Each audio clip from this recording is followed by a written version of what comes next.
In a world where space and time are intertwined, one man dared to challenge the status quo. His name? Dayton Miller. His weapon of choice, a flute. But not just any flute. This instrument held the power to unleash the ether, a pervasive medium once thought to fill the universe. Miller, a physicist by trade, a musician at heart, discovered a harmonic resonance within the ether. He found that his flute, when played with precision, could manipulate this elusive medium.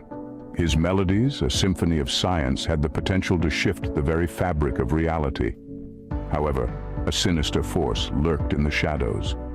The Einsteinian demons. These creatures thrived in the distortion of space-time, causing chaos and disruption. The world needed a hero, and Miller was ready to answer the call. With his flute in hand, Miller played a tune that echoed through the cosmos. Each note, a shot of pure ether, struck the Einsteinian demons, dispelling them back into the void. The world was saved, not by a warrior, but by a musician, a scientist, a man with a flute. Remember, in this universe of wonder and mystery, sometimes the most unlikely heroes make the biggest impact. Keep your mind open, your heart brave, and who knows, you might just find the ether. All right, lads and ladettes, hello and welcome. We're going to be getting into episode 109 of Flat Earth Fridays after we watch Proud's intro. Take it away, Proud. Proud Flurf, be sure to clip this. I expect to see it on your timeline. Flat Earth Fridays. Sacred is, here's the thing, Sacred. Is it Sacred himself, or, to be fair, that was Sacred's entire deal, that he wanted to be kind of like the radio host type of personality. I hate you too, and I think you can agree with me on this. He does have the voice for it, and I wanted to make sure that the audience is aware. This is coming from me. I say he does have the voice for it. He really, really does. I'm not bullshitting here, guys. He does have the voice for it. He does. He has the fucking voice for it. A few inches later. Okay, so welcome to Flat Earth Fridays. Everyone gather around. We're going to talk about some Flat Earth proofs. Oh, man. No, save this guy. Proud's trying to cook this guy right now. Bro, we can get this plus. Flat Earth Fridays on Twitter. Shout out to them, sir. The legends. Bro, let's do it, bro. I think X is low-key pretty lit. Did he let you know that I sent him co-host Red's Rhetoric? Hey, Flurf, were you Red, did he Answer my question, please. did he let I think this might be last week's episode, lads. Yeah, my bad. 1 second. I don't know where the other video is. Nope, it's not there either. We're just going to join the space.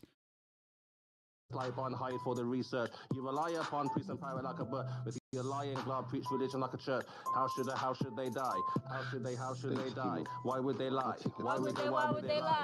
Why would they lie? Why would they try? I got the math and science on my side. I'm running circles as easy as pie. Your reification is all falsified. The education is all just a lie. No need to replace it. All I need is you to face it.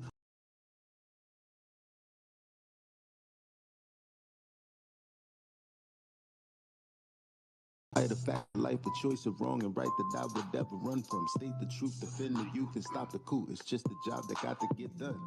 Why would they lie? Why would they lie? Why would they lie? Santa was real, the fairy was real. Why mama lie? My brother died, healthcare was bad. Why mama? Your son is woke, I'm setting mission on fire.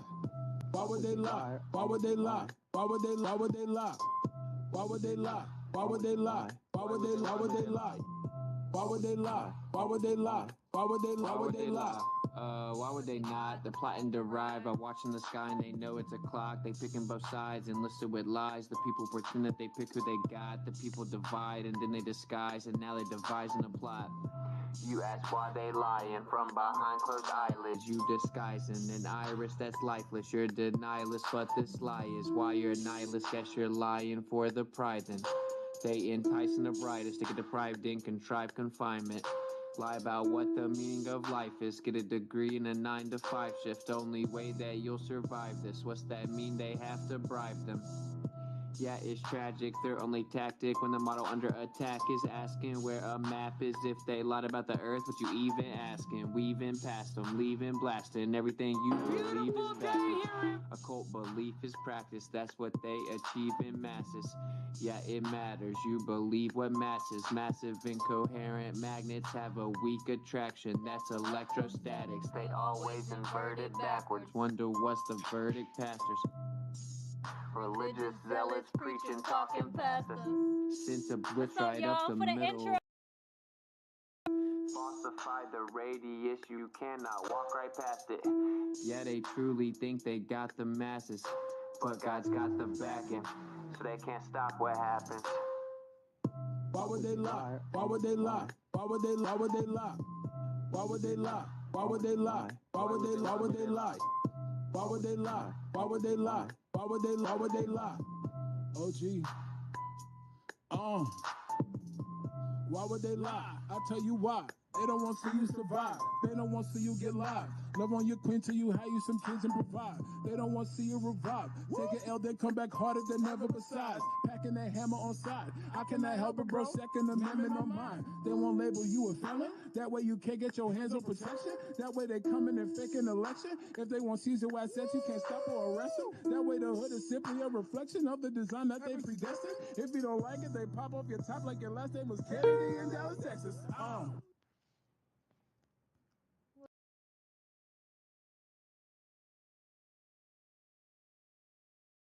This intro in. Head Cyborg will be here. It's away from making history. 8, 7, you can hear the crowd's excitement. 4, 3, 2, 1, blast off! It's fact that the earth is flat. It's fact that the earth is flat. It's fact that the earth is flat. It's fact that the earth is flat. It's fact that the earth is flat. It's fact that the It's fact that the earth is flat. It's fact that the earth is flat. It's fact that the earth. NASA allows us get to it around 1962ish. They tried to get through it the very first time. Mushroom clouds filled the sky. The Soviet Union and US got denied. The other side of the firmament, they couldn't access it. About that time, they invented NASA ships that couldn't pierce through the sky. Operation Fishbowl, go on and imagine it. And I ain't acting stupid when I say that space is fake. That this ain't no adding to it. See, the Masons made the Matrix maze and used religion to take away your faith. Hey, I guess I was just saved by grace, woke and not just a daily eighth of the face. And for a second, I ain't know if I should do this song, but then I thought, ain't no one could prove me wrong, cause it's fact that the earth is flat. It's fact that the earth is flat. It's fact that the earth is flat. It's fact that the earth is flat. It's fact that the earth is flat. It's fact that the earth is flat. It's fact that the earth is flat. It's fact that the earth. NASA lies. They want you to believe that it's your eyes. The moon is 200,000 miles away. Nice try, they ask. Why would they lie? Say 50 million plus a day seems kinda high. Besides, we are the apple of his eye. Take away the dome and we're not. Are you surprised? And if so, why? Think about it, man.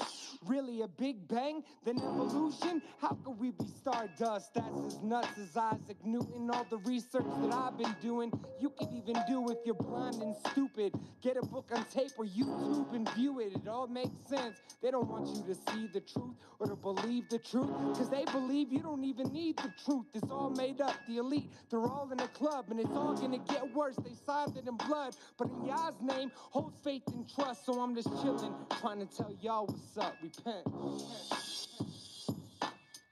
It's fact that the earth is flat. It's fact that the earth is flat. It's fact that the earth is flat. It's fact that the earth is flat. It's fact that the earth is flat. It's fact that the earth is flat. It's fact that the earth is flat. It's fact that the earth. NASA lies. NASA NASA is the devil in disguise. I repeat, no shuttle has ever pierced through the sky. You decide.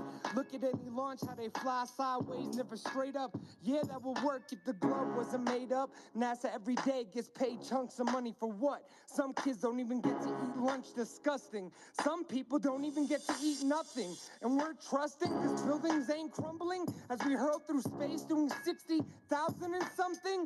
Nothing you say will change my mind. We've been lied to. If you don't want to believe me, that's fine too. But please understand I've listed reasons why I choose to call you blind. If you refuse to just open your eyes, you fools. And I ain't trying to leave on bad terms, but it's clear you're still brainwashed if you think the earth turns. It's fact that the earth is flat. It's fact that the earth is flat. It's fact that the earth is flat. It's fact that the earth is flat. It's fact that the earth is flat. It's fact that the earth is flat. It's fact that the earth is flat. Here to splash some flat water in your face with my boy, the one and only PC. We're here to tell you, do your own experiment. Stop believing everything they tell you. And the red pill is real. Free your mind, Neo. It's back that the earth is flat.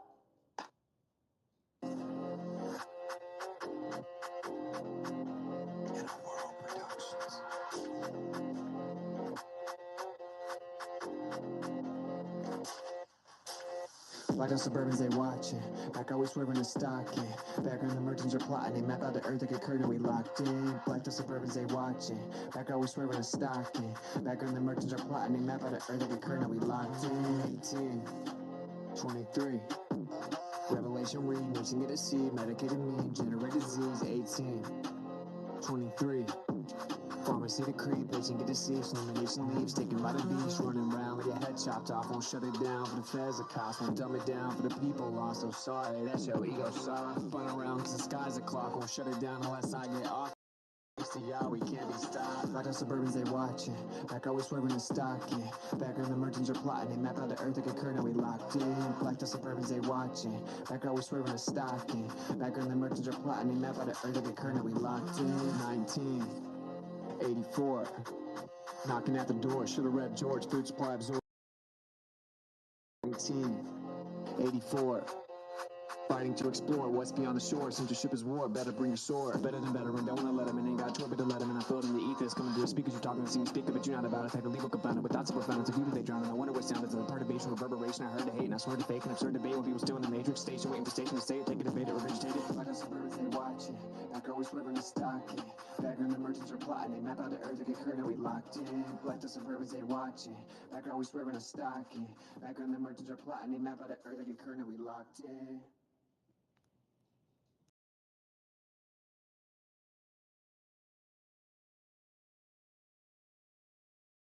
This is Flat Earth Fridays. We are currently in energy saver mode at the moment. If you are looking at the space and you realize that the cyborg is not here, it's because we are finishing our updates. Please remain patient while we commence our show. Welcome.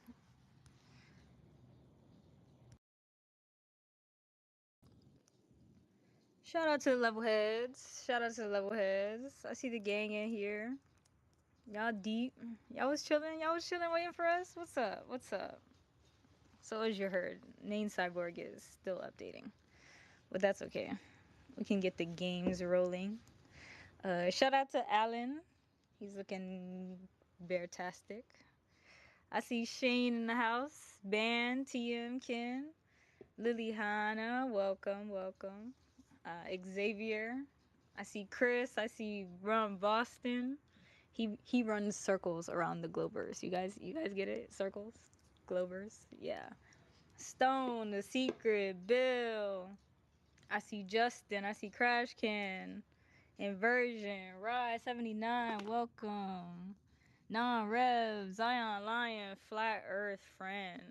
Hey guys. Tammy Lou in the building. Antonio.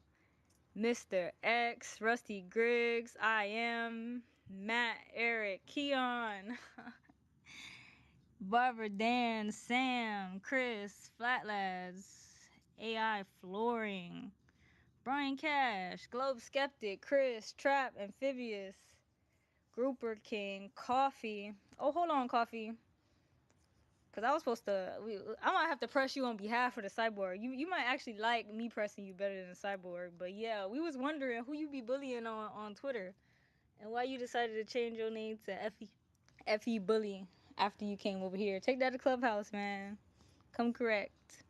Welcome, welcome. Nominal, Eric, JJJ Bear, Womp, Eccentric. I got my coffee. Y'all got y'all snacks, paraphernalia, and whatnot. Drinks and whatnot. Because today we're going to get into some sciences. I definitely want y'all to come up, say y'all piece. I'm going to let some of the guys up here too before the main Cyborg finishes his updates. But yeah, no, we're going to get into some science. We're going to do a recap of Battle of the Beams. Ether Cause had a wonderful presentation not too long ago. What we missed, that was like flat earth related in the week. I know that Boeing is still stuck. Boeing, the astronaut, I'm using air quotes, y'all. The Boeing astronauts are still stuck in space, but I'm not sure what other flat earth events or space related science events that's happened. So y'all gotta let us know. Alan, can you hear me from the closet? Yep. Cool. To be clear, Proud is in the closet, guys. It's not me. It's her. It's not me. I'm not in the closet. I'm outside of the closet. She's in a closet. It's not me. Just want to clear that up real quick for the boys. Facts. I hope it's not echoing in here, guys. It's great acoustics. It's just fun in here. Shane is mocking me. Just know that I know that Shane is mocking me from way over here. But you gotta love the closet. Oh, maybe you don't. Yikes. Anyway. I'm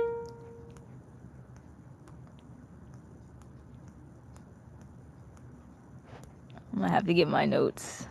Because I know there was some other science-related-ish event that happened that I meant to mock earlier.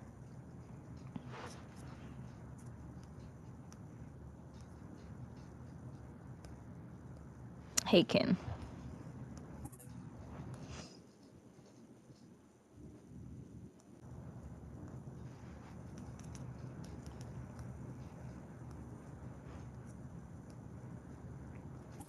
Oh, I'm not sure when Keegan. I think he did it. I think McKeegan made that video of you guys like after the fact. Oh, dude. Speaking of McKeegan, real quick. Sorry to cut you off. Shout out to the Modern Day Debate Discord community. I heard some people in there trying to refract some beams. If anyone from that community would like to come up and take that position live in front of an audience, that would be fantastic. You are more than welcome to come here, and you will have every accommodation made for you. Facts. The trap has been cunningly set. The trap has been set. The trap. Oh, I think we got our first troll of the night. Womp. Please add some science to your trolling. That's all I gotta say. We'll get back to you in a second. Welcome. I want to make sure Ken can hear. Hey, Stone. Oh, Ken might still be at his dinner. Yo, hey. Anyway, yeah, we did see the spiral of modern day debate. Alan was filling us in about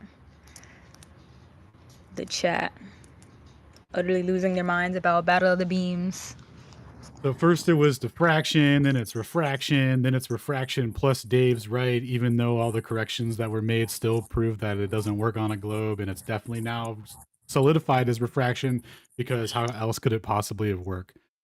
Little do they know, we've got all the refraction numbers available, so please come take that route live. I fully welcome it. I'm gonna go with not a chance for 500 Alex and maybe 200 of comment section warriors. I definitely want you to get into it, so everyone can, get a little bit of what it was about from the beginning. Ooh, I didn't post those clips yet. I'm still debating on if I'm gonna post those clips. Oh yeah, I was looking for the weekly intro vid, and it was.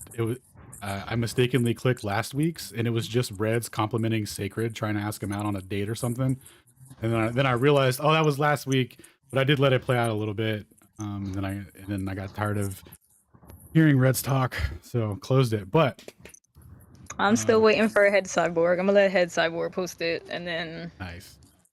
That way we can chat first before we start the science breakdown. Awesome. Yeah, I heard there was some crazy weather conditions out there that help substantiate the globe. So come on down. Like the price is right or whatever.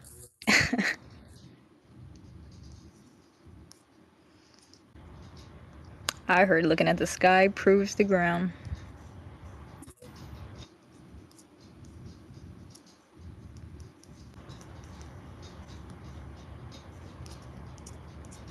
What space was that?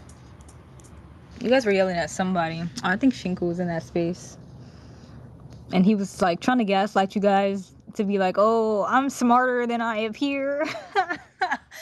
Some shit. He was like, I'm smarter than I've led on to believe. I think Sheepdog was there. Somebody they were arguing with. It was the funniest thing. And then they asked him a blank question and he was like, I have no idea. They're like, so maybe you're not pretending to be smarter? I mean, I don't know. The sign of a smart man is to admit when you don't know, right? Maybe that dude's a genius. You know, a lot of people who went to elementary school, they feel like they have a firm grasp on what we talk about. Like, who wouldn't, you know? Oh, the dude that said he went to kindergarten? Yeah.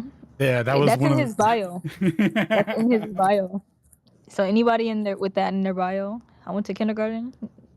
Yeah, that's that guy. Respect.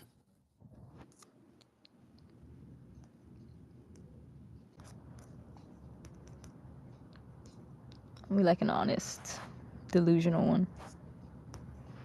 That song was fucking terrible, by the way. Do you unironically listen to that? Hey, I do got something serious to say though. Sorry, Womp. About music. I am just came in contact with a guy named Andrew Young. He's a PhD, like nuclear.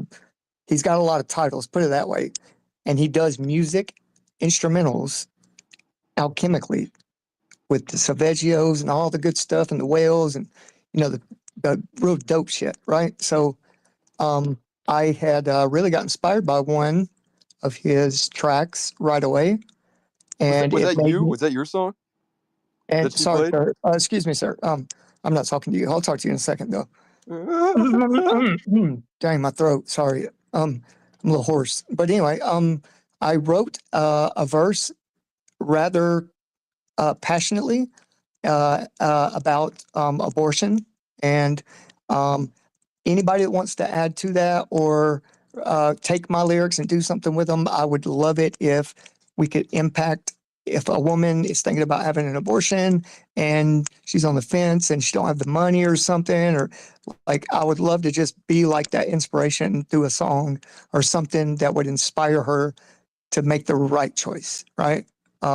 So if anybody would like those lyrics, I'll send them. And but anyway, that's all I wanted to say. Just before everybody got busy with the right choice is abortion. I appreciate the shameless plug. I don't know what the right choice is for you, but hopefully whoever you send that to, request that, has that same opinion. But that's nice, I think. Somebody was saying something about the music. I don't know which song you didn't like. I can play more of them because we got the best Flat Earth playlist. I'll probably repost that playlist for sure. It was the very last one you played. You're a hater. Was the subject matter like surrounding flat Earth? Is that what the song was about?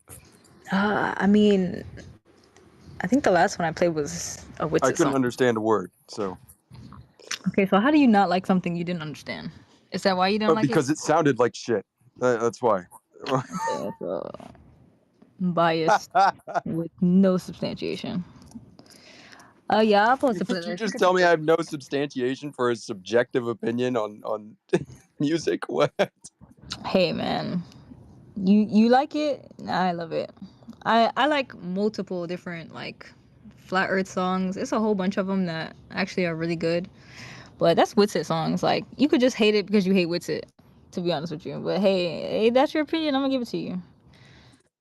That was Witsit? Is that what you're telling me? That was You're Witsit? like glitching. I don't know if it's a. Yeah, I couldn't hear that womp dude, and it was like a blessing from God, and then I decided that I had to fix it, and now here I am. So That's because you have me blocked, pussy. no, it would say that you're blocked. The new UI tells you it's like warning: someone who's blocked has entered a space and is speaking. It's really like flamboyant about it, to be honest. And I don't even know you to have you blocked, but I'm sure you're. I'm sure. I'm sure that you're a twat and worthy to be blocked, but I haven't actually blocked.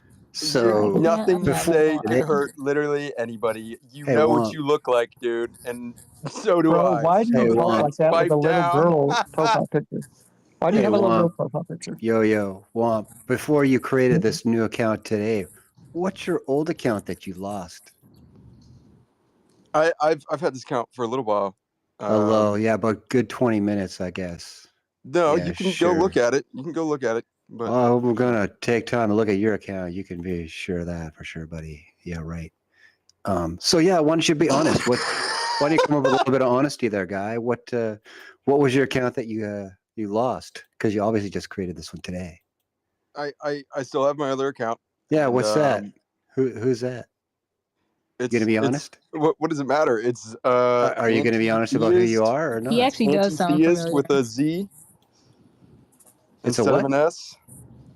I don't give a shit. What, you think I care about fucking Twitter, dude? Say that again. What? What was your account? I missed That's that. the guy that was in here last time. I wasn't just it? said Who, it. like, I spiraled just out. told you. Just told you.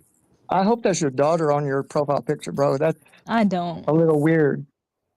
I think it's weird either way. Yeah, I'm weird. I'm weird. That's it. You got it. Hey, when you did that nervous giggle, was that where you snuck in the globe proof? I think I missed it. Could you try it again though? Dude, there's no point. You guys do not have honest conversations. Solid with anybody. I'm just here argument. to I fuck really with you. respect it. So So I'm you just came waiting in for you to kick me. trolling the last time. I think this is the guy that came in trying to be nice and pretend like he actually cared about us, and then started spiraling like 3 minutes in. I don't know how you maintain that when you I realize definitely that don't you're remember outmatched on every aspect of it. So you have to slyly do the Homer Simpson, like recede into the bushes and then try to save face like I was never there. You know what I mean? So whenever you're ready, bro. I have no idea what you're talking about, but Like a reason for whatever being makes here. you feel better. I Like guess you might have something to Right. say regarding what you think to be true about Earth, perhaps. I mean, that's the whole point of this space right here, right? The you don't think reason you for have being bigger here. Would you have one? No, I really don't have a reason to be here. I couldn't give less of a shit. But Shane, you're fucking ugly and you're a loser. Thanks, buddy. Time to take his mic. Thanks for stopping by, buddy. Later. Our fan club, it gets bigger every day. Dude, right? That dude should be the president. What did I say like 20 minutes ago about love and hate, though, right? I bet it'll come silence. Silence will come when you guys start breaking down the sciences. Hey Teller, welcome. Hey RG, Silence will come when welcome. you kick me. Hey Galactic, that's what you stoop to? You want to be kicked? That's like all you have to bring to a space? I don't give a shit, dude. I don't give a shit. I can't. Okay. This is all comical to me. Welcome, Galactic. Well, it as sounds well. like a serial killer to be real. Like, Yeah, literally. Grant his wish. We. He's not even our biggest fan though. Hey, isn't it the fag from a few weeks ago that said he's very articulate but couldn't keep up with anybody was speaking on? Somebody definitely did. You gotta love one of those people why who, he's so nervous. Dude, one of those people who says you're articulate but then mispronounces the word into like, I'm very articulate or whatever. Very articulate. Oh, dude, sick burn, man. You got me. No. The you talking intellectual about? inferiority is evidence from the facts that you don't actually say anything, dude. You just sit there and launch little personal attacks and try to make it like a, emotional gotcha and try to get like the because this is laughter a in there. personal and emotional thing. This is a personal emotional. We both Well, know why sure. you cling so desperately on to the whole flat Earth thing. We both know why.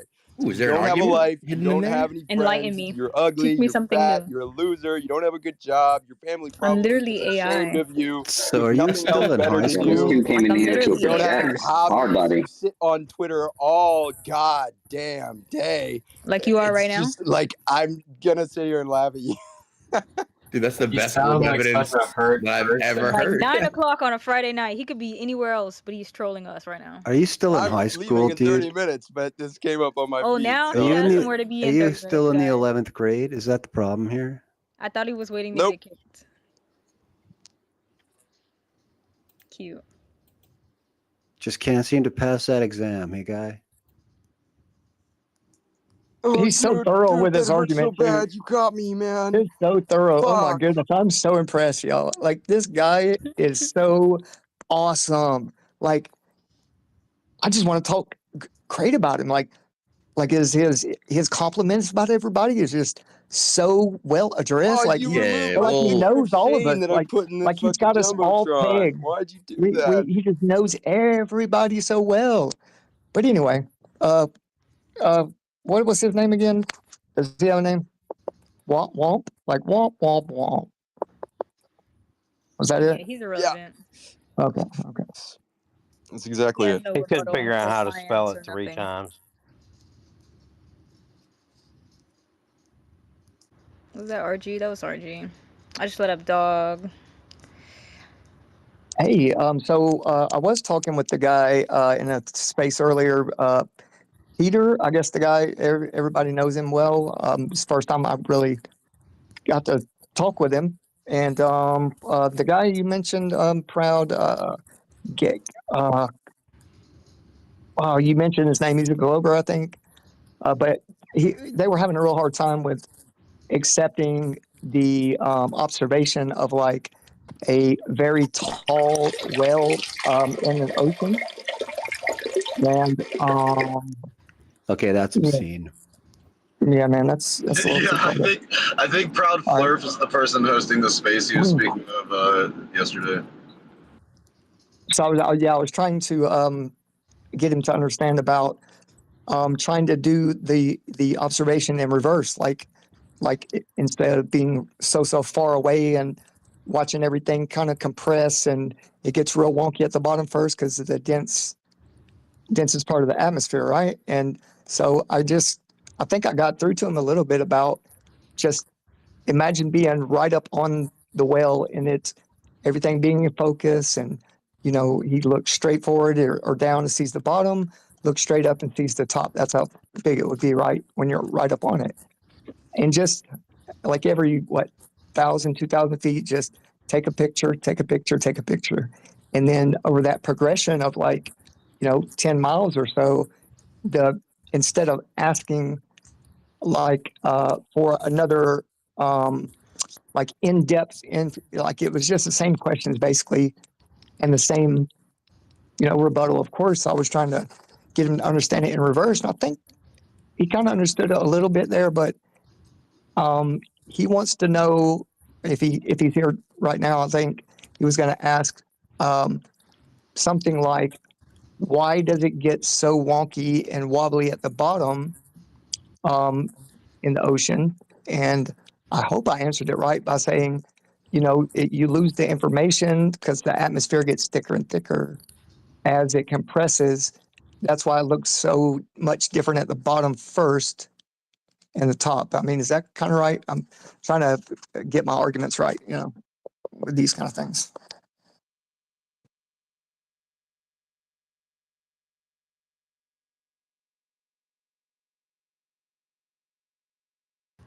Shane has a good post with all that broken down. Resolution, atmospheric effects.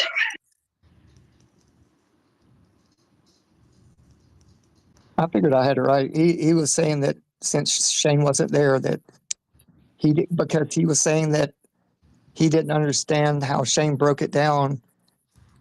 And I'm pretty sure, with learning from you guys, I'm pretty sure I had it right. But I don't know. It seems like we're Globers that clutch on to one subject for so long. It's like they want you to finally agree with them. Like they'll pressure you so much that you're wrong. That so I was like, okay, well, just go do your own experiment then, instead of looking at other people's and not being in agreement. Like maybe if you do it yourself. Are you saying or, flat earthers don't do that? I don't even know who that was. That's good old Wampy again. Me. Oh, okay. Yeah, Womp. If you really want to know, like honestly, No, yes, he clearly it's has made very, clear that he does very- not really want to know. He's just here to Right. fuck with you. But you can keep addressing him. No, I honestly if you do. want. I really want to know. I really want to know. Trust me, he's here. He's obsessed. right. Yeah, Yeah, dude, so- I'm really obsessed. So you want to know how information is lost at the bottom, at the distance part of an object that's really tall, like the bottom will look a lot more squished down and That wiggly. wasn't my question. That wasn't my Instead question. of- I'm asking you. instead I'm of- asking you if you think that flat earthers don't stick to one topic and try to force it on people and make them agree with them. Are No, you what saying we that flat earthers do don't is do that, we and that's do only a a globe thing? bunch of research and collaborating with each other first to come to a agreeable solution, and that works with all kind of variables taken out, and it satisfies the argument. So yeah, I'm pretty sure we have it down, but we don't force it on anyone. We'll explain it to you, and if you ask 20 times and you're still not happy, then yeah, maybe it's time to move on to another subject. You know? I'll agree with you, Want. I definitely think there are some flat earthers who have a specific topic that they like to stick to, and then they just like kind of only touch on that. Yeah. Oh yeah, some people are a lot smarter in areas. I agree for sure. Shane and his graticule. Undefeated so far, you mean? I was just about to say, you have a reputation. I just mean that he's a specialist on the graticule. I did notice a lot of anti-graticule arguments do occur either in my absence, right after my absence, or during my absence, and none occur in my presence. And I've noticed that trend with a couple of subjects. And with a couple most of people. of them didn't even know what the word graticule was until you introduced it to them. Shane. To be fair, nobody did, right? But that's why I kept saying it and saying it. And of course, over at Ether Cause, dude, we make it a joke and we say it so much so it's funny. And then people, what inadvertently ended up happening is people would say stuff that didn't even know the meaning and found it funny anyway, because we were like, oh, the geoid requires a perpendicular relationship to the gravitational potential that's down. And they were like, haha, wait, what? You know, but it was still funny to them. So that's how it started. But we meant to get people to start to look into it. Like, hey, that's a funny thing you just said. You should go look into what those words mean, right? Go look into geoid, why it's a shape that requires that relationship with gravity, why it's always requiring a tangent to a sphere that's down, right? Why it's always under, why a plumb bob can't be level. That was the intent of the joke. Not always effective, but I think somebody learned those words because of us, right? I did, yeah. I did. Hell yeah. I didn't know yeah. what graticule meant. I thought it was a meme, and then I learned about it from Did you wake honestly, up when on I the started wrong saying side it, of the and then, graticule this morning? cosmography I started saying a lot, not realizing that the Wikipedia entry on the flat earth thing or whatever, or like the Wikipedia entry when you start talking about shit also mentions it. I was like, no shit. Definitely thought I came up with it. Didn't know I'd been overtly like ignoring it the whole time, subconsciously, like a peon or whatever, you know? Like programming is bad. Yeah, just wait. We're gonna bring Sky Dome back. It's coming back. Yeah, how all right, so what was the date on that? 1949. So all right, so as early as 1949, people have been talking about the azimuthal grid of vision in different nomenclature, and we've just rebranded it with modern times, but we should go back to Sky Dome. OG, the original Sky Dome, that's what it's called. Are you talking about your Sky Dome of Vision? Sky Dome of Vision, homie. Hey, quick question for you, Shane. What shape does it make if you take a telescope and look straight horizontal with it, right? And then you flip that bad boy 180 degrees and look in the opposite direction at the horizon. What shape does that make? Like a half something, a half sphere, maybe a hemisphere. Like a hemi sky dome, you said? A hemi half sky dome. It's a hemidome. Nice. A So guys, hemidome, we see an yeah. azimuthal hemidome, and if anyone would like to challenge that, we accept all challengers. There's actually forgot, big announcement tonight from Shane and I. We have an open debate challenge, or for different topics and stuff. So you can go to. Actually, I'll post it here in a second. I'll post mine. But we have a statement of philosophy, and then we have our debate subjects. And anyone that wants to challenge, just let us know where you would like to have the venue on Jaren's show for debatism, or we could do it live on Twitter, where Sacred will be the moderator. And if you would like to have a moderator of your choosing to come and support you or whatever to make it balanced out, you're welcome to have a Twitter moderator. But if it's on YouTube and whatnot, we'll use Jaren's platform. Yeah, if you don't know about the Hemodome, don't even talk to me. Honestly, we'll debate about the Hemodome if you really want. I'll add it to my topic. Open challenge to people on the Hemodome concept. Before I drop you for Jonathan, you want to go ahead? Yeah, I guess. So I'm gonna preface this by saying that, or rather presuming that you guys are correct, right? Let's say the Earth is flat and modern science is wrong, et cetera, et cetera. I know that y'all's positions on this differ sometimes. Are you under the impression that scientists are just wrong and unaware of it, or deliberately lying? And why? And why the hell do you think that they believe that? What's their motivation? The ether is excluded as the glue for everything, and they use different mathematics. They had to rewrite physics to make relativity work. There you go. He's asking a slightly more general question about full indictment of the entire demographic of physicists, right? And the answer would be a little column A and a little column B. It's really a question of where they are in their career and how intelligent each one is. How long it takes them to figure out that what they're doing is a fucking joke. How well situated they are financially, and how readily they can risk their position in speaking out. And we all know what happens to those who do, just like it happens in the aviation field and so many other professional fields. And if they're Jewish, right? Yeah, whatever. Come on. Stay real, stay to the topic. Let's focus it here. He asked one specific question. I'm just trying to meet his level of need so we can move on, okay? So that would be the round one answer to your question, Wam. Yeah, I agree. I don't think they're purposely trying to lie. Like, the ones who don't get the right checks, they definitely believe what they're teaching. They definitely believe the studies that they're right.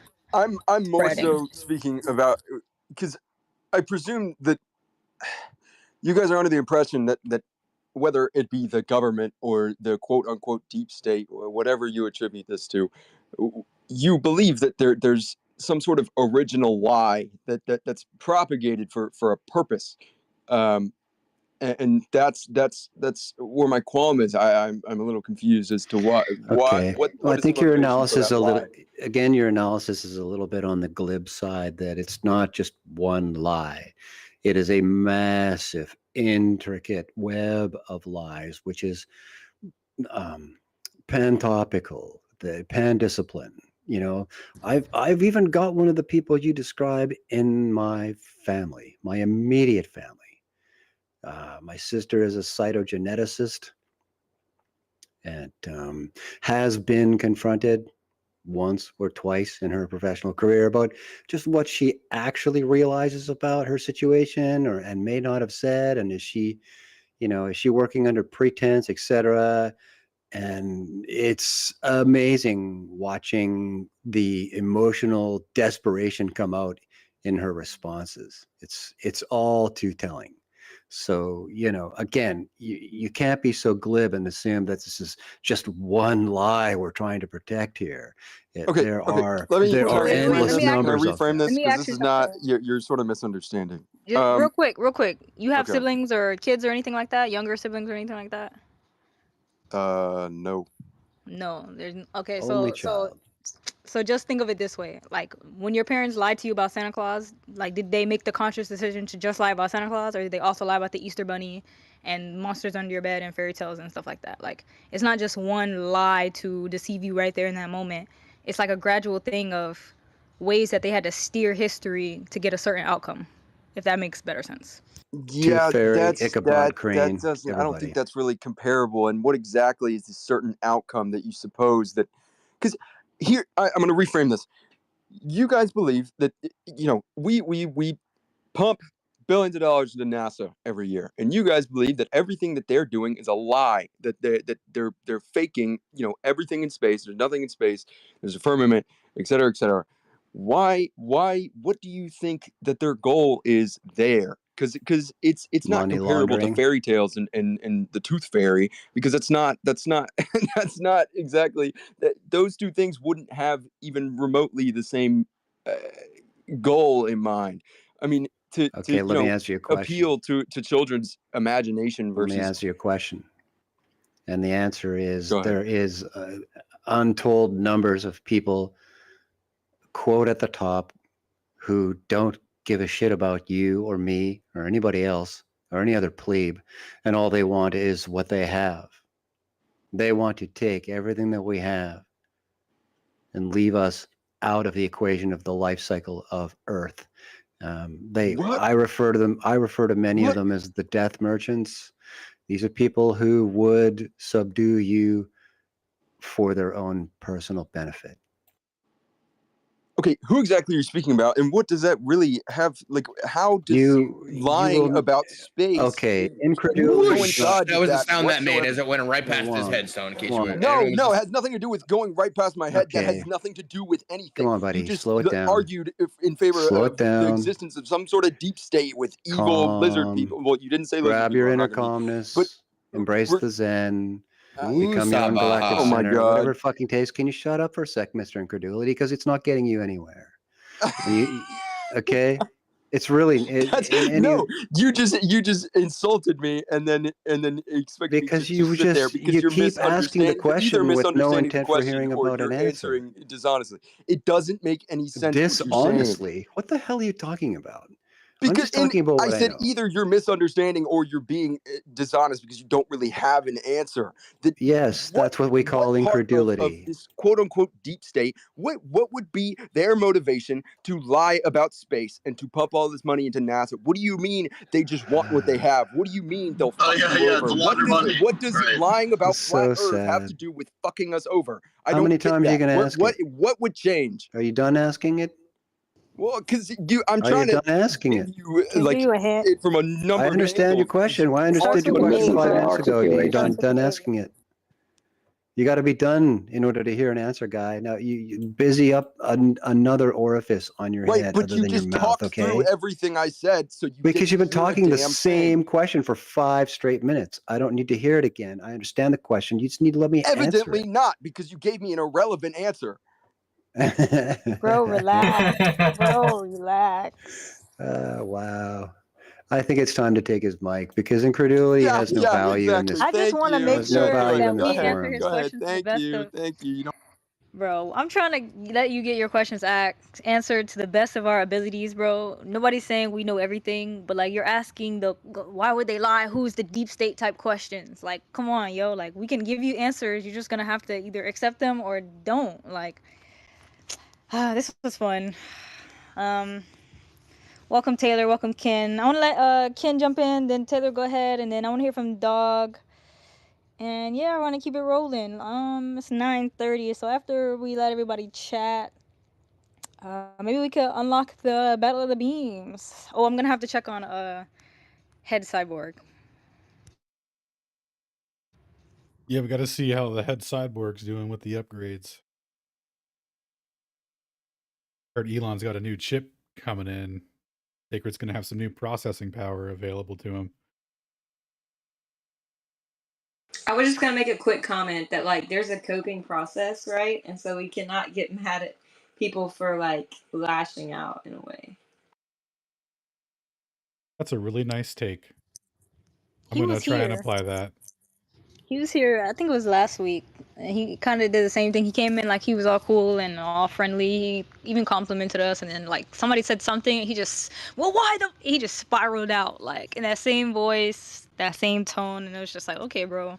It's like the Literally just mask looking slip cool. for a second. That's the real him. He's like a real demon. He like hates you. That's why he spends so much time and makes so many accounts and stalks us all around the internet. I Like think the he real acted you. like I knew who he was, but honestly, I have no idea.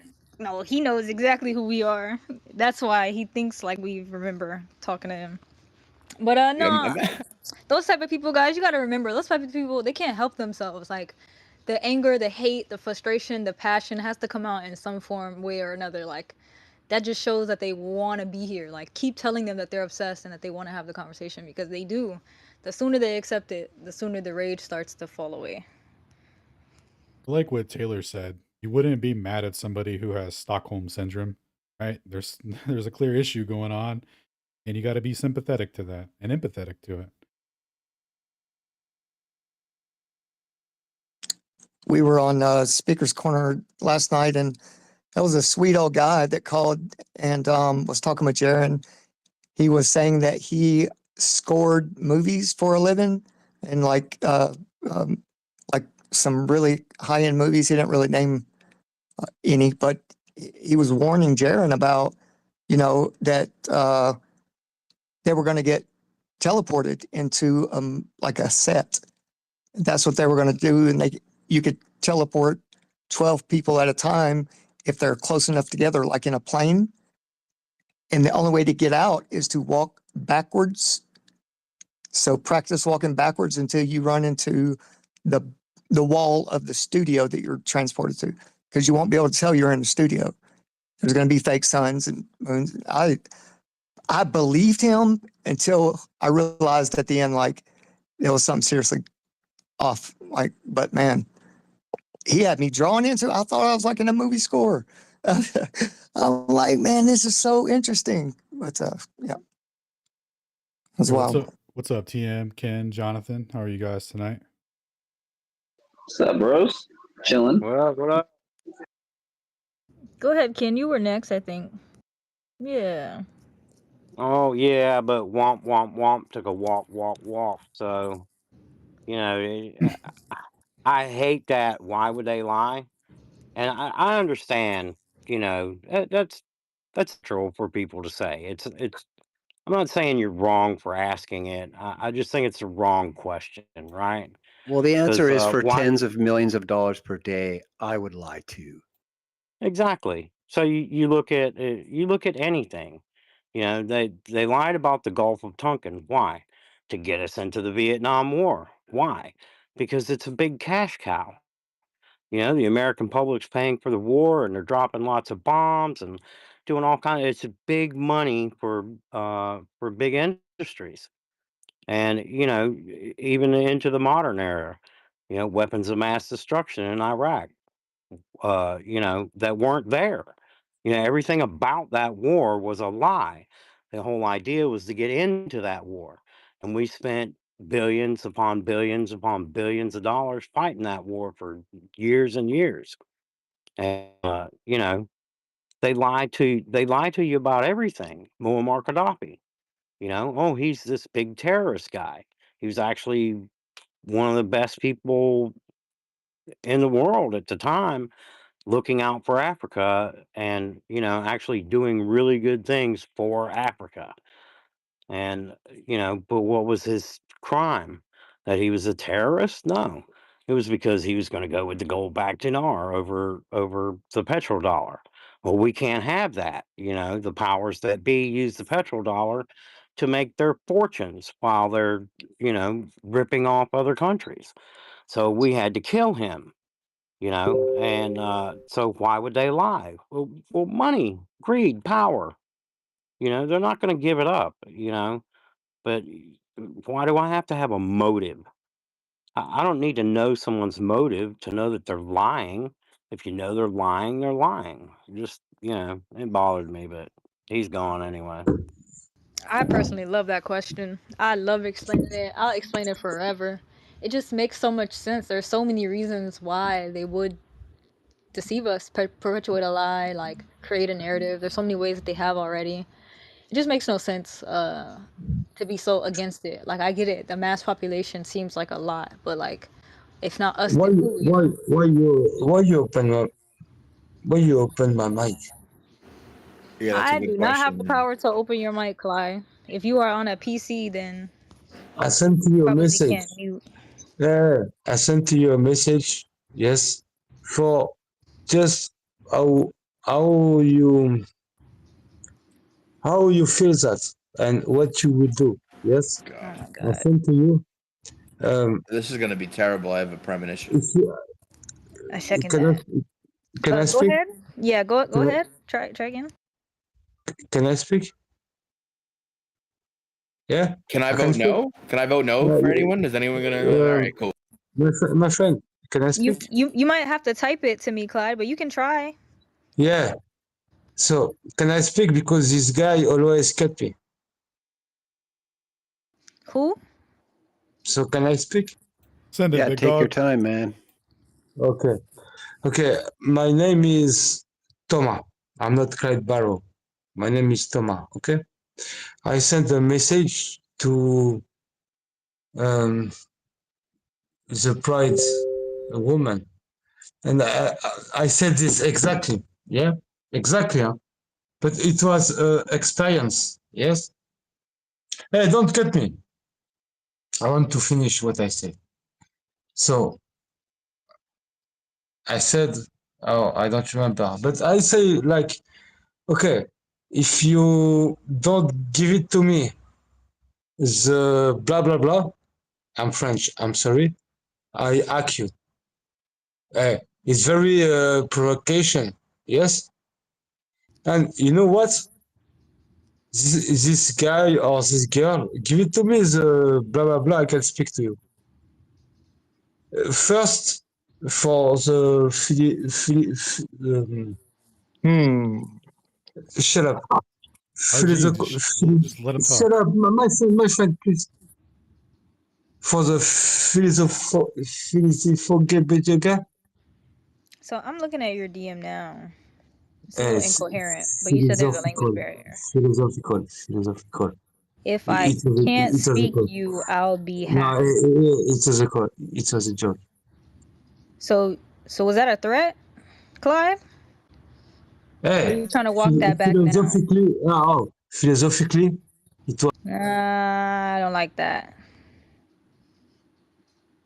What did he say in the DM? Something about a hack. He actually just came up here and said it. I thought it was he was saying he'll be back if he can't speak. But I just saw it. He came up here and said that he said he'll hack me if he can't speak. So I'm just gonna like let him sit in the gulag and think about what he's done. Okay, so can I speak? Yeah, Right. I could have told you from the Speak at first two all. words that he was useless and just not had no intent. But you guys like to learn hard lessons, and it's cool. I like SWAT. Hard head make a soft. Hey Taylor.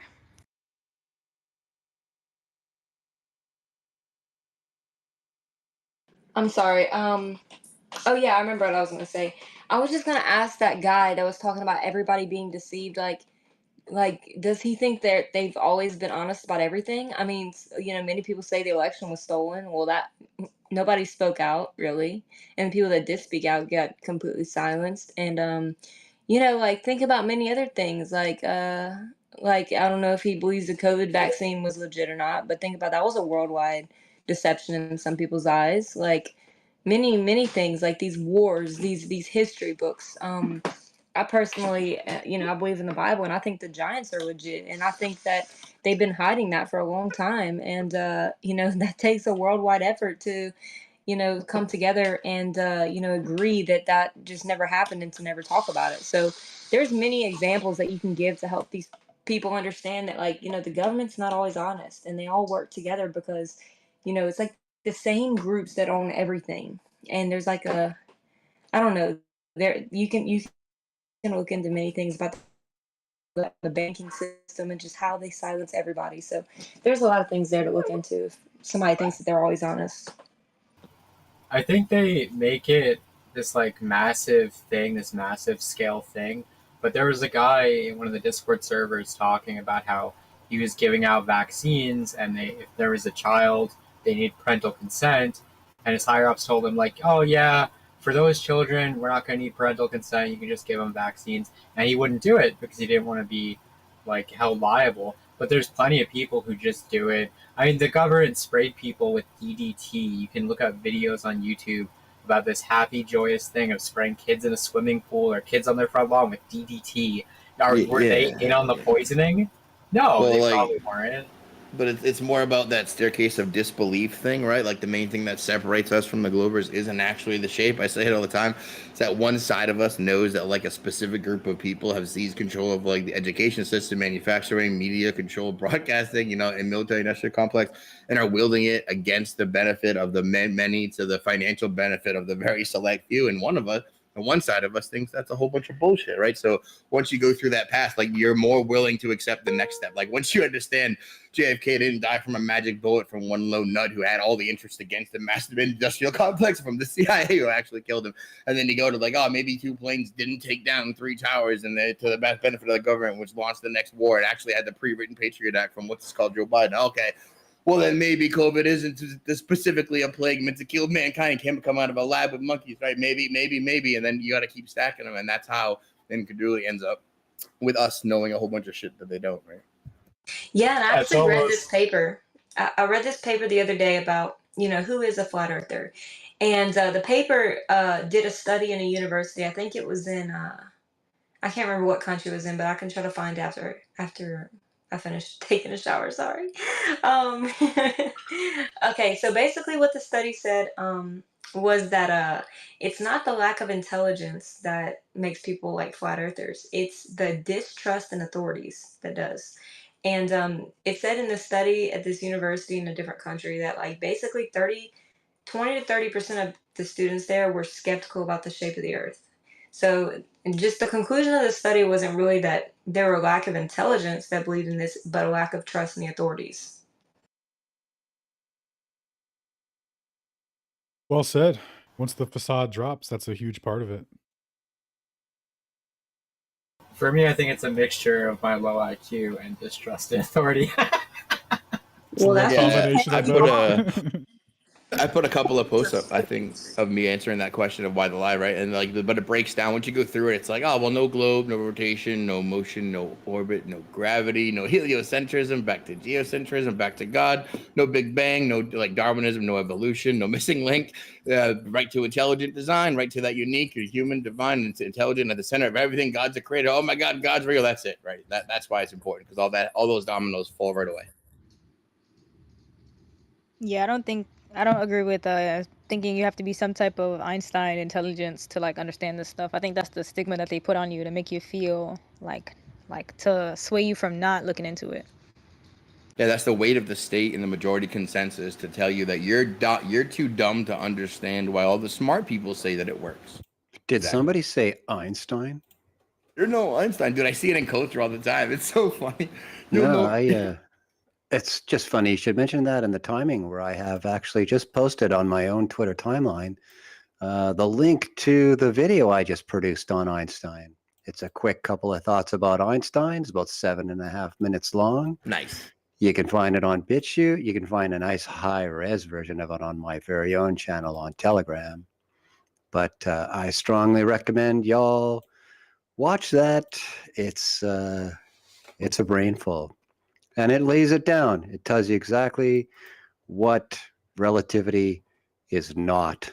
And I won't let the cat any farther out of the bag than that. Enjoy, crowd. Just check my right-click me out here, load me up, and it's the most recent post. Can't miss it. A couple thoughts about Einstein. Enjoy. As a proud space camper, I endorse this message. Go ahead, Jonathan.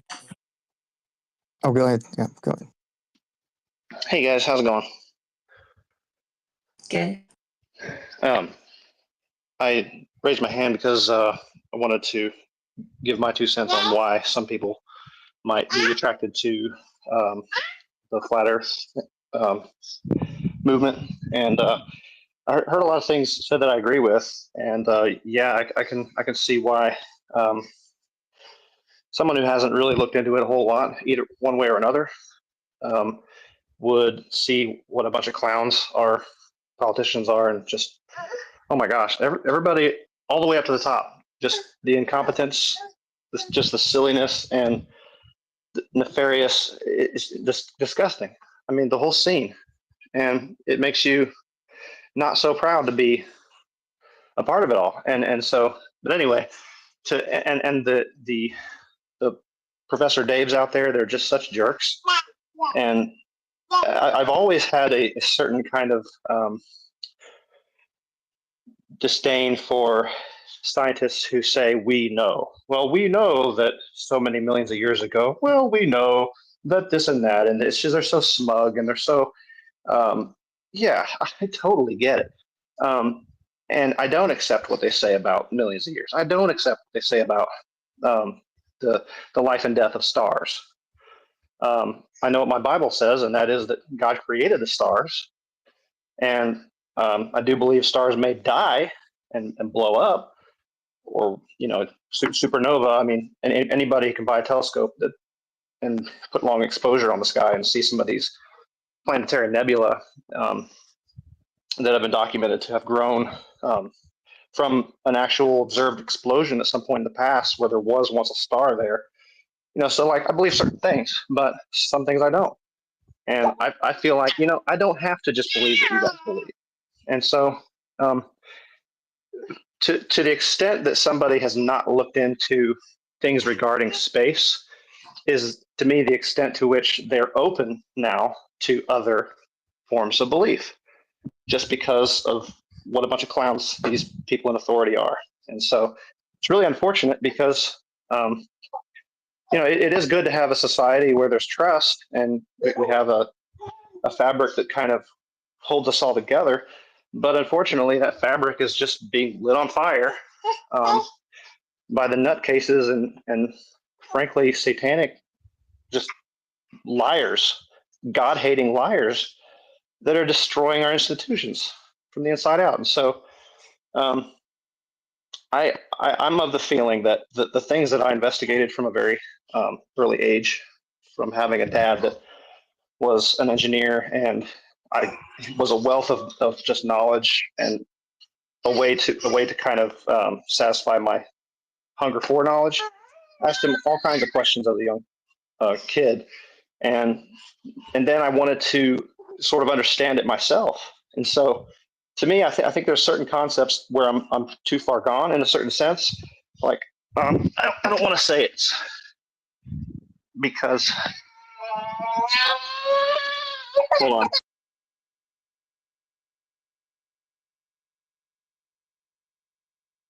Okay, I was Bad form. Protesting.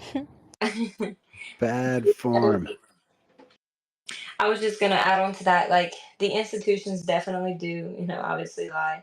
And from a perspective of somebody who's, in the scientific field, like a lot of things are really to fit models. Like, I've mentioned with abiogenesis how there's no working theory, but they still teach it as fact. So I think, and I know that this applies to multiple things. And many things are like circular reasoning, like with the dating of rocks, right? So they'll like try to date the rock layer based on the fossils in there, but then they'll date the fossils based on the rock layer, and it's kind of going in a circle. And things like carbon dating, like they can carbon date like living snail shells to like 20 something thousand years. So it's like so inaccurate, but really at the end of the day, in my opinion, it's just a bit of model. And you can apply things to many models and they all work. So you just got to think about that. And I believe I got here by believing in the Bible. I think the Bible has a lot of evidence for it, and we're seeing that unravel. And then you start questioning some of the things in the Bible that are kind of like hot takes, and that's why I'm here, like questioning, like what else have they lied about? So yeah, a lot of things are to fit a model. But I was just gonna ask a question about Einstein because that got brought up, and whenever he was like calculating like the speed of light, was he including the movement of the earth? Because I was thinking, like, based on the experiment of how long it took a photon to bounce off a mirror and come back, right? But like, if we were moving so quick in space, wouldn't it have to calculate the movement of the earth too? Because light can only go a certain speed, based on its movement in all directions. So that was a question I kind of had that I started looking into a little bit. But yeah.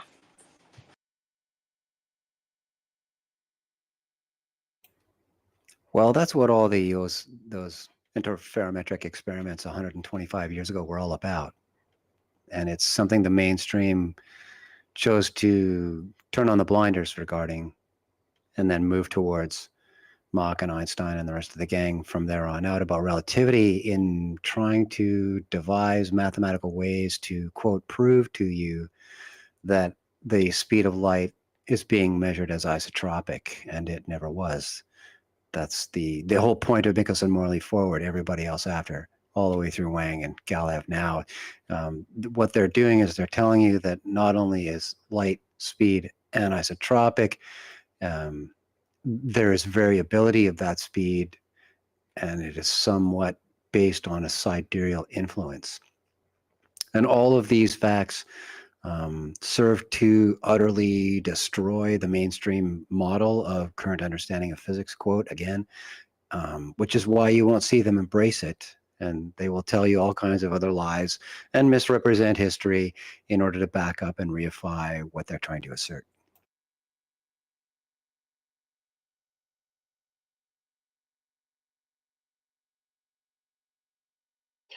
So I'd like to add something to this part of the conversation real quick. And we're talking about Michelson-Morley and the appearance of having no motion. I feel like if I understand stellar parallax correctly, that it's the stars that are relatively closer to us that are pretty consistent in their being positive and not negative parallax. I believe it would be the stars that are much farther and harder to detect their motion. Their back and forth motion is much smaller and starts to fade into ambiguity, and then that's where the errors arise. I could be wrong. That's something I'd like to look further into. Are you leaning heavily on the negative side, but being like, nah, that's okay. We're gonna go with the 43% that's negative. We're gonna dismiss. Most of it's not. We're gonna go with that, and you're on board with that wholeheartedly, huh? Well, do you understand my point though? And the point is, if you have a measuring tool, you're trying to justify it, right? So like, but I was just clarifying that you're just trying to absorb that position right now, right? Do you understand what I'm saying though?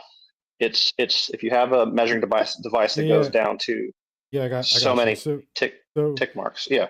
Yeah. If anyway, parallax, it works with a geocentric stationary Earth, right?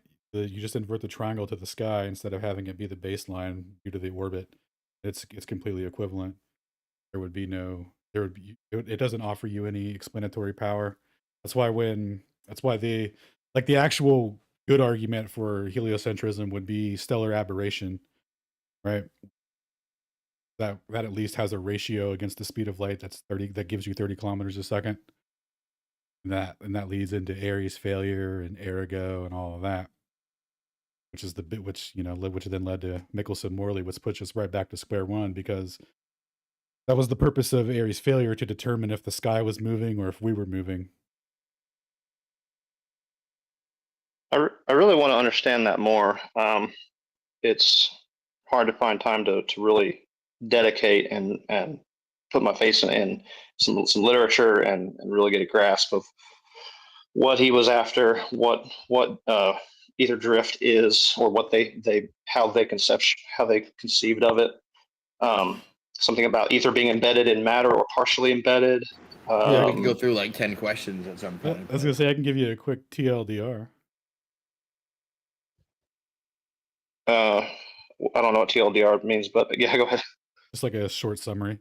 Okay, so the hypothesis was that the ether was stationary and the Earth was moving through it, and that for every arc second they would have to tilt their telescope by 15 degrees 6 months out of the year, and then tilt it back 6 months, or I'm sorry, tilt it back 15 degrees over the course of the rest of the half of the 6 months, so that they would, when you're moving towards the stars and away from them in the orbit, that was how they came up with it. And then each arc second was supposed to represent 1 kilometer of velocity to produce the effects that they measured. And when they filled the telescope with water, they found that they only had to make a correction angle of 0.8 arc seconds, which is fractions of fractions smaller than the 30 arc seconds that predicted. So that's where they didn't really know what to do with that. So what they, because the Michelson in the Michelson-Morley paper of 1887 makes a comment on it at the beginning of it, where he says that the only solution to it, if you were into wave theory of light, that you would have to argue that there's for some reason a mobile ether inside of the telescope, and it's carrying the light in the opposite direction of motion, so that you wouldn't have to create a you would have to facilitate that correction angle yourself, which is a ridiculous hypothesis and very ad hoc. And then on the other hand, if you were a corpuscle lad and you think light's a little baby particle, you would have to say that the light's accelerating when it hits the water, which is a violation of the conservation laws. We know that that's not a tenable position, and that's the only way that it would offset it. And that's why Michelson was, he leaves a little comment on it. So I definitely recommend read Aries' paper. It's a short read. I think it's only like 4 pages. And then right at the intro of MMX, he breaks down the situation at hand and why they're going to use this interferometer to settle the matter. Okay. Yeah, there's a lot to unpack there, even in that summary. I caught on to some of it based on a little bit that I have read. So, like I said, I know there were different theories on what the ether, on the nature of it, and there were experiments done before even Aries came along that proved or disproved some of those prior theories. Like, yeah, I'm very new to the whole history of this. So like I do intend on learning as I go, and so that we can have more productive conversations. But yeah, I just all I can go by is what I know, and what I know is that according to the standard model today is that there are stars that are close and there are stars that are far. And just like objects in the room that you're standing in, some objects are closer to you, some are farther. And if you kind of rock yourself in a certain motion, the objects closer to you will mimic that motion in reverse in your perspective. And then the objects farther away from you are doing that same motion, but it appears smaller to you because they're farther away, just like perspective. And so my understanding is that the stars are doing the same thing. So I'm really, really curious about, I'd love to dig into the actual raw data that, let's say, the most precise instrument to date, Gaia, what it actually says about the stars that are close by, the big bright stars we can see. And does it fit the pattern of objects in the room that mirror your motion in reverse, all kind of in unison? Some are bigger patterns, some are smaller for the dimmer stars. And if that's the case, I just honestly see that as very, very, very strong evidence for a 3-dimensional space in which there are stars very far away that exhibit this behavior just because of our motion around the sun, let's say. And that's just where I stand right now. Yeah, well, definitely take a look at that Gaia info, because what Shane was elucidating to earlier, that there's negative parallax in it. So like you were saying, if you were doing this observation in your living room, right?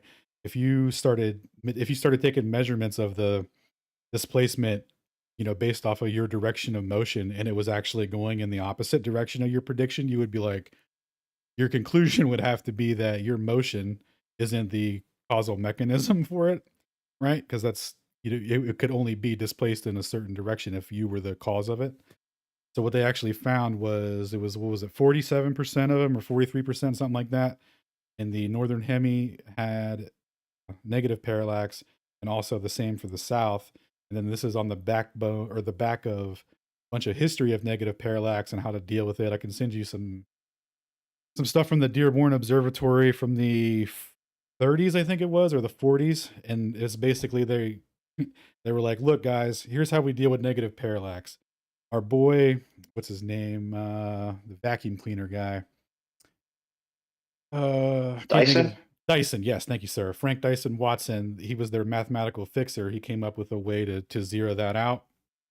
And then if that fails and the displacement was too great, because here's the thing, sometimes the negative parallax is larger than the positive parallax, and they always round the negative parallax to be positive, or they just say no parallax.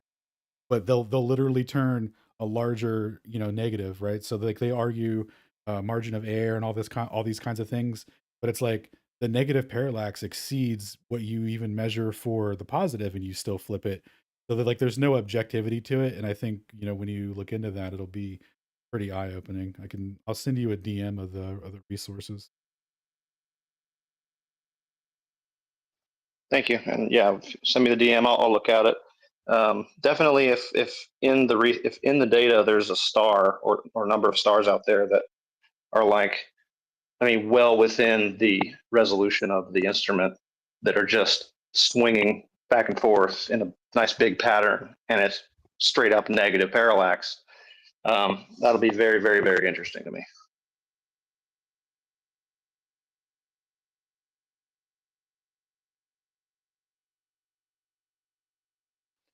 I also want to know if the stars that are well outside of the ecliptic plane, if those stars are indeed going in circles and not back and forth. Alan, because stop. That's what I would expect from the stars that are near the 90-degree angle away from the ecliptic. Do you follow what I'm saying? Mm-hmm. Yeah, that would be very interesting to me as well. But yeah, I'll land it there and let somebody else talk.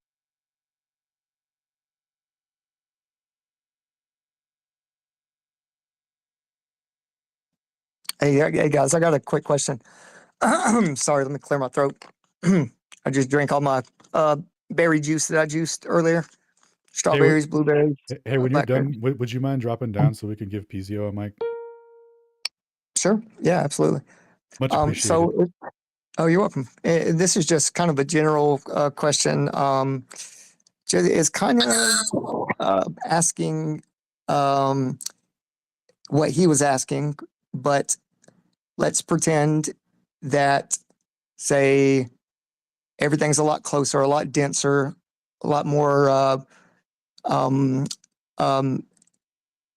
what we would consider atmosphere, or the ether up high. Wouldn't it translate motion easier if it was more dense, and say those stars are doing circles, but they're closer together and they're on an axis of 23.4, and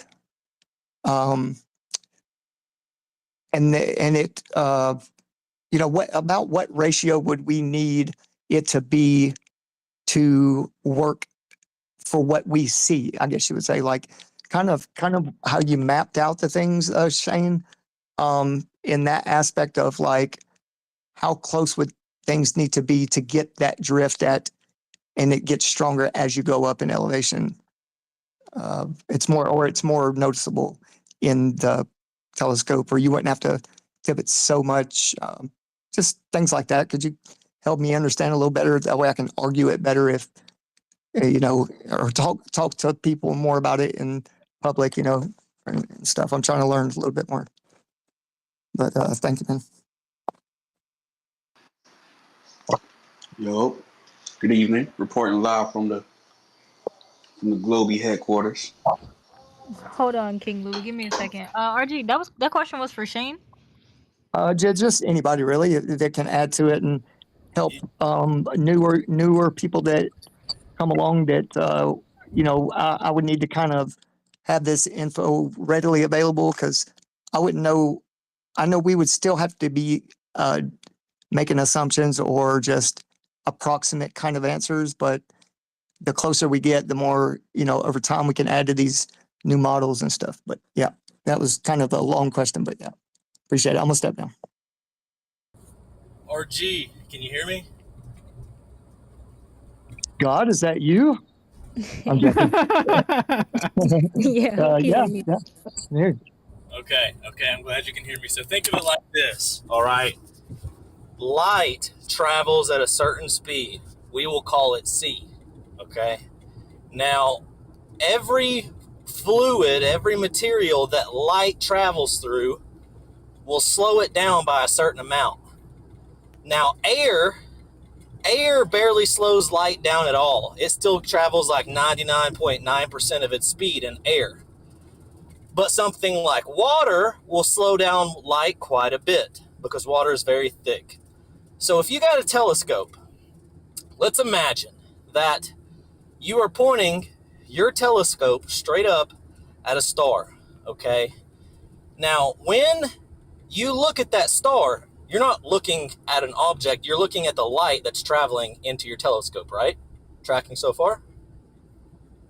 Oh yeah, yeah, yeah. I get this part. I'm just thinking more of like how much like a ratio. How much more dense would it need to be to get the measurements we do get? Like, but yeah, Nobody go ahead. knows. There's no way to know, dog. Oh, Yes. okay. Okay. So hold on a Even second. like, go ahead. Go ahead. If you're just looking through that telescope and that telescope has air in it, then that light's not really slowing down. It's still traveling like it does, okay? So but it still has a speed. It's super fast, but it's not instant.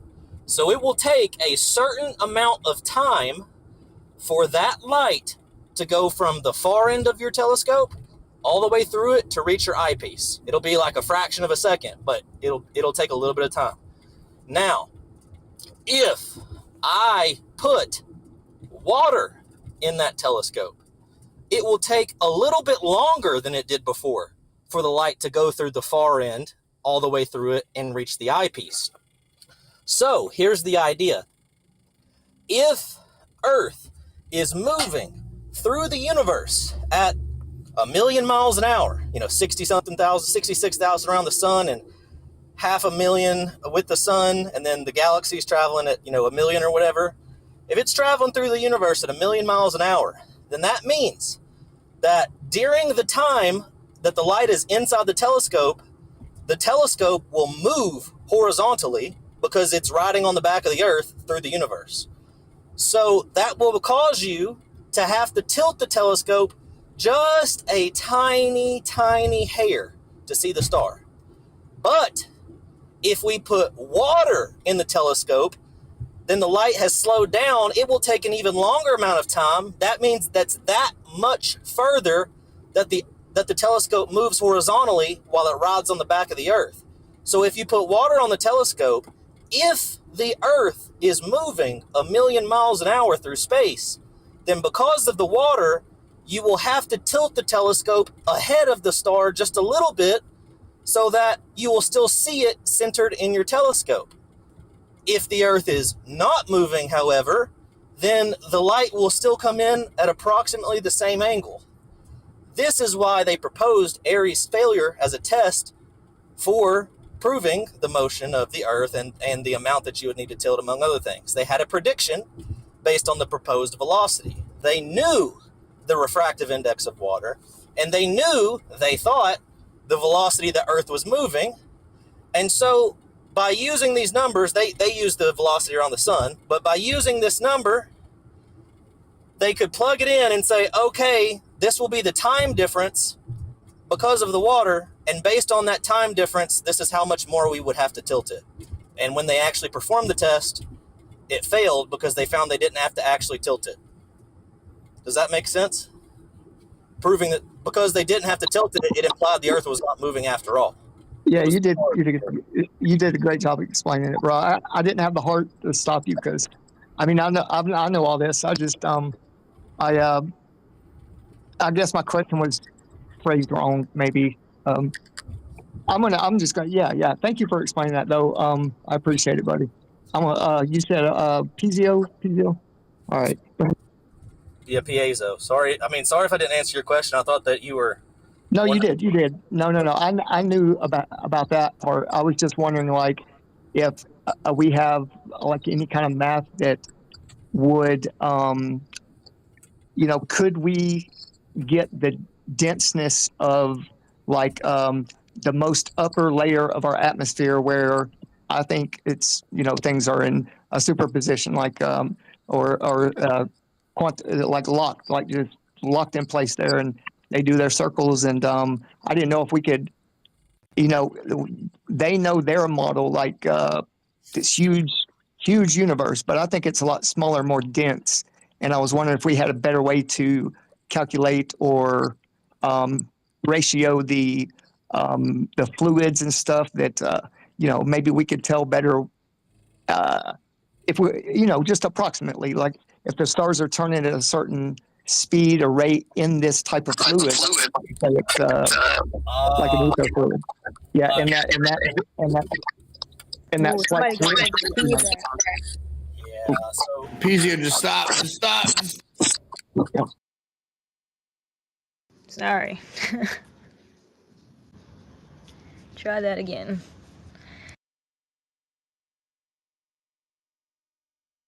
Yo, Pizio, you have to unmute real quick. Oh, your mic's messed up, bro. It's like belching a lot.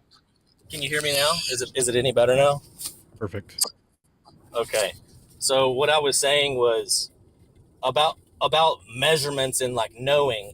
All we have is the motion that we see. We can't go up there with like a spoon and like pour some out in a bowl and take it down put it in a scale and do stuff like that.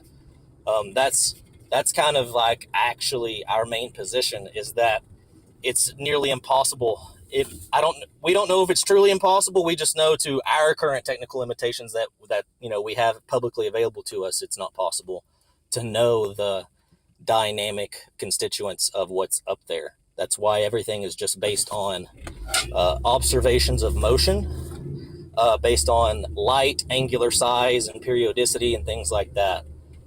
But there are still yet things that we can infer from that motion, and that's why Airy's failure was like a Newton's bucket type experiment, using the Earth as the bucket and the water and the telescope as the water in the bucket. We have interferometry that we can directly infer things about motion or the lack thereof, as well as the existence of a medium. But as far as actually elucidating the properties of whatever's up there, man, I'm sorry to tell you, I don't think that there's going to be a way to do that unless they already have some kind of system that can take us way up there and get us close, which I don't think there is. I think we're limited pretty strictly to the low Earth orbits, and maybe that's the way that God made the world on purpose. But yeah, that's my take.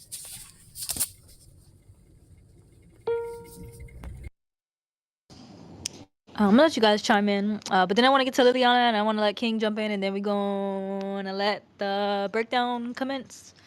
Alan Ether Cause is gonna give their Battle of the Beams presentation.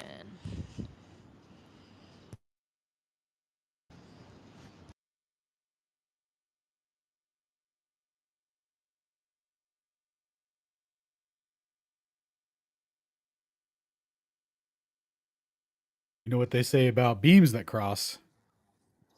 Can anyone hear me? Yo, what's up, Lily? That is what they say.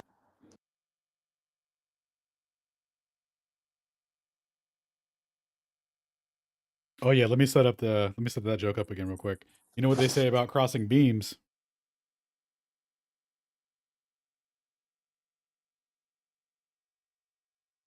Did you hear the prank? You're supposed to say, what do they say about crossing beams? Well, what do they say about crossing beams? I don't know. I didn't watch Ghostbusters. That's a pretty gay setup. You could have went a different number of ways with that.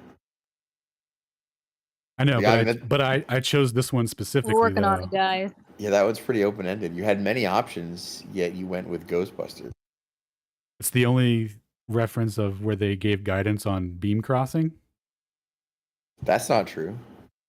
Oh, is there another major pop culture reference to the rules on crossing beams?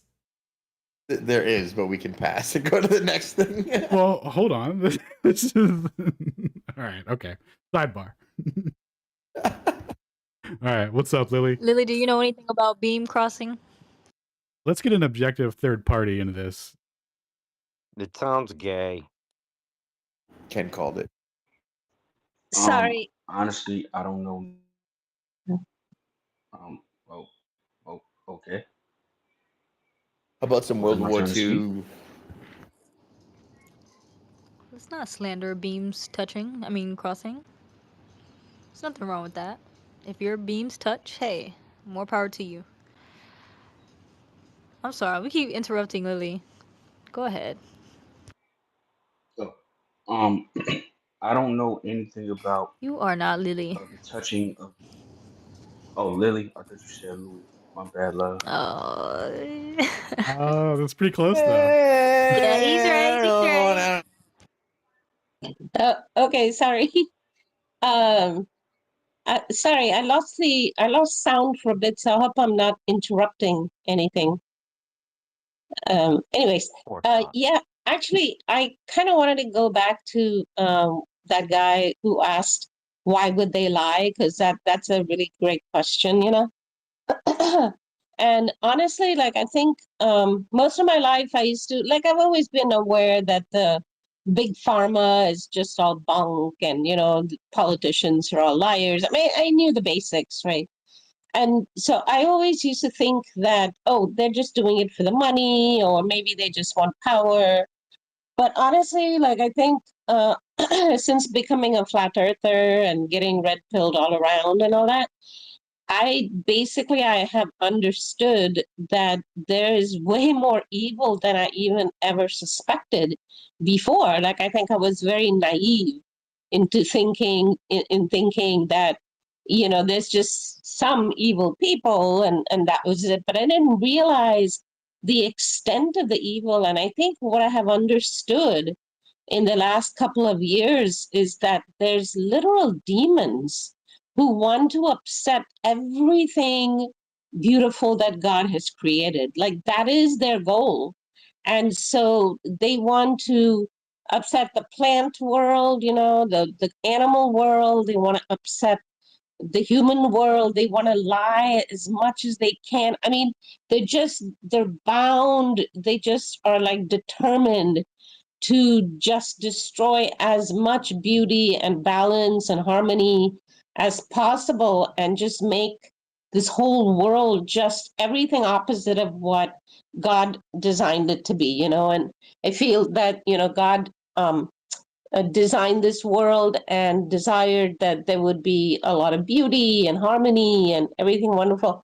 So yeah, that was a very difficult red pill to swallow because it made me realize, especially you know, getting to find out about what they do with children and all the blood stuff and all that stuff. I knew nothing about that, and honestly, when I first found out, like I spent because it happened to me. Like I got red pilled on my own. You know, there was no one to talk to in my real life or anything. It was just basically I was dealing with stuff that I was reading and stuff like that. And I mean, I always take everything with a grain of salt, but I could kind of tell like some things probably are true what they're saying. And I think for me, it was, you know, I spent a few days like thinking, am I going crazy to even entertain these possibilities or whatever? Because I just couldn't ever fathom that there would be, you know, this level of depravity and evil even possible in this world. And coming to terms with that, I think, has been one of the most difficult things that I had to go through in my head of just understanding there is evil and there's, you know, there are demons. But then I think also what I understood after that was, you know, as deep as the depravity and the evil goes, then I understood, wow, there's actually probably way more good than I ever imagined, also. You know, like both went up for me. Well, I mean, the evil, you know, was darker and deeper and went down, but I also realized, you know, there's a lot of good, more good than I ever suspected. And that is what has kept me sane. And honestly, you know, in the flat Earth world, I have found a lot of really good souls, like genuinely good souls here, you know. And this is the community I've felt like I most um, resonated with because I feel like there really are people here that mean well and that want to have that beauty that God intended for us and the harmony back in our lives, you know. So, yeah, because when you realize that these people actually have the power to print money, well, money is not their motive. They can just print it. They can create money out of thin air. So money Money doesn't motivate them. So my whole life thinking money was what motivated the evil people turned out to be completely wrong. And now we realize power is not what motivates them either, because they actually are in power. They actually are in control. They're controlling everything. They're controlling education, they're controlling politics, they're controlling everything, you know. So then what else is left? And then you have to just realize that, oh my God, this is like absolute total demonic evil that just wants to. I think their goal is to destroy God, but they never can, because God is the one that even created them, you know. So yeah, so the only thing sane that keeps me sane is what my mom used to tell me. She said, you know, if things get too difficult and you're too emotionally invested in any things or any ideas or whatever, just step back and think of yourself as an audience member who's watching a cosmic play, and just be detached from things in the sense of not getting that emotionally entangled in it, you know. I don't mean detached in the sense of like not to care. You have to always care, but you have to care with a certain level of feeling that, look, you know, God is in control and I don't have to worry that much. You know, we still have to do good. So yeah, so that was a huge wake up call for me, and it's difficult because I think most people like me won't understand that. You know, me 2 3 years ago would never have understood that such demonic evil could exist in the world, and that's what's behind everything wrong that you see, and why would they lie and all that, you know. So anyways, just that's just my 2 cents. And oh, and then I just want to do my quick ambassadorial little thing, which is please support our teachers, because they teach us so much. They put out amazing content. I mean, look at the amount of content that Stone and Shane and Alan and Witsit and all put out.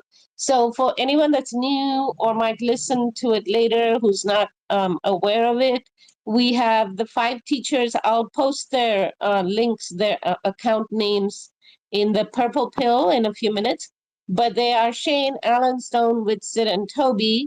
And they basically they will do readings from books and papers. And there were so many scientists in the 19th and 20th century whose works have been suppressed because they were not in line with Einsteinian, you know, heliocentric stuff and whatnot. So they basically come with all the receipts and all the citations and all the papers, and they teach us. And I've really been enjoying attending their reading sessions and things like that. So please consider supporting them, because I think, you know, they are the future of. They're like the spearhead of the flat Earth movement. They give us, you know, a lot of legitimacy, and we can sound a little more intelligent if we start learning what they teach us and stuff. So yeah, please support the teachers, and I will post those names in the purple pill. Thank you. Well said. Okay, now Louis, it's your turn. Then we're gonna get to Run Boston. All right. Honestly, I just wanted to piggyback off of what Lilia was saying about, like the powers that be and whatnot. And like they just wanna like honestly, like the biggest goal is to like gather as much people to go to hell as possible. I know that sounds crazy, but that's just the overall goal and stuff like that, because you gotta understand that, you know, it's only two grand powers that be at the moment. It's either God or it's the devil overall and stuff like that, you know. And like like for those who get their power from God, they're not going to be greedy, selfish, miscellaneous, malice, none of that evil shit. The ones who get their powers from the devil, they're going to fuck up the economy, screw up people, make up all these lies, manipulations, and all this other stuff and whatnot. And the ultimate goal is to get a lot of people casted into hell with the devil as much as possible, because like the one thing that people don't realize is that the devil already know that he lost the fight. he know that he lost the battle. The thing is that like he's just running down the clock just to gather up as many souls as possible to suffer with him and stuff like that. You feel me? Because like if anybody was to ever like misunderstand and think that the devil is running hell, he not. He not the king of hell. He not the prince of hell. None of that shit. You feel me? God controls the heavens and the hells at the same time. You feel me? So like like the devil can't control a place where he's gonna suffer at. I'm gonna say that again. The devil cannot control a place where he's meant to suffer at. You feel me? Him and the one third of the angels and the demons and stuff like that. So like it's all like a like all of this stuff is just a ticking time bomb. You know, it's just a ticking time bomb, and like people gotta be aware of like the devil's tricks and stuff like that, and just get right with God as much as possible. Like, and they use these things to separate and confuse people when it comes to spiritual, religious, even with the whole flat earth versus the globe earth and shit like that. You feel me? All of that is just like confusion to fucking distract people into what we need to really focus on, and that's the ultimate love and serving God and stuff like that. You feel me? It just knowing that like Jesus is King and stuff like that, and for us to really like just understand about how to really like respect and treat each other on a grander scale instead of like all of this fighting and confusion because it's really getting nobody nowhere. You feel me? The more we fight, the more we argue and stuff like that, it just breeds more chaos and more confusion. And the guys that's on top, they laugh it. You feel me? Because they know that the more confusion that you make around the people, the less understanding and the less communication is going to be, produced by stuff like that. That's the reason why, the world is getting more violent and stuff like that. Like people was just smoking other people for no real reason at all. It was just a high school shooting yesterday, and then one today, stuff like that. And I bet you, like both of those incidents were caused over something that was petty, emotional, confusing, and stupid.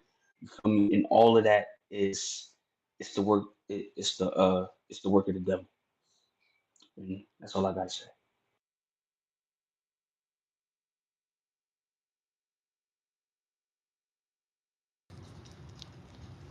Yeah, people also often say like hell is a separate place from earth. Some people believe that this is hell and that like when God came down, he took all the righteous people to heaven.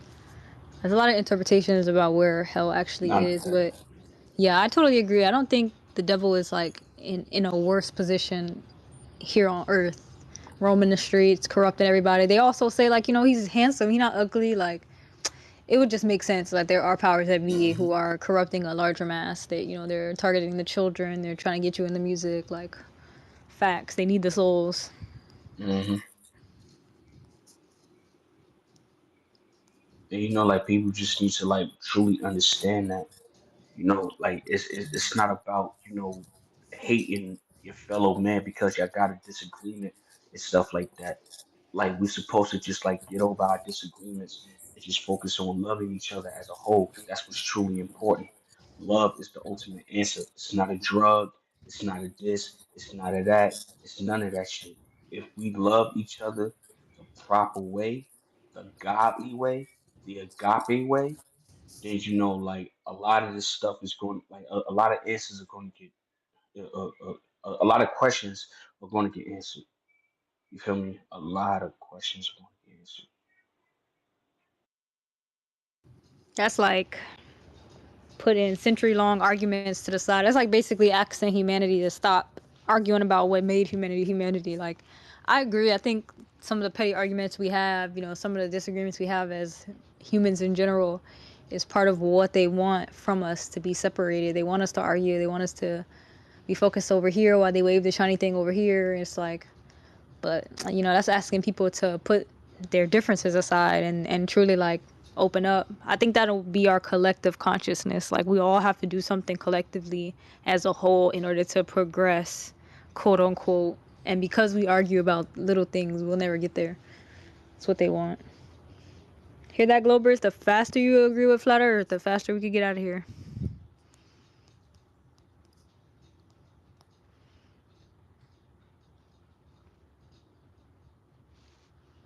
JJ, I'll let you go before we get started.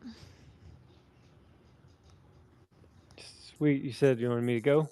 Yeah, go ahead. I'm glad because I'm going to listen to some of the Battle of the Beans. I know the sciences are about to get hot and heavy. It's a great breakdown. I like how polished they're getting on the reality of that situation.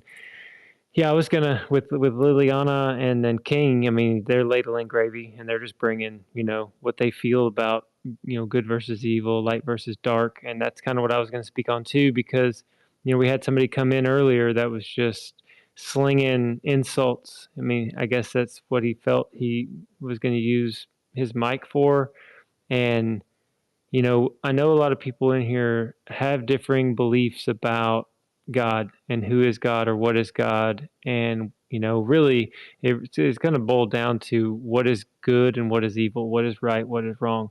And I think a little bit of the reason why people trip out so hard that we're asking questions about the earth, because in their mind, they're like, no, that's been settled. That's science. Trust the science. That's one aspect of it.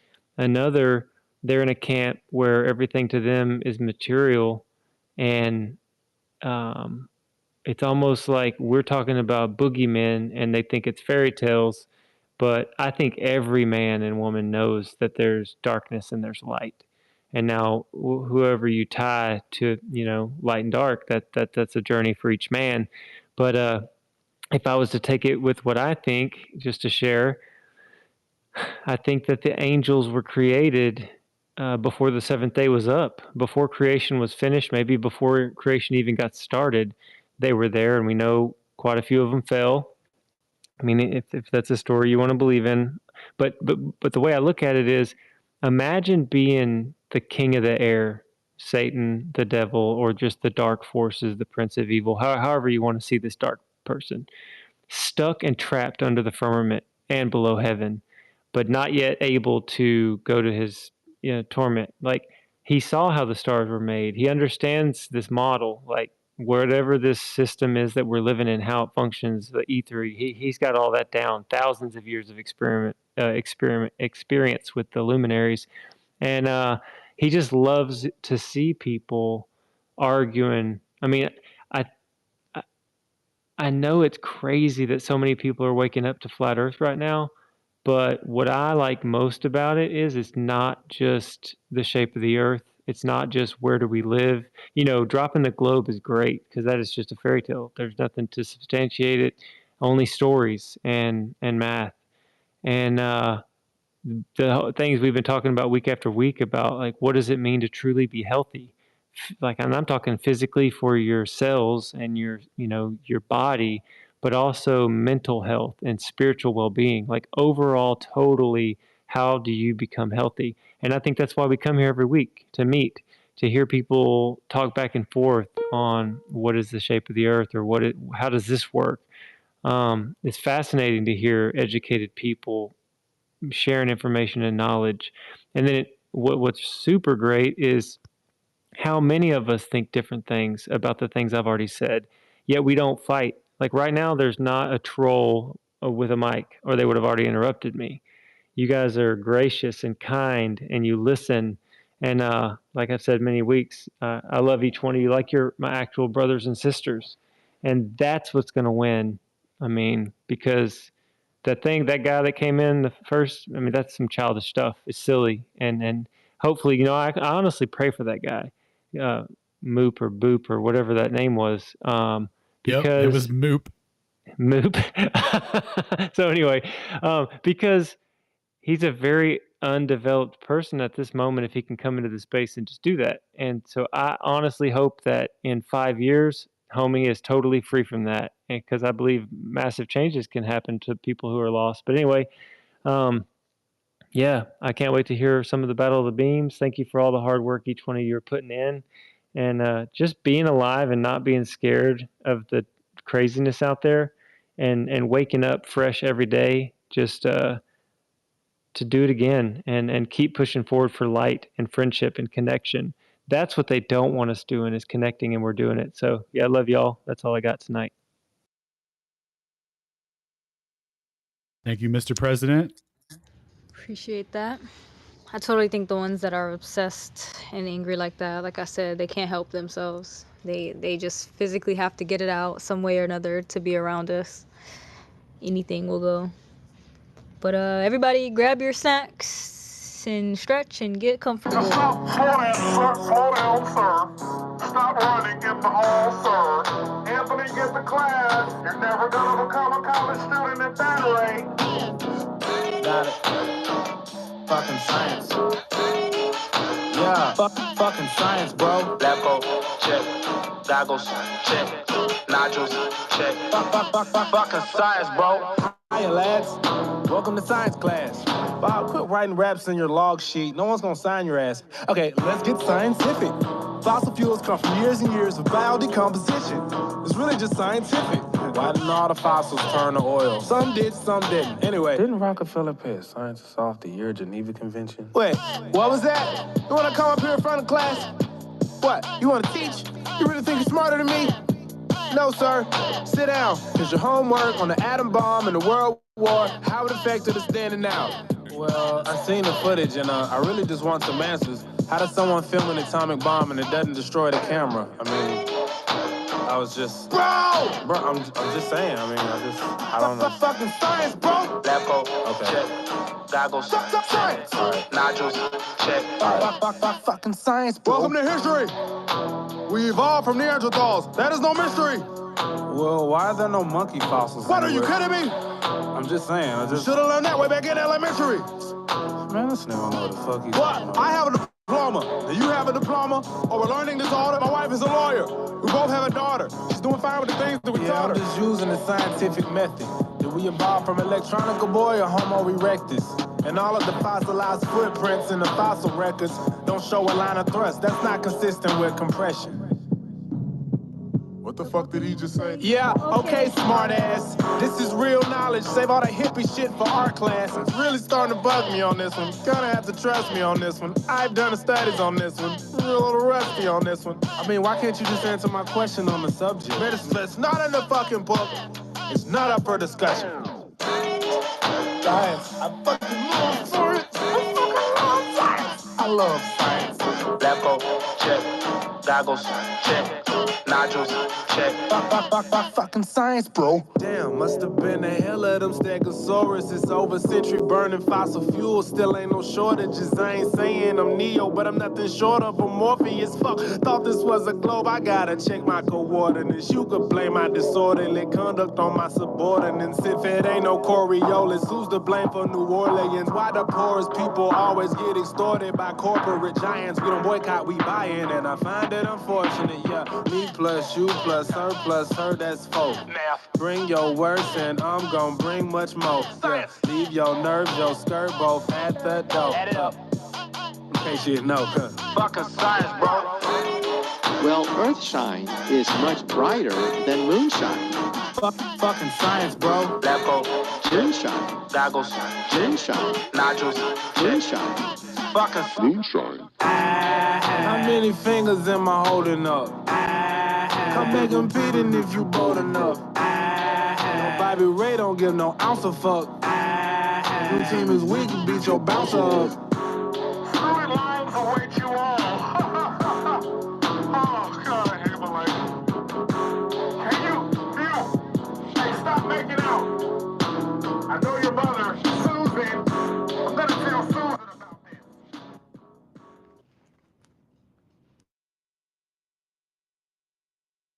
This is Flat Earth Fridays, episode 109, Battle of the Beams.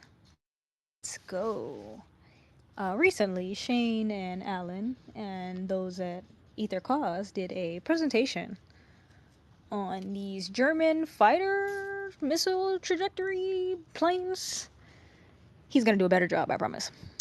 And essentially, they pinpointed their direct target line of sight using radar from something stationary.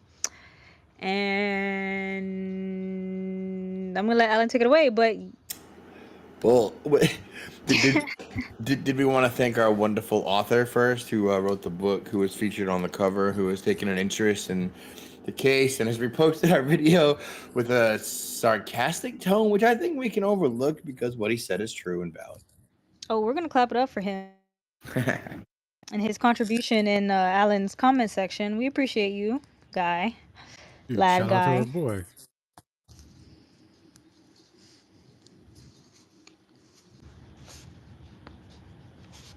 Here, I got my notes. We're gonna let them take off. I think they kind of want to get through their presentation, and then we could take questions for sure. But comment section is open. You guys can leave your comments if you have any. Take it away, guys. Cool. I'll do a truncated version of it here. So, if you're able to tune into the stream and you could watch this live and follow along, and if you're on your phone and whatnot, you should be able to come up with such an arrangement that you can stay in the Twitter space and watch the video in the background. While I'm talking for a little bit, I'm going to have a video playing that shows what these radars were doing. So in 1940 or 1939, actually, the Germans came up with a radar system that they were going to use to guide planes across the earth, to guide them and drop bombs using intersecting beams.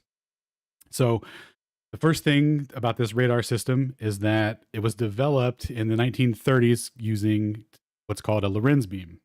And what this beam does is it emits a signal of dots and dashes to the left and to the right of it.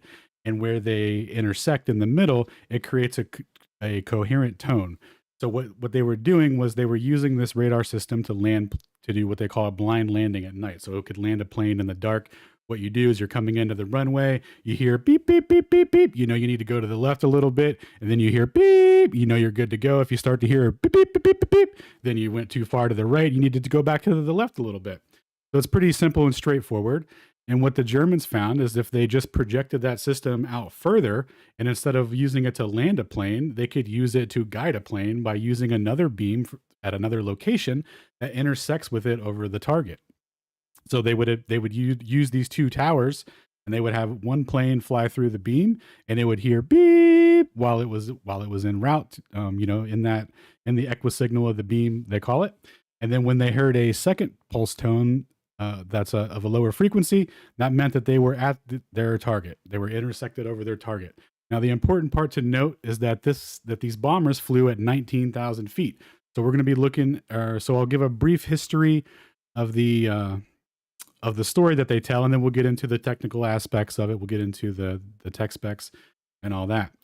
So here we have RV Jones, and he's the guy that was in charge of the investigation for the radar beams. He came across a bunch of circumstantial evidence that he used to make the argument that these beams, that this radar system actually existed, and that they should devote resources to investigating it and coming up with countermeasures.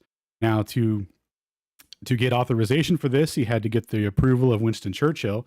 And to get that approval, he had to convince his former professor, Frederick Lindman, who was the scientific advisor for Churchill at the time.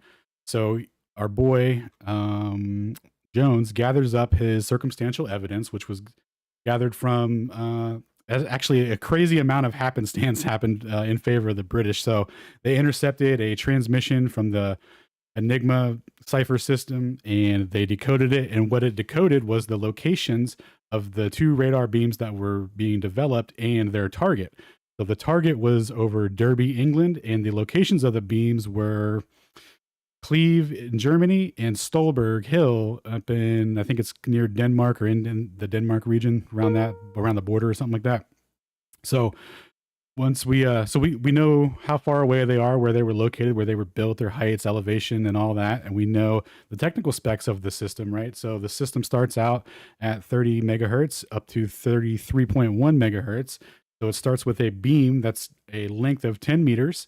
And then after our boy RV Jones got authorization to do the investigation for these beams, they flew planes around with ham radios tuned to different frequencies. And what they found was they started hearing dots and dashes. And then they found the equisignal of it, that coherent tone, and they mapped out the width of that, and it was 400 to 500 yards over Spalding, and Spalding, England, and Spalding is about 50 miles shy of Derby. And in addition to that, they found a beam over Beeston, which is about 50 miles to the east of Derby, and we have so we know what the divergence for that would be since we know the exact distance and all that. But because we know the starting specs and what the width was when they were measured, we can deduce from that how much diffraction there was and all of that stuff. So as we get further into it, we're gonna this is the radar system here. It's a horizontal radar propagation system. It doesn't tilt to the sky. It rotates on a 360-degree axis. They can spin this bad boy all around, but this part doesn't tilt to the sky at any angles. They can do some inward adjustments to adjust the beam width, but that's about it. It doesn't tilt to the sky. So at Stolberg, it was 143 feet above sea level. Cleve was 275, and then the beam towers were about 100 feet. So what we did was we made a uniform 656 feet just to give maximum benefit to the globe.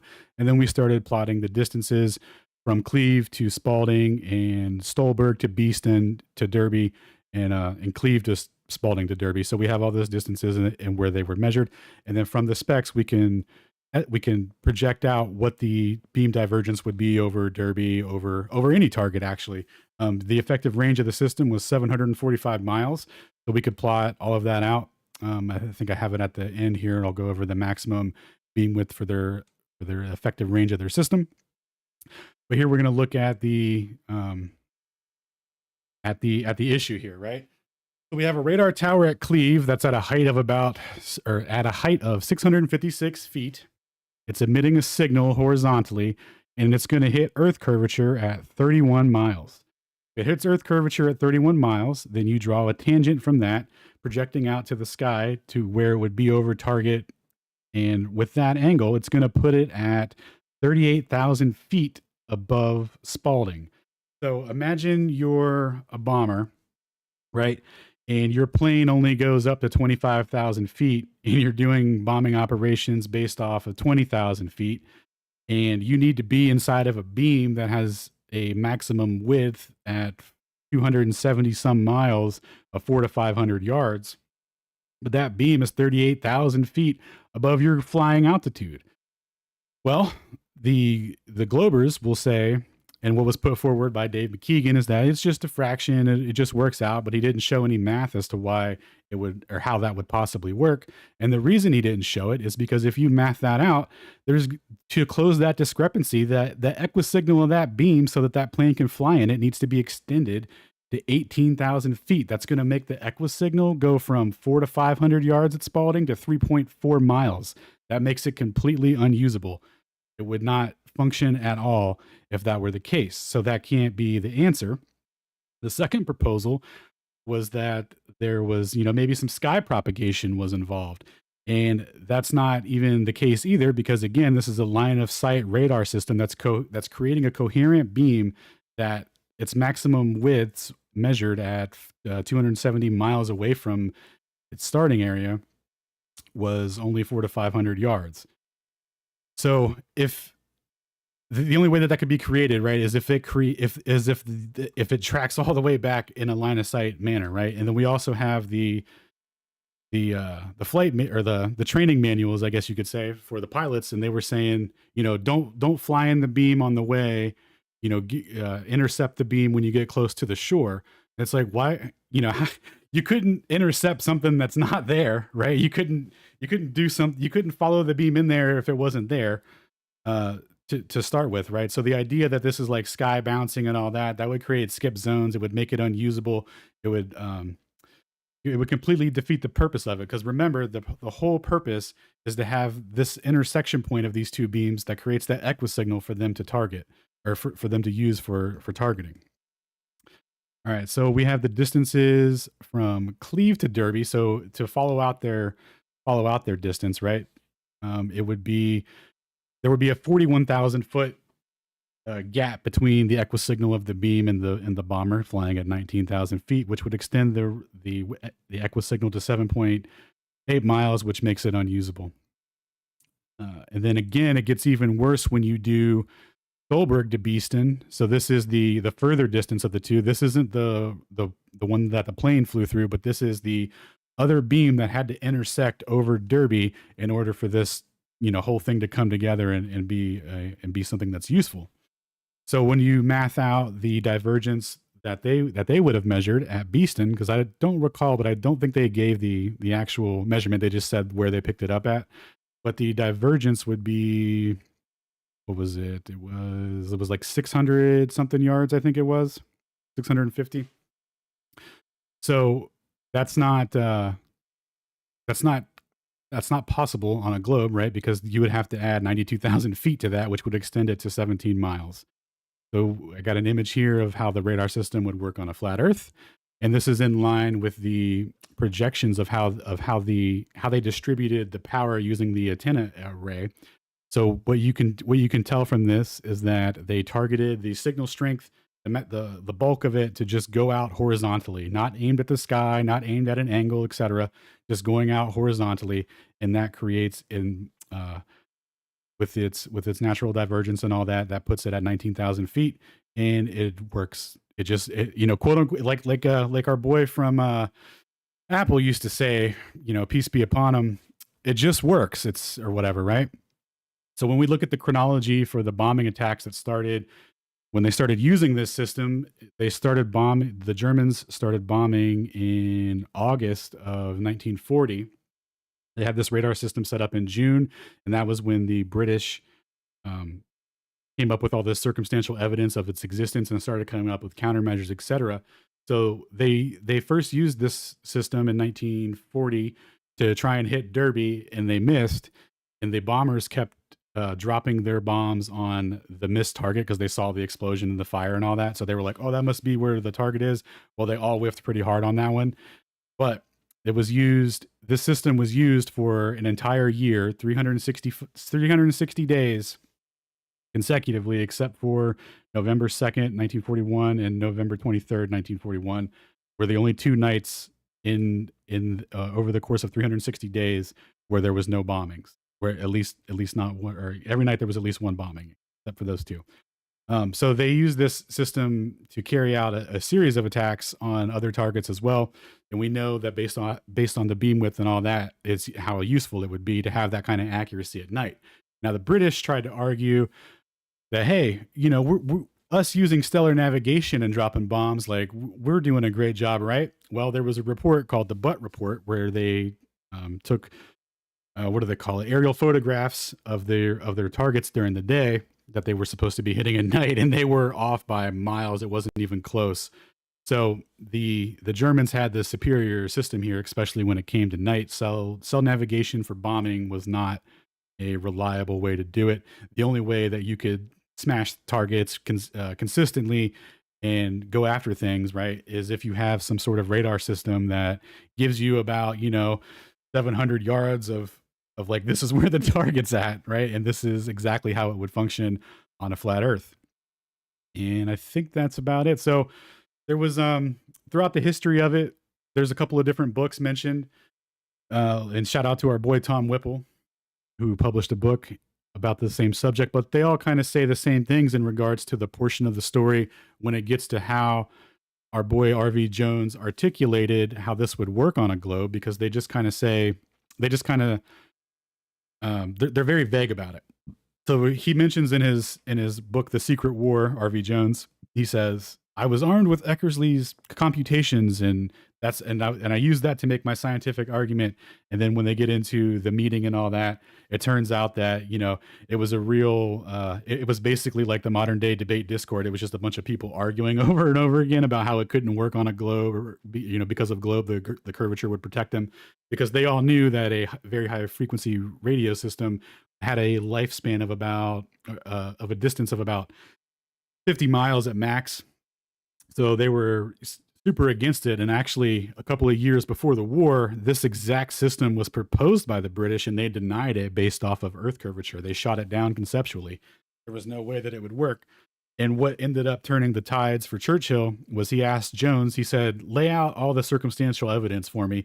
And our boy broke it down. He was like, look, we got the Enigma transmission. We got down pilots giving us some commentary on it through our, what do you call it, interrogations. We got recordings of them talking privately about it. Like, you know, when they don't know, they don't realize they're being recorded and they're just, you know, talking to other pilots and they're bragging about the system. And what was the other thing? There was a couple other. Oh yeah. They found a down plane that had a radar system that was overtuned to be too sensitive. So there was a lot of circumstantial evidence that it existed, and that's what ultimately won the day, because the only person in the room that actually mattered was like, okay, go ahead and send it, man, find it, and if we find it, you know, carry out all the necessary countermeasures, and if anyone deviates from this plan, tell them to come see me directly. So when you get into the Eckersley's papers, because they're not mentioned in any of the books or in the documentary, no one actually goes into any explicit detail. Was it sky propagation? Was it refraction? Did God change Coke to Pepsi? Who knows? So what they did, or I'm sorry, what we found was this paper is from Eckersley. He has two papers on this subject, and one of them isn't related to that at all. It's not related to a line of sight radar system.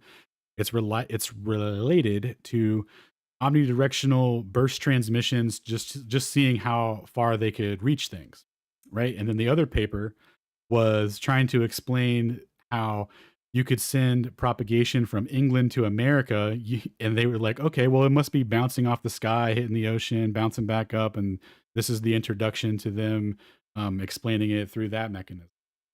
It has nothing to do with a coherent radar beam that depends on overlapping signals to create an equisignal that's dimensions are used for targeting over long distances. These aren't analogous. They explain nothing. They have no explanatory power in this situation. And in fact, the one isn't even regarding very high frequencies. It's in a different frequency band. So at the crux of the issue here is if we put this radar system on Mount Everest at 30,000 feet, it still wouldn't work on a globe. It would hit Earth curvature at 212 miles, and the beam divergence, you would still be off by 38,000 feet. So you would extend your equisignal to 38,000 feet. Again, it would not work. Now, there was an additional claim added that there was the X-Garot system that it is claimed that the beam was so fine that they had to use a 5-figure log table to take into account for the fact that the Earth is curved, or not a perfect sphere, sorry, but it's slightly flattened at the poles. Well, all that is a radio deflection of the vertical.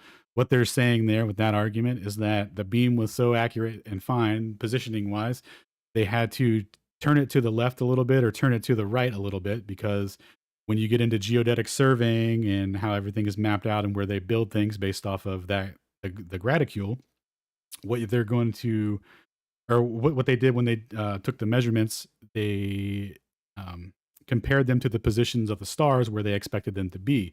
So you take a theodolite or telescope and you look up 90 degrees to your zenith, and if the star isn't where it's supposed to be, you have to come up with a reason as to why. And what they said was, oh, you know what? The gravitational potential here is so strong that this plug bob isn't being attracted to the center of the Earth. It's actually deviated a little bit due to that gravitational offset. So what I'm going to do is I'm going to tilt my theodolite a couple of arc seconds, and I'm going to hit that star in the center there, and then I'm going to record that angle of deviation from where it was originally before I tilted it, and the angle after. And we're going to call that the deflection of the vertical angle, and then we're going to make up a whole story about how you have to maintain a perpendicular relationship to the equigravitational potential of the geoid, and it isn't always uniform. And wherever we need to tilt our theodolites, that's what we'll use as our reference. So when they go to build cities and whatnot later, well, when they get real accurate with the positioning on where they're going to start, it might be, slightly off. So when they're talking about we have to do a 5-figure log table for all this, it's like, okay, cool. At least show the log table or something, right? But not even that. But anyway, just to fully address that, it's just a little, it's compounding deviations of deflection of the vertical, and it comes out to be, a fraction of a difference over 500ths of a degree of a, yeah, over 450 miles. So Very cool. Actually, it wouldn't be that distance for this system, so I apologize. That'd be about 270 miles for the Excalibur. Right. And let's see. I think I pretty much covered all the necessary information. But let's see. We have. I think that's pretty much it.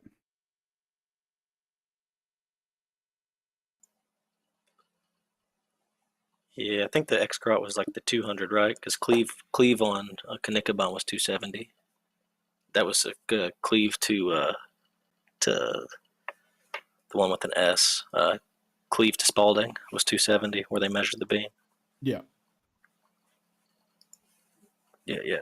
Yep. So like, that's what happens when you bet. As the wonderful author commented on our commentary, right? Because it was like, that's what happens when you bet the security of your country on the globular nature of the world. You get bombed to shit and everybody dies, right? That's what happens in the real world. Whenever you have to have real stakes with real decisions and real weapons and real things, it's always over a flat stationary non-rotating Earth, or shit doesn't work. So sorry, we're gonna go over refraction real quick because there's been some debate going on in the modern day debate channel. So if refraction is put forward as the answer for this, but even though none of the people at the time who were in charge of a situation where lives matter even dared to use this argument because of how ridiculous it sounds, you would have to invoke a special refraction gradient for each radar, each beam system where it's at and where it's sending its signal, such that it compensates for this effect. Now, if you were to apply this to the Kanikabine system, you would have to introduce a refraction index of 0.794, which would extend the Earth radius to 19,000 miles. Just to explain the one that's, what was that? I think that was the 451 from Stallberg to Derby. It's the good old super sphere, I think. So yeah, that's preposterous. And then the Cleve one to Derby, right, would have to have a different one, but it would have to be such that it puts that beam at the necessary altitude to intersect with the other. It's ridiculous. Get out of here. Now, the other argument was ionospheric propagation bouncing, right? Well, in order for radio waves to reflect off something, they need to match that oscillating frequency, whatever they're reflecting off of. Otherwise, it's just going to go through it. So when they get to the heavy side layer, the ionosphere, and all these things, right? There's no material up there, right? It's pretty much there's less and less material as you go up. So what's up there that's oscillating at 30 megahertz? what would even facilitate that? And again, remember, there was a bunch of lads that had like the stake of the security of the country was on the line. Nobody even dared argue this because it's insane, right? They were all against it because they all know how this works and the implications. So when they leave it especially vague in the book and in the documentary, this is why. Because when you go to work it out, it's preposterous. And Pizio even found earlier, this a couple of years ago on Physics Stack Exchange, someone asked the same exact question and even used the maximum radar horizon for for globularity, and it only gives them 270 miles. It doesn't even fix it. So what this dude did is somebody replied to it and said, as pointed out by Hepper and John Custer, the frequencies operated of the system of significant bending of the radio waves will occur with the reflection of the ionosphere, making them over the horizon transmission easily. And then they locked the thread. Oh yeah, you just locked it, dog? Why is that? Because that doesn't explain anything. Dude, if it's bouncing off the ionosphere, which is not a charge density enough to support that, or if it's refracting perfectly over the edge of a non-existent globe as per the definition of an arc in light, if either of those things are true, then the system is fucking useless, right? So if you're going to have an equidistant signal from a conical intersection of a beam that's launched via line of sight, and you're going to say that actually all three parts of that beam to keep those equipotential ratios are actually either bouncing together or refracting together, you're retarded. If either one of those things you're saying, you're retarded. Refracting in such a way to maintain usefulness for 358 days straight. Yeah. So, refraction is of all three of those cop-outs, refraction is the most laughable one. Simply because just using a like trig on a ball, the tower to the plane at 451 miles would be having to point down like between 3.5 degrees. It's like 3.2. Let me look at the calculator. 3.26 degrees drop angle. And in order to refraction it, to be able to see it, of course, like you said, the refractive index would have to be 0.794, which, if you know anything about the K-value refractive indexes, they're anywhere between 0 and 1, the K-values.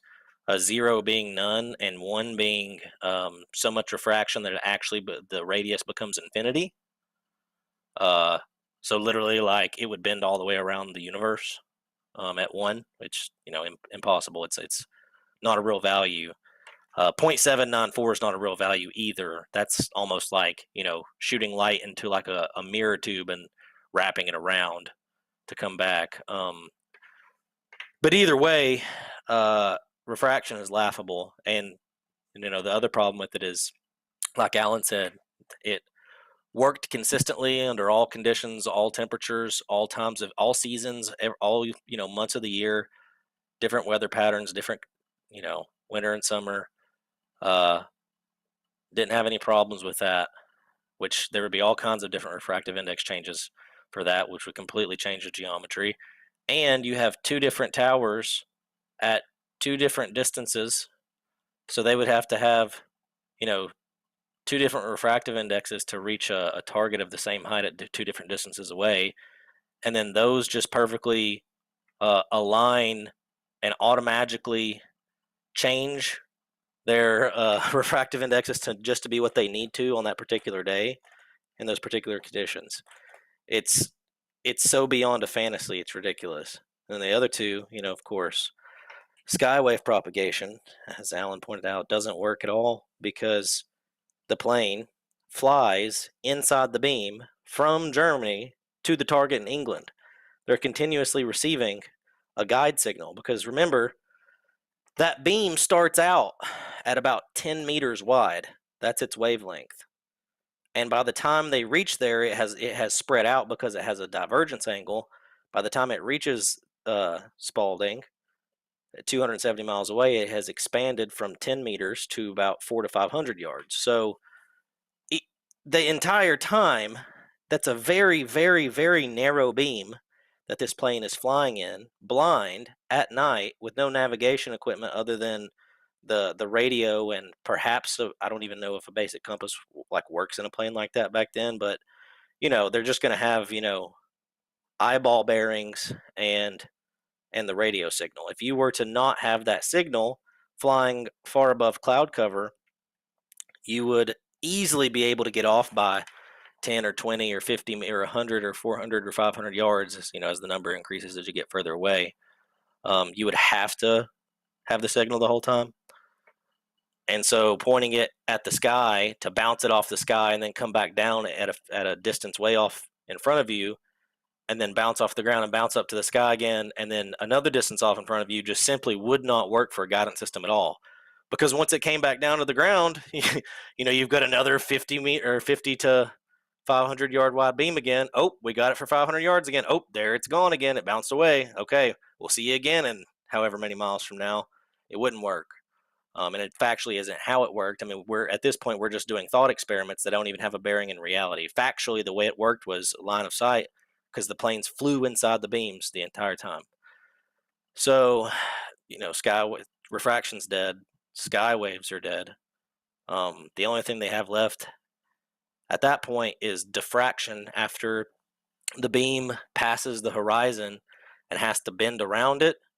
So the wave expands to fill in. Well, we know that didn't happen because we know exactly how much the wave expanded because we have measurements from the British of the beam. But even if we didn't, you could just use common sense and logic to realize it wouldn't make sense because, as Alan showed in those charts, over Spalding, the beam would be 38,000 feet in the air if it was shot tangent to the horizon. So that's the very floor of its altitude. it would probably have been a little higher than that in reality.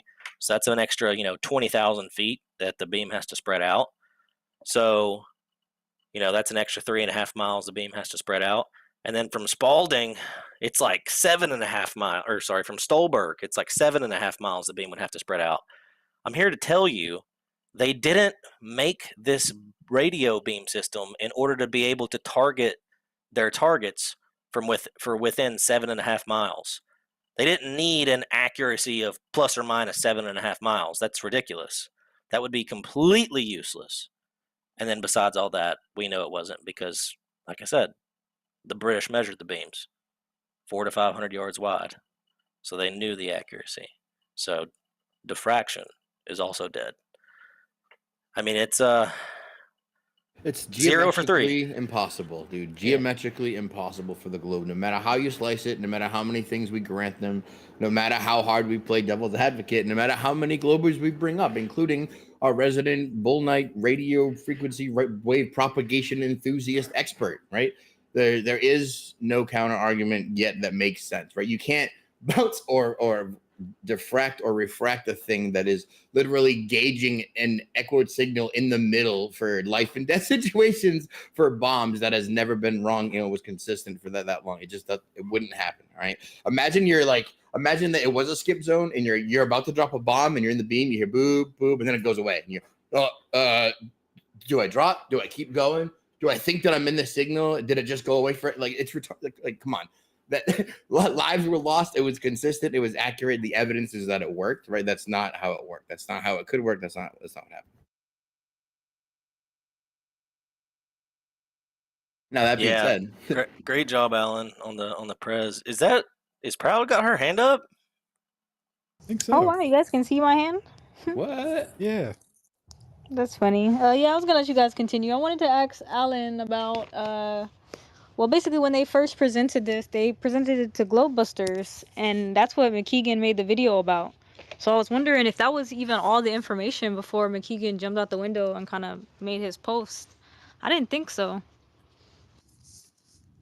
No. So when I first went on Globebusters and presented that, I was off on a couple of things because of the distance measured and stuff, but we were like, figuring it out in real time. A lot of the stuff on the wiki is not accurate. The documentary, the way some of the stuff's framed, like a little misleading. So when we went through and got all the proper stuff and adjusted it to the distances where it was measured, our position was still fully supported, and it didn't get any better for the globular. Yeah, and shout out to McKeegan for you got to give it to him. Like he did his best to find anything he could to latch onto, right?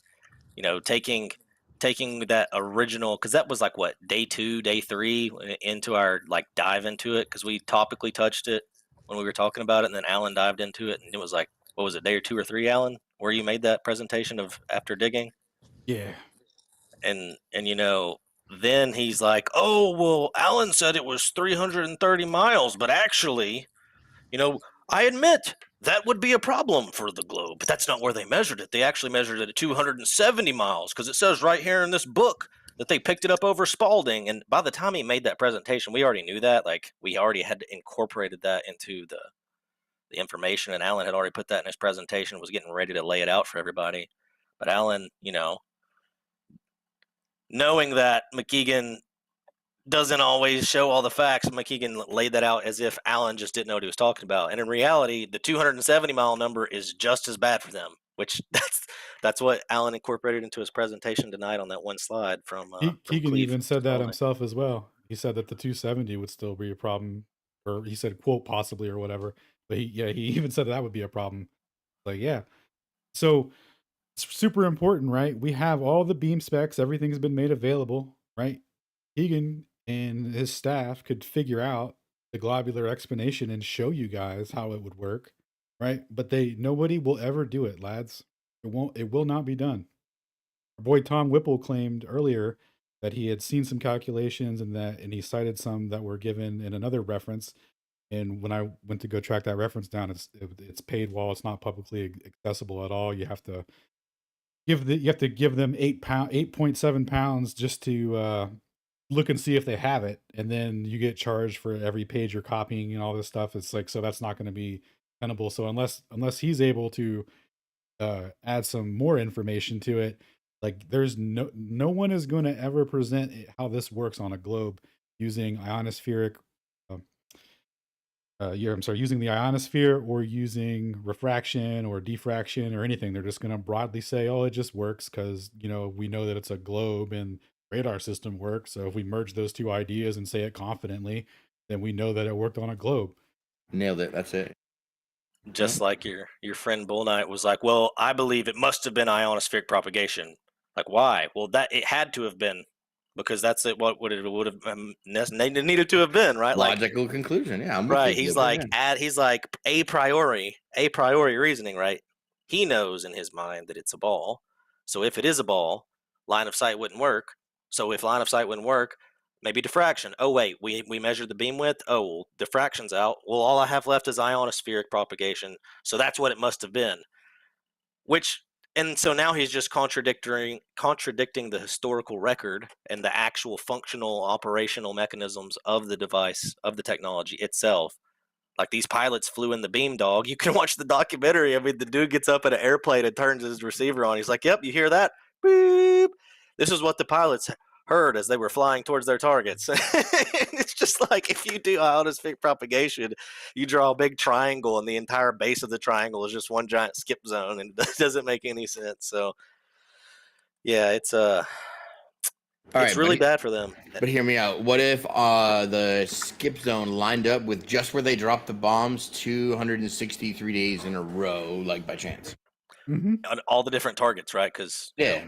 Also, there is absolutely no mention at all whatsoever of any skywave, skipping, bouncing, anything like that in any of the German documentation. And if you just look at the pictures, as was in Alan's presentation, you can literally see it's just a tower that's facing out horizontally that rotates left to right on tracks. The vertical arms are fixed and cannot be adjusted. It does not have a vertical adjustment component. It is only horizontal. It just rotates left and right. They simply just point it with respect to a certain lat-long coordinate and let it fly. And then those papers that he mentioned, we found two of them. Alan actually found one that was behind a paywall, and then we had a generous donation to get that paper, so we got both of them. Shout out to Ruhif. Yeah, and so those two papers, Alan showed both of them. Neither one of them show an explanation. And when you actually read the books published by R.V. Jones and the other historians, and watch the documentary that they all made, they claim that the paper that he used was an unpublished paper. And it's like, I wonder why. Dude, all that being said, any globularists want to come up and say some confident things really reassuringly, I'm sure we'll consider them seriously. Yeah, actually, we would love to have those people up. If anyone does want to, lay down a suggestion as to how you believe this would have worked, shout out again to Modern Day Debate for being extremely arrogant and saying that, this was already covered years ago. They're just resurrecting an old argument and thinking that it's already disproven, blah, blah, blah, blah, blah, blah, blah, blah, blah, and just using the magic refraction R word every time. Oh, but we love math and empiricism and the words of stone. So if you have arguments, bring the math, okay, it was diffracted this much. This was the amount, right? Here's the projection, because that would be helpful. Yeah. Let's talk specific figure. I would love to do that. It's very easy to talk trash from afar and make boisterous claims that, you guys just simply want to have control over the conversation, so that's why you want to talk about it in a space. Nah, dog, we have 152 people, or however many it is, watching on Alan's stream. We have 101 physically in the space right now. Everybody's a witness to what's happening. No one's going to bully you or take away your ability to speak. If you want to talk about it, come talk about it. But we all know that that's not going to happen, because in reality, you're scared to do so because you don't actually have any answers. They know how we get down. They know we open up all conversations. So shout out to the 6 other listeners that's still in here anonymously. Mics are open. Peter, if you want to come address any of the topics, you can. I don't know if Peter's still in here. Flurf, Enema Dirter, you're welcome to address the topic. We all know you won't. I think I just That let guy's been running so hard since Reds, it's not even funny. Perkins or Jeffrey is up here as well. So yeah, shout out to the Globers and not the anti-flurfs in here. Jonathan, let me know if you're back in here. Flurf Dirty, dude. Shout out to Sacred for that wonderful nickname. That 6? wonderful clip of Enema Herder. I'm seeing 43. Oh, now it just updated. Now 44. I see 44 anonymous listeners in here. Maybe Twitter's bugging. Bro, stop trusting Elon so much with your life. All that's really concerning. That you do that so much. They That's swarm a in deep. That's a way higher number than we Dude, usually numbers, have on the listen, Anons. listen. Numbers on Twitter are sketchy from the beginning. So, like, viewers are just total viewers, cumulative, not concurrent live. Things that are happening aren't, like, recorded the way that you think they are, mostly. No, he's talking about in the space, though. The anonymous Yeah, listeners. but it's been that the whole time, though. Like, Now 46. it's 46. Yeah. What do you mean? It was 4 and I went to 46? I think that's what I was saying. I think Prouds is glitched because mine is like still updating. Now it's switching, but it was 43. Now it's 46. Now it's 45. Like I can see it. Yeah. I mean, these are the people in the room, right? They got names. So Shane, what's the deal with this graticule situation and this radar?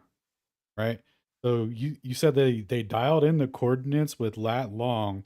Where do I recognize lat long from? Is that from a globe or is that a coordinate system? Like That what's the deal long here? thing, yeah. So, like, when you're taking angles to the stars, you're building lat long, right? Because latitude by itself would be elevation, the polaris of the sun, or literally the inclination of rotation, right? That's how it works. And they say it's latitude dependent as everything in the sky goes. But yeah, the graticule being the skeletal construct and real life observation of the hemisphere that you view each and every day and everything that you see. And then the bottom reconstructed with math, with the presupposition that it continues beneath your feet in perpetuity when you can't see it, instead of being the identical circumference across and away across the earth to come back with the same predictive power, right? Kinematically identical, as we always say. So that would be the celestial sphere being built out of math of that perpetual bottom that doesn't exist, as opposed to the same circumference across from the sphere. And then that gets the globe, which gives you the exact 1-for-1 correlation of the geographic to the celestial, right? Geographic graticule to the celestial sphere as a 1-for-1 correlation for every point on the globe, right? And let's try it backwards. For every star in the sky, for every altitude and elevation of a star, and every time is a specific position on the graticule, because they are literally identical, 1-for-1 links. What you're telling me is that a flat Earth map, a globe map, Mercator projection, all these things are all the same, and they don't actually represent a ball, because if it did, it would have to have a radius of 3959, which would have blocked the German radar towers and prevented its usefulness. And the fact that they did use it favors which coordinate system was it again? What's it called? The azimuthal something? Was it? The planar projection? Can't remember. The azimuthal equidistant direction preserving projection, or the Gleason's map. Oh, yes, our boy Gleason. Yes. So if there's no curvature, then then it doesn't represent a globe projection. Now, why is it that the Globers believe in the globe projection again, Shane? Why are they so enthusiastic about it? Could you dive into that a little bit? Because this is a huge point of contention here, right? Because there's some distortion in these maps, right? But the globe, no distortion. It somehow looks a little more appealing with those star locations you were talking about earlier. Yeah, they do match the star locations perfectly, right? So the general objections, or what keeps people grounded, I think, in globularity is like, hey, because we have a stereographic projection of a sphere onto a plane, right? That's like, oh, that's because, it's projecting the physical curved globe onto a map. And it's like, no, that's never been the case. If you look back through history, and the astrolabe was the first, the stereographic projection. It's a masterpiece, by the way. There's a whole seminar on it. You should definitely look into that.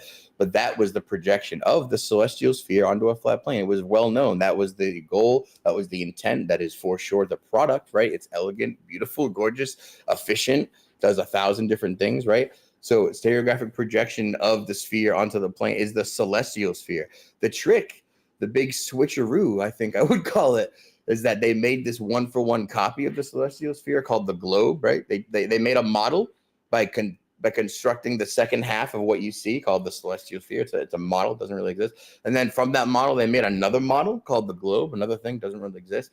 But the shape of those two models are both a sphere. So when you have the conformal projections of, azimuthal or directional, or direction preserving, or the distance preserving, or kind of shape preserving, all those preserving factors are aspects of the stereographic projection of the sphere onto a plane for sure. It's just not the globe Earth onto the plane Earth. It's the celestial sphere onto the plane, as per the astrolabe and ancient cosmography. I rest my case. Wait. So Shane, what you're saying is that when they said that they had to use 5-figure log correction tables, you mean to tell me that the globe is actually not 100% accurate, and there were actually correction tables that they had to use because the straight lines that they were drawing at the distances that they were drawing them would have had small deviations between the actual physical location that they were at in reality and the spherical projection that the maps were on?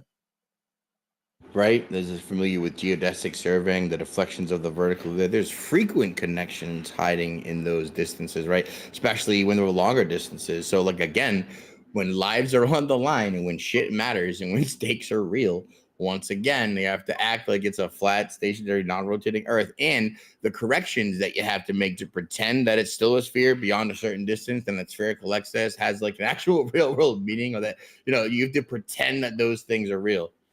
So, because otherwise, they don't account for them. They're not in any factors. They don't actually do anything, right? If they did, they'd be accounted for over and over again. So when Alan was explaining the thing with the deflection of the vertical, where when they were making these updates on the maps, that they would go to locations, to star zenith points, as prescribed by the map that they had, and then they would put their telescope down. They'd have their little water leveling mechanism on it, and they would level it out perfectly vertical, and then they would look through it and assume that the star would be centered in the telescope, but it wasn't. So instead of assuming that their map that they had in their hand was off by a little bit, they instead assumed, no, our map must be 100% correct. What's actually happening is that water is not level here. Yeah, isn't that funny? In fact, they started having to do that the same year they had to decide to comport to the spherical model and ellipsoid model.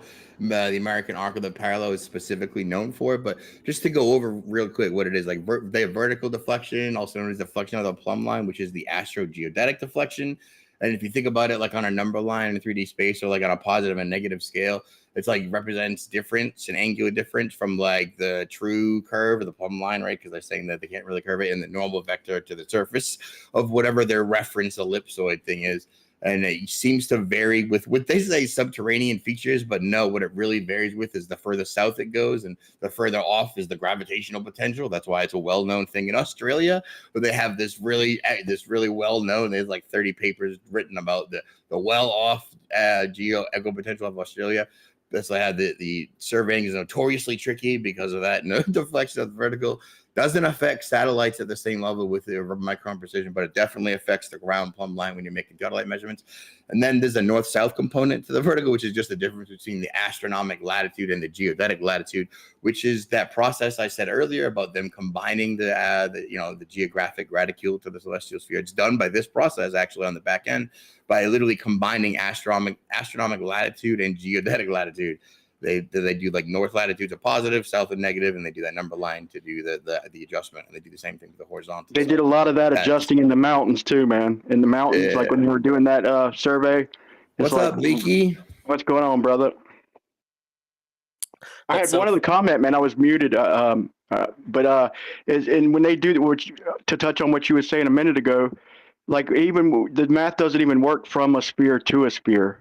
Like it's either the celestial sphere or or a globe, one or the other. You can't have both. That's why they take it down to the center of a common plane in the center of their Earth, because that's the way the formulas work. They work from the center of a plane to a sphere. Well, the way the angles work is you can either have like a flat plane with angles to the stars, which is inversely a sphere of infinite radius would be like if you have a sphere that has a radius that's so big it's infinite, it's also flat.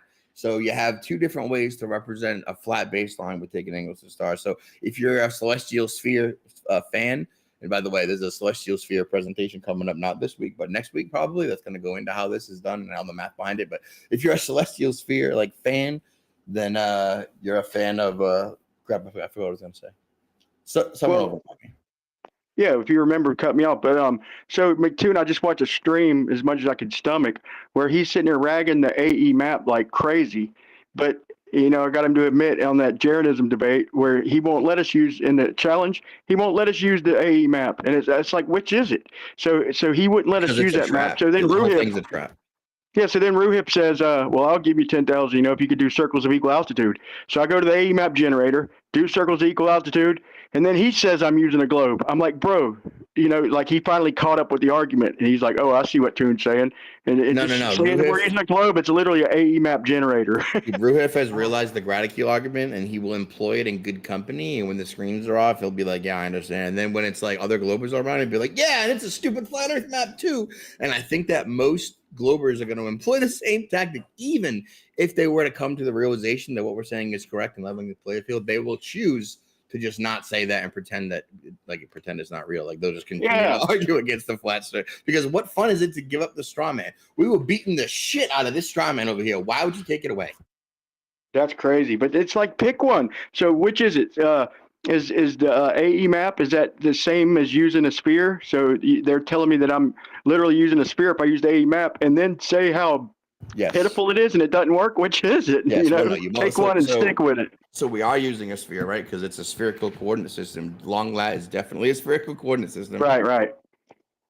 At the same time, as a Gleason's map does, it straightens out great circle routes into like straight great meridians. You have the longitude line, which would be spherical and curved on a globe, straightens out on the Gleason's and measures the same degrees of longitude measuring outward. So the type and facet of the type of projection preserves certain things, loses other things. That's why it's the most abused tool to try and prove the globe. Like my argument is the best globe evidence is to aggressively strawman the flat Earth map or to misunderstand the sun. Beyond that, they got nothing. Here's an interesting fact on that AE map generator. And the only two places, like if you actually, there's only one place. If you center your map right over the North Pole, that's the only way you only get one rotation as far as the latitudes. Anywhere else, I mean, especially over the equator, you get two equal rotations. But I thought that was pretty interesting. Oh yeah, so if you believe in the celestial sphere, if you like the celestial sphere, if you use that, then it's like the same as the globe. So that's what I'm saying with the AE map. The AE map is just a projection of the celestial sphere. It's like, oh, you mean that flattened out celestial sphere map? That's the one you want to beat up and pretend is the Earth? Like the whole thing about maps is that like the distances don't work, and it's like, well, on that map they definitely do. Like if I was to make a real world map with flat Earth proportions based on different angles to the stars to purport distances, perhaps they wouldn't. But you don't, like you're looking at the same projection. You've taken the same coordinate system and you've given it a flattened out projection, which has the same inherent, advantages and disadvantages of conic projections or planar projections or whatever, azimuthal projections, direction preserving distance, whatever. But it's nothing to do with the shape of the ground beneath your feet. It's to do with the shape of the coordinate system. The coordinate system has to be a sphere. It comes from a sphere. It makes the sphere, right? Longitude and latitude is inherently spherical. There's no other way around that either. Every coordinate system is every map has to project a coordinate system. Every coordinate system needs a datum to have anything to do with reality. The only datums anyone's allowed to use are geodesic datums, right? So WGS84, NAT83, things like that. So that's why all maps are going to project a sphere. And they're all a little bit different too. So like if you use the GS84 and then convert to the more recent, like you'll have I think the Ohio River flowing uphill, and then so Zanuck will argue that it does flow uphill in that area because the pressure is like ridiculous, man. Dude, like pick your favorite ellipsoid model. Claude Gibson, it looks like everyone line them up. We'll have a favorite model off. Everyone will pick their favorite model. It'd be great.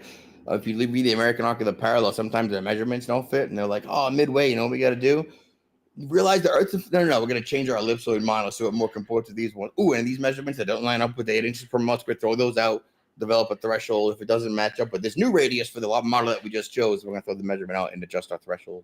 No word of a lie. Does Proud ever end up again? Do any of the Globers on stage disagree that we're using a fixed coordinate system? Oh, and we mentioned what is a fixed coordinate system? We mentioned debate topics earlier, but we kind of breezed right by it. We definitely have open debate topics. My personal topics for anyone to challenge me, right? Cosmography and maps. Maps project coordinate systems on the globe.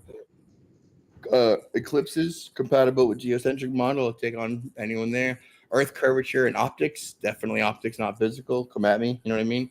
Geodesic surveying. Surveyor uses planar measurements with ellipsoid corrections. If you don't disagree, come at me. And then gravity, electrostatics versus mass attracting mass. I think Alan has a different list. I'll do cell nav and I'll do the horizon and I'll help you on gravity. Nice. Brian's taking an open debate challenge too. Excellent. Nice. Yeah, I got same for me. So let me read my list. Special relativity, general relativity, geocentric, Earth's motion, or the shape. So flat, round, we can go there. That's my list. Between us, we'll cover many topics. So, taking on all challenges. I think. Sorry, Peter. Yeah, quantum field theory and quantum electrodynamics as well versus E. Nice. Yeah, I like talking about ether. When you gonna debate?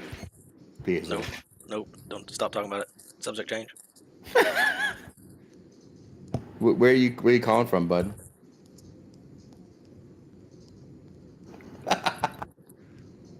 I guess you heard it here, folks. We have public debates going around and a database to pick your poison. I posted up in the nest. I think I put it in the nest. If not, I'll put it up there.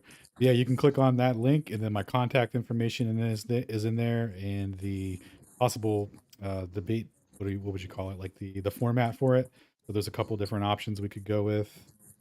Actually, speaking of that, make sure to tune in Thursday to Jaren's channel from Jarenism. Shane and I are going to be debating Mordwand and his whoever his partner is on on relativity Some versus fucking guy. Yeah, on relativity versus ether. So check that out on Thursday. That'll be at 8 p.m. Eastern. Oh no. Hey guys, the good news is that the other guy is me. I was just about to say that. Nice. That is more one guy earlier. You're right. That's crazy. When is class in session? Thursday? Thursday. All right. I will take it that up until this point, it's been like half an hour. There have been no takers on the beam specifics challenge. So yeah, that is on the table for today. Peter, did you have anything? It's been an open challenge for about 3 weeks now. So yeah, I've just watched Stone's video about Einstein. So you guys are toast in the debate on relativity because I've learned a lot from his video. I can't wait, bro. Can't wait. Can you summarize it for us real quick? It was basically music, lots of music, lots of text, some special relativity equations, and no at the end. Yo, Peter. So you're going to completely ignore the fully quantified values I did for both formulae and the charts I provided, and you're just going to completely ignore significant figure and how all of it is unfalsifiable. You're just going to ignore all of that, and we're toast, eh, Peter? Well, he seems like an excellent debater. I withdraw my challenge. I'm terrified. Don't take the bait. He has an upcoming The charts were really good. So the charts were really good. Well, thanks. My favorite part, let me just tell you that so you know that I actually watched it. My favorite part was that you got half of a thing right. You said if a guy traveled nearly at the speed of light for 31,000 light years, he would get there relatively quickly, like in a month. But then you said, which is true, that's length contraction for you, right there. And then you said, no, that's and time then, dilation, Peter. You obviously weren't paying attention when you watch it. No, that was not for time him. dilation, not length contraction. Well, you see, you don't know. For him, he has proper time, so his time doesn't slow down. But anyway, it doesn't matter. Doesn't matter. You correctly said he would get to his destination in like a month, let's say, depending on the speed. But then you said, and this was the best part, guys. Then you said, but during that time on Earth, for them, it seems like he's been traveling for 31,000 years, which is correct. And you said, in that time, they would have developed much better methods of transportation, so they would have gotten to his destination before him. I'm glad you like that. And that was just epic. What if we looked out what if we looked through a telescope and seen like the Mirror Nebula? We look and we locate the Mirror Nebula. It's a big mirror. Would we look back and see ourselves or dinosaurs? Tell me that one. You'd have to repeat that because I was still laughing. If there was like a nebula or something way out there that was a perfect reflection, like a mirror, would we? And we looked at it. Would we look back at ourselves? Would we see ourselves looking through the telescope, or would we see dinosaurs? We would see our little sun as a dot and nothing else, just like everywhere else. That's a good question. Hold on, let me think through it. Wouldn't it matter which direction the mirror is? Because, like... Well, he assumes pointing right at us. Yeah, it was supposed to be a joke, dude. Oh, it's not a joke, because we see the universe 15 billion years ago, so way before the universe. So that works. Dude, you gotta trust them atheists that can see back in time. They're notoriously CMB. That's what CMB is. Did you just say 15 billion years? It's a paradox, though, man. Wait, so you guys think that's bullshit? You guys think if we were to take the if we were to take the telescope and look backwards, we wouldn't see like dinosaur us walking around? Dude, seeing back with the time is one of the most retarded things. I'm sorry. Go ahead, Peter. You go ahead. Explain it. Yeah, at least Shane got the joke, man. But I think it's a paradox, even in your model. Like if you're trying to think it out, don't, dude. It's literally a paradox. No, explain it. Tell me how it makes sense and you love it or whatever. Make that your stand. Well, no, I need to think through that one. I cannot answer right now. While you're thinking, Peter, did you know that the only thing required, it doesn't take a lot, the only thing required to falsify relativity theory is to prove that either A, that light's propagation its speed is anisotropic, or B, that the value c, the velocity c, is not the universal speed limit. If you do either one of those two things, you blow relativity into a million pieces just automatically. And there's an easier way. It's a constant. It's not a limit. There's an easier way. It's supposed to be a constant, but it's not necessarily a limit. Well, in Einstein's 1905 paper, he explicitly states that velocity is greater than c cannot exist. That's not necessarily true. That's a hard Superluminal observers are theoretically possible, but that doesn't. There's a simpler way to disprove all of this relativity business, and that is simply to say that Einstein was a Jew. Well, I could also go to my local hardware store. Thanks for stopping by, buddy. That's a much shorter video. I could go to my local hardware store, Peter. I could get some coaxial cables, and I could stretch them out across a football field and take a modulated DC power source with a laser diode on it. Or not a laser diode, sorry, with a current emitter on it, and a detector on the other end. And if I modulate that signal to a specific frequency band, I can make it shoot to the other end of that cable at 3 or more times the speed of light, bro. Can you now? Can you send information that way? I can send energy, which turns on the detector, yeah. Can you send information? Can you encode the signal and receive it at speeds greater than light? I can send electrical current, which electrically turns on the machine. Yeah. Can you answer my question? You told me this. I accept it. Can you send information? Yep. Like it's in. You should patent this, man, because you're gonna be the richest man on Earth. No, The people have signal already. is information. Yeah, bro. And Describe aboard it. of Describe Peter. it right now. Are there any other Globers? Hey, Flat Earth Dave is here, guys. What are we doing here? Yeah, let's He's not a talk to Glober. Peter. Let's drop Peter and let's bring Dave up. What's up, Dave? Everyone's gonna get hours of Peter's decimation later. It'll be fine. Yeah, looking forward no to need. that. Real quick, I Just had watching. a question for Peter on proper time. Same. That's the time in the moving frame, right? And that's the frame that experiences the time dilation and link contraction, yeah? No, it doesn't. No frame experiences dilation. In the moving frame, I experience proper time and proper length. Which is a function of your velocity squared over c? No. Then what's Do you coordinate honestly time? believe? Do you honestly believe that if I were to travel at such high speeds within my frame of reference, my dimensions would be different? Like my genitals would be shorter, and I would move like in molasses. That's relativity. Is that how theory. you imagine? That's how you imagine special relativity, yes? That's not how I imagine it. That's how Einstein put it forward. Have you Dude, read his 1905 they paper? teach you this Hey, one first second. class One on special second. relativity. 1 second, bro. The ruler shrinks, right? 1 second. Yeah, It doesn't yeah, shrink, Proud. Come his on. junk shrinks in the direction of the light is. These guys are making errors that are like in the first 15 minutes of a first lecture on special relativity. This is clarified. Your junk shrinks the direction the light's propagating. Stop. Yeah, that's what you Stop, think. Brian. Stop, Brian. You can read it right from the 1905 paper how he's defining it. Okay, the read time, it. The time in the moving frame and the distance are going to be contracted, and they use what's called coordinate time to establish the time that isn't dilated or contracted.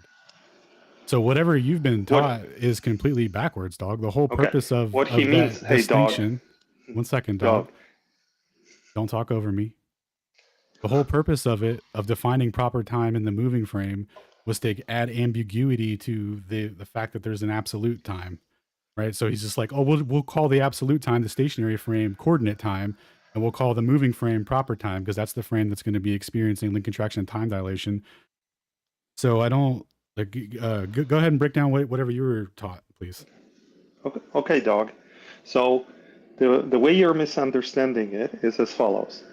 If you are watching someone traveling at a high speed in relation to you, and you're observing them, and you were to look at their clock will appear to run slower for you, and their junk, unfortunately to them, will appear shorter to you. When they are looking at their clock and their junk, from their frame of reference, everything is normal.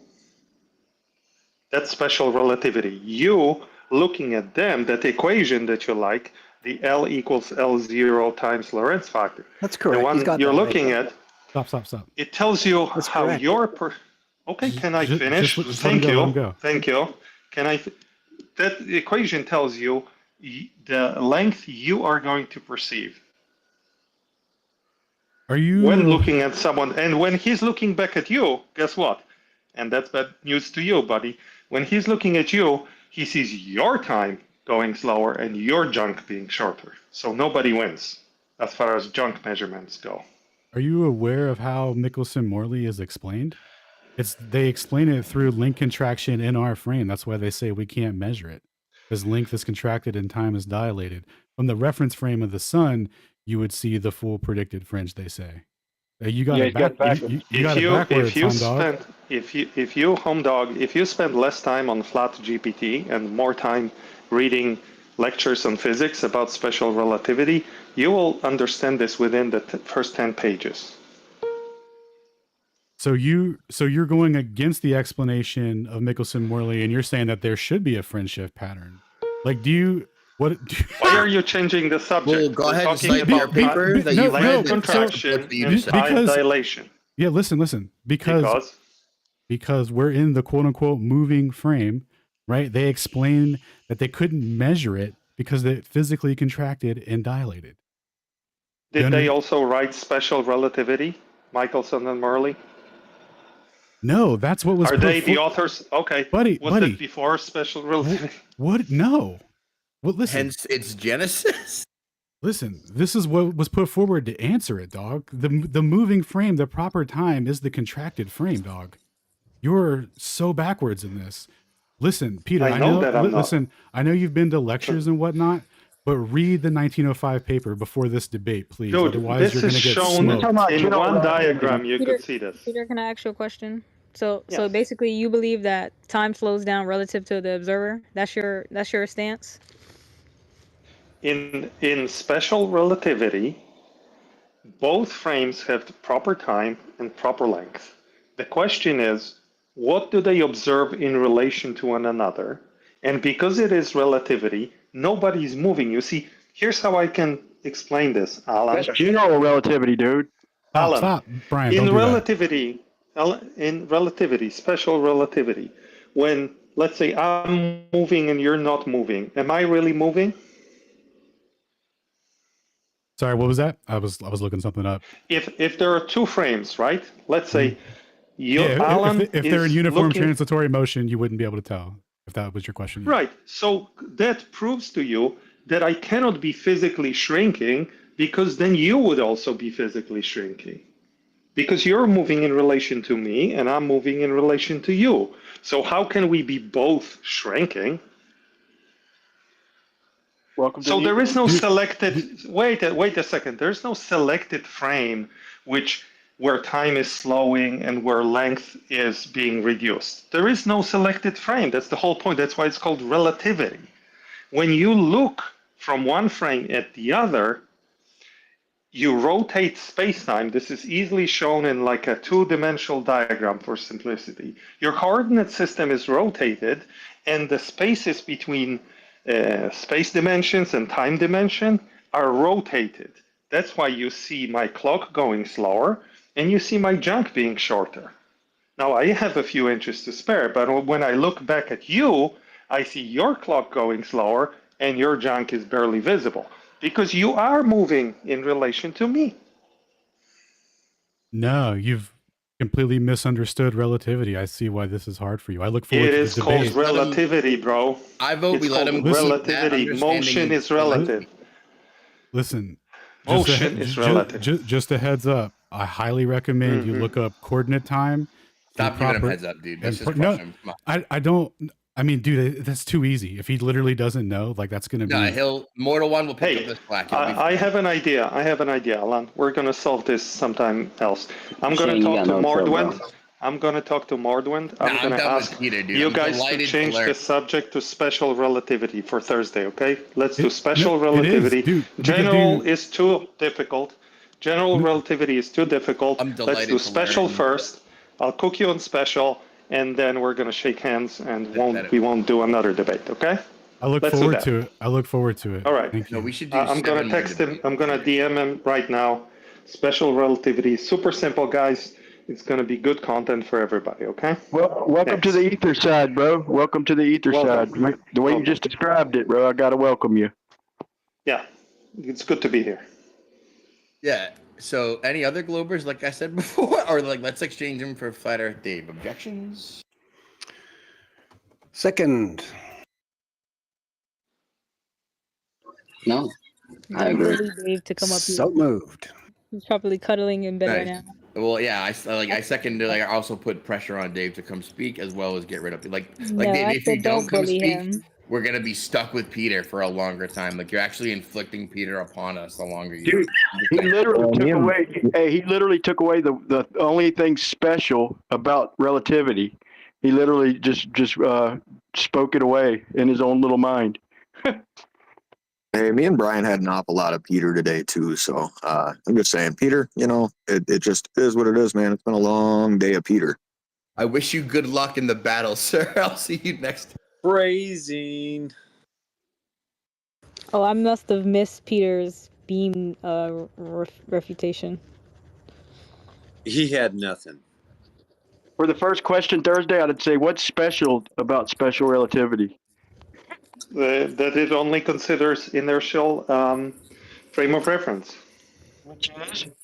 It's all relative. Which is no acceleration, buddy. No Guys, acceleration. stop giving them ammo. You guys want them to hurt me? Come on. That's what's special. That's why it's called special. we're General not is called accelerating, general then, because right? it covers all the cases.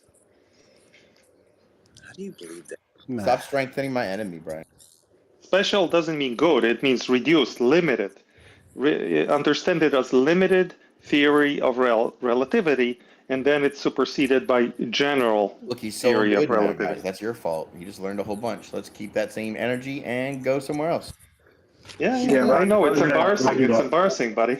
I know. Just remember, Shane, that in the back of your mind, he is slowly coming to terms with adopting the ether. That's all you He's need. not. What the back of his mind I sounds already like have is this. yesterday. Ready? Hold on. I Back of adopted Peter's, ether. back of Trust Peter's me. mind. Orthogonal The- ether, orthogonal radical, orthogonal ether, ether radical, ether, orthogonal. The That's all that's happening. cognitive Peter's. diss, the cog diss, that one hurts. I'm telling you, that's the sore spot. Well, hold on 1 second. Peter, this is not my debate. I just want to speak to you just for a moment. Regardless of your take on special relativity and who's right between you and Alan and who has it backwards and who doesn't, you do realize and acknowledge that they put forward the official explanation for the Michelson-Morley experiment was that the apparatus arm physically contracted in order to offset the velocity that they expected, right? Yes. Okay, so that, and since they, the observers, the people doing the experiment, the people standing in the lab looking at the device, and as well as the device itself, are all in the same frame, they're just mounted to the ground on the Earth. That would mean that if the contraction happened, it would have happened in the observer frame, which is also the moving frame, right? Absolutely, yes. So that means the contraction happened in the moving frame. Absolutely. Okay. You just said the inertial frame, dude. Yes, yes, because now I understood him. Can I now make a comment? I've been answering your questions honestly. Can I make a comment now? Brian kind of cut us. I had the last thing to say, and sure, absolutely you can. I just wanted to say, I'm glad you said that, because maybe you didn't realize it, but a moment ago when you were arguing with Alan, you were telling him that the contraction does not happen in the moving frame, that it only appears to happen in the frame of the person that's not moving relative to the moving frame observing it. Yes. Thank you. Now, can I make a comment? Yeah, sure. And the reason why I was interrupting you was to prevent you from digging a deeper hole for yourself that you've already dug, and I explained that to him. You're describing the explanation that prior to Einstein's, including Lorentz's explanation, and it is what you described, but that is not what special relativity is. You guys just don't know it because you have it all mixed up. So you're quoting now their explanation of a physical shrinkage of the apparatus, which was dismissed, proven to be incorrect, and replaced by Einstein's special relativity. You just have your chronology in the wrong order and the different theories in the wrong sequence. So you're making fools of yourselves. Oh, you know right what, now. Peter? You're probably right. Anyway, next thing. So Stone, were you saying something about a video you had made?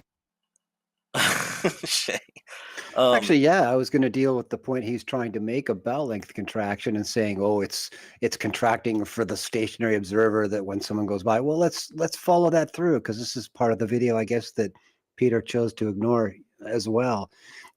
In length contraction scenario, let's pretend for a second that we're on a geostationary Earth. Pretend just for a second. And while we're hanging out there on the surface of a geostationary Earth, somebody blows by us in close proximity doing 30,000 meters per second. And don't you know that's how fast they're trying to tell us the Earth is going around the sun?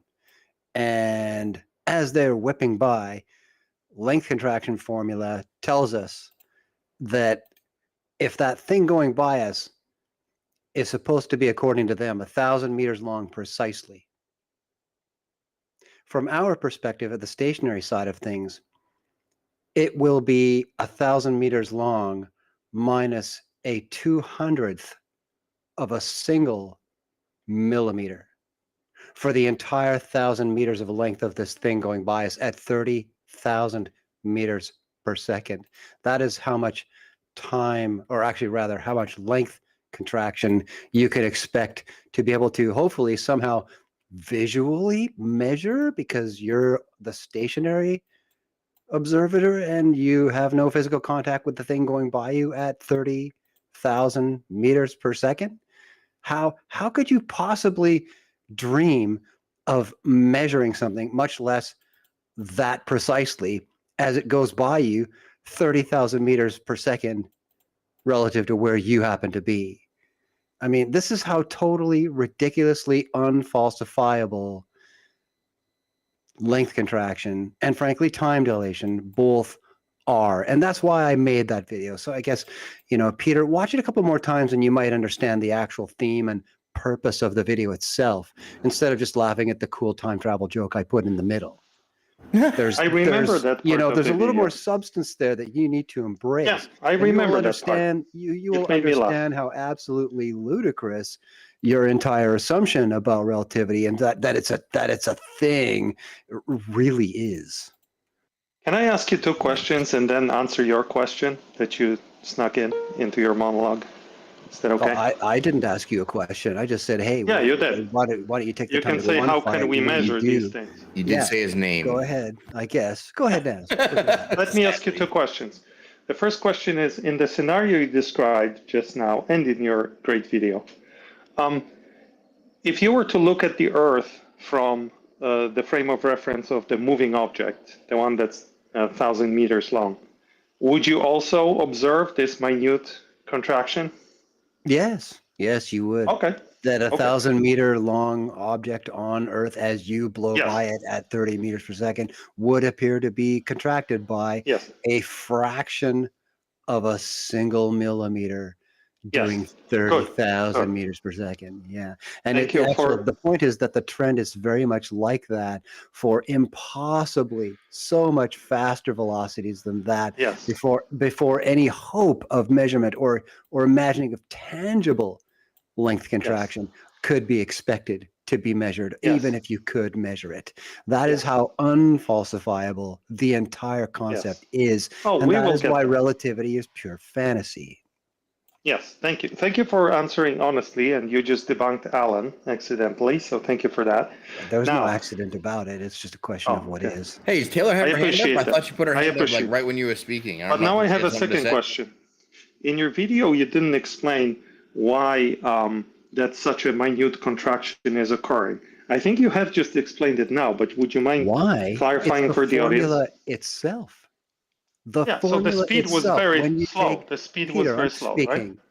Peter, I'm speaking. I'm helping you. Yeah, well, I don't need a lot of help. I don't know if you've noticed that. I'm pretty good at putting sentences together.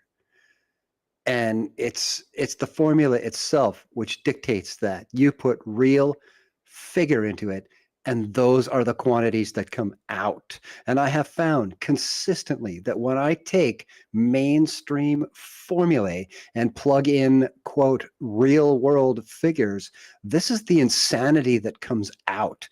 Without exception, Peter. And if you review the rest of my videos, mostly the couple of thoughts ones in particular, you will find that exactly to be the case.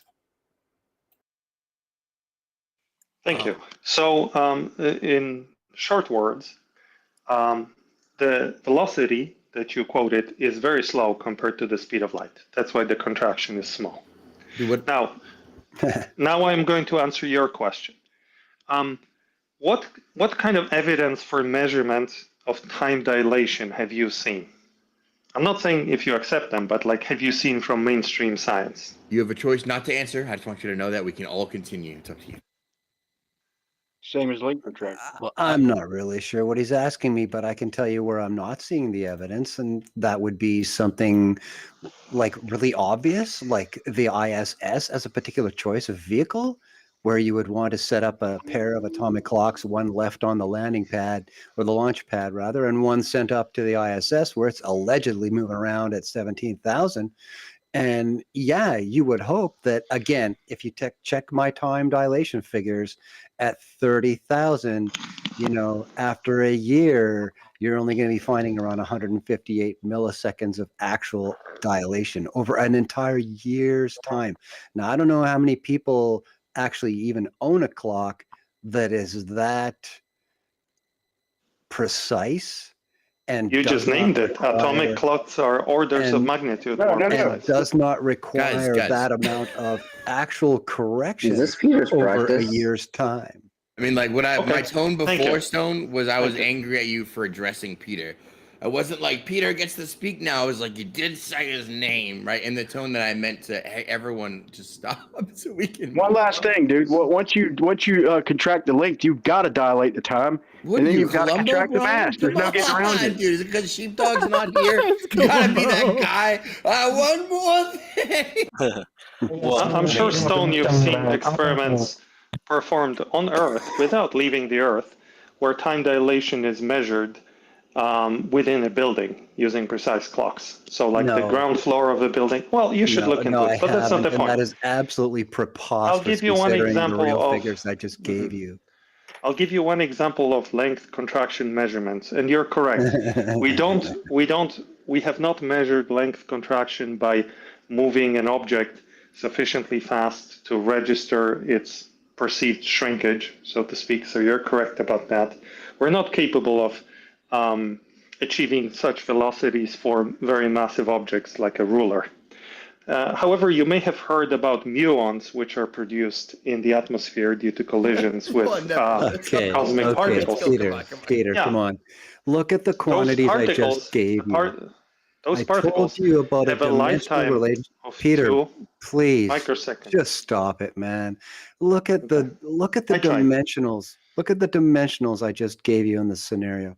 We're talking about an object that is 1,000 meters long. Yes, we are. How long is a freaking muon? Do you know what I'm saying? What is the difference in length? No, we You know, don't how- measure their How length. do you They don't have a propose length. to measure any of that? No, It's we don't. ludicrous. You can't We even don't. you can't even prove what a muon But you actually just looks like, and that interrupted there me. is such a thing as a muon. I Sure. hadn't finished talking, Peter, and you've interrupted me Okay. 6 times. Keep spiraling, brother. Let me know when you're done. Smiling. Good one. But to be fair, I was trying to have a polite conversation with you, Peter, and I'm not detracting from anything that they're saying. That they didn't tread on me or anything. It just kind of got lost in the sauce, so to speak. But the thing you were saying about, I mean, you're correct that was the Lorentz contraction mechanism that they purported for Michelson-Morley. But when Einstein co-opted it, just let me finish my thought. I just want to interject to get like a couple words from you. Are you going to say that the proposed explanation was that there's no ether, so the speed of light would remain constant? Was that the newer explanation for Michelson-Morley? Yay or nay? Well, which one are you? I don't know the full history. Are you asking me about the final conclusion from Einstein? Yeah.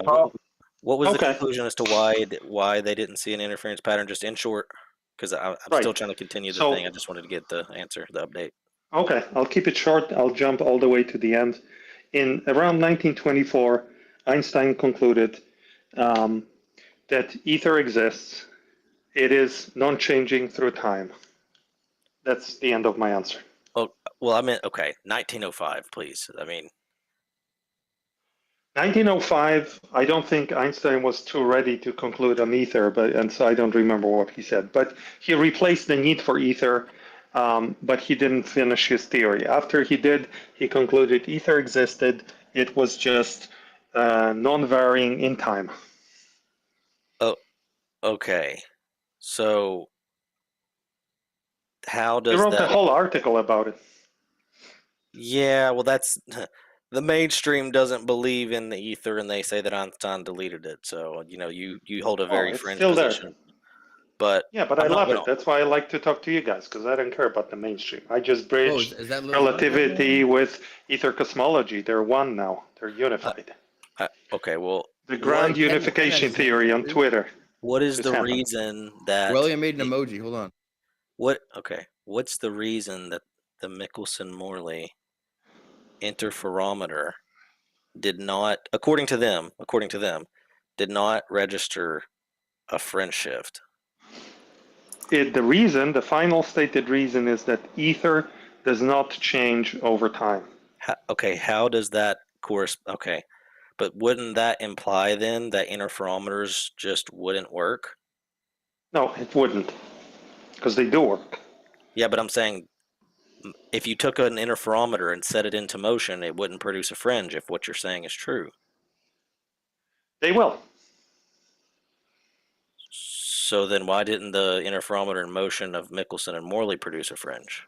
Because it assumed an ether that varies over time, that is dynamic in the third, in only 3 dimensions. Well, their predictions for what it would do doesn't change what it physically did, though.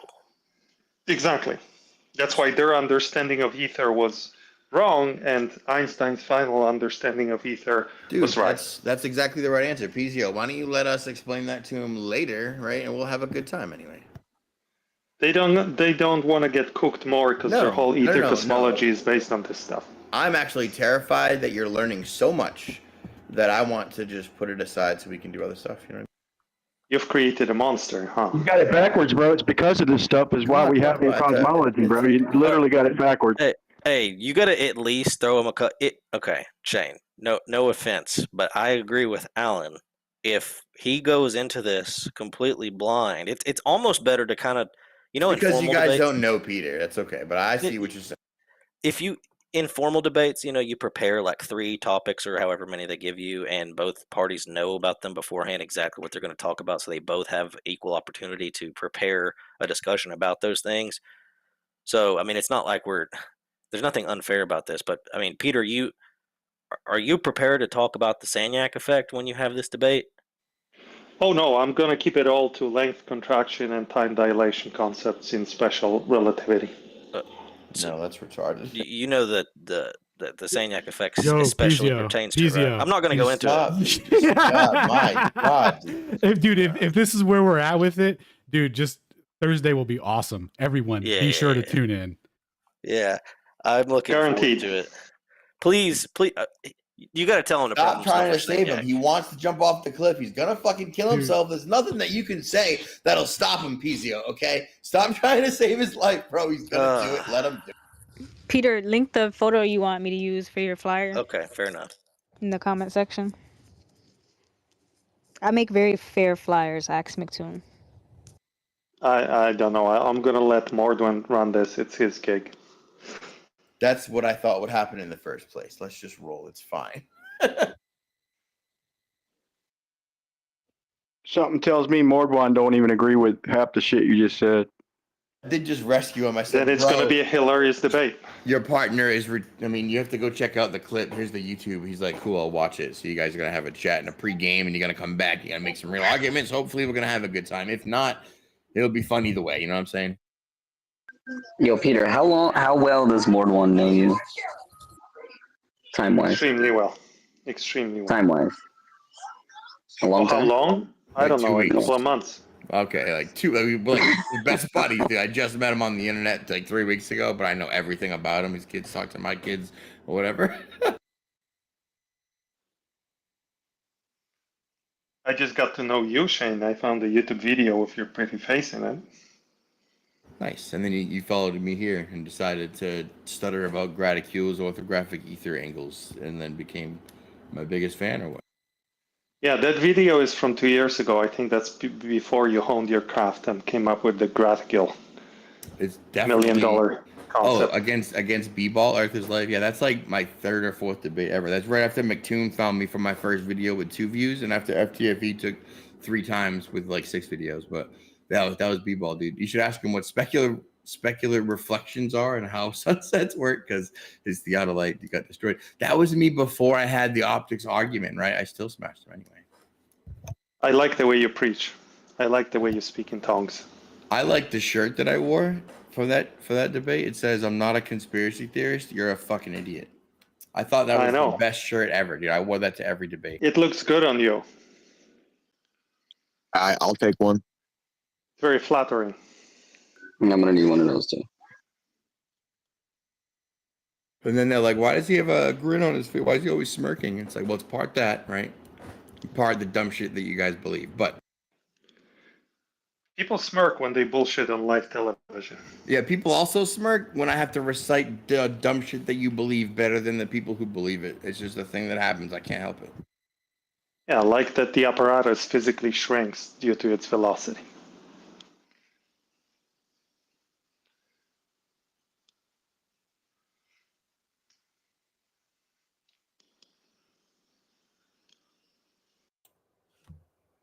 Also, Anyway. it did measure a fringe. Just so you know, the fact that they say it didn't is a You're lie. like a dog with a bone, dude. You cannot have both, buddy. You can have Wikipedia and have it be true too. It's all good. Is Aurelian's hand up? I saw an emoji. Brian Leakey said something. I think Brian said a thing.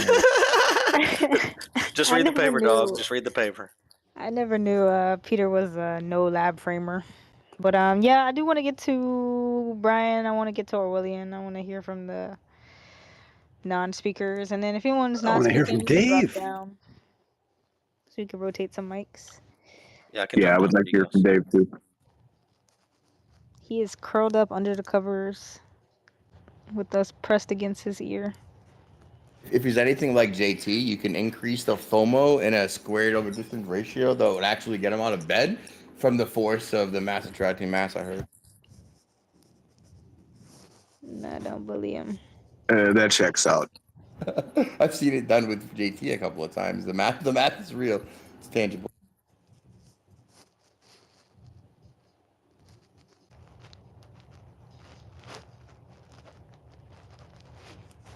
Oh, look who you guys summoned.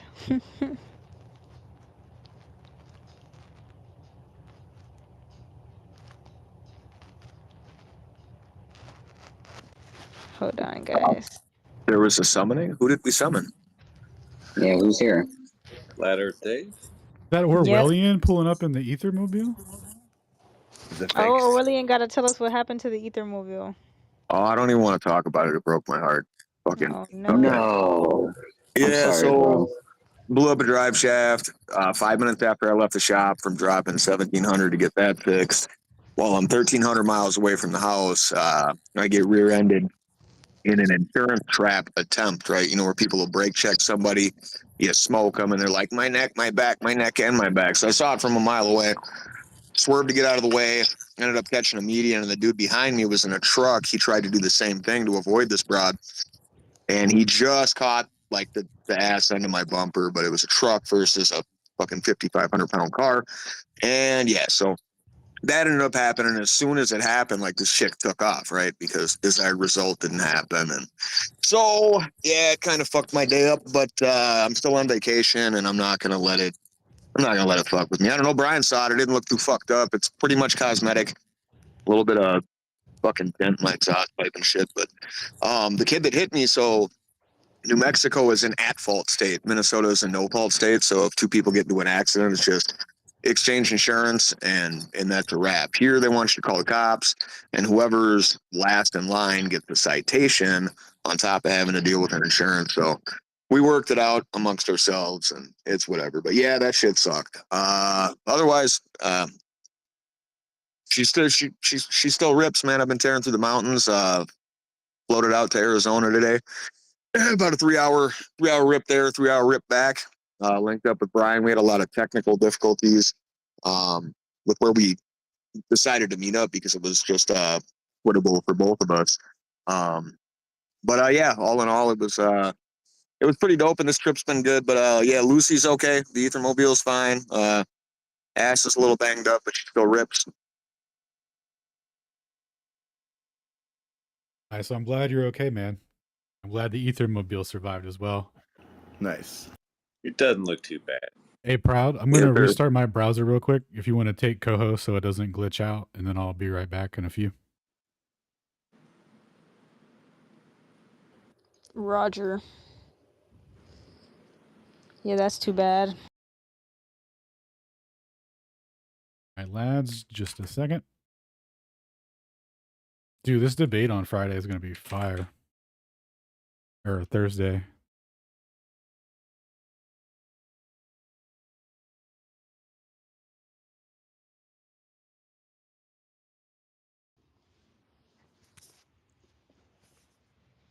Yeah, she might get some upgrades out of this whole thing. So at the end of the day, it's a car. Nobody got hurt, and at the end of the day, that's what's important to me. Me and the kid. I mean, his airbag went off, and he did get punched in the face by it, but he's okay. Everybody's fine, and you know, these material things can be replaced. You know, people can't. So all in all, I'm glad we didn't get scammed. I didn't get scammed. I just got rear-ended, and this kid's okay. I'm okay. Everybody's keeping it moving. That's good. I got hit with one of those airbags. Them things hurt. Man, they come out fast too. They're expensive to replace. You can replace that? I thought that what? Yeah, I think Yeah, they can repack them. So me and that kid have been communicating, and his quote. So he's just got front bumper, like lower bumper damage. For those who are familiar with like what trucks are, not the bumper cover, the actual chrome part on the bottom folded in, and then the airbag replacement. Like $6,700 for this kid. And his deductible is like $1,000. Mine's $750. Technically, I could fix what's wrong with Lucy for probably less than my deductible. So I don't know. We'll figure it out. But yeah, this is my first accident. I'm 42. I've never been in an accident.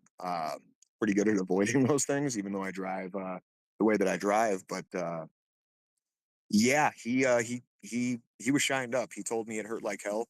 There's airbag smoke and shit coming out of his windows. I thought that it was like radiator smoke. Truck stall that helped push him out of traffic. It was fucking wild. I don't know.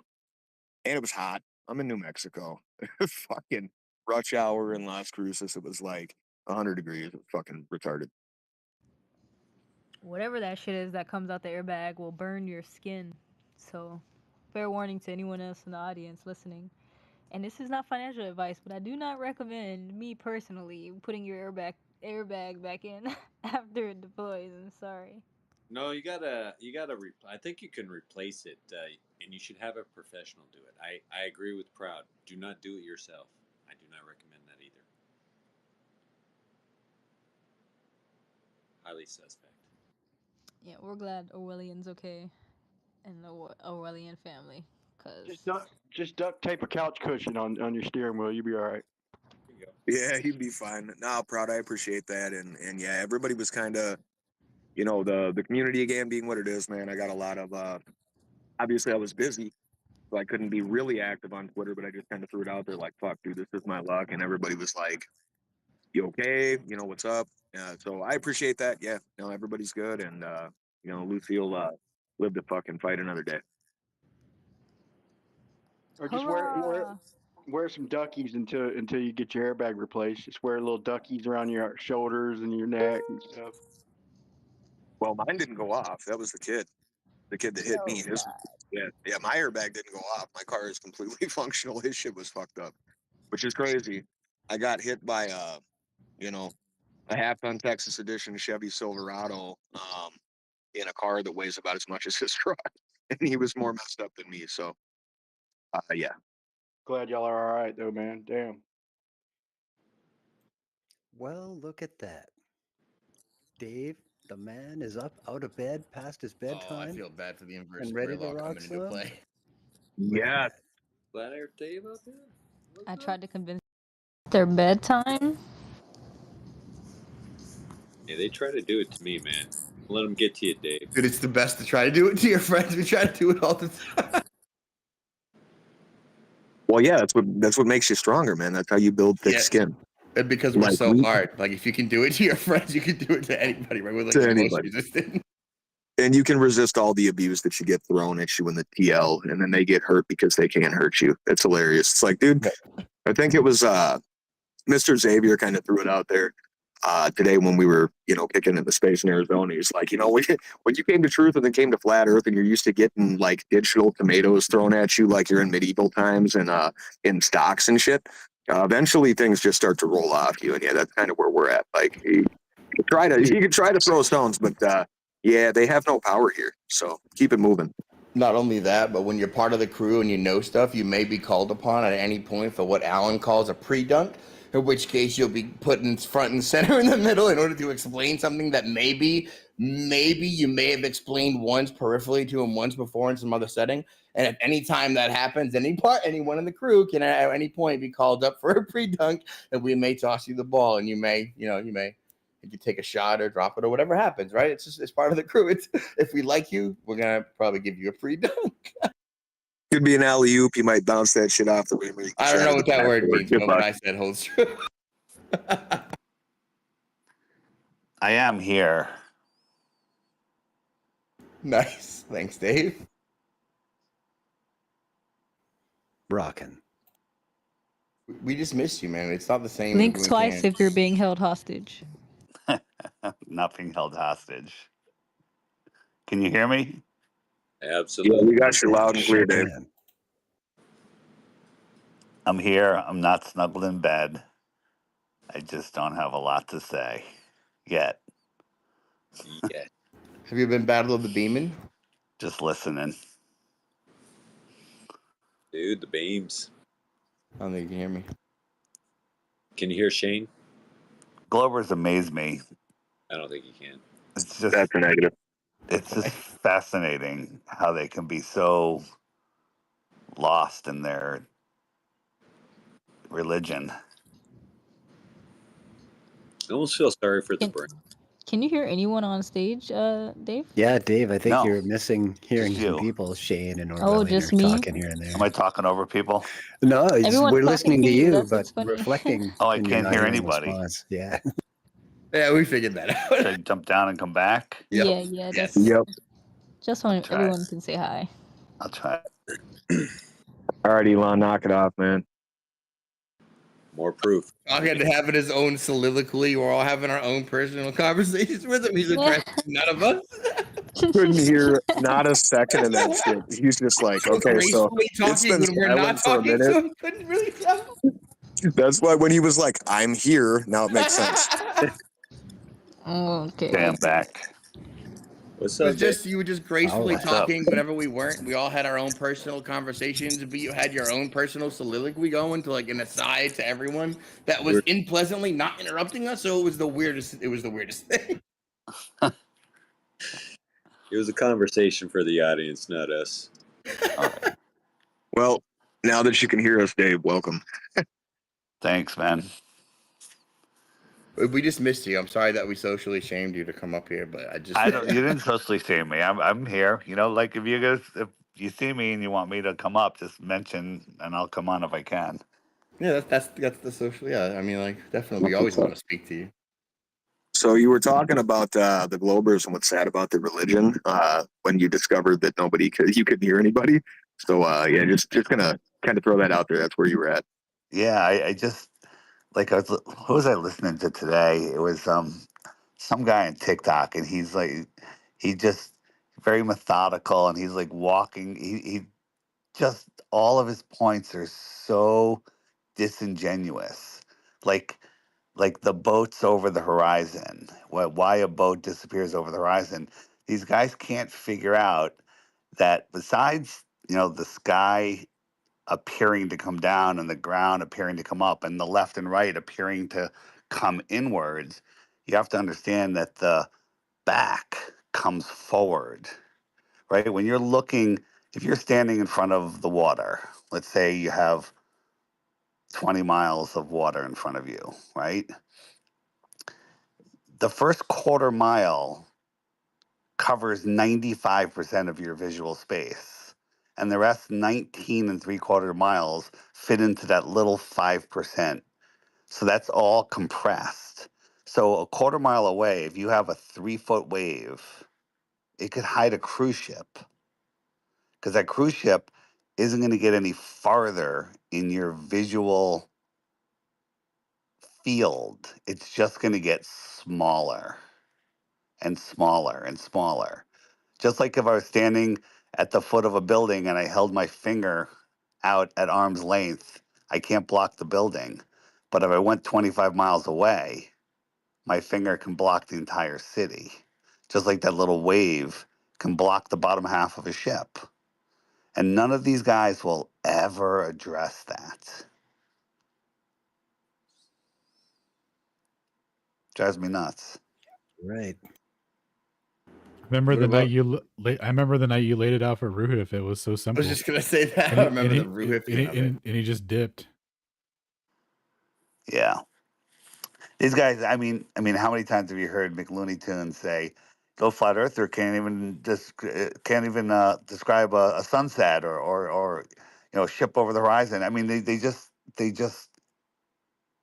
do everything they accuse us of, and it's just like it's not worth talking to anti-flat earthers. It's just more worthwhile talking to. I mean, there is a purpose in talking to them. I get it, but it's just not my deal. I finally have come around to what you said all those years ago before I even knew you, and you were like, "F those people, I don't want to talk to them." I was like, "No, I'm gonna go waste my time and bang my head against the wall," and you were like, "Have at it, buddy."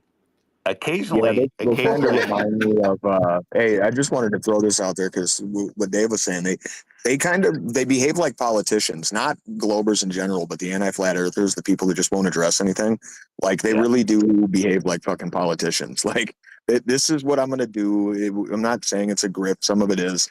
Like Ozian was trying to get me of all people. I'm a fucking student, okay, to debate fucking McToon, and I'm like, A, I got that dipshit blocked, and B, it's not going to happen. You're wasting your time. But they do behave very politically, and it I don't know, it grates against me. I hate it. Well, yeah, that's the open. Do we put an open debate challenge? We were like, dude, do we have to take McToon and FTFE? And I was like, I wager that they probably won't on the topics we put forth, but if they do, yeah, we do. We have to take them. But I made two memes that's pretty funny. It's like the troll face with like the popsicle on a stick, but it's the globe, and it's like the dude saying, "I just have some genuine questions that no flat earther has ever answered." And it's like, yeah, they just say that and then say the same 7 things. And then the other one is just like the smarmy promise. I'm going to be in good faith. I promise. Trust me. And it's the dirtiest troll face, right? Always, all the time. That's most of the people. You need to make one with McToon or FTF. You're both of them standing on a podium saying, "We need common sense globe reform."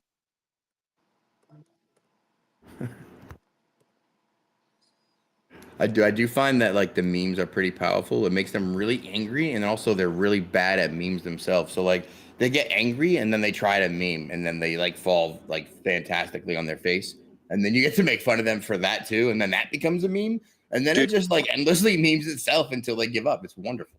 Dude, they made memes out of me trying to cut me down. I was all like, you know what? That's pretty good. I'm keeping it. Dude, we can't be mean. We just laugh, and if you make a good meme, we'll laugh with you. I just hate that we're so used to hearing all flat earthers do is make memes, but then you have the select Globers that make memes and troll, and then nobody says anything about them. Dude, you could It's say, like, yo, just be honest. It's on both sides. Did you see that? Though they were good, man. They're like, "Does water ban?" I'm like, "No." Dude, you could say that, right? But like, how many good memes have you guys made? You want to do like a stack? You want to make like a bar graph? You want to put it on like one side or the other?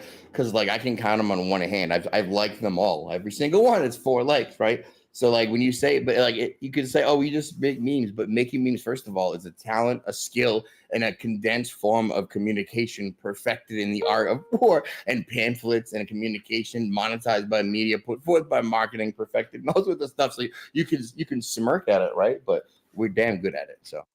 Hey, Dave, I'm Brian Leakey, Flat Earth Test, and give me just a minute. I got a new argument to run by you, man. Give me just 1 minute. I think you'll like it. Okay, cool. I think General also had a question for Flat Earth Dave too. But Well, I had an experiment that I did, and yeah, but if Brian wants to go ahead, that's fine with me. I'm just sitting here around my bonfire. Well, I can since it's fresh. So we always go back and forth with the air pressure and the containment and whatnot. And so I did a video a while back, where I just used temperature. I just a 70-foot PVC pipe. I capped it at each end with some real loose balloons, and put the last 8 foot in hot water on the other end of the 70-foot strip of PVC pipe. I put cold water, hot and cold on each end, and I was able to create a little pressure gradient. But they always use the pressure gradient and everything, and they try to act like, because we tell them that equilibrium, we tell them that the gas would equal out. They act like it's not in equilibrium, due to the temperature and whatever. It's I feel like whatever's out and around us is pretty much in equilibrium for the most part anyway, and that includes the gradient. And so I would say this.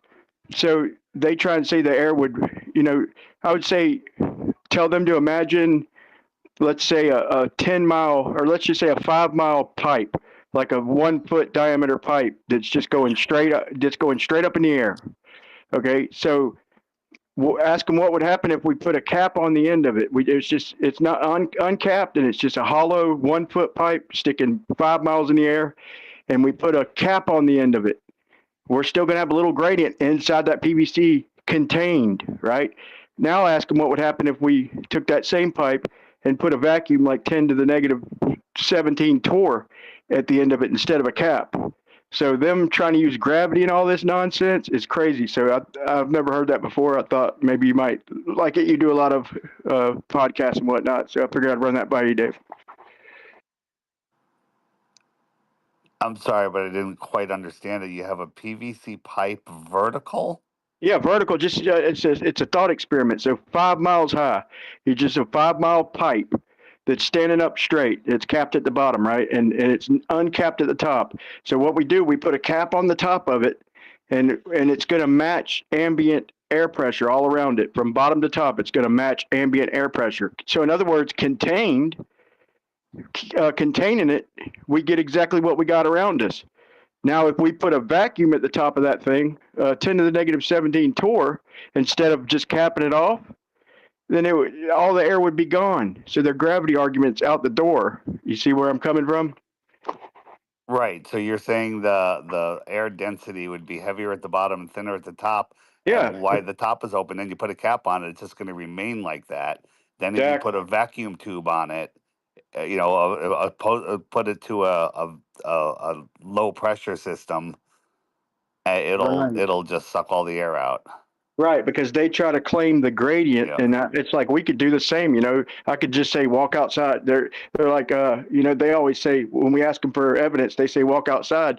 Well, we could do the same thing. If you want evidence for containment, hey, walk outside, bro. There's evidence for containment, and here's a thought experiment you could do. Yeah, I like it. I've got an experiment that I came up with. It wasn't really an experiment, and a friend of mine and we went ice fishing. I live in Michigan, so we went ice fishing like 2 years ago, and we caught a bunch of bluegill. And he wanted to keep them because he's got an 80-gallon fish tank in his living room, or in his dining room, and he put these 12 bluegill in the 80-gallon fish tank. And above the 80-gallon fish tank, he's got like a 20 or 30-gallon fish tank with a bunch of little guppies and little things in there. So the 80-gallon fish tank had these bluegill in it, wild bluegill from a lake. And we're sitting around Joe's dining room table smoking down. And I'm just sitting there, and I'm always fucking thinking about so much, dude, so fucking much. And so I'm sitting there and I'm going, boy, I wonder how these fish would react if I took my Bic lighter up to the side of the fish tank. So I take I'm stoned as fuck, dude, right? I go up to the side of this fish tank and I flick my Bic lighter right up next to the glass. And I shit you not, all fucking 12 of those bluegill were like 1001 Space Odysseys, the monkeys with the fucking, obelisk. They're like, what the fuck is that? And then I immediately exposed the alpha bluegill out of the 12 of them. They were all drawn to the flame because, a fish ain't gonna know what to make out of a flame. They're underwater, dude. So the alpha bluegill is like shoving off the other bluegill. Like, no, I'm gonna learn of this first. I must know what this is. And wherever I moved the fucking lighter on the outside of the tank, they all kind of followed, but the alpha one was right there up by the glass. And the other ones kind of followed, but behind the alpha. That one, right? You became their god. Dude, I totally mind fucked these fish, dude. You told that one the earth's flat. Okay. He has much knowledge. Were they hungry? Wait, it gets better, dude. It gets fucking better. So it can only go one way. So, this gets better. Yes, because Wait, who's talking right now? Is that General? Please hear me out, dude. I'm telling you, this is like real shit. And so, the alpha fish, bluegill, was like dominant in not letting the other ones up close to examine it. Wherever I moved around in the tank, he followed. And the rest of them kind of did, but at a distance behind him respectfully. So then I took it up to the smaller tank above the 80-gallon tank, and all the fucking guppies did the same fucking thing, dude. Whoa, they drawn to it. Like, dude, there was food being dropped in the top, and they didn't give a fuck about the food. They were fascinated by the flame. So fast forward a year, some of the, all but 2 bluegill died. Okay. My buddy Joe and I, we went to a local lake, and we were going to let them free. Dude, you're making me miss Peter. Dude, these 2 bluegill that we let free, and I'll tell you how this ties into flat Earth, because it does. I can't wait. Dude, I'm telling you, I'm sorry. I'm trying to be as concise as possible. Let me guess. They started to sell Bic lighters to all their friends.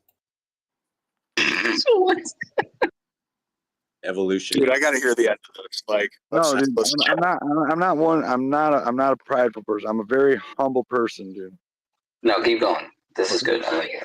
It is, because the 80-gallon fish tank was about, I don't know, 2.5 feet deep. Okay. So Joe and I, we go to the boat launch at Pine Lake, and we let the 2 bluegill out.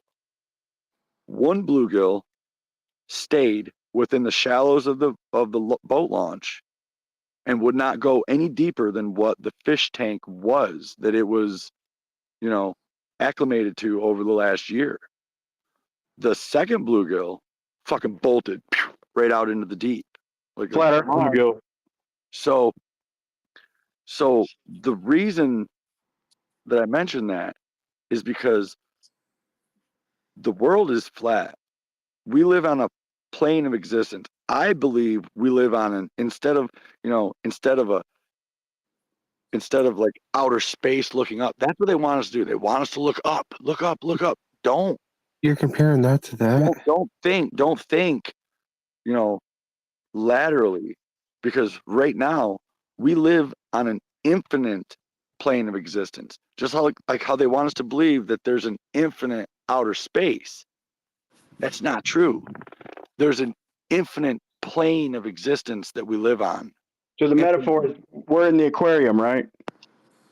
Yes. And the reason why they want us to believe the deception, the lie, is because if it was known to be true that we're all stuck here, then they have no power over us.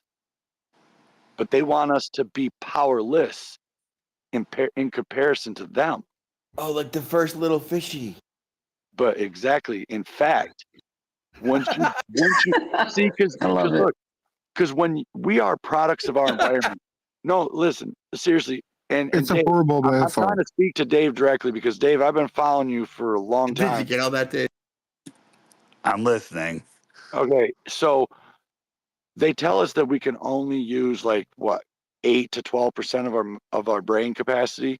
Well, we are products of our environment, so they need to take control of our environment. How else are 13 prime families going to have power over 7.5, 8.5 billion people? Well, I'm shooting for they control the perception. They control the perception of our environment. Once we break through the understanding that what our true environment is and understand what our true environment is, then we are able to access the rest of the recesses and abilities of our fucking mind. Okay, the power that's behind the knowing is very, very true. So when we are held to this low frequency of, oh no, we live in a ball rotating through space. Yeah, okay, whatever. The fuck ever, dude. Get out of here with that shit. Why else was the military launching high altitude nukes? Project Dominic, Fishbowl. Why were they doing that? Okay, they were testing the height, so they knew how to not keep crashing shit into the firmament. Just Rob Noxious. This spiel was brought to you by Terrence McKenna. That's a fair accusation, Brian. So that was an honest question. I can completely and totally agree with that sentiment now that we got to the place where you got through your story, because absolutely, if they can control how we perceive the world that we exist within, they can limit our potential. Exactly. It was a long way of getting there, but it wasn't fruitless, sorry, man. I'm on mushrooms, dude. I should have put that disclaimer. I got you, but like you could have stopped at the first little fishy, right? That would have been a nice analogy, and then the other little fishy, you could have just tied it in nice and neat right away. That's why I was frustrated. But it wasn't an analogy. This is true shit that happened. That's why I had to. Metaphor? You said you're on mushrooms. What's a simile, though? Better way to put it, not an analogy. It was an allegory. Yeah, I mean, I like took mushrooms tonight, and I'm sitting around. I'm the last one sitting around my own bonfire, and I'm like I wasn't even coming onto a space, and I saw like Flat Earth Dave in a space. I'm like, no fucking way, dude. There's no such thing as coincidences. I'm supposed to be here. I gotta get on this space. I need Dave to hear this, because seriously though, if they can control, we are products of our environment. They need to control our perception of our environment to hold control over the number of mass that we are. How about through that? They have no control over us because they're just as stuck here as the rest of us. They control your perception of reality via the media and your perception of the popular opinion of the other people who are all the way through you, right? So they think they give you the opinion that you're in the minority and that no one cares. And really, there's 800,000 people out there just like you, raising a muck and trying to strike back. But they want you to think that you're alone, so they control your perception by not showing you that, showing you people which projecting. Yeah, so, and when I bought the Flat Earth, when I bought his app, when I bought Dave's app like 4 years ago, I try to tell people, I'm like, look, dude, you want to see this is Earth. Look at this. The fucking sun doesn't go higher than the Tropic of Cancer, doesn't go lower than the Tropic of Capricorn. Fucking, it's right there, dude. No bullshit. I'm like, dude, they have to reveal the truth in plain sight. It's how they break their karma. They have to. It's a metaphysical law that they have to obey, those that deceive us. So you had me at mushrooms, and I'm sure Proud felt that. I do have plans to eat some mushrooms up here in the mountains. Not funny. He's on mushrooms tonight, and then said I have to come in here because Dave's here. But I ordered mushrooms tonight. Dude, I got an IQ of 140. Look, I'm a two-time high school pothead dropout. Two-time high school pothead dropout. I'm 40.4 years old. Okay, just turned 40.4 on August 30th. Now, wait, hold on, stop. You gave yourself a decimal format. Hold on, how did you figure that out? Why are you carrying that around? Why? Never mind. You know what? We're with Tron. Wait, I didn't hear your question, sir. He had 4/10 of a birthday cake. No. Look, as we grow up in life, we're told that 40 is anything past 40 is over the hill. 40 is over the hill. With a little nubby candle. Yeah, I did last year. Actually, my birthday was on a blue moon. August 30th last year was a blue moon. So the theme was blue moon birthday. Yeah. So everything was blue moon themed. And actually last year was Moon Pie's 100th anniversary. If your birthday's on August 30th, bro, how are you 40.4 years old? Well, if I can explain it without interruption, you'll understand it. And it might even get you free drinks at the casino because it worked for me. It makes perfect fucking sense, dude. And it's all part of the perception of our fucking reality. Okay, so yeah, you're talking about when you was conceived. We're running a rat race in life. Okay, life is a rat race. Okay, 40 is over the hill. Nobody says we have. When I turned 40, I was like, fuck this. Why would I go over that fucking hill? I'm at the middle way through life. Okay, most people don't live past 80. They're lucky if they do. And that's a matter of opinion. But when I got to 40, I said, you know what? Decimal points go with numbers. Why would I fucking go over that hill? I'm at 40. I'm on the top of the hill. I'm above the floodwaters. I got a beautiful view. Definitely. I'm gonna build a tiki hut. I'm gonna put a hammock up. I'm gonna grow a lemon tree. I'm gonna grow a fucking pot plant. I'm gonna have a nice garden. I'm gonna sit here on the front porch with my wife and my two dogs. See the flat plane there. We tied it back. Beautiful. And we're gonna enjoy. This is Rob, right? This Rob. Let him talk. Let him talk. Yeah, dude. I'm I not apologize. bullshitting. I apologize, shit, but it's a genuine question, bro. I apologize. No, my name's Derek. Derek, named after Derek and the Dominoes. Okay? My name's Eli, middle name, named after Three Dog Night. Eli's coming, hide Bro, your do not dox yourself. Do not dox yourself. I don't give a fuck. I'm not. I'm leaving the last name. We're gonna give a fuck, buddy. I'm glad you got to come. You got to speak your truth. Your mushroom high. You got to talk to Dave. I'd like to finish the 40.4, if I could, please. Yeah, definitely wrap it up, and then we're gonna open it up for more hands. Okay, so 40 is the pinnacle middle point of everybody's life. Okay, life is a rat race. The only people that run downhill are people chasing after a fucking cheese wheel, and they never get the cheese wheel. They always end up ass over tea kettle before they even get there. And I'm going to stay here at the top of the hill because once you reach 40, every physical year is 1/10 of your age. So if you're 62, you're really 42.2. If you're 58, you're really 41.8.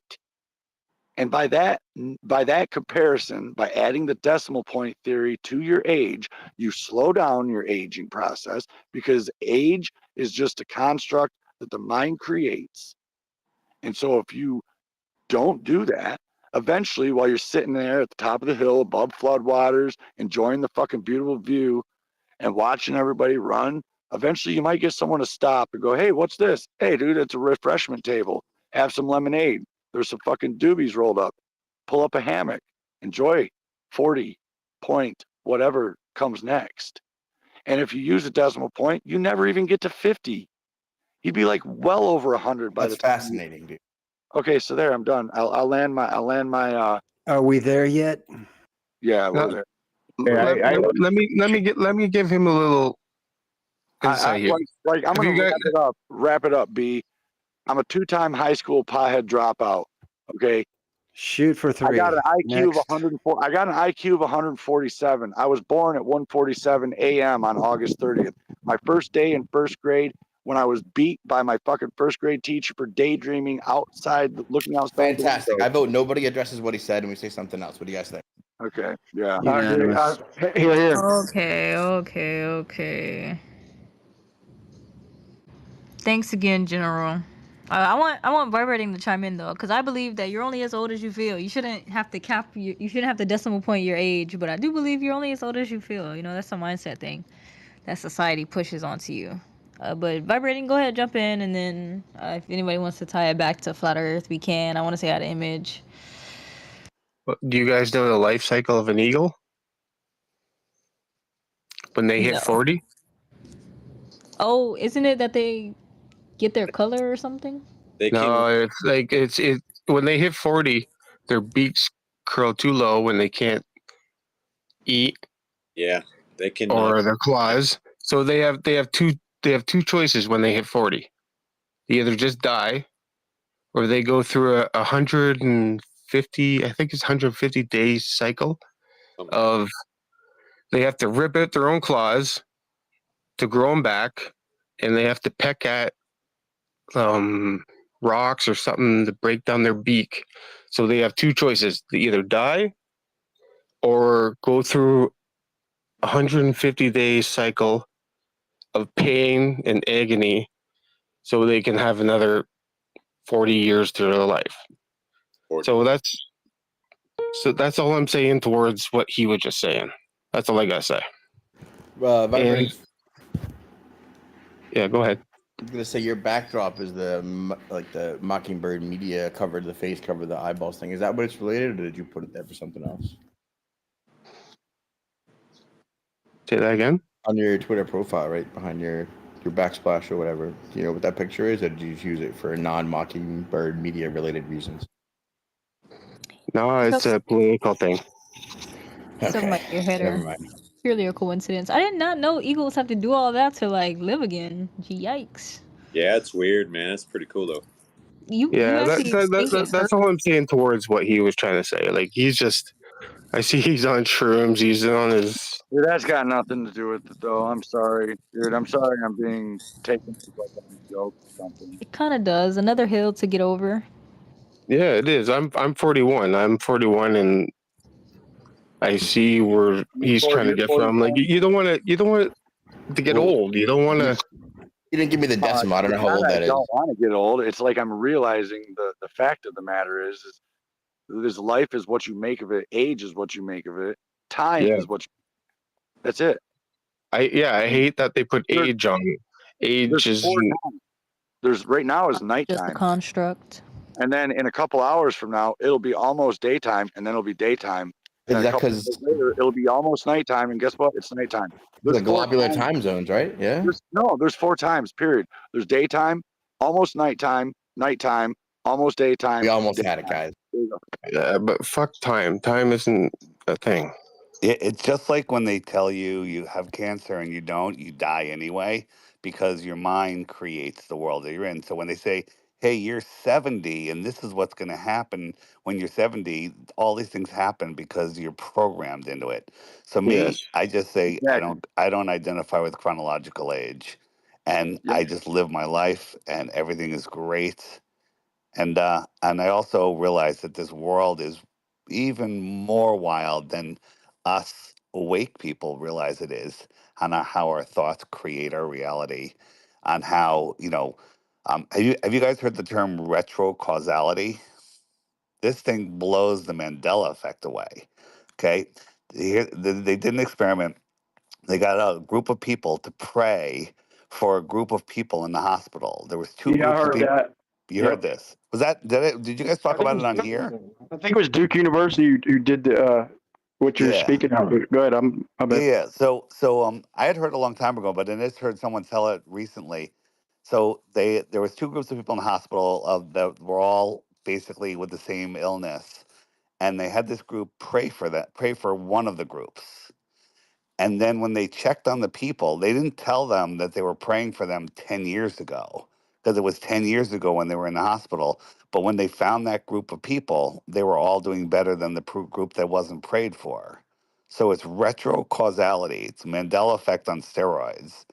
And so if there's any truth to that, which there really appears to be, there's lots of evidence that you can literally retroactively change your past to change your future, to change your current situation.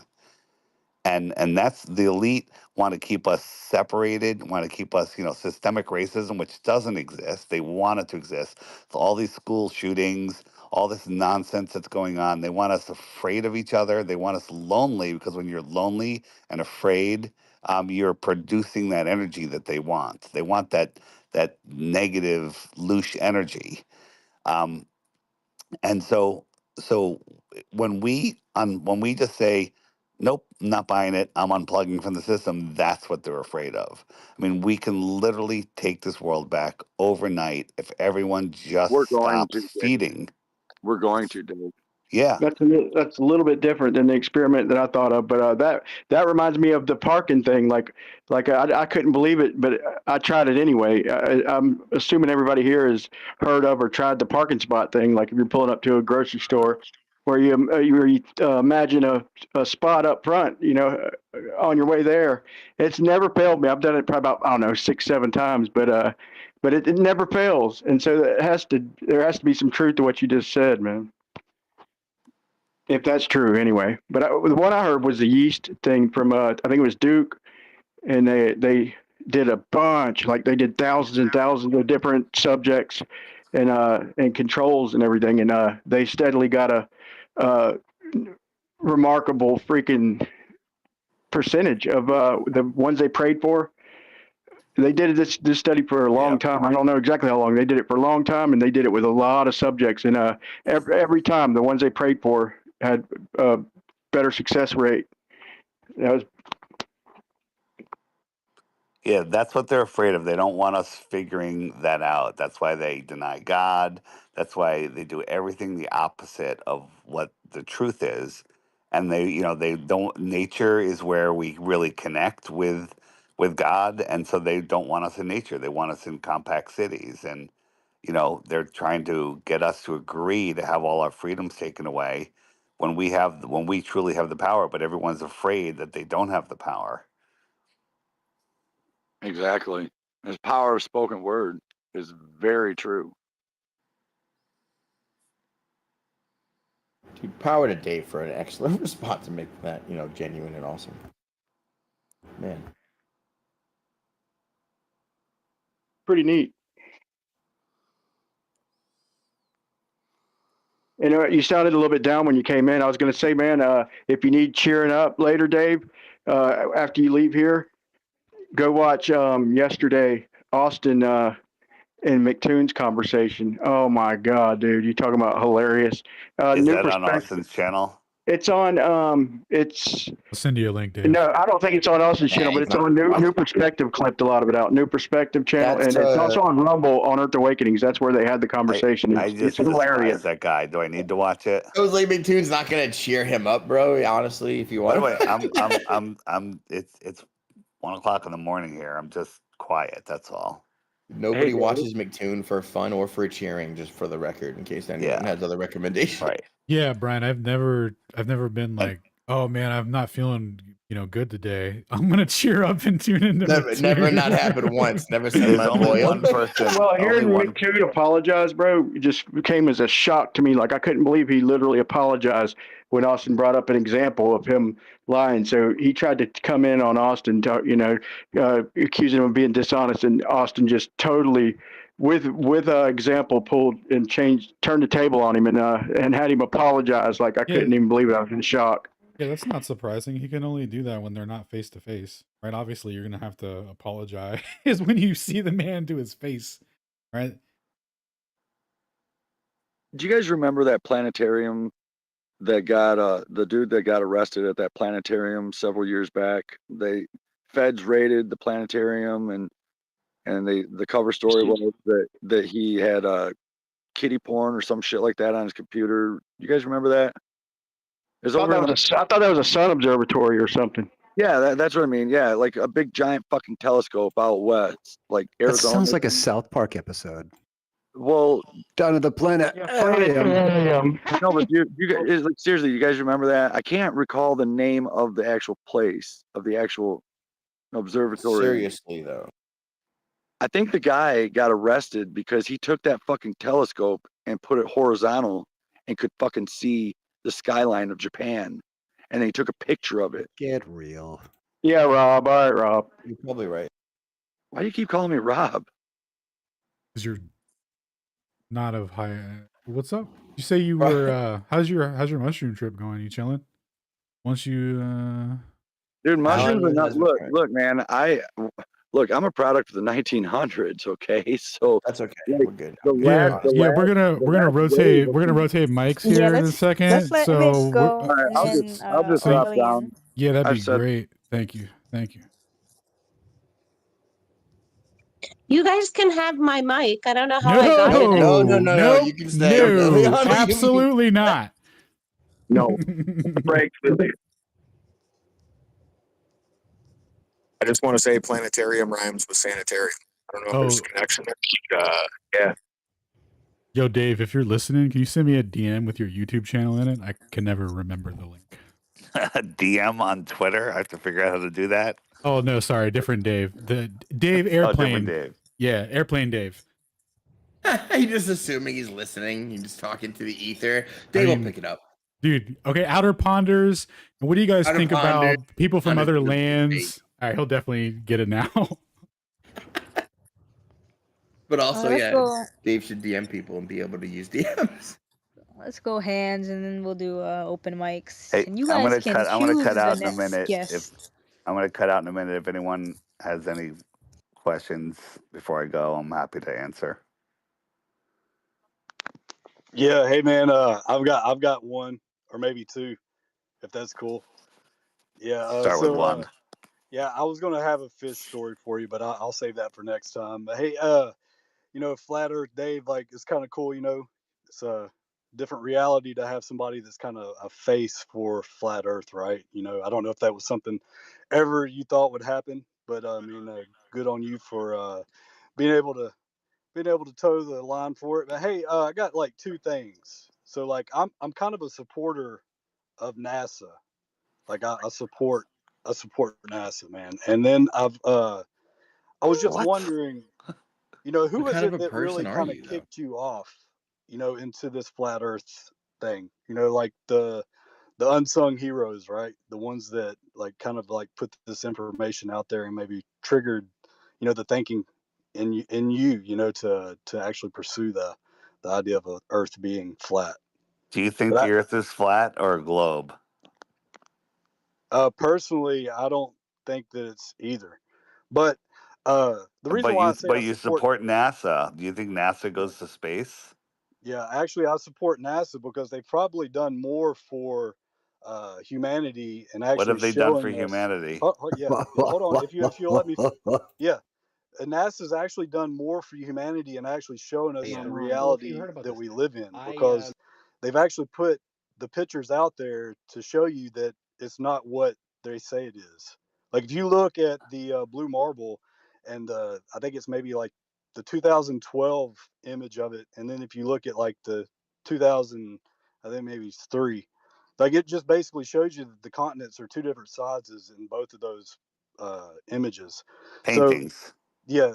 So basically NASA is doing, you know, they're doing God's work, man. Like they're actually showing you exactly Oh what my it God. is.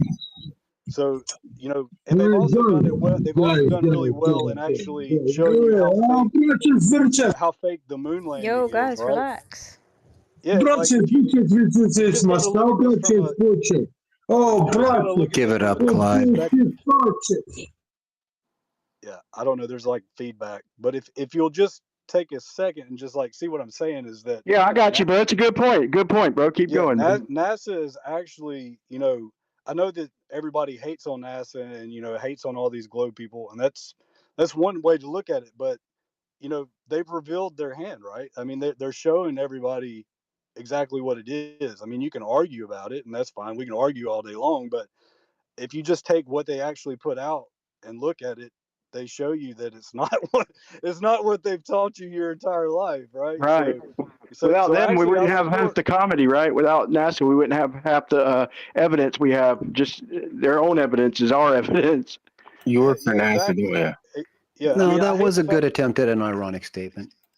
Yeah, I mean, it's an attempt. I'll give it. I'll give it that. It is an attempt because you know everybody you know talks about NASA this and NASA that, but I mean they've actually put the images out and shows that it's not what it is. So, you know, I can support that. Maybe not the billions and billions of dollars that they get. I mean that's kind of ridiculous, but that was my thing. So I do support NASA and Flat Earth Dave. Hey man, like yeah, who was it that kind of got you kicked off, man? Like in the early days of all this, because I've been following this for a long time. If you're asking who got me to finally look, it was Sophia Smallstorm, who did 9/11 Mysteries and Unraveling Sandy Hook in 2, 3, 4, and 5 dimensions. She's the one that made me look. And then I saw Sergeant's Clues. I think I saw Dubé's video. I think I saw some Taboo Conspiracy back then. And back then, YouTube would feed you real stuff instead of propaganda like they do today. As far as your comments and views on NASA, I don't think you could be any farther off the mark, but that's just my opinion. Oh man, I'm just kind of like you know poking a little hole in everything, but if you see it, man, I mean if you really look at it, like NASA is a an operation. You know what I'm saying? Like it's an operation that's put out there to feed information.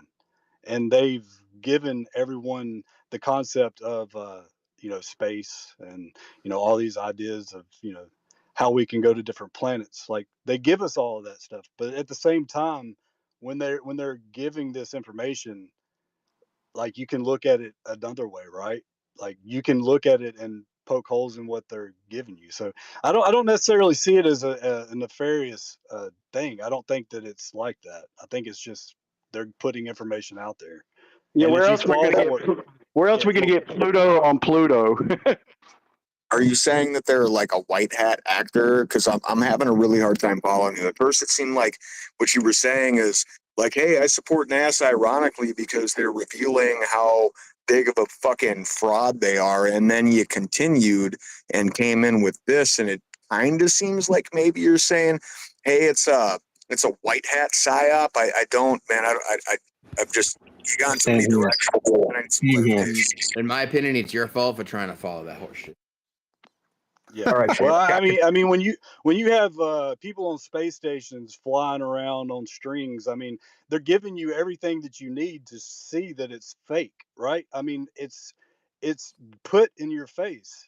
I don't understand. Like, yeah, maybe you can Okay, say I'm they're sorry. white I hat. withdraw my comment then. Yeah, I don't know. You can maybe say they're a white hat organization or whatever. I mean, I don't look at it like that. I just look at it as they've disseminated and they've actually put out information that gives you everything that you need to make the decision yourself. If you're too fucking stupid to see it, then that's on you. But Yeah, I no, don't. it's very ambiguous. I did state before. Yeah, when he first came in, though, you said that who made you fall off? Like, you did sound kind of like you're a NASA supporter. You maybe worked for him, and who made David a flat earther, like in a bad way. But I caught on. Brother. I got a better idea. There's Triggered Toby. There's there's Plucky Podcast down there. Our Czech brethren from the Ether Cosmology side. I am is down there. He probably has cool stuff to say. Just saying. Roll it out. You go publicly shaming those lads. It works. I'm not. Maybe not call it that. Maybe I don't know. Light suggesting. I'm just suggesting that personally, I'd rather hear from any of the people I named than some of the people currently on stage, and those on stage shall remain nameless. You know who you are. Open mic, guys. Currently 111. We go as long as you guys keep us on. So, shout out to you. Post, repost, like, comment. Hey, before Shout I out to go, YouTube chat. I just realized me and Proud are in the Go ahead, fucking Dave. line for the first time ever because I'm in a different, I'm literally in a different time zone. before I go, I just want to say if I hear Will Duffy say one more time, so and so has refused a free trip to Antarctica, it's like the guy in the white windowless van saying, "Hey, free Oh candy, yeah, no, come." he's trying to kill everybody. It's so obvious what this guy's up to. So he's the only guy that I literally despise more than McToon. Let me get all my position on a boat so I can sink it. Yeah, I don't even know what they have planned. It's just this guy has what he has planned is not good, and I don't think Propaganda, man. Propaganda. That was my Yeah, first impulse. I'm all down for observing what's in the sky in Antarctica, but the way he labeled it, the final experiment. It's not final. It's not an experiment, and he can't accept the fact that if the sun sets, that's the end of the globe. If the sun doesn't set, which I think it does, that just means we don't understand the sky. It's unfair, but that's the way it is because the globe has its set model. The flat Earth, we're trying to figure out what the sky is. We're trying to figure out what the stars are. But in the globe model, they have their 93 million mile away burning ball of gas in a space vacuum that has to set. And then here's the other thing: we all know the Earth is flat, right? They're not going to let us see a setting sun, whether it's cloudy, they cancel the trip, or whatever. They're not going to let us see it. So Hey, what are they up to? I don't know. Dave, Imagine we have billions of dollars. Imagine we have billions of dollars profited to us to explain flat Earth like NASA does. It's a whole different story. I just wish we had the same opportunity that NASA has. It's fucked. Yeah, it's interesting. Dave, are you subbed to No Fanfare? Yeah, I like that guy. Did you see the video he put out recently where the guy is in McMurdo? And I went and dug into it. But anyway, a short version of this, because I know there's a lot of people want to talk. So he was in McMurdo and he said it's the height of summer. And he mentions that it's never really dark there. He said, but then he literally followed it up with this, but the sun does set. But then he ended the video right there. I went and researched it, and that was in context, and it was within the time. It was 2 weeks within the time there should have been 24-hour sun there. I looked at the date of his stream, and the guy is in McMurdo. It was 2016, and he did a few videos from Antarctica. He worked there, and he said that it never gets truly dark because it's the brightness of the atmosphere, the snow. He said, but the sun does set. He literally says that. Yep. And so just in Yeah, case and you all people- of the witnesses that say that there is a 24-hour sun work for that logistics company, work for that company. There's like on their website they have 2 reviews that talk about the 24-hour sun, and both of them are by employees that work there. Yeah, their website's only 10 months old, man. Like, dude, I've looked around and looked all these years, and I've seen the cruise that goes down there to the little tip and all that. And I'm like, how come I never could find this? This is all propaganda. It's new. It's if they do let them go, get ready, dude. Shit's gonna hit the fan. But yeah, they're gonna cancel it, dude. My prediction is they're gonna cancel it to another pandemic.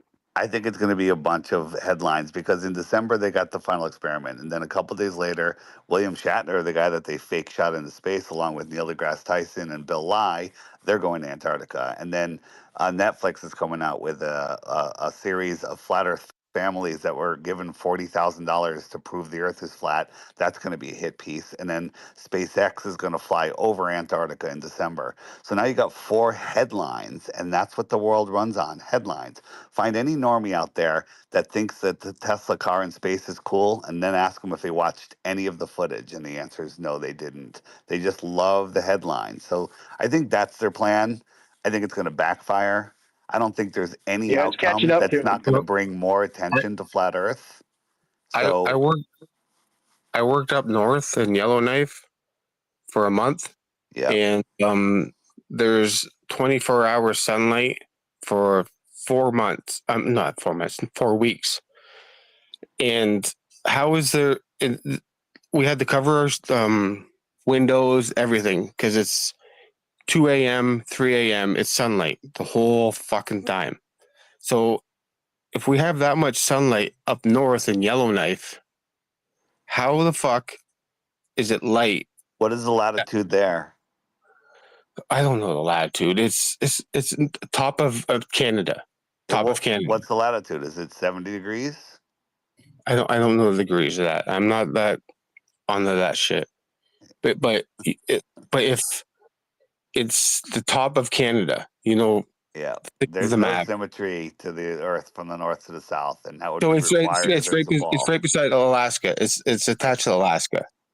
So I get it. there's 4 weeks pure sunlight. It doesn't go away at all. I get it. Makes sense. But how?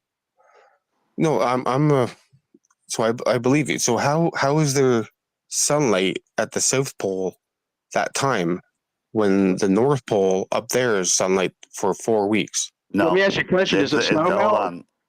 during that 4 weeks? Pardon? What? No, I'm what? a flat What? Earth. I'm a flat Earth.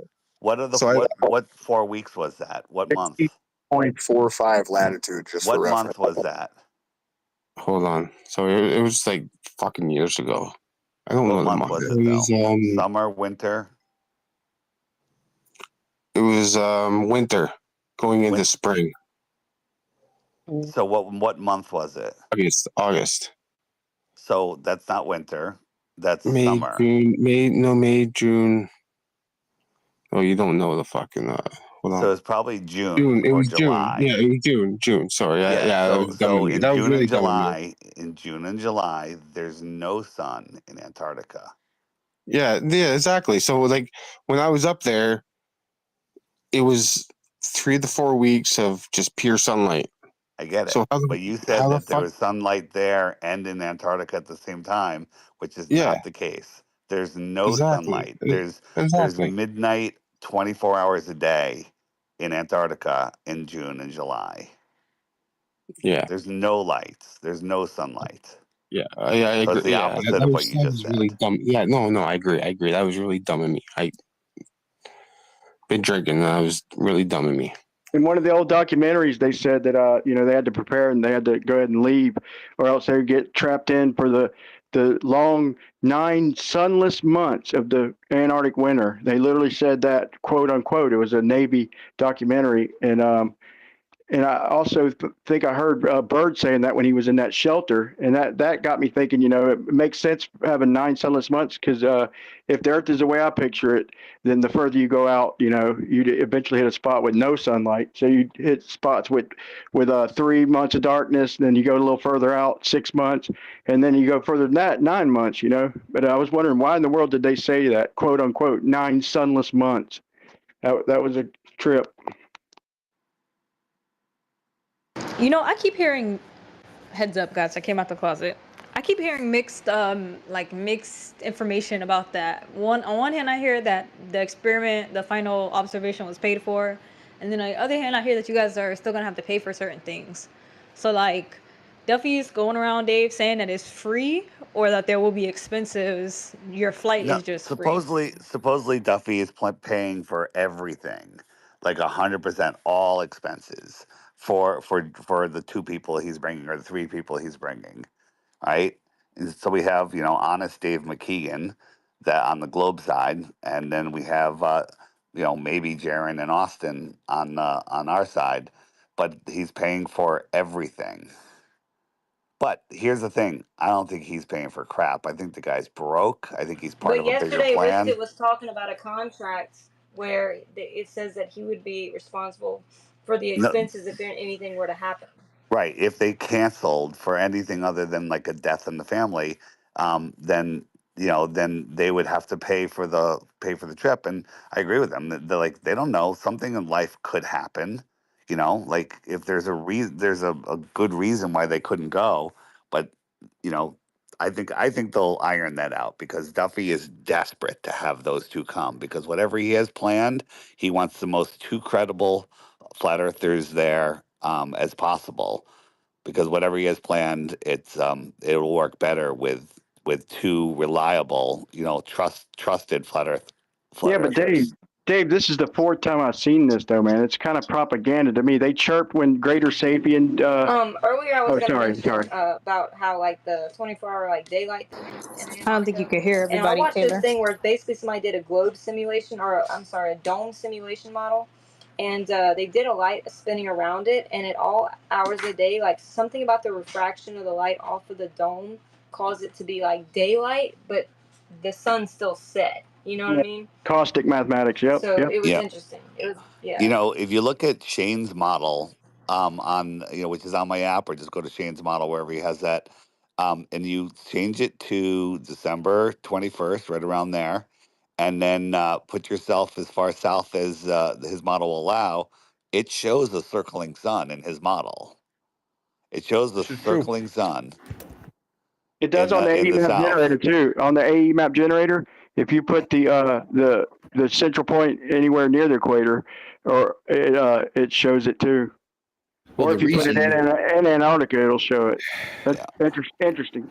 the reason is because that's what timeanddate.com shows. Now the argument is that valid, right? Is that actual data, or do they just invert Is the anybody northern talking data right that's now? available past a certain point? Yeah, Okay, so Shane's talking. If you Yeah, drop you down, I'll should bring come you back back up. up. Yeah, drop down. Come back, Taylor. Drop down. Yeah, Taylor can't hear you, Shane. So I was just talking about the But 24-hour sunlight Hang on 1 sec, vibrating lad. What were north you saying, Shane? and Canada. What if they're trying to purposely set it up like Hey, Vibe. I don't think he can hear Vibe, either. you can't hear Alan, who was interrupting you and wanted to hear from Okay, Shane sorry. instead. So you should probably come back out and in. I'll get you the mic back so you can hear everybody. Wait, good on hold you, on a second. member. Listen, I want to wrap up, but what I'm saying is I don't think there's a 24-hour sun, and I don't think whatever they're not going to let us see a sun setting. So I don't know what they have planned. I just know that Will Duffy's a deceiver, a liar, and I Drop want that mic nothing in, to do Proud. with him. So I'll be listening, snuggled in my bed with the earphone in. Hey, nice meeting you, Dave, man. Right on, Brian Dave. Leakey Thanks for again, coming Flat Earth by. Test. Brian Leakey, look it up. You could use any of my shit if you like it. Very good. Very nice meeting you, man. All right, man. Thanks. See ya. By the way, I dropped down and I heard multiple people talking, and I couldn't hear anybody before that. I'm so sorry if I interrupted. Oh, it's all good. Happens a lot. We know. I figured you couldn't hear me, but I backed off, because you're trying to talk. I'm so I sorry. forgot. I was gonna mention something else earlier while I had my hand up about NASA like low key exposing stuff. So I did some deep digging one night on their website, and I found the raw Cassini images, which they claim are of Saturn and stuff. And ironically, many of the moons of Saturn and Saturn itself was actually like a transparent look, and you could see the stars behind it. And in multiple filters, the stars were in the same location, so it wasn't just like a lensing effect or whatever. Like it wasn't just an issue with the camera sensor. It was really strange, and I have them posted on my profile. You probably have to dig down far, but there's a link to them too. Yeah, and then they got cold busted. They were using from the Kissimmee, and then almost 2 years, like a year and 9 months later, they used it for a nebula or aurora they put on Jupiter, or supposedly during the 4th of July. Like it's funny, they do the pumpkin face nebula for Halloween, and they did the aurora for the for 4th of July, and they forgot and used the same exact picture. They used the Kissimmee picture, and they literally got busted. That's one of the few things they got cold, dead dog busted, lying about the mission in the photograph. The cloud stuff, their little swirly clouds that they show when they show their images, they matched exactly from like almost 2 years previous. Nice. Yo, real quick before we move on, Shane, could you touch back on that data, time and date thing with the map and the sun real quick? Yeah, what Dave was saying was that in the model, if you move it to like wicked far south and go to the solstice, it'll show you a sun in the opposite direction of where it is, but only because that's what the data would show from timeanddate.com, right? Timeanddate.com data we use for it, but past a certain latitude, I wouldn't swear by it. I don't think it's accurate. I think they invert northern data past a certain latitude, like say 70, 80 south, and they just say, hey, here's the inverted, what it is in the north, and that's what they say it's in the south. Because if you go all the way to 90, it's directly under the South Pole, right? That's never been taken. No one has that. That's in the model too. But it's just because you need data to fill out the model, and without using time and date, I don't actually know what else to do. So if anyone has a suggestion, let me know. Well, that's perfect. Makes perfect sense because in the nautical almanac, like in the north, they got all the way going to Polaris, but in the south, there's no trackable, like navigable stars, or however you pronounce that, past 69 south. So there's 21 degrees with no trackable stars. You know, that's ridiculous. Something's up there.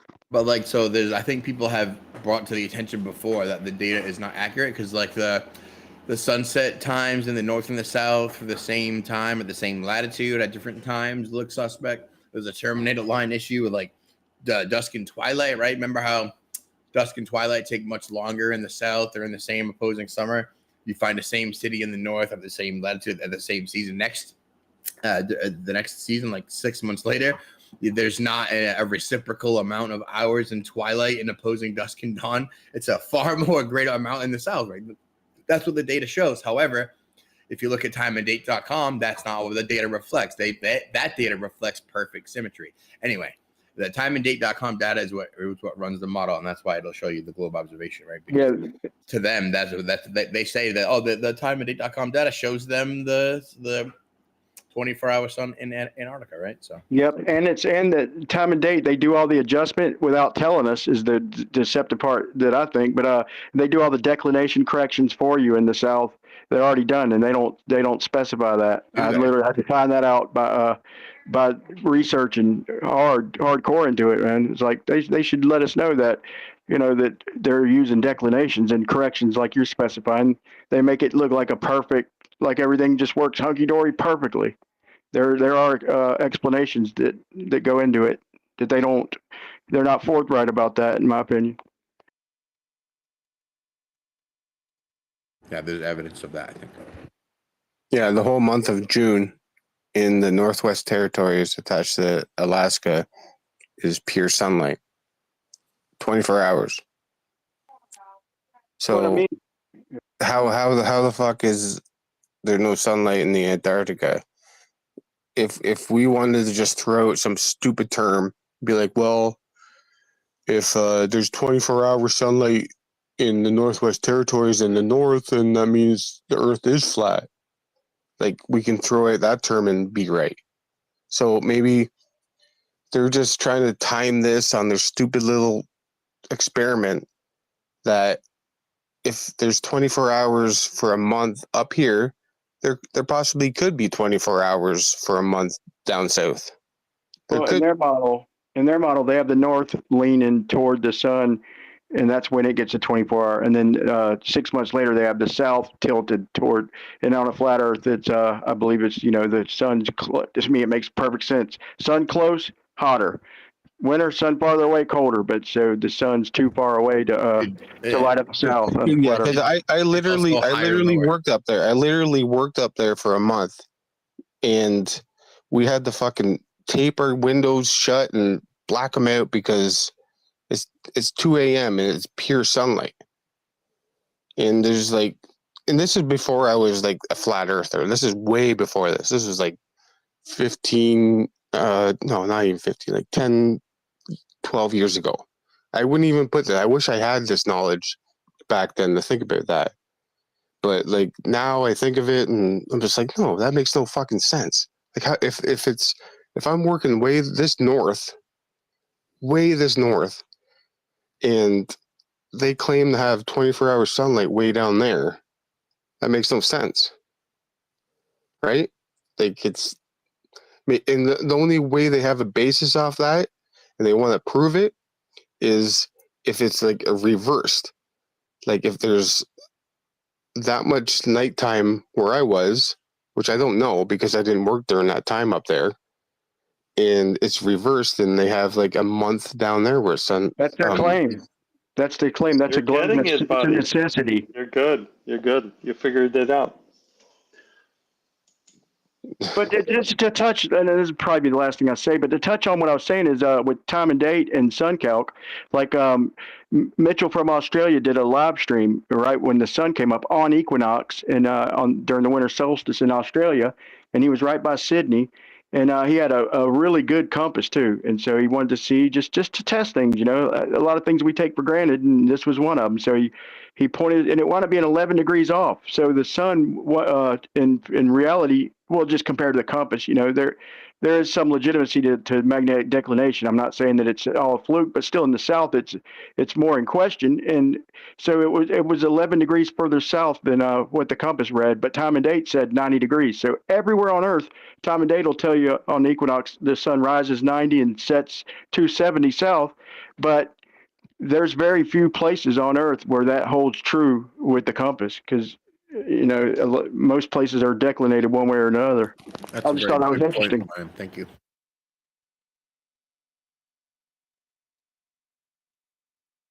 That's not how we establish south, though. So.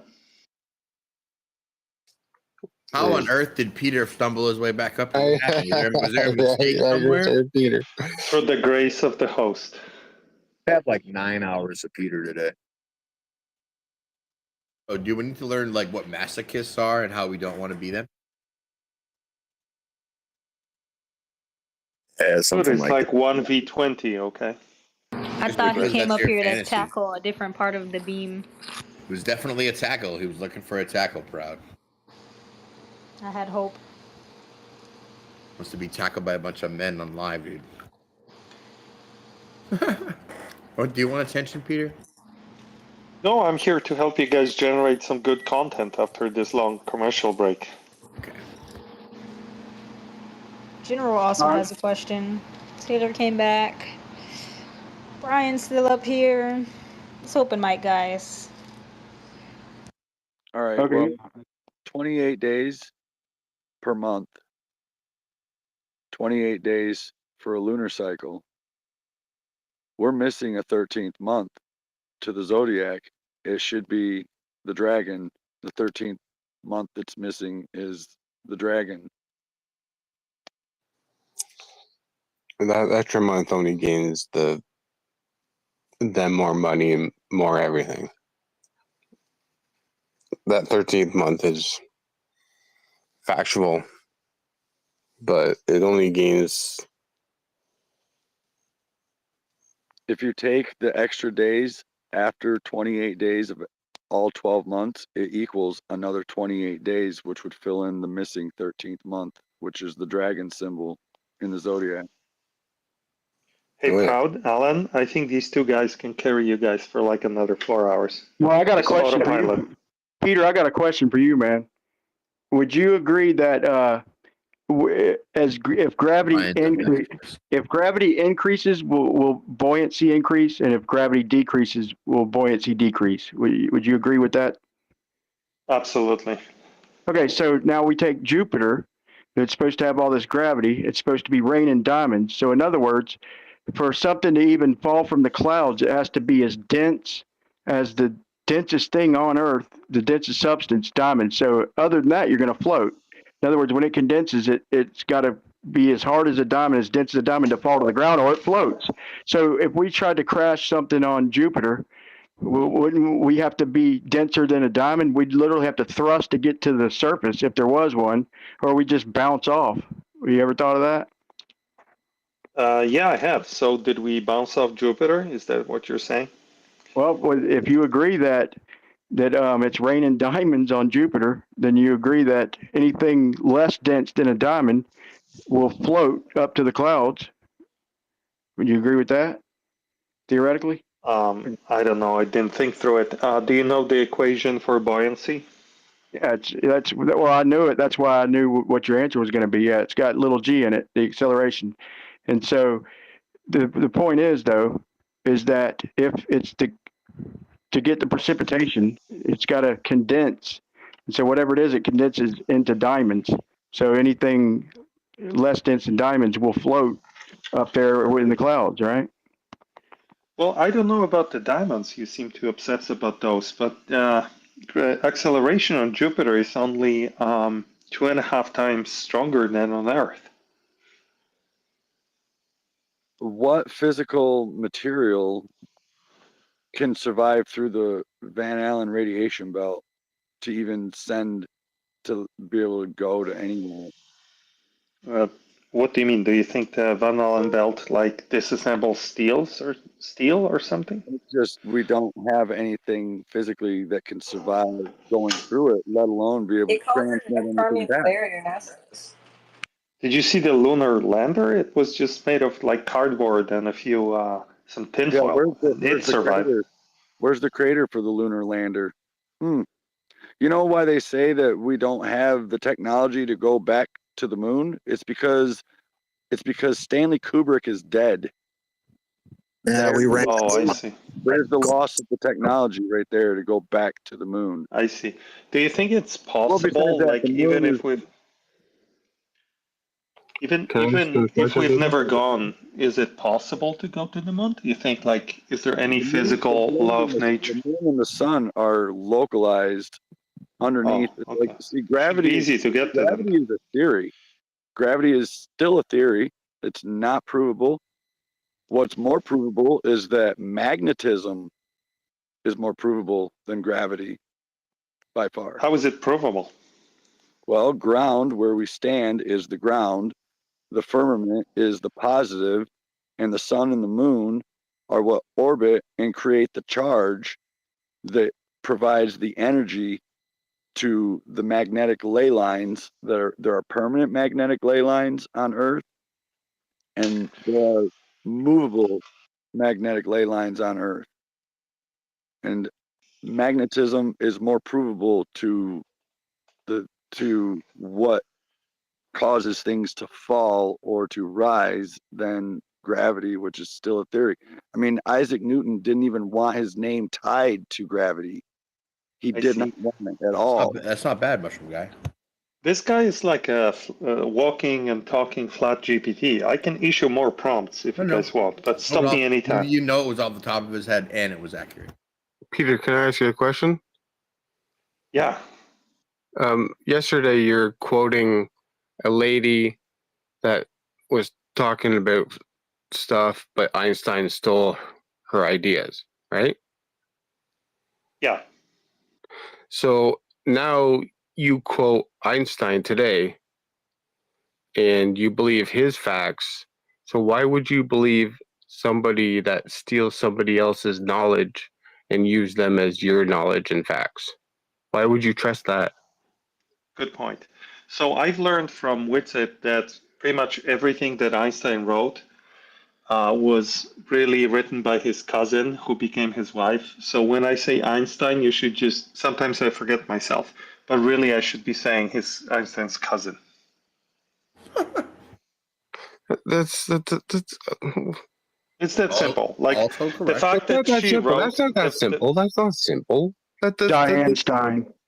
I mean, it's accurate and Think true. about it. Think about it. Like the theory of, let's say, special relativity or general. It doesn't matter who wrote it. You and I know it was the cousin, right? She wrote it.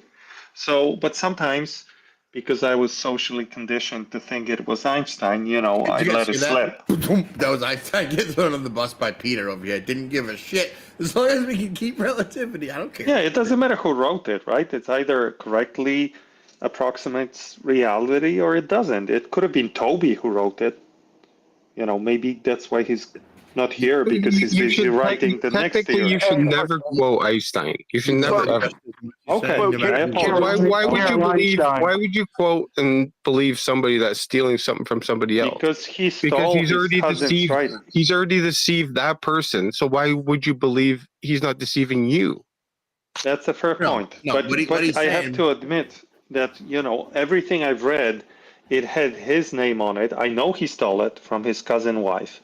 But when I read the article or the book, his name is on it. So sometimes Dude. I, forget and I say, hey, in the Einstein book, because his name was on it, but you and I know he stole it I from got the it. cousin. So what he's saying is he loves this specific brand of bullshit smell so much that it doesn't actually matter where it comes from. He just prefers it. The brand is so nice to him that he just doesn't care. That's what he's saying. Get it right, bro. You're quoting Caroline Stein. I've got a talking point theory. What's more valuable than all the precious metal and gold and money in the world? Love. Family. It's truth, because the people that know the truth will spend endless amounts of money and fortune to keep the truth hidden, and the people that seek the truth will spend equal amounts of money and fortune to uncover it and to find it. So truth is more valuable than money. Truth will set you free. Is it more valuable than love? Yeah, got to fool you to rule you. Well, doesn't love navigate you to find the truth? The love for the search of truth? Yeah, that's a good point. Yeah, but love is somewhat orthogonal to the datum of the shape of the earth. I forgot that datum was a word that Peter didn't know that now he utters whenever he's intimidated or shocked or hurt or nervous. For example, hyperbole. For example, let me explain. Like, let's take Shane and Alan as an example. They are in love. They cross beam sometimes, but they're wrong about the shape of the earth. So what? Let's be happy for them. I believe that love is the navigating force to find truth. It can be. The opposite of love is indifference. Hey, I I agree agree with that. I don't let D3 go. Peter, I think you really do enjoy this conversation. Stop fighting it. Always. That's questionable. What up, y'all? I got a question for everybody. Two questions. I was in a space earlier. We were talking about experimentation, and there's a couple suggestions that were pretty cool.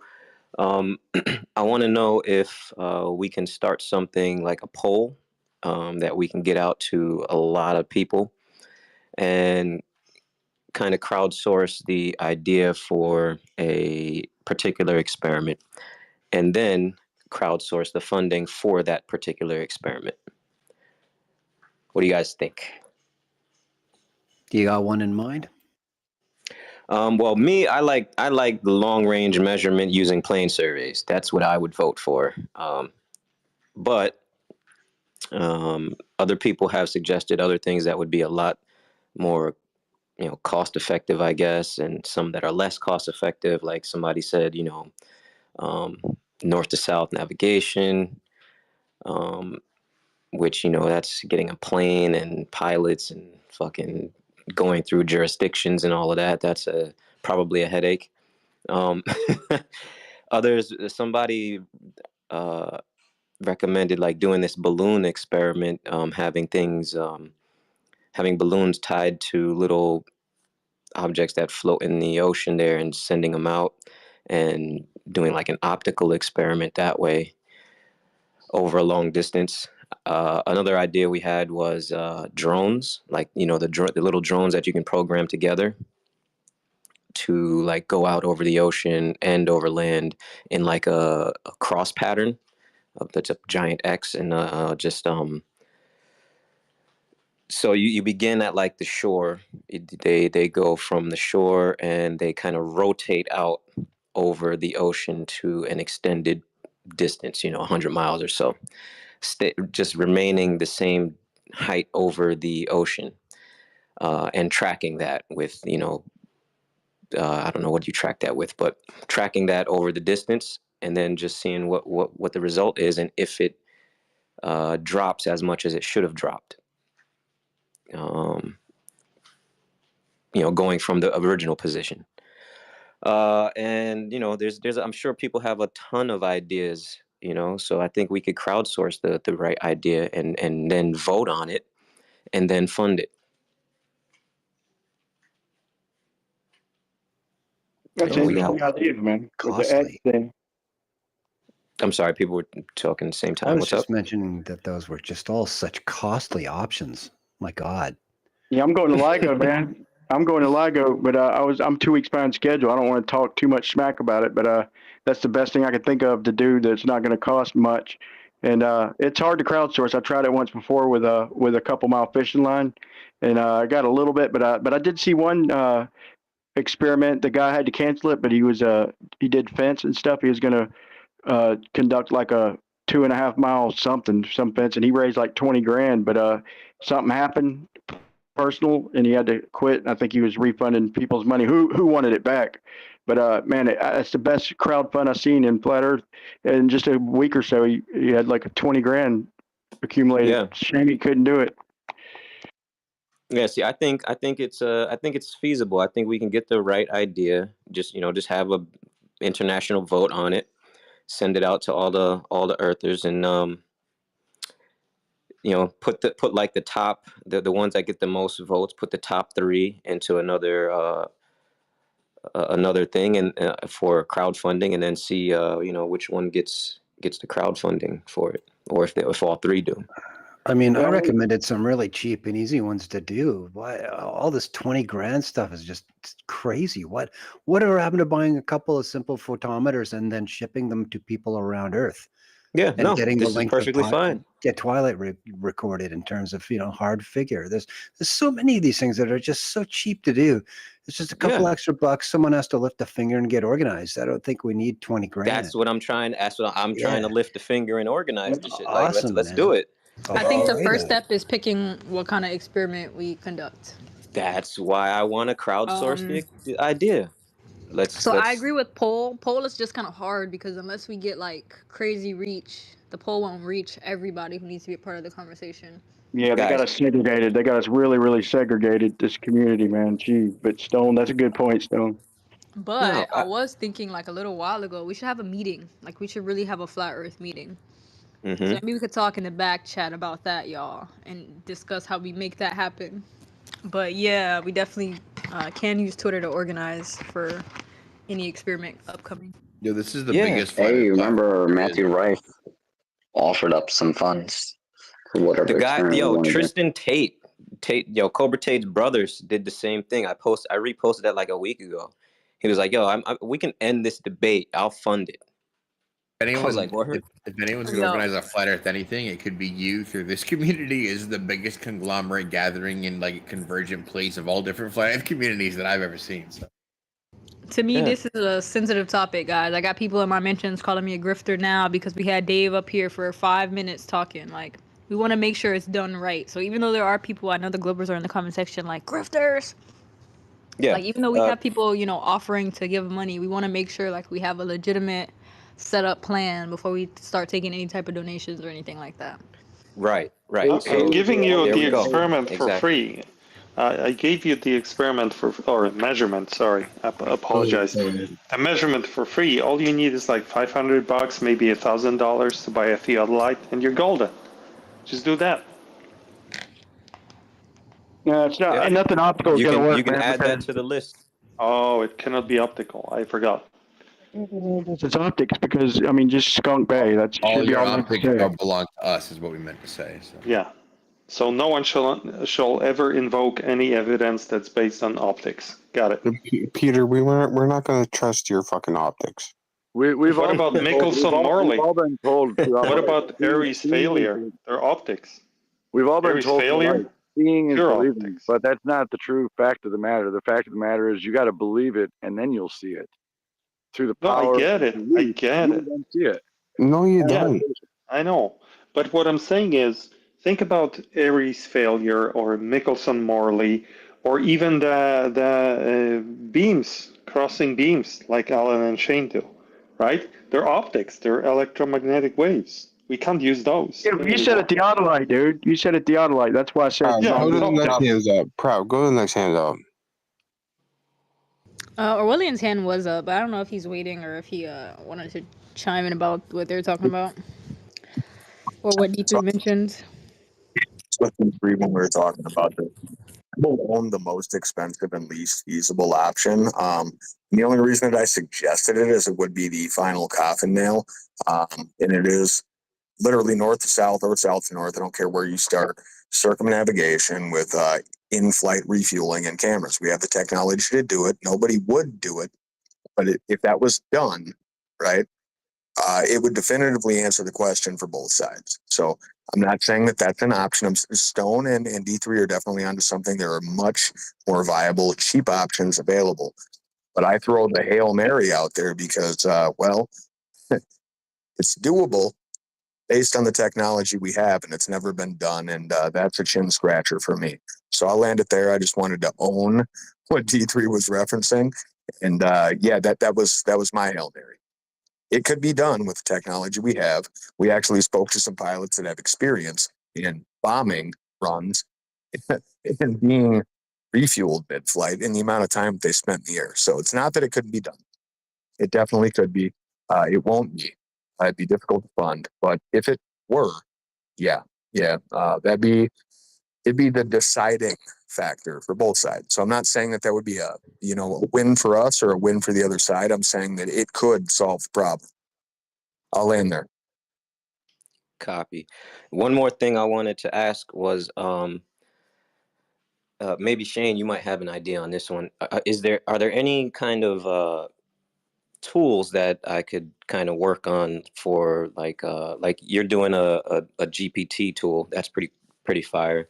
Somebody else is working on one as well, which I need to toy with. I told him I was going to use it, but I haven't really used it yet. Are there any other kind of small tools? Like maybe we could put together a dashboard, like a dashboard website where people can go to use our tools all in one dashboard. You know what I mean?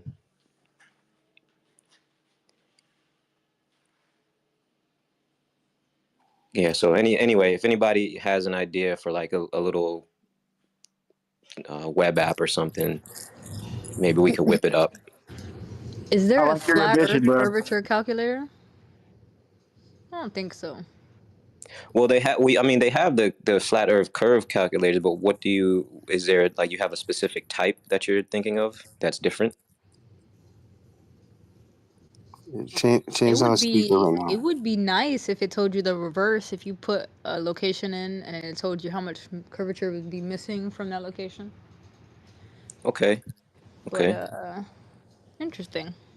Yeah, I agree. There should be a universal hub for us to go to play with our own tools. Yeah, that'll be dope. And it would give me some cool things to just kind of toy with as I'm learning to program. So I'd like to kind of work on some stuff. That would be cool. All right, that's my two things for today, guys. What's your name? What's your name again, man? I was gonna try and reach out to you. I like where you're coming from, man. D369_X. Cool, man. Yeah, I'm you can Brian hit me up Leakey. in private I'm Brian message. Leakey, Flat Earth Test, man. If look me up if I can't find you, man. Yeah, I'm gonna. I just followed you now, so you could send me a DM or something. Awesome. Shout out to Proud doing a great hosting job. Good for you.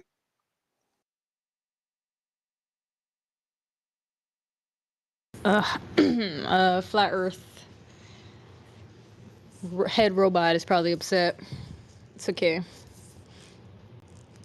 Hopefully his cyborg hard drive comes back on with no memory of me hosting. He's got to replace the RAM. Yeah. Blew up the Georgia Guidestones because our community is actually growing stronger than what we want it to. I think I'll pass off to Taylor. I think she was next, right? Yeah, and then Pysoctis can jump in.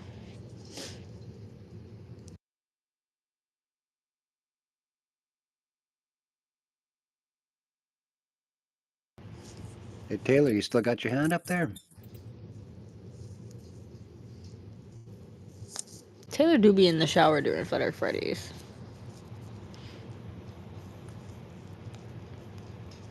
It is Stationary Saturday.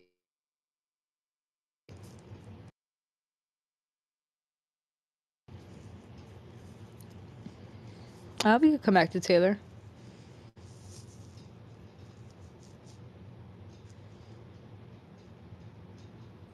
Yeah, what's going on with Dominic?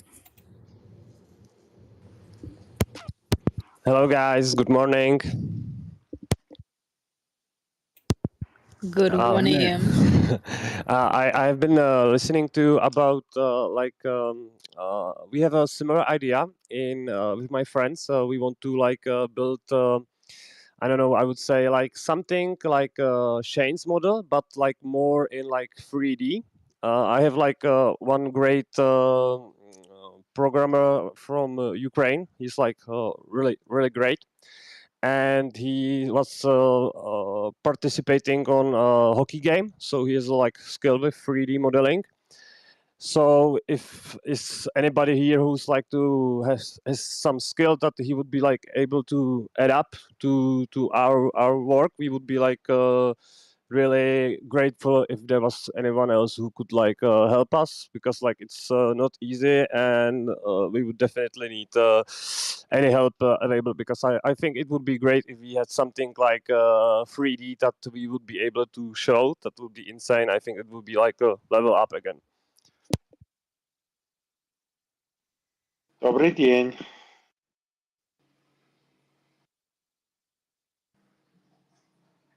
Ahoj, Petře. Ahoj.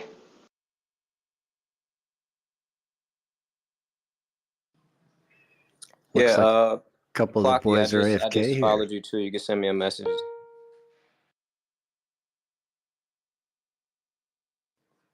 Taylor out the shower yet?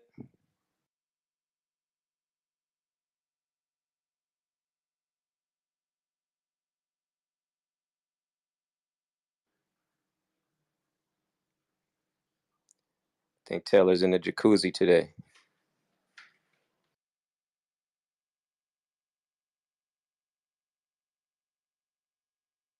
She might be on a phone call.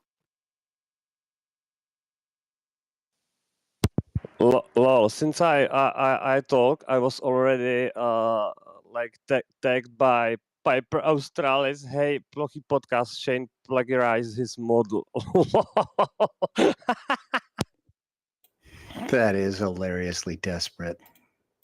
Like they think either he thinks like I am super new to this and I can't read, or I don't know why he's trying to do this. Like, it's insane. He's checking to see how easy a target you are. He's one of the ones that have a personal vendetta. Long ago, he made some type of diagram or model or something of the sort, and when he posted it online, it like got a bunch of reposts, and then the flat earthers came for him, sent him death threats, tried to get him fired from his job, things of that nature, allegedly. So he takes it personal, this conversation. That's not true, Prav. Are you sure? Wrong conspiracy. Yeah, that all of that happened to him, but it was. Okay, hold on. Correct me if I'm wrong, guys. His first statement was, "That's not true." Okay, so like I was saying, those who got the take it wrong personal, conspiracy. they have reasons why they take it personal. It's not a conspiracy. This is what he told your space, if I'm not mistaken. Well, That's why he I'm takes trying this to personal. clarify. I'm trying But to you clarify. can't contradict yourself. You can't say it's true and Okay, then say well, it's I not. haven't finished. I haven't finished. Neither did I. All of this happened to him, but not because of flat Earth, but because of the Malaysian flight disappearance conspiracy. That's when he got death threats. Like I said, Okay? the Well, like you original said. conversation that you interrupted, Uh-huh. he claimed that his initial jump into flat Earth was because we as flat earthers attacked him for something that he posted. He didn't say the flight denier people, airplane denier people attacked him. He specifically singled us out. So if he was lying, you should go tell your friend not to be a compulsive liar just for clicks. But I spoke to him that's in his detail vendetta about against us. his first venture into the realm of alternative theories, let's just call it that, was he got involved in Australia in explaining the disappearance of the Malaysian flight, whatever the number was. He created a map, he published a bunch of things, he went on TV even, and he got death threats and he got people doxing him. And after that, he went anonymous. And only after that, he discovered flat Earth. So, chill a little bit. So then, Paisaktis, you're right. He's a compulsive liar because the story he told us was that flat earthers got him attacked for posting something he created. You guys can listen to whatever you want. Personally, Peter, I don't give a fuck. His behavior speaks for itself. So that's what happened to him. That's what happened to him. Obviously, we don't promote death threats. But now you're saying it wasn't even the flat earthers that gave him death threats to back his behavior. So it's kind of confusing now. I think you should just align with the flat earthers did it to him, because that would more so make sense of why he acts the way he acts. That was his answer. That was his whole reasoning for why he acts the way he acts, because we attacked him first. So I don't know. Sure, I get it, but that's not what he told me, and I think you do give a little bit of a fuck, because you have a major hard-on for Piper, so there must be something there. Piper is literally the last person we respond to. Like, you get more attention than Piper, you know that, right? Piper has I 1 or 6 wish. I could ponies. only wish. Swala definitely gets more attention than Piper. That's the brave twin. Peter Piper. Picked a pack of pickled peppers. Like- Anyway, Paisaktis, you're right. Like, just like from my point of view, like you seems like how would I say, like a nice sea lion, Peter, but the Piper is like super rude, and like he's always tagging me in some post, like, and he's always attacking me. I don't know that dude. I didn't do shit to him. I have my own view on alternative way of cosmology, and he's attacking me like it's like if it's wrong. That's insane. We can talk about it, like with you. We can like maybe do some jokes about it, whatever. It's fine with me. But like the attitude that Piper has is insane. It's just rude, angry, totally out of context. Like, that's no way to speak anybody, even if he's promoting whatever he wants. Like, whatever. I agree. Our first interaction with him was him threatening to report us. I don't know what his issue is. I said what my understanding was.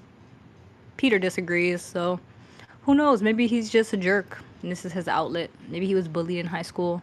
If he wasn't attacked by flat earthers, Paisaktis, I can't really understand why he would behave this way. Maybe he owns a factory that makes globes, like somebody does. And then you got probably managers, in every city there's probably a place that distributes the globes that they sell. So that they would never admit that. But maybe they're he's a probably freaking globe. raging. Maybe he sells literal globes, and he's threatened. Maybe it's more simple than that. Maybe haters are just going to hate because that's all they know how to do. I was just kidding, man. I don't think he sells globes. Haters gonna hate. That's a new conspiracy unlocked.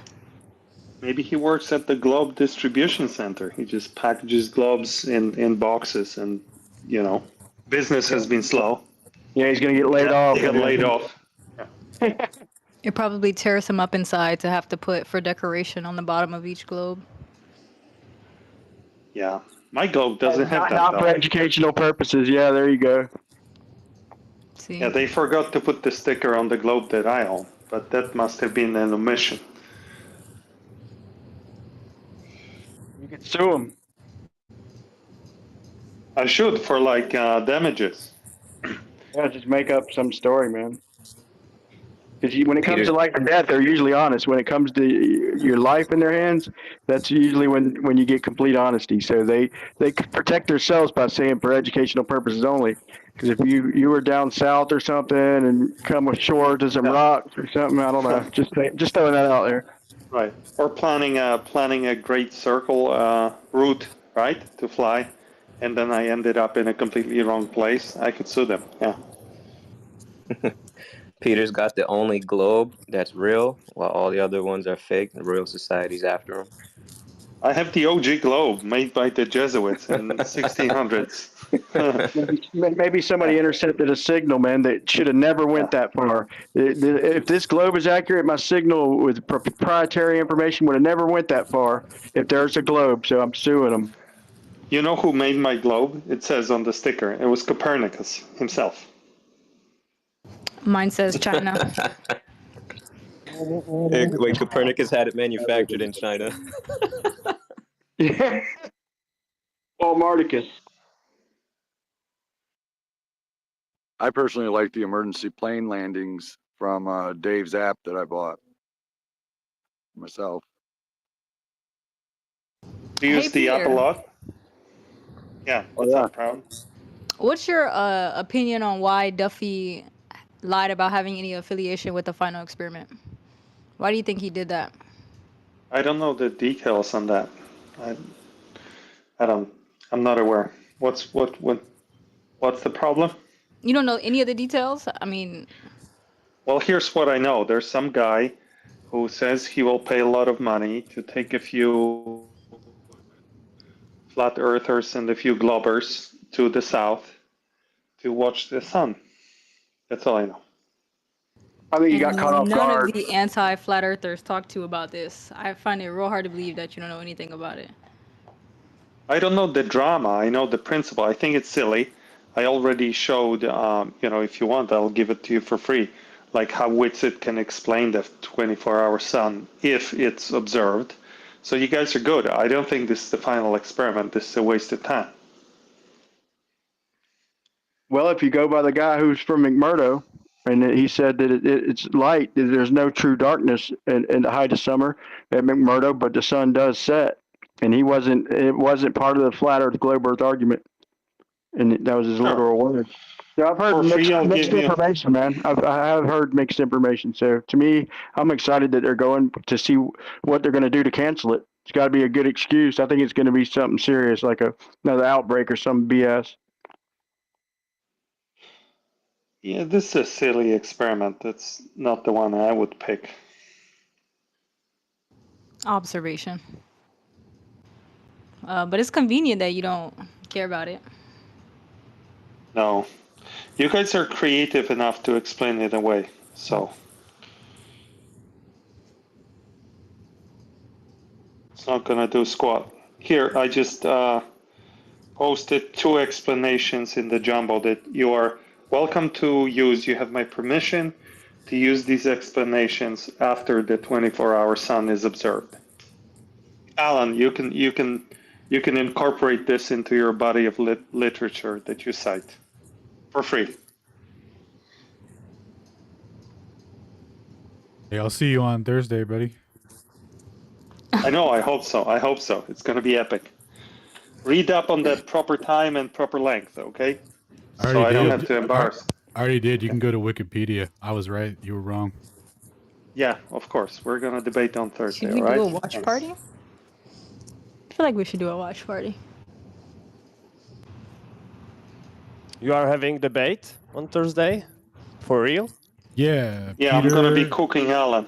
Peter and Mordwand are going to be defending relativity, and we'll be defending the ether. Okay, that will be late. Lohe, Kozle. What was do you like cooked that blocked bears? out the sun Do you like this year for the eclipse in April on the 8th? What was that? Yeah, hold on. You're talking over some lads real quick, bud. What were you My asking? bad. You were Peter was talking to Plocky. Yeah. I wanted to ask my Czech friend if he likes cooked bear meat. Yeah, I like meat. Maybe a little bit raw From a lately, bear? but Have you ever tried a cooked bear? no cooked bear, no. Wait until Miedwied, right? I don't really think so. Wait until Thursday. Yeah, I think it will be really fun. Polar bear? No, a brown bear. Kind of like a little bit of a manga type of CGI bear. Are you gonna talk there about our Einstein cousin or? Yes. Yeah, Yes. that will be. And the hilarious. I paper love it. she wrote in 1905 on special relativity. And do you realize, Peter, that not even the flat earthers will actually be like smashing you into the debate, but even the globers will smash you into the debate because you will be trashing their daddy? Okay. Yeah. Call me crazy. I love it. I love it.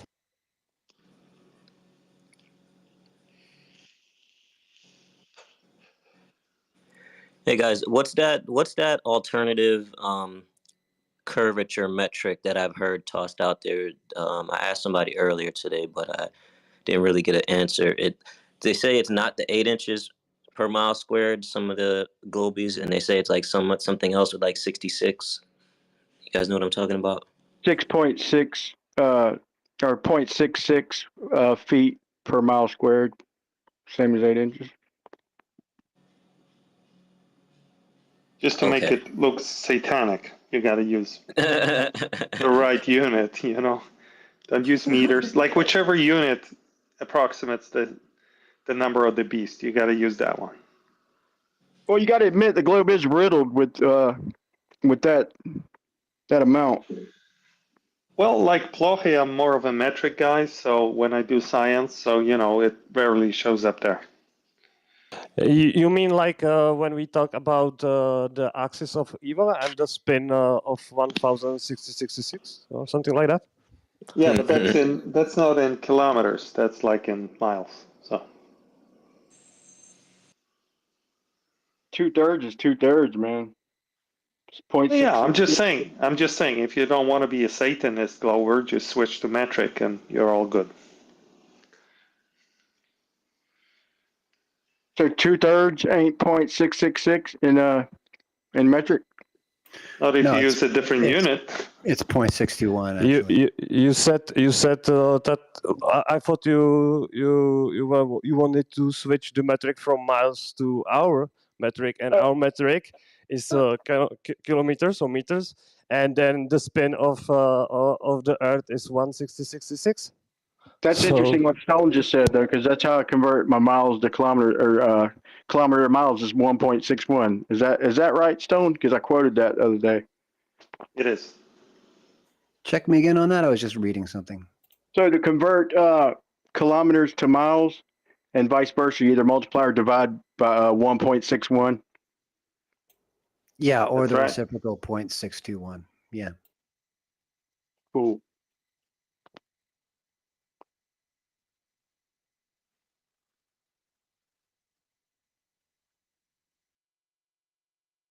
Were you Welcome going back, somewhere with that, RG. Peter? Oh, thank you, Prep. I'm gonna make it short and sweet. I'm still trying to fight these. I drink. My about once a week I would put a tablespoon or teaspoon of baking soda and drink it with my water, and it's messing with my bladder right now. But anyway, so I talked with Peter earlier. Today's the first time I met him, and he seemed like a pretty cool, level-headed guy. And well, I just met him, so I don't know. But yeah. So Peter, could you explain to them could you steel man the experiment you agreed would put it to rest if it's curving or not? This Earth, beautiful thing we live on. Absolutely. I'm going to steelman it, but I'm going to, so I don't come as not a genuine person. I don't think it's Because very don't forget practical. east to Yeah, west, yeah, east to of west, course. and north to south. Okay. All right. Absolutely. So I'm going to steelman it. I caveat it by saying I don't think it's very practical to actually do, but here it comes. So our friend here came up with a conceptual experiment, which sounds great, to show whether vertical lines diverge or not. If they diverge, there's curvature. If they don't, it's a flat plane. And the way he's going to do it, he's going to take a bunch of balloons. He's going to hook them up to a little weight, a floating weight, and a string. He's going to find a relatively large body of water, like 20 miles across, and he's going to plant these balloons on the surface of the water, so the bottom weight is floating on the surface, and the balloon is attached by a string, and he's going to Like deploy them styrofoam. in a, yes, Styrofoam. Okay. probably Okay. heavier. You need something heavier, buddy, but okay. And he's going to stretch them across the lake, east to west and north to south. And somehow, he didn't say how, he's going to measure whether these balloons diverge, whether all these lines are essentially parallel. If they're all parallel, that means we live on a flat plane and water does not curve.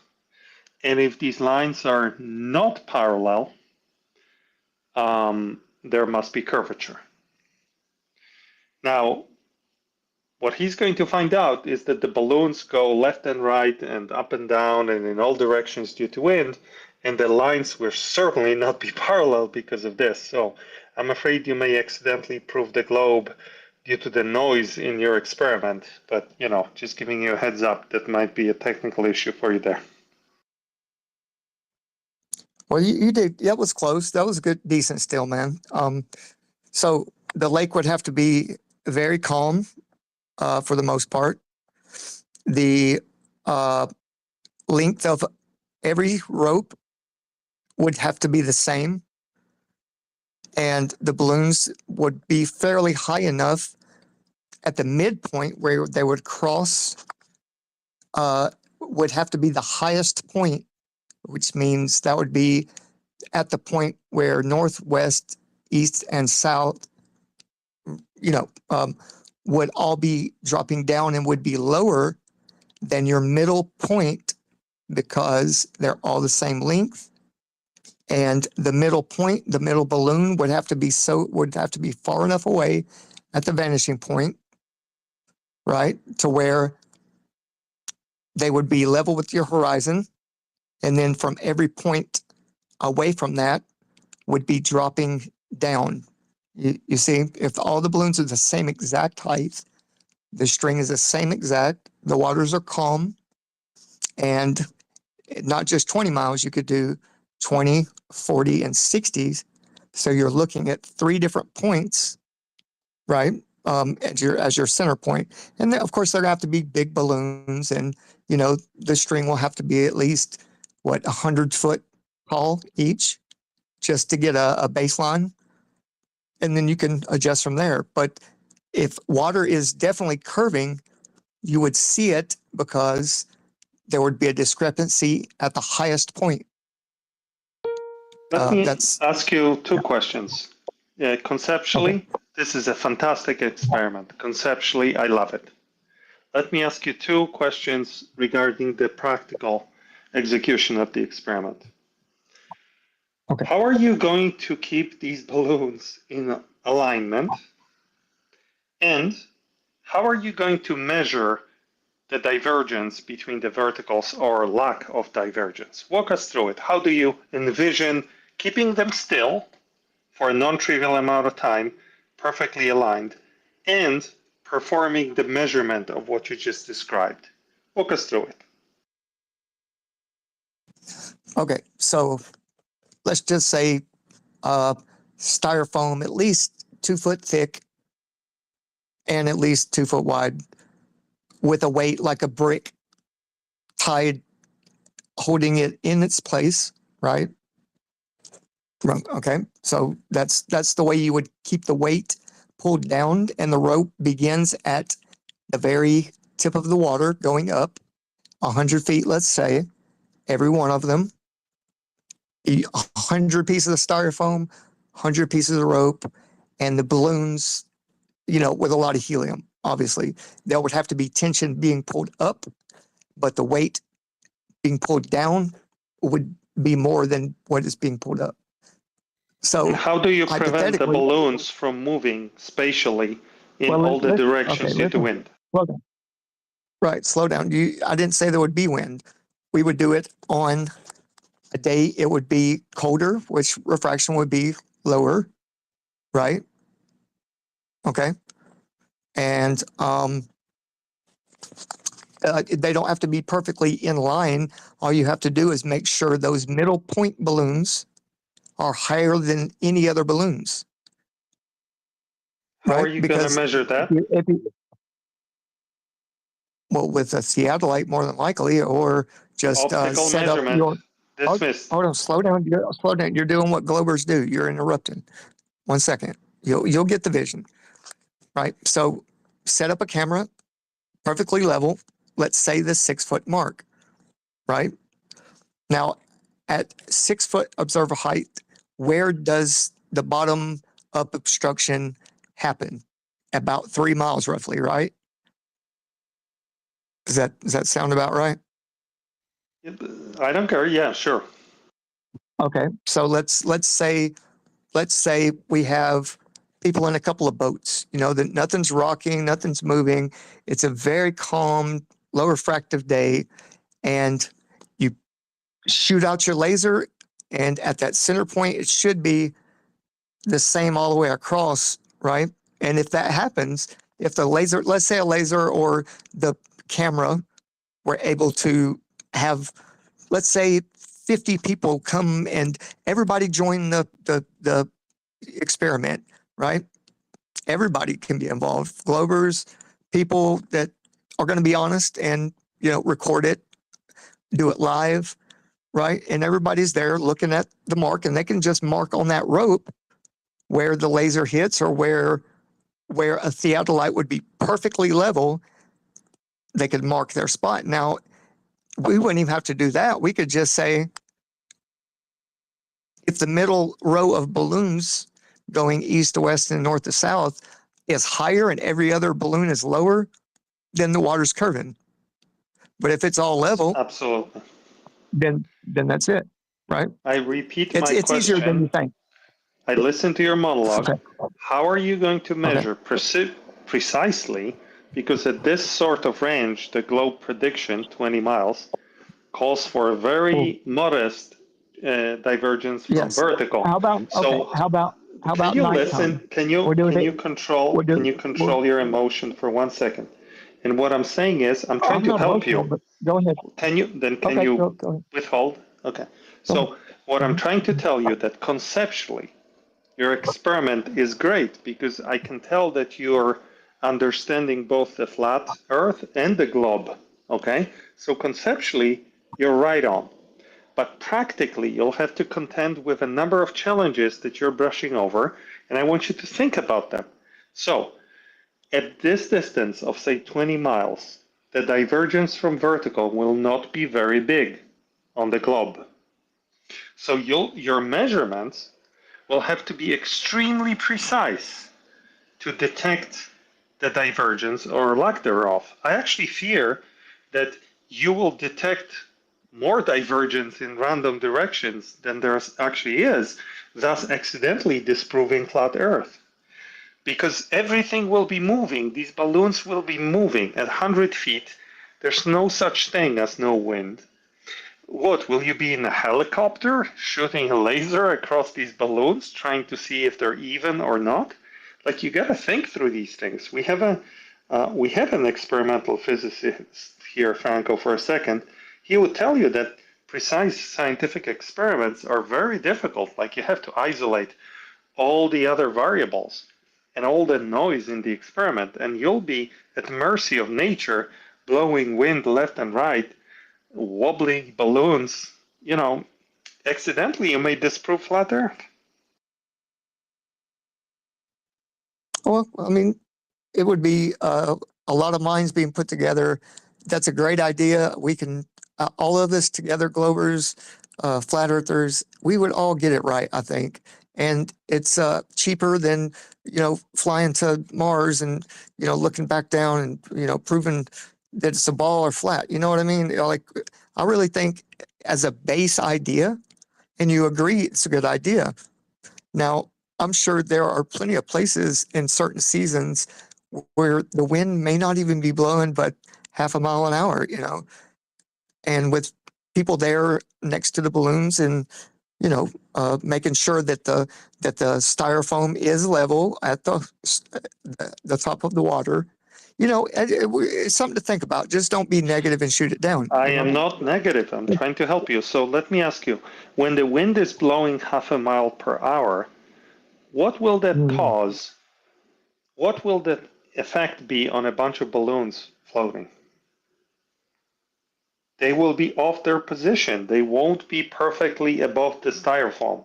Even if you have a Navy SEAL holding onto each individual piece of styrofoam in the water, the balloons above you, which in your experiment they need to be perfectly vertical in relation to their piece of styrofoam, that won't be the case because a half a mile per hour wind will displace them. Yeah, it's just, we would never know unless we tried at least. That's what we're trying to do, right? I am a big fan of your experiment. You should try it, okay? Maybe we should conclude this conversation. I'm a huge fan. Conceptually, it's great. Sure. Practically, it's extremely challenging. I think the only way you can find it out is through practice, so go and do it. Make sure you post it on YouTube. Or BitChute, where Stone puts his videos. Like what I will say, like one thing I'm like agree with Peter is because we are trying to do something different, but yeah, we want to have some physical proof either of curvature or no curvature. And one thing is to picture in your mind what you want to do and how it will look like, but the totally different thing is to bring in life in this physical realm. So like we are trying to thinking about building some physical structure around like 2 kilometers and do something that would be like physical and everybody could watch it and see that there's a missing of 30 centimeters of curvature, something like that. And it's not easy to build something that is so precise that you will be able to like measure. So one thing is to have it in your mind, and one thing is to really physically do it. And it's super hard, and that's why there's just so few people who is actually trying to do this. Yeah, I got you. Well, if we involve everybody, look, we're all grown. We don't need to be mature. We need to help each other, so don't think that we don't take out variables, leave room for adjustment for, that room for, for a foot or 2 or 3 here. It's something that would be definitely need to be a bunch of curvature in those balloons at 40 miles, 60 miles, 20 miles. If it's a foot or 2 off, then, we would be able to be pretty much precise. But yeah, thank y'all for listening. And yeah, just think about that. I would like brighter minds than mine, of course, to put some, thought behind it as well. But I think it's a cheaper option, because we're not rich. But yeah, thank y'all, man. Thank you, Peter, for being a good sport too.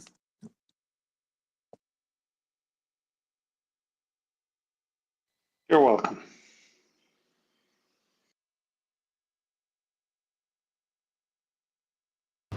I'm pretty sure if we set it up properly and we could get people to donate their equipment to where we wouldn't even have to really like go crazy out of pocket. We can make an event out of it, make it a charity thing for all to enjoy. Like, yeah, D3, man, I'm always with the ideas. I'll tap in with you. And Ralph, I know you're down there without your own ideas, so throw them in my DM. Actually, I have a like.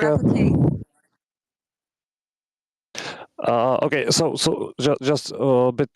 I got one big, I would say, investor or like a big big dude in Czech who is like investing in third world countries in water systems and things like that, and he's actually like able to sponsor us if we come up with some experiment that would definitely prove or disprove this conspiracy. His words. So he want to like invest in us. So if we come up with something that would be like definitely something, and it would be like on papers and things like that, and everybody would be like backing this up, I can definitely bring this to this guy, and we would be having like, I don't know, I would say even $1 million is not issue for this guy. Actually, he's like super rich. I'll draw it up for you and submit it to, as an inspection just to see if it's feasible, But I'm gonna step down, guys. Thank you. Hey, RG, one last thing. I told you earlier today, conceptually, your experiment is trying to determine if there's divergence between verticals that are away from each other, right? That's your experiment. And I'm telling you right now, a much more stable and much more easier way of doing the same thing is to use a theodolite to measure an angle to a building that's far away, that's of known altitude, that is not moving due to wind. Now, I'm going to spoil it for you. When I present that argument and a very clear and obvious measurement of Earth's curvature, I am told it is dismissed because it uses optics. And I'm afraid that your measurement will also involve optics. So your own friends, if you accidentally prove the globe, they're going to turn on you and tell you that you used optics. So introducing the balloons and the styrofoam and the wobble. Let me finish. That's a scare tactic. Okay. I'm telling you this because I actually like your experiment. You should do it. Go and do it. I already know what it will produce. And be ready to defend the fact that you're using optics, okay? Because I've been cooked on this all day long that I'm using optics. So, just heads up. Advice from Glober. Be able to justify why optics is a valuable way of performing measurements, okay? Signing off. Take care. Right. I agree. And hey, just my last word. So the buildings on land at a certain distance will look shorter because of the angular resolution, right? The thing I'm talking about is like, hold on. My thing is on water, and what I'm looking for is the midpoint to be higher than everything else. I'm not talking about what words you're putting in my mouth about diverging this and that. No. I'm talking about simply, easily, the water will be curving if the land under it and everything else is curving, right? Or isn't that what y'all say? Yep. Good luck. Okay. Has anybody heard about Lake Pontchartrain? And they have a bunch of power lines going across it. It's pretty famous, for that. And like I was thinking, like a lot of people have these head-on views, but like, if someone were to go take a side view of that, wouldn't that be the same thing? That's definitely in the vault, Taylor. That's definitely in the vault. So, I mean, I live, not that close to that, but, I could make a special trip and, try to get a picture. Oh yeah, what time works best for you? Like what month? Well, any weekend. Any weekend, honestly. Next week, not this coming weekend. Well, obviously we're in a weekend right now. Next weekend, I could. No, it wouldn't be this weekend, but we'll definitely No, keep seriously, you like in touch. in a week from now, like if the water's smooth, I feel like I could make a trip. We definitely talked about that because the Globers like to use that as evidence of their curve. why I still haven't figured out. Tiny ball Earth theory.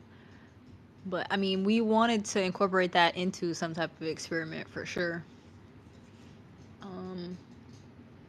But yeah, we have to make a list of all the experiments that we have like front looming, like you guys were saying, which one's like more cost efficient versus less, which one might require more hands on deck versus like the quicker ones, solo ones that we could just do by ourselves and then with other people. And I think like formulating a team would be the next step after we figure out which one that we kind of want to do, because a lot of us are like all over in different places, so once we assemble it'll be a lot easier. Like from my point of view, an experiment that Can we do it this weekend? And take a picture of it. So I actually have a drone, right? I have a $1,400 drone, and I'm considering making a trip and going to take a picture. And I'm actually running it by my partner right now. We're seriously considering it. Because the power lines will be perfect because they're a very long distance. You know, it's obviously a flat plane, right? And I have an extremely nice drone. And I could just fly that over there and take a picture.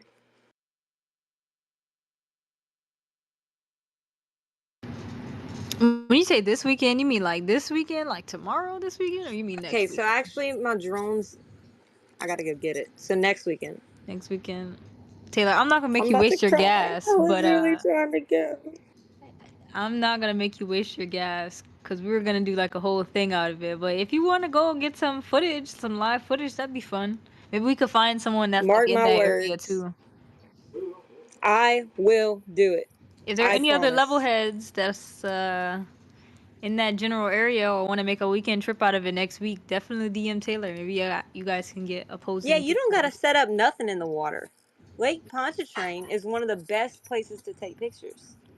Wait, where are you at? Where are you If you guys located? want to make a trip, Like on I the absolutely train? I was advise. asking Kindis, can you walk on the train? I mean, on the bridge? No, it's power lines, but there is a bridge too. There's power lines and a bridge. Mm-hmm.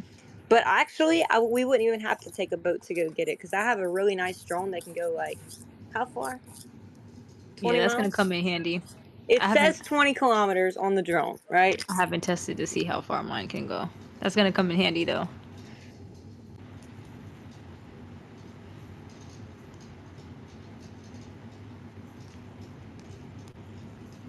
Look, we got drone tests the brewing, guys.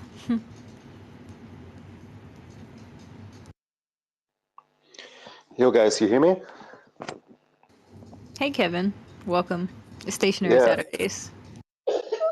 thanks. It's about mechanical experiments now, right? I did it. I don't know if you mentioned me already. I did it. I did mention it a few weeks ago that I was planning the force the line with a fishing line, and I did it. I don't know if you saw it. It could be done better, but I did seek. I did find no curvature. It was a neutrally buoyant fishing line, which I had to produce first. I twisted two different fishing lines together, and then I had to build my own spinning wheel for that. And then I stretched it over approximately 2 miles, and it should sag 18 centimeters or 15 centimeters in the middle, and then I dive to the middle, and there was no curvature. So I took a rope winch on one side, pulled it, and on the other side I just attached it and put it right in the water. That's why I was questioning now how you could with a balloon experiment, how you could even measure above high up in the air. Look, I'm going 1 week from now. I have it date set. Nothing's stopping me. 1 week from now, I'm going to the Lake Pontchartrain power lines. Okay? I promise. Unless something serious happens in my life, there's And nothing what? stopping me from going. Okay, And I didn't it's get gonna the be last two completely minutes. free for me, other than gas money. It's completely free. Okay, how do you have a rangefinder drone, In or how do you 1 week measure from it? now, yes, I have a $1,400 drone. You can look at my Florida pictures. I took drone shots around Florida. I have a very nice drone. Yeah, but So this drone can measure. y'all will see. I'm serious about this in 1 week from now. I might be there. I might be by Project Training 1 week. What side are you going to be on? The east or the west side? Like $200. We can. Let's go. Dude, we can meet up. I'm telling you. I've already talked, to my partner about it. We're going. That's it. Did you say you're in Florida? Well, I'm not trying to give out my exact Yeah, location, yeah. but I was just asking because I'm in Florida, and I might be heading. I'm trying to go next week, but it might be 2 weeks from now. But man, I'm gonna make an extra special effort to make it this coming up week. I just You're in thought about Florida, this, and it's Brian? so easy. And if anybody wants to come, you can come. I'm going. Okay, and I'm a woman of my word. There's nothing. I'm absolutely going. So anybody wants to come, hit me up. And you can check my profile for the fishing line. I have the video in there. I tried to do another one, a longer one. I heard that someone would. This one guy said he would. Is there anything in particular that I should do for this video? Like anything like Hey, beforehand, like I during think it? I Or... think you don't hear Kevin. I think like you're talking over each other. He's Oh, talking I'm really? about sorry. the I'm just first line extremely experiment. sorry. Kevin, you could hear Taylor? I Maybe can hear Taylor her. can't I hear stopped Kevin. when she talked. I'm not sure if she hears me. Oh, okay. I'm sorry, Kevin. I'm just extremely excited because I I just seen what Kevin did, and it's pretty neat, man. Yeah, I Yeah, it remember can be him better. talking about I it. like to I'll do it repost it. another time. Yeah. Brian, do you know about Jesse? Will he do it or he cancels? Nah, he'll do it. He's already got this stuff, and I think he's got a spot too, man. We need to talk. Yeah, I asked him on Discord then.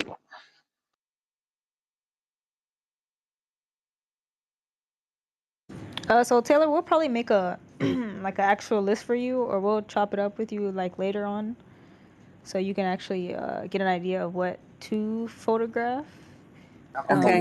I was thinking about flying the drone out there and doing a side shot of the power lines. There's also a bridge. We'll have to make sure that it's not too foggy or nothing. But I don't know if I should put I don't know how I would do this, but I could like put a line across the camera just to show a level. I'm just trying to think of ideas on what to do. Yeah, different shots from the But side I and don't know then if I land. put like a fishing line in front of it, if that would alter the photo or video. I'm gonna have like a whole video. Well, I don't know. I'm just thinking of ideas. So I'm just gonna like show me in the camera, like smile, whatever, the drone, and then take off and then go shoot the power lines from the side. And based on my drone range, it should work. Like it should fly that far. But I'm thinking about going as far back as possible and basically getting a drone shot of the power lines. And then afterwards or something, we could add a line on there or something or whatever. Yeah, we'll definitely get some Globies input on it too. I don't think you So need those listening anything. now, Just that drone. I'm excited to see that. And yeah, that's all you need is if you got a good drone. Yeah, you got it. That's a great idea. I'm looking forward to seeing that. I'm doing it. I'm telling you guys. Unless I die or something, I'm doing it. oh no. It's the energy a lot of us Nah, need. God We need protects that me. energy to spread. We all need that motivation. So yeah, I appreciate it. And I was just looking. I couldn't find any pictures or videos from it from the side. Yeah, they don't make it easy to find. They're out there. I'll see if I can find a couple for you. But yeah, they make stuff harder and harder to find. But yeah, if it's somebody we're in communication with, they can't hide that, can they?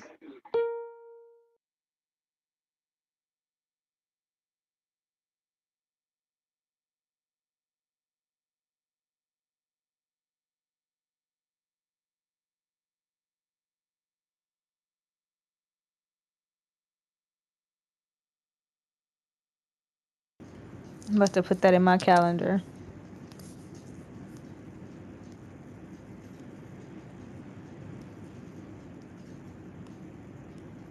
I'll have to make a list. I'll write it down. Did anybody else want to come up, jump in, chime in? Let me read the comments to see what you guys have been saying.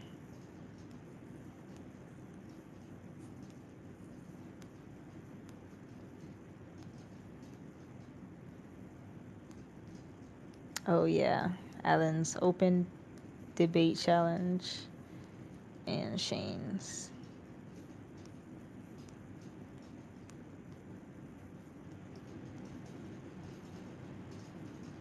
Chris was telling us about fossils.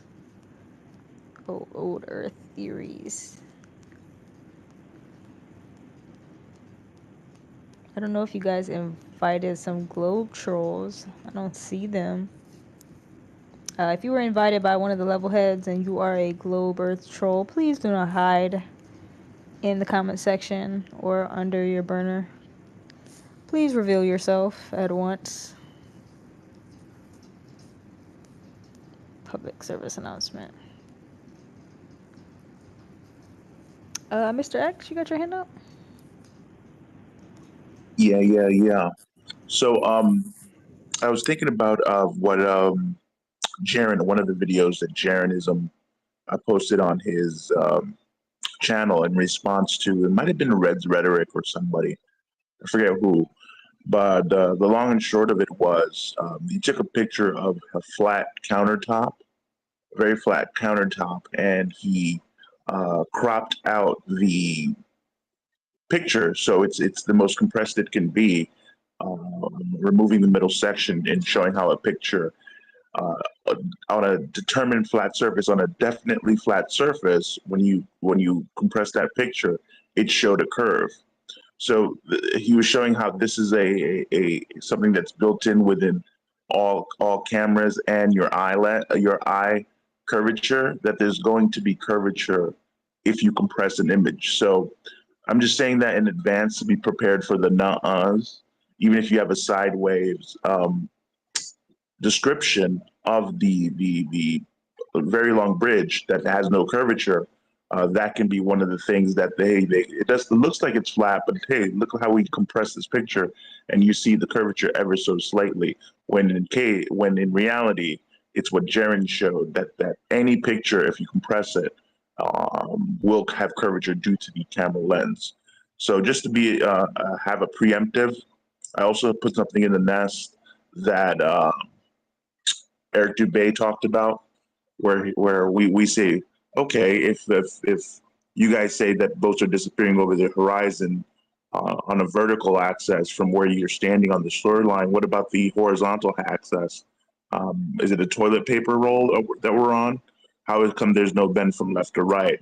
And one of their answers is, let me just get one right from the comment section from that reply.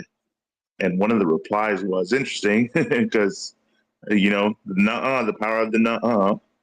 He said that it's very difficult to see any curvature while standing at sea level horizontally. Basically, no matter what, our human eyes are bad at noticing that gradual change from left to right.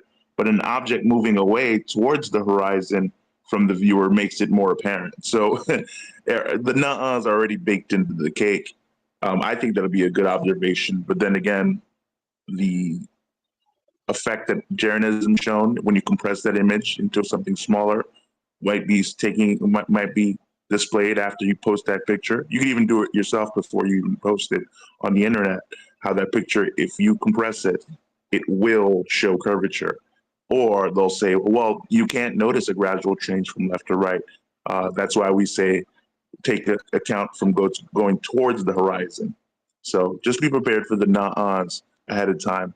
But before that last post, there's a reason why the forced line was the biggest physical structure that would put an end to this, because one, it's solid, it's rigid, and each section is taken into account using precise instruments. and it's just not cheap. It's a very inexpensive structure to build. So Daniel Pratt also mentioned possible PVC pipe laid horizontally about a mile long, and again, not cheap. If you split that in half and pour the water to fill it at the brim, the middle should be higher than the two ends. So that's a solid rigid structure too. So I understand what Peter's saying, and he does have a slight point. If you're going to use something that's not rigid and it's moving ever so slightly up and down, that might have might put some hindrance on the test that you're trying to do. So just try to think in ahead of time to eliminate all possible variables that might be used against you when you're doing these observations. Well, I could do a square shot, so there wouldn't be any compression either way. You could tell if there was compression. Yeah, you'd be able to tell if there was compression. No, I mean, I could. I mean the picture. I mean each individual picture. No matter how you do the shot, once you compress it so that the image, if you know what I'm saying, that the pixels are closer to each other, it will show a curve no matter what lens you use. I'll try to find that video from Jeranism. So What if so would that apply if I uploaded a raw video of like a 360 shot? That's so funny because in Jeranism video he suggested that also, and they would say because you're moving around that globe, of course it's going to show curvature at the edge no matter what. Because so you're moving a 360 shot, and that compressed image via video will have curves at the end. So they're saying, see, prove the globe again. You know what I mean? Just I've been in these conversations for a long time, so I already know the comebacks for the test that we present. So hey, don't do it anyway, absolutely, but just be prepared for those rebuttals when you have the footage.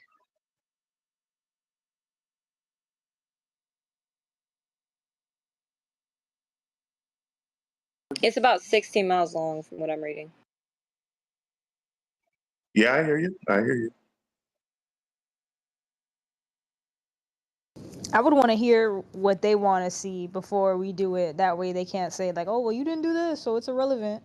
Like, even if it's just like something spur of the moment, like if we can compile like a good bunch of angles and ideas and just things that, they would validate, it would be helpful towards the conversation. Maybe we can make a whole space out of it. This is why I think what I want to do is I want to get everybody's ideas, compile a list, and vote on the list, choose the top 3. And then with the top 3, then we get everybody involved as far as like, okay, well, what do we need to do to make these sound so that there's no argument against them? And we consult the globies, like, what are you guys looking for if we do this experiment? You know what I mean?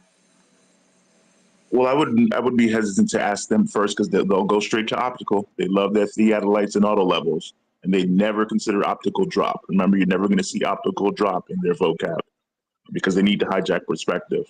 So keep that in mind. If there is a vote, I vote force the line because each local structure can be measured. And if it's a 3 mile long structure, that's a significant drop. What is it, 9 feet? Something like that. But you can't hide that. You can't hide 9 feet of drop over distance. So that's pretty significant. Optics are great and all, but I'm not gonna do it head on like the other pictures. Exactly what I'm saying, and that's why I think we should crowdsource the ideas and then pick the top 3, because when we pick the top 3, you know what I'm saying, we're gonna see that okay, the optics, they're all good, but they're not gonna be the top. You know what I mean? They're not gonna be the top ones because it's just not gonna make the most sense for it. It's gonna be some type of measurement, like you're saying. Well, I'll tell you what happened with 2 times that I know of. There could have been more of they tried to crowdsource for the Brian Mullins Force Alliance structure. First time, the city shut it down and say, hey, there's all kind of zoning violations. Can't build this, even if it was on private property. The other one, when the other guy who tried to crowdfund, he ran off with the bag. So the 2 times that were major, and this is a couple $100,000 worth of equipment to build. So Yeah. No, be we're not prepared going to do for some nothing like government that. interference. There's the think about it. You're trying to collapse the whole paradigm with a visual structure. There will be interference from wherever government that you're there. I mean, nobody's naive to not know that we're all being monitored as flat earthers who are significant in these conversations. So you get crowdsourced enough to start building this stuff. Be prepared. I'm not trying to be a black pill on that. I'm just being realistic No, you're right. based on experiments, based on experience and what happened before. Just keeping what happened before in your mind and try to have a workaround. Enough people to demand this. I don't think it can be stopped. But hey, if you are planning to crowdsource something, Force the Line would be my vote. Yeah, before we get into crowdfunding, it's just crowdsourcing and polling the ideas. You know what I mean? We gotta put together a list of ideas, and that's what I want to do. So anybody listening, if you guys have ideas, tweet them at me, whatever. I'm gonna add them to a list, and then meet with everybody hopefully soon, and put it out there. Make a poll and distribute it. Internationally, send it to everybody. Let's try to get a lot of votes on it. And then we go into, all right, well, now what can we do as far as funding whatever choices were the top ones? Probably go with the least expensive first. Like this is actually a super great idea. Like I think we have to do combination of optic and like real physical measurement. And definitely this experiment should be like with both sides agreed upon. Like we need to get the best Globers, the best of the best. I know they are poor, but whatever. And like everybody else, and we have to like agree. Okay, this is the experiment that will decide it, and then we can like get a crowdfunding. It's like super easy. People will both sides, if both sides are intellectually honest, which we can like talk about it, but definitely both sides should like agree and help and do this. And I am definitely up for it. I will definitely help, because this is the something we want to do it, and this is something we want to like build. We want to build something physical, and definitely we watch Kevin experiment with the tension line, and it's great. It have to be improved. Definitely you have to be improved, but I think this is the way we should like go. Do combination of tension line and something optic, and have to be like stable. I don't think it could be like in the air. That's I agree with that. Like air is way too tricky to do this like measurement that have to be so precise.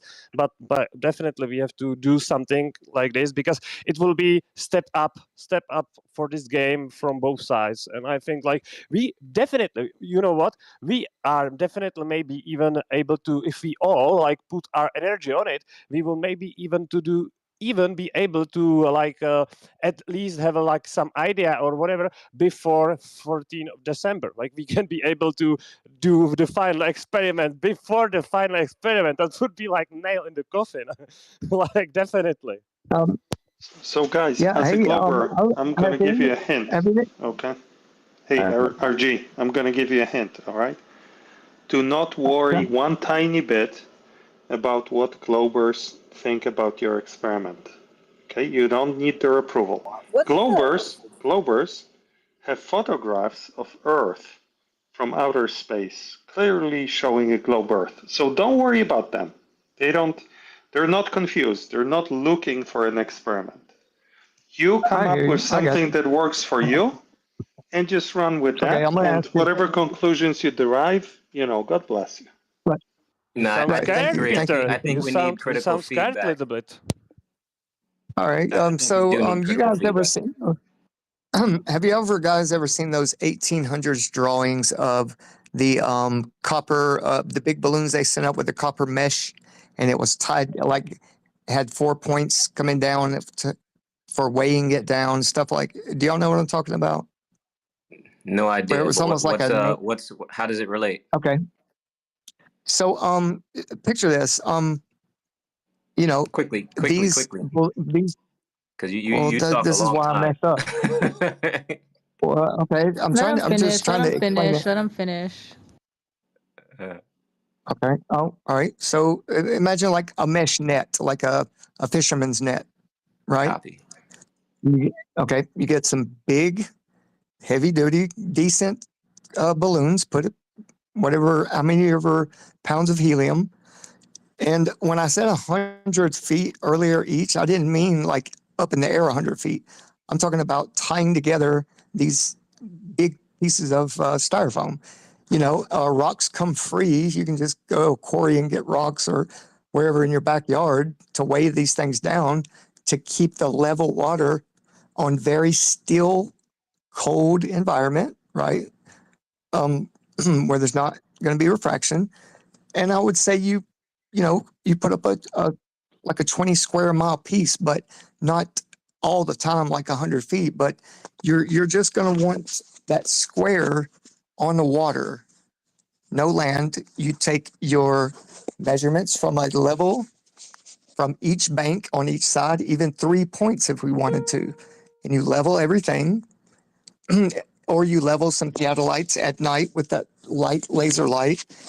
And if your middle point is significantly higher, we know it's curving. There's no way to get out of that.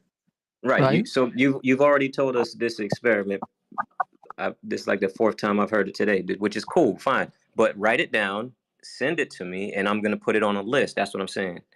Like, so everybody who has an idea, just hit me up, send it to me. I'm gonna put it on a list. I'll publish the list online, and then we can all add to it and go from there. Whom to send the list? I don't see who's speaking. Can you tell your name? This is I was going to say, D369. I'm just saying, thanks. I will get you a price quota. I will price the material and get that to you as well. And That's everybody fire. can look it over. All right. Thank you, guys. That's fire. If you do all of that, that'd be great. Yeah, gotcha. Go ahead, Tay. I could also do like a laser experiment. What's the longest laser experiment that's been done? That I'm not sure. FE I know core? I know people I have think done FE them core. before. Go ahead. Say again, Ply. FE core to 2018 was the biggest one, I think. I believe so. How long was that? I'm sorry. How many miles was that? I don't know from top of my head, but I think it's more about the precision. One not moment, about, I'm looking it up right now. Not about the distance. I believe it was It's 7 not so. miles. Hey, General, can you hear Plocky talking? Yes, sir. Okay, that's like I think it's not so. So it's not about the distance with the laser. It's harder to like with the precision of the light because the If I'm fiery going wire. along, I know, The but if laser I'm is more going along spreading. the power lines, it's starting from the beginning or of the bridge, and then if I fly the drone out there and capture it from the same, if I'm kind of following along the bridge, then it wouldn't be that hard to find the laser. Maybe pillar from pillar, like somehow do that with the laser. That would be maybe possible. I'm trying to find a laser I could buy right now, but I'm just wondering if it's worth it. Like, what's the longest like laser shot that's ever been taken? Like I don't know. In that FE core test, I think they had like on order laser. They didn't have like some order you can buy, but they had made up. I mean, made for should I even do a laser? Because if it's longer than what I can do, then I shouldn't buy one. Right. She's trying to make sense of like if it makes sense for her to actually do it or not. Because if there's something already out there that it's over what she can do, then it makes no sense.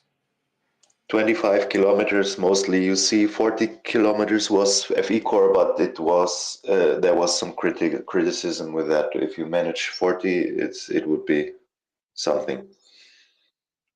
There you go, Tay. I'll take a look. I forget how long Taboo Conspiracy and his wife, I believe, did the laser test over ice water. So the lake was frozen, and they did the test. I don't remember the distances. Let me see if I can find it. Yeah, I think I remember that one too. I think I saw that.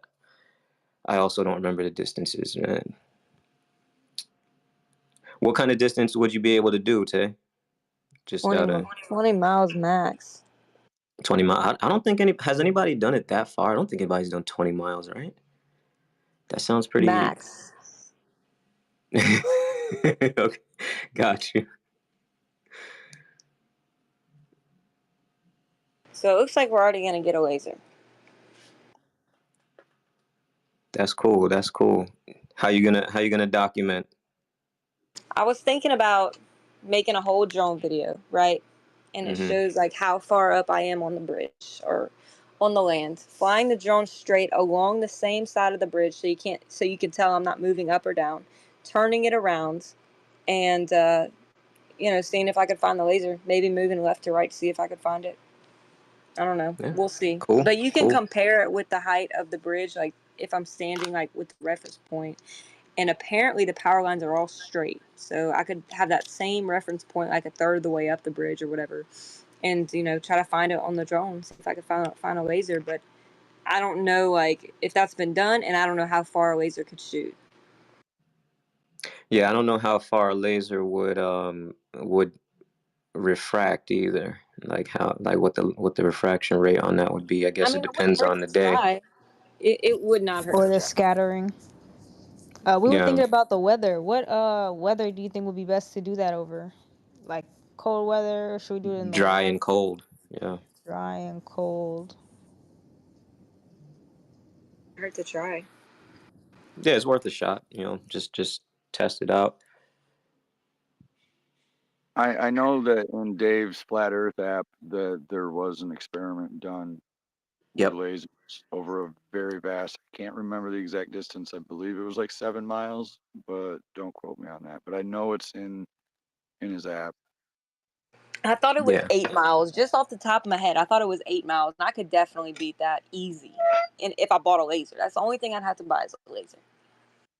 Yeah, Is I there know any it's way definitely that between 5 and 8 for sure.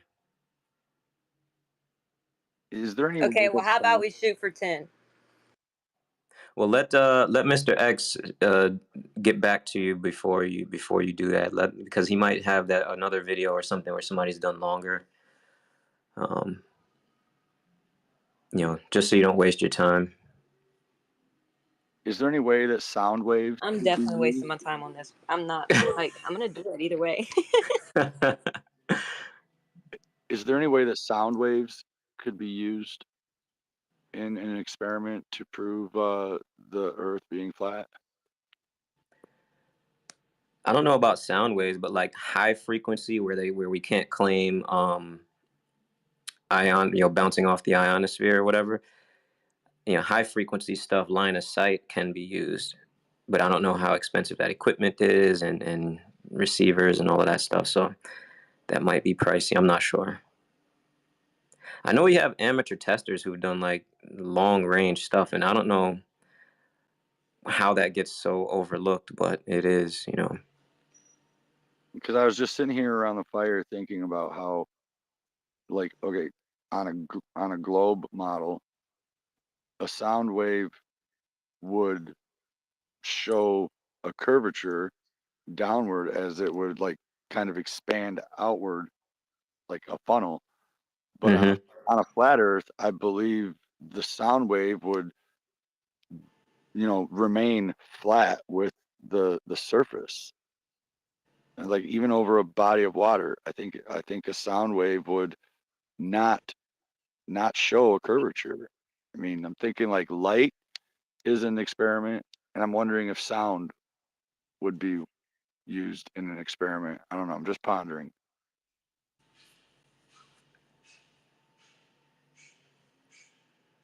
Yeah, I'm not sure. They've already tried that one. That they say, of course, they say they did this in the ISS.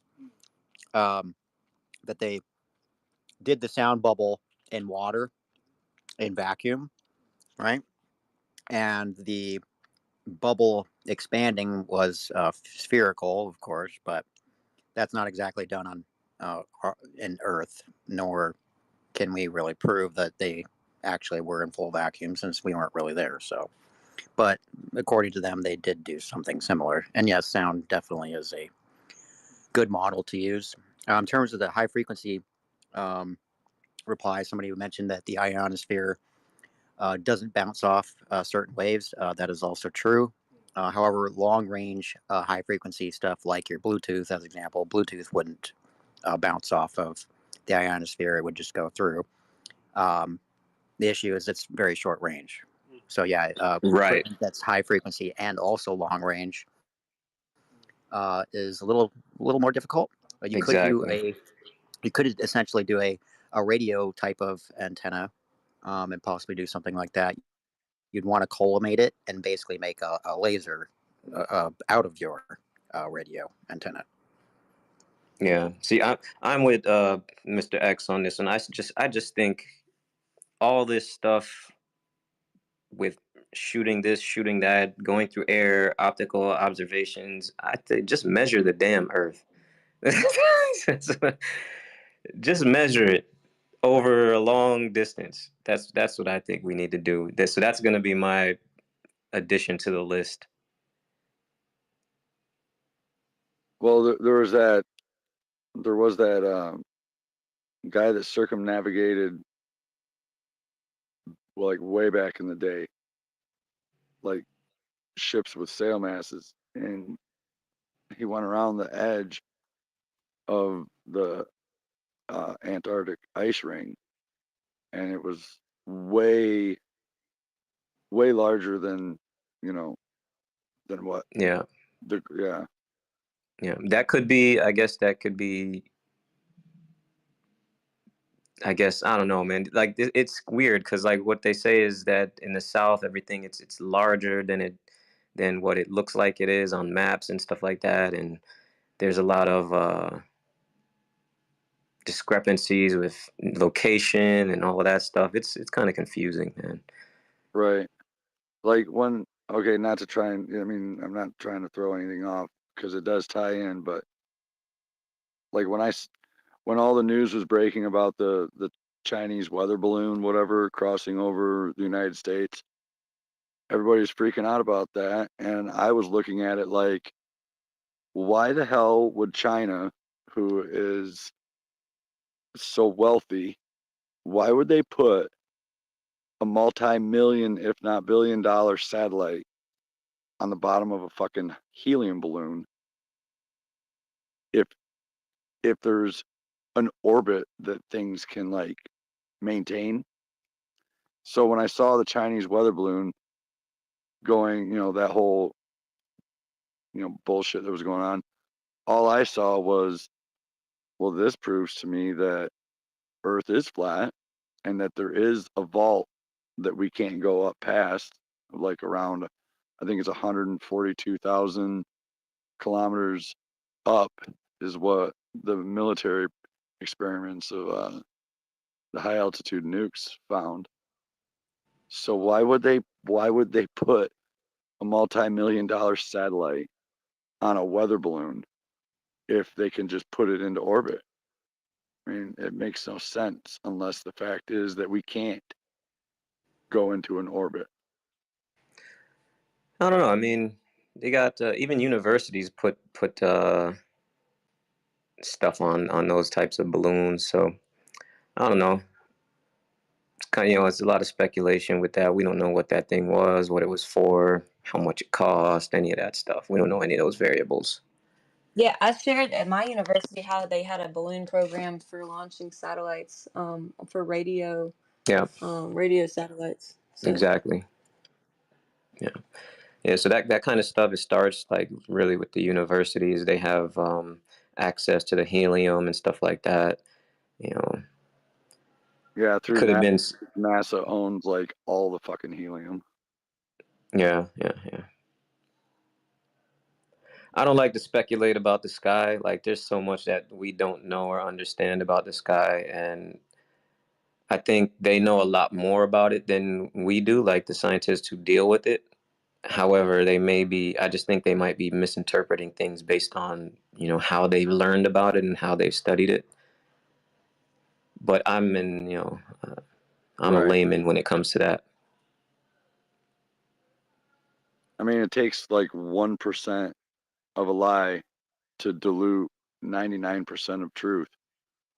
Like later this morning when I have my first cup of coffee, say that cup of coffee, one drop of like one drop of, like, say the devil walks by and he puts one drop of his piss in that coffee. Is that still coffee?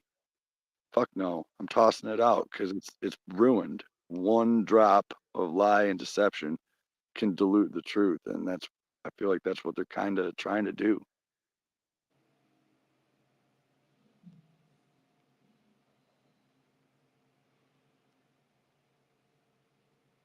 Well, I got another experiment to add. It's not really exactly going to help determine whether it's flat or globe or per se, but and this is actually a challenge. I actually offer a cryptocurrency award for this one. Eventually, when my reward gets high enough, I will collect it myself. You know what I mean? But right now, I don't have enough time or care to really do this one. So this has to do with putting a rocket in a vacuum chamber, which I'm sure some of you have already heard me mention before. We can hear you chewing too, brother. Yeah, I'm having some sex on the farm right now, eating my chicken tenders with dude, my you got fries. it, bro. It's 3 o'clock in the morning. You got all the time to finish yeah. that, so we don't have to hear you smacking your lips. Mm-hmm. Okay, so vacuum chamber has to be done twice. Same size rocket, right? That's key. That's going to be your control. The variable needs to be the distance of the vacuum chamber. The reason why is because you want to test whether or not the force appearance of the rocket has a delay. If there is a delay, then that means that once you're in outer space, right, that d for distance of the size of your vacuum chamber reaches, well, like we would say infinity, right? That's a big problem with your equation. If you add that infinity to the equation, that means you don't have any force out there. So yeah, that's it. Pretty simple. That's really cool. I'm actually having a little trouble finding a laser that would go this far. If anybody has any recommendations, please let me know. Yeah, I just put in the Nest Taboo Conspiracies video. It was in over 28 miles, 28 mile laser test. So when you have time, go ahead and look at that. Gosh darn it. So it's already been done. 28 miles? Golly, it's far. Yeah, and with that. Wow, which one was that? That was 28 miles? it's above on the Nest. If you take a look up at the last thing posted by Taboo Conspiracy. And so how are they debunking that? Is it the refraction? All kinds of nuh-uh. Well, but yes, the refraction is you don't never underestimate the power of nuh-uh. Is it a terrestrial observation? They're refracting. Yeah, exactly. Got you. And I really want to find that Jeranism video because that illustrates it perfectly. So no matter what video or photo that you have, that compression thing will happen no matter what lens you use. And the sides will seem to curve, but it's just a limit of pixels, right? On what you're taking with what the instrument that you're taking. So I'll find that because it illustrates it perfectly. I didn't even know about that with camera lenses and as well as our eye until Jaren posted that. So it's very interesting. I'll keep looking. Yeah, same problem with our eyeballs. Yep. Everything is phase conjugate when it comes to the way our eyeballs really work. We don't see primary light. We see secondary light, which is illumination. We don't see the actual real light, which is like an energy that I believe is ahead of the light. And then the light comes after it. Well, we can't see that primary energy pulse that comes before the light. Like in lightning. Kind of like the wind for me. I've done some measurements, and I'll get a electric field reading that spikes, and then the wind gust comes after. So the wind could be the effect, and the cause is energy.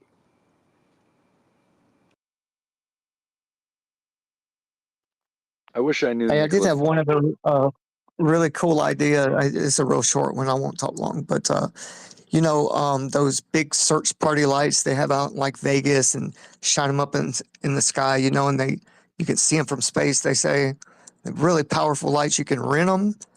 Let's say we're over a body of water, 30, 40 miles across, with a very, very large mirror, or some especially made a bunch of pretty big mirrors put together. And you shoot that thing level straight across to that mirror and have the mirror aimed 45 degrees, so it will redirect it back across to down the way, 20, 30 more miles, where the people are waiting to see that flash from the mirror. And it hits something, on the bank there, that would be a very inexpensive, I would think. You just have to rent the equipment, or make, everybody bring their mirrors from home or something, like, you know what I mean? Something easy like that would shoot it level right back across to people 45 degrees opposite of where you're shining the light toward the mirror across the lake. What do you think about that? Well, I like that one, and I'd even be willing to help out. I can create xenon tubes at one of my labs, and that's what a lot of those are using now. Xenon is extremely high intensity white light, and if you've got collimators and enough mirrors and whatnot in there, you can take that tube and direct it so that it becomes basically like a laser. Wait, what? What is the focus? Like what? Like you have a camera flasher. You have the old school camera flashes. You got to charge them up. They're like, right? They got to charge up capacitors when they're doing that, and then they dump all of their energy into the xenon inert gas tube all at once, and it's extremely bright. My lab, when I do these experiments, the white light is so intense that there's no shadows left anywhere in the entire lab. It bounces that many times. So that's some of your most intense light you can create. Allow me to, I just want to put a. The reason I'm adding critique is because I just want it to be that we're not just doing anything just to do it. That light reflecting how exactly, if you're going to present this if you were a scientist about to present a paper about your variables, how would it conclude? Therefore, it shows a flat Earth. How would you separate your IVDV and controls that light? Oh, I don't know as far as that. I just know how to make the xenon tube and know how to, Right. This is it. why it's important that we're not just doing anything just to do it, because it has to be taken seriously, right? It has to be taken seriously because you're challenging the science community, and it has to be in a manner that, hey, this is accounted for. This is accounted for. This is why I'm with D3 on drop over distant measurement is the best way to do it. These reflections, these even that 28-mile laser test was, I think, pretty awesome. But you can see the plethora of nah-ahs in the comment section if you go into Taboo's Conspiracy video. So you want to be able to negate that in ahead of time. So you have to think ahead of time what would be the null, what would nullify your observation to be like, okay, this isn't reliable, and account that in your paper of before you go ahead and do these demonstrations. Yeah, you'd have to be your own devil's advocate. That's what I try to do. What? Okay, so what if you took one of those giant searchlights that was mentioned that they have in Vegas? What if you took it to Hawaii? And I mean, if they can be seen from space, space is so much farther away than the west coast of the United States to Hawaii. And you took a really nice telescope and put it on the shoreline of the west coast and looked and found exactly where Hawaii would be. You should not be able to see with a curve. You should not be able to see that light fixture on the shoreline of Hawaii. But I believe that you would not only be able to see that light on the shoreline of Hawaii, but you would also be proving that there is no curve, there is no drop. Wouldn't that prove it?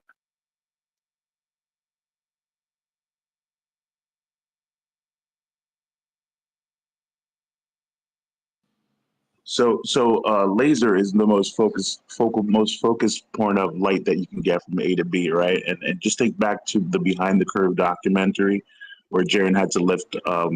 They selectively picked footage where you had to lift up a light above your head, lift up a hole above your head to see the light or laser light at the other end of the uh, um, location. So if that was met with a whole bunch of scrutiny, you have to try to eliminate what would be a hindrance to your okay. So how would a light from that If far?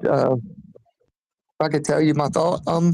If you okay, you could get like okay, however the diameter of that light, however the diamond is around, you would need to make a mirrored to that diameter going outward away from the light. It's not going to be an attachment, but it's a mirrored attachment that narrows the beam that will amplify its strength at the same time. And it would go a lot longer, I think, if you made it narrower. It wouldn't flay out so much like the beam wars, yeah, you know what I mean, right? Well, the entire bridge is over 40 miles. So maybe I could try to do that along the bridge. And like not use my drone and just use one person on one side, one person on the other side. So it might still work. Well, if you think they would blame it on something with the bridge, we want it to be on land. That way we could try our best. But yeah, I like that idea as well. I mean, From land next to the bridge. Yeah. It's supposed to be flat. Well, like, I guess it's technically supposed to be curved, but for all intents and purposes, it's supposed to be flat.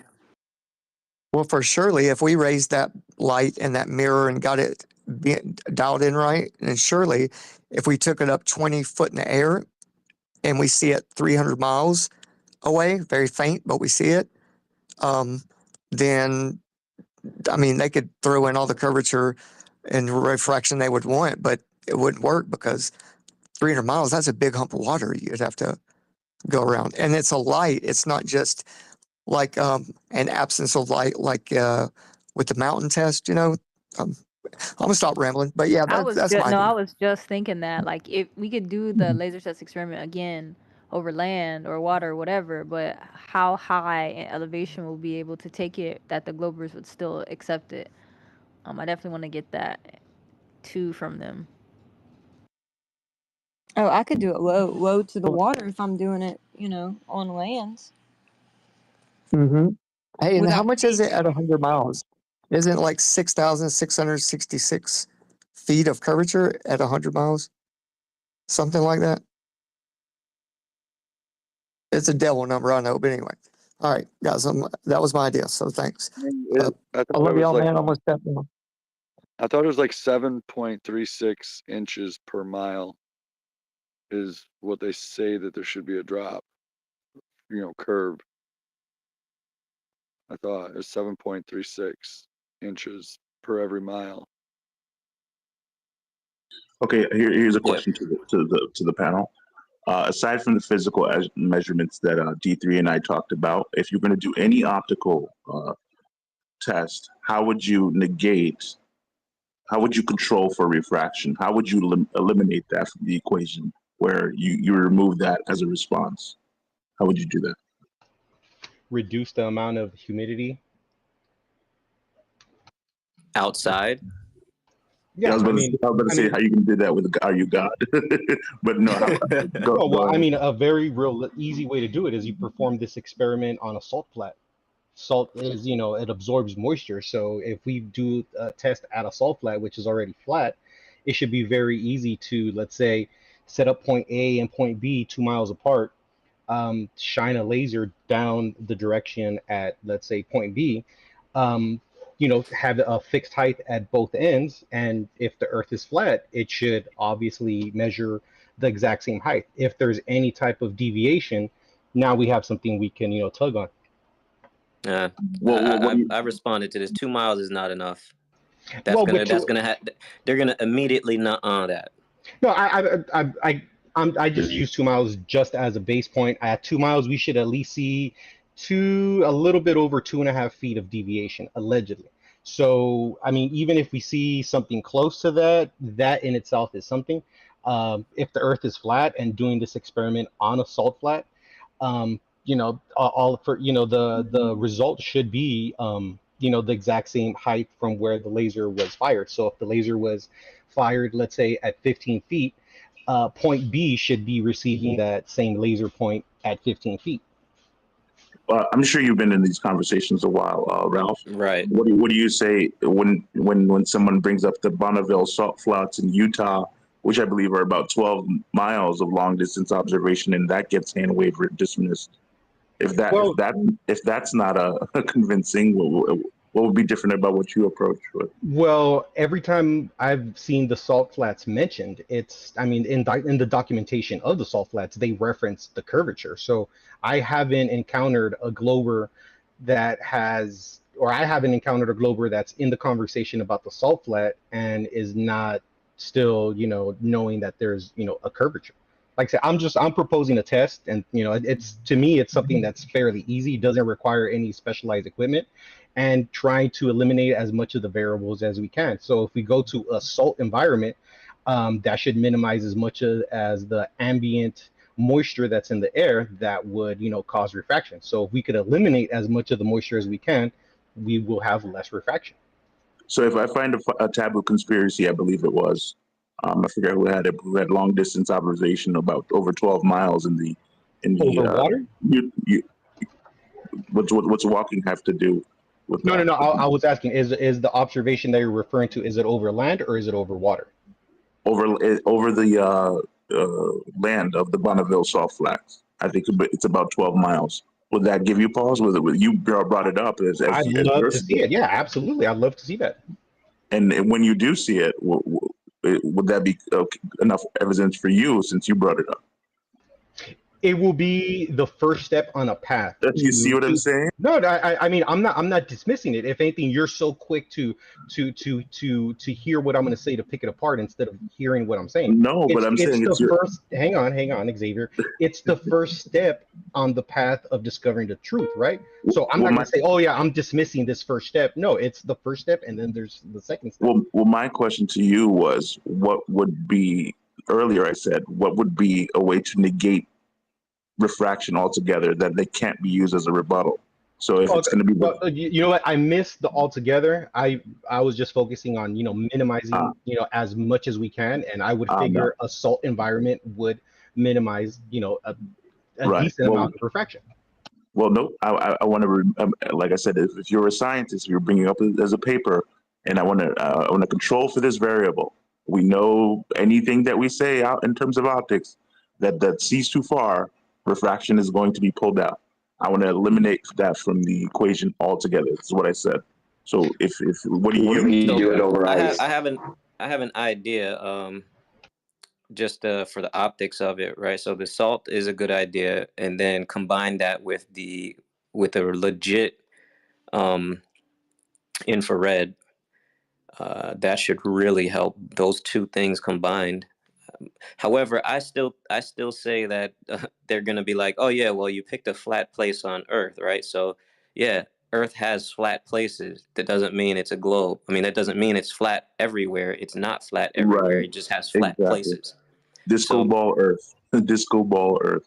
Yeah, D3 knows about the power of the Doesn't matter. So, like I said, I brought forth the line, the Brian Mullins experiment, and that was one of the rebuttals. You probably picked a spot that was really flat, and that's just ridiculous. But the is powerful, so just keep that in mind.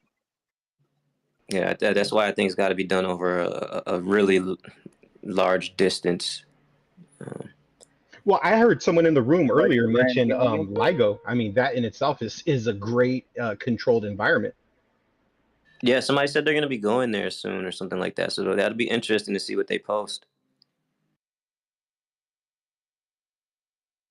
I believe the one in Hartford, I could be wrong, but I believe one of them has open door policy.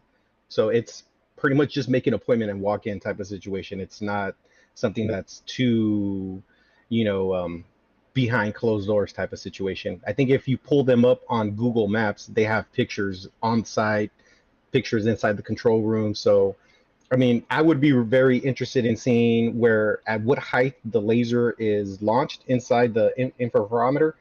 And then at the very end, at the receiving side or the reflection side, if there's any deviation from point A to point B. That in itself, I think, would be interesting.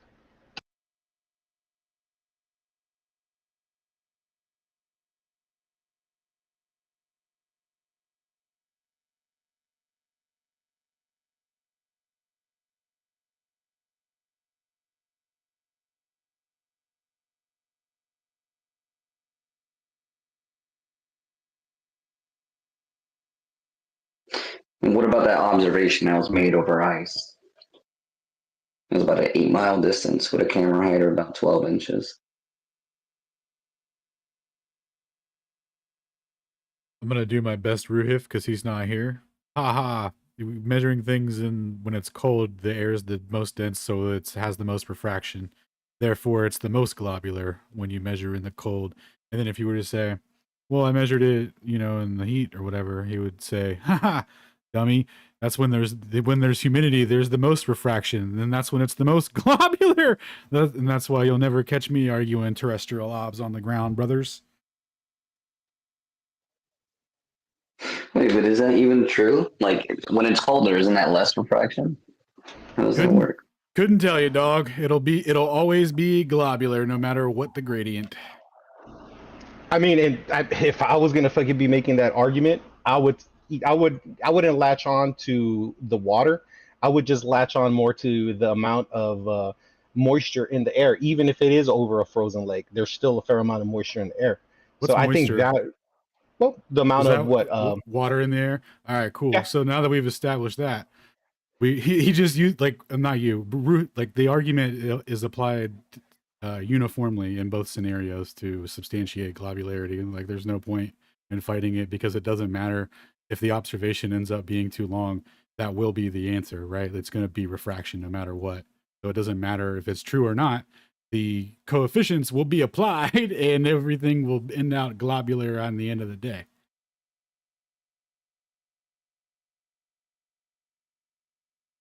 Hey, we should just go borrow one of them sun simulators and crank that guy up and put it about 100 foot in the air and see if we see it 300 or 400 miles away.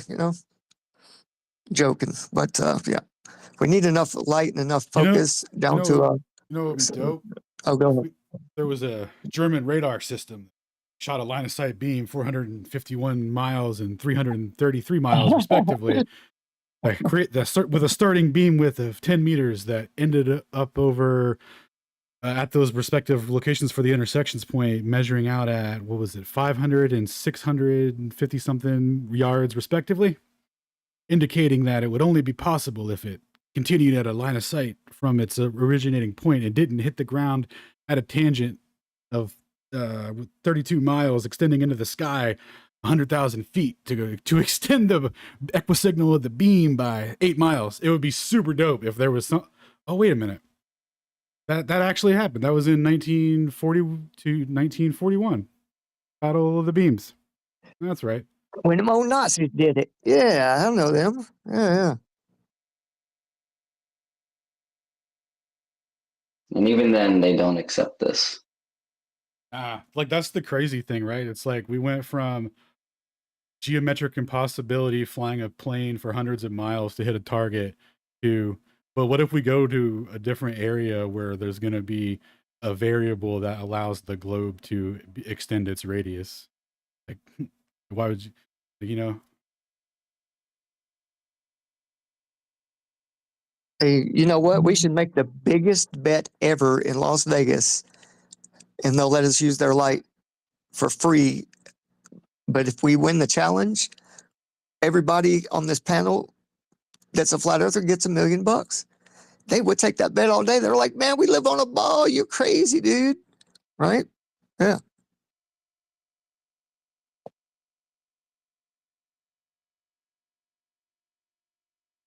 Yeah, place a bet, man.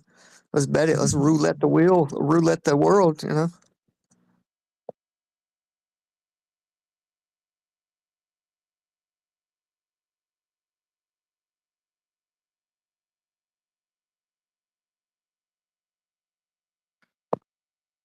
I'm pretty sure we're confident up here, right? All the flat earthers. I guarantee you we're all confident about that kind of bet. Yeah.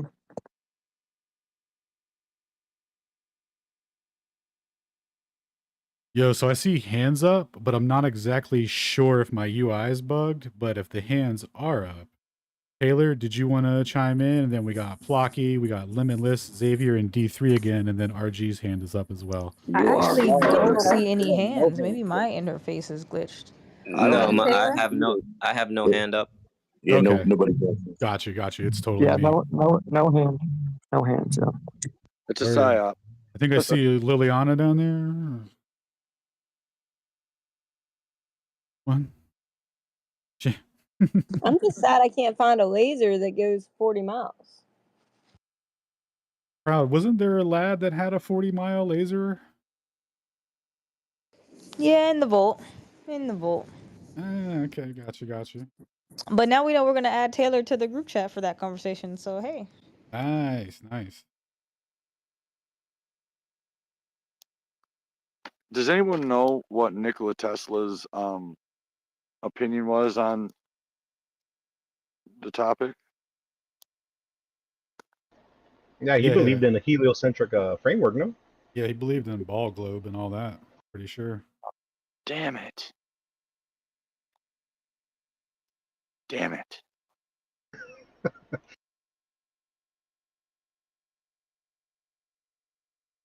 Not even like geocentric.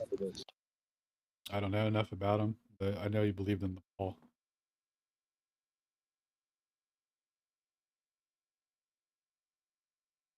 Hey, is anyone? Oh, go ahead. Sorry, I didn't want to interrupt. No, I was just going to say, just to review, think about it. Okay. Long distance observation over ice, too cold, right? Because the air is too dense. You're going to get refraction. Too hot, air is too humid. You're going to get refraction.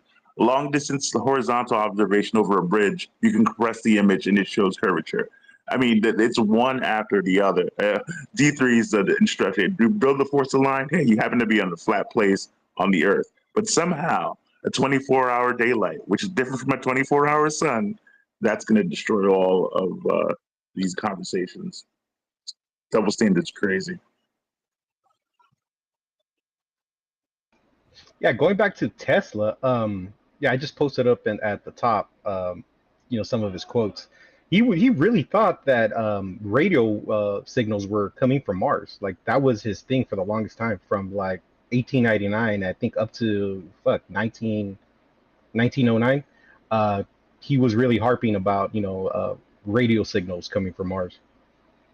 How did he determine they weren't? That's a good point. I think he even he like jokingly kind of like points at it, where he like makes the reference that he's getting these messages, but he's not sure, and he tells the reporters, make sure not to leak this to nobody. So, did he know something? Was it something he just wasn't able to interpret? It's something. I mean, at the end of the day, even if it might not be nothing, the fact that he thought he was perceiving something, I think that's something in itself to maybe pay a little bit more attention to. Maybe he was receiving radio signals from the landmass titled Mars past the Antarctic ice ring, because there is a landmass called Mars past the Antarctic ice ring. I mean, would it be a safer statement to say, hey, there are signals coming from an unknown location? We can't really pinpoint where they are, but we know they're emitting from outside of what we would call our terrestrial location. So He yeah, I definitely talked mean, about for a cosmic certain extent, you energy might and be was right. It could determining be the somewhere frequencies else. of those cosmic energies so he could build a Wardenclyffe tower so he could tap into those frequencies using resonance to derive power with. I can tell you that Tesla did not know if the system environment, that's his words, was spherical or flat or anything else like that. He never used those words. He said system environment.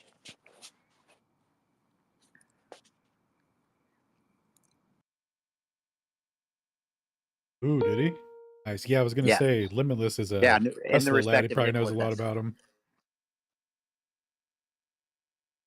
That I do. And a lot of people have tried to say that he thought it was flat. That is not true. He did talk about the firmament. That part is true. But he didn't explain, shape or anything like that. Really, I could have sworn Walter he was a Russell, very globular. similarly, being extremely similar to Tesla, having an idea that all things can be made from energy, right? He also did not believe in a hardcore absolute globe or absolute flat. He said the same, very similarly, that the shape is light and light has no shape. So it sounds like maybe he's Earth shape agnostic.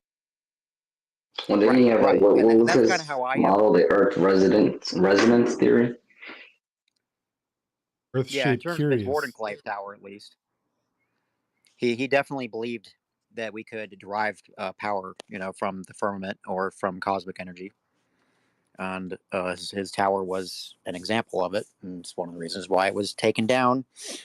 Because once you build something big enough, and you're taking the atmospheric power, you're bringing it down from higher up, it wants to come down to the Earth. You have to have an oscillator to switch the power from ground to your load.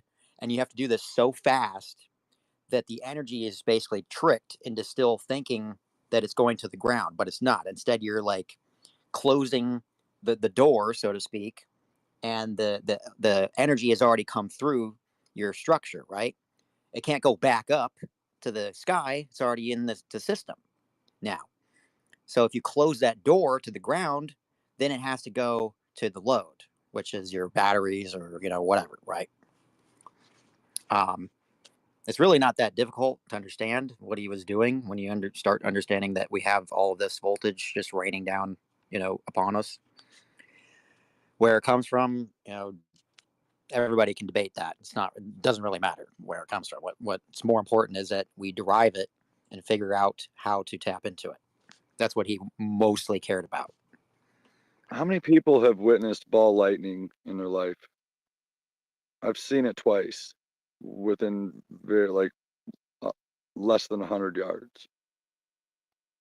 I have not, and I've been around quite a number of high voltage, high frequency phenomena, and I haven't really seen any yet. But what I witnessed the yeah. 2 times that I seen it, I watched the ball form roughly 3 feet off the ground, and I watched the bottom stem of lightning traveling from the ball that appeared like out of fucking thin air. The spherical ball of lightning, it developed first, and as it developed to its size of like roughly around between a basketball and a beach ball size, once it reached that terminal size, a stem, like a taproot stem of the bolt of lightning, came out of the bottom of the ball sphere, and as it was traveling downward, out the top of the ball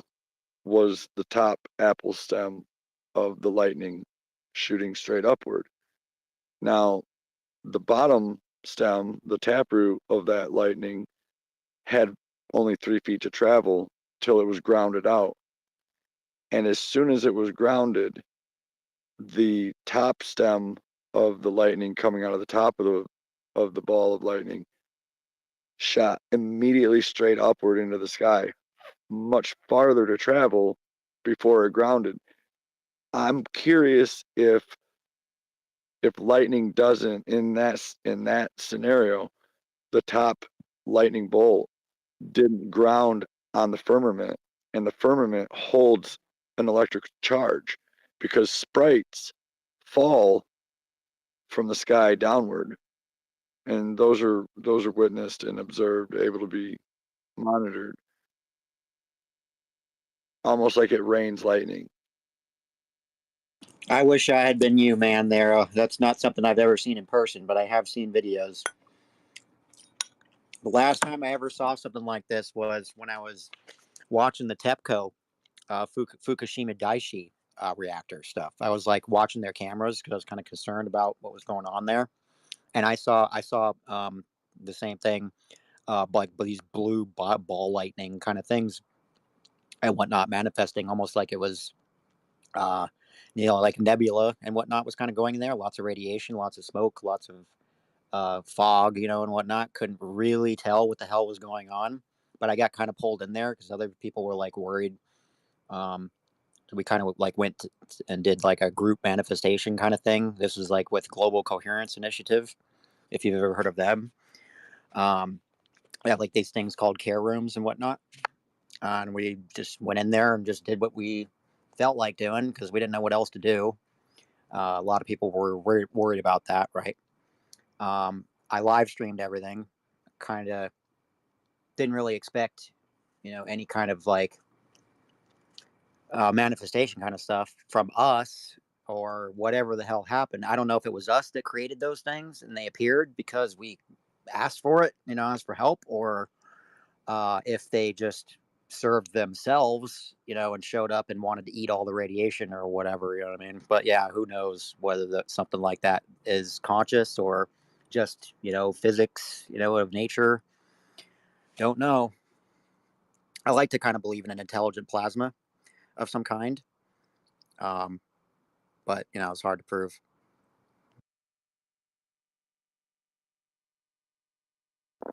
Well, minerals are alive. I mean, when you play the game 20 questions, the first question you ask is, are you animal, vegetable, or mineral? All of those things are living.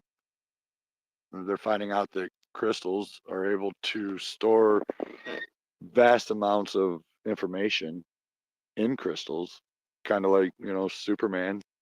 Not to make a light of the topic, but I feel like they put a little bit of truth in the movies because the powers that ought not be, they feel like it relieves them from the karma from being lying fucking shitheels. Yep, and that's why they're seeking immortality, and all those other things so they can escape judgment. Dude, I'm rooting for them. I hope they get it. I'm rooting for the underdog. Well, if we did get it, it's not like we can't have our heads chopped off, right? I don't think we're going to be Supermen when we have immortality, because that's immortality, not invulnerability, right? Well, if I'm ever put in the position where my head's being chopped off, I'm going to request not to be looking down. I'm going to want to be looking straight up into the sky. And they better be ready for what's coming afterwards. Maybe you'll come back as a headless zombie to take revenge. Physical energy doesn't need a head, doesn't even need a body.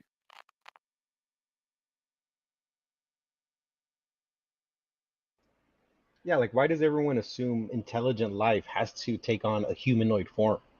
Like who's to say, fuck, the most intelligent species we're going to encounter isn't cephalopod, in structure. I think there's a certain ego when it comes to us as a species that when we assign intelligence to something, it has to fit this humanoid hominid structure, and it's like there's a lot of variations of life. Life can take on many different forms. So when I think I heard it earlier when someone said intelligent plasma, I mean, well, how different is that than what Persians would describe as a jinn, or like what somebody else would describe as Yep. living smoke? It's these are just words we're using to describe concepts that seem to be scattered out through through different religious texts. Like everyone's talking about the same thing, they're just calling it something different. That is Hey, true. Seems to be a pattern. Would y'all like to see some really cool, gnarly sprites before I go? They're, I mean, some very high up in the Is it the atmosphere. one? Is it the picture that looks like the Four Horsemen? No, it looks like a spine and ribs coming out, and it's just branched in all kind of different ways, but it's very uniform in its pattern, if you know what I mean. Like, I'm gonna all right, share. I'm gonna I'm gonna share the photo that I have too, because the one I have, it looks like the four fucking horsemen of the apocalypse. You can see horse heads. You can see riders on what would be the horses. It's a trip, dude. and this is like high altitude kind of up there. Oh yeah, they're sprites from yeah, right up there. Let's see. I want to make sure I get the right thing sent. Hey, Proud, could you click on that video for me, please? It's the timestamp is 1 hour, 8 minutes, and 30 seconds or 35, and then it only lasts for like a minute. But I think everybody would like that since we're talking about it. Now, if Tesla could tap into this kind of thing, man, like he talked about lighting up the whole world, right? Or something like that. Yes. By That'd deriving be the energy amazing. from the firmament, which is the energy that is coming down from the ionosphere that rains down and seeks the ground, just like lightning. Except there's constant lightning happening that we don't see. Right. Yeah, it happens above the clouds a lot, don't it? But when a sprite happens, doesn't it branch equidistant? And like say when the bolt is coming down from the cloud, at that same exact moment, it would be going straight up to hit the firmament. I think that's how it works. I think they split it the right, like a ball of lightning, but it just goes both ways. I don't know. I've seen some pretty up close stuff though that hits the firmament, and you could see like these pieces just like shards shooting down as if something was hit. But anyway, are y'all seeing that though? Hey guys, I posted something on X here. You guys can respond to it for your submissions, experiment ideas. Just add them to the thread. I'll add them to the document. All right, I just put a blog post up, so I'll just add everything to the blog post, and then later on we'll do a poll. And this is Xavier talking, right? Or this is Ralph. D369. It's up in the purple pill up top. Oh, okay. Gotcha. All right, thank you, man. I posted that screenshot of those sprites up in the nest up top. Yo, Alan, those are some good posts you just dropped in the Telegram. Much of those I've already seen, of course. Oh, what did I drop? Yeah, I got my auto upload. Oh, the Byfield Brown effect. You posted Byfield Brown Bro. effect, Rho Sigma. Yeah. Bro, we went over the Byfield Brown effect on Thursday on EtherCause, and they ended up measuring a periodicity to the minimum and maximum lift of it that matches the same thing that Dayton Miller measured in terms of like in relation to where the sun's at throughout the day and Now that I did sidereal not time. know. Yeah, dog, it's crazy. And then so they did the whole paper was about, the one that we read was like a 37-page paper, and it was mostly about how they were going to test this effect in a vacuum just to test the magnitude of it, because like their proposed theory was like, well, maybe maybe the electrons in the air are getting ionized and it's creating like a molasses that's really yeah. So they ruled all that out, and then they ended up not even talking about the vacuum stuff. And they obviously, it's from the they obviously did it in a vacuum and didn't talk much about it. But then at the end, they included the appendix where it says from Brown, he's like, yeah, so we did it in a vacuum and the effects were, I forget the magnitude, but it was like 4 times greater orders of magnitude than what they had expected. It was insane. Right. Yeah, exactly. Like they literally have etheric propulsion, dude. Like any people Yep. like explain his sidelight. Like give me like 30 more days, boys. Let me get more familiar with my boy Byfield Brown. Byfield Brown. I actually I have a member in my group whose father's daughter is in my group. Her dad worked with Byfield Brown. Oh, no way. Yep, and she's on Odyssey, and she's been plastering this stuff for like over 15 Link. years, man. I need a link immediately, sir. Yeah. Hey, is that in the archive or the library that you posted that in? I'll post her channel in the bubble. Alan. Sorry. Oh, that's on my Telegram. I was auto uploading some files. It's Yeah, awesome. which one is it? The @SpaceAudits? Is it the archive? Oh, sorry. Yes, @SpaceAudits. Copy. Good looks.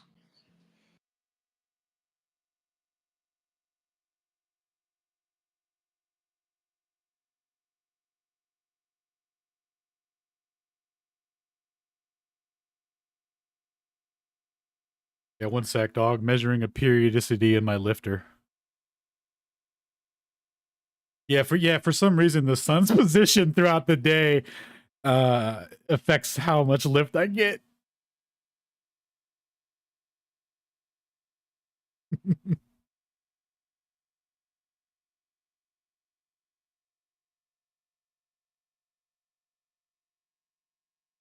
I posted what Limitless was talking about, but it's YouTube.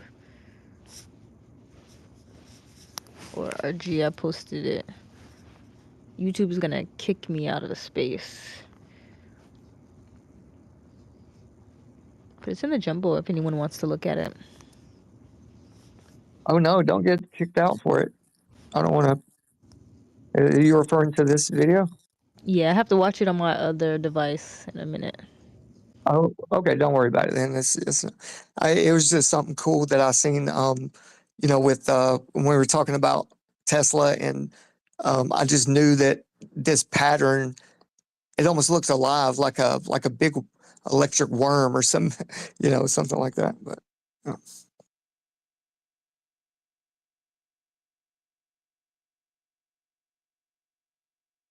And 369, you said I just followed you. Direct me where to drop this idea at. Yeah, so I posted something up in the pill up top. It's just a post on X. You can put a comment there, and I'll add it to the blog post that I made for this. I'm just gonna copy what you typed there. So just try to make it clear. Just give a simple outline, and I'll copy that and add it to the list. Okay, you said I'm not good with. I just started in April on the X, so you said it's up top. Scroll over to the right. I think it's like the third or fourth one. And you see my icon there. I see it now. Just click that and type it in.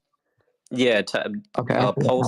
Make a comment on that post and just add your idea, and I'll copy paste it into the document. Got you. All right, I'm there now. Appreciate it. I'm gonna mute up.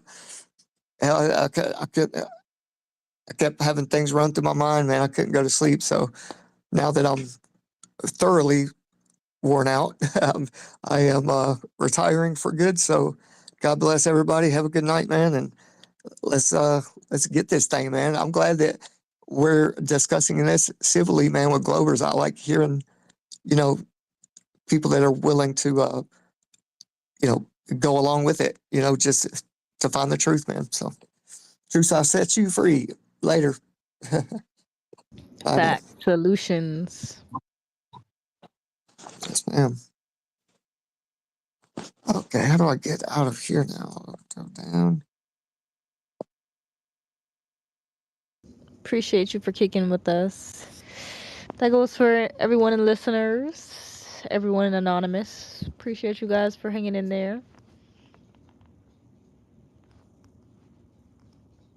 I posted up top yesterday's sunset, not Friday's, Thursday night's sunset. My neighbor was like, how many suns do you see? I'm like, huh. I see a sun that's almost underneath the clouds.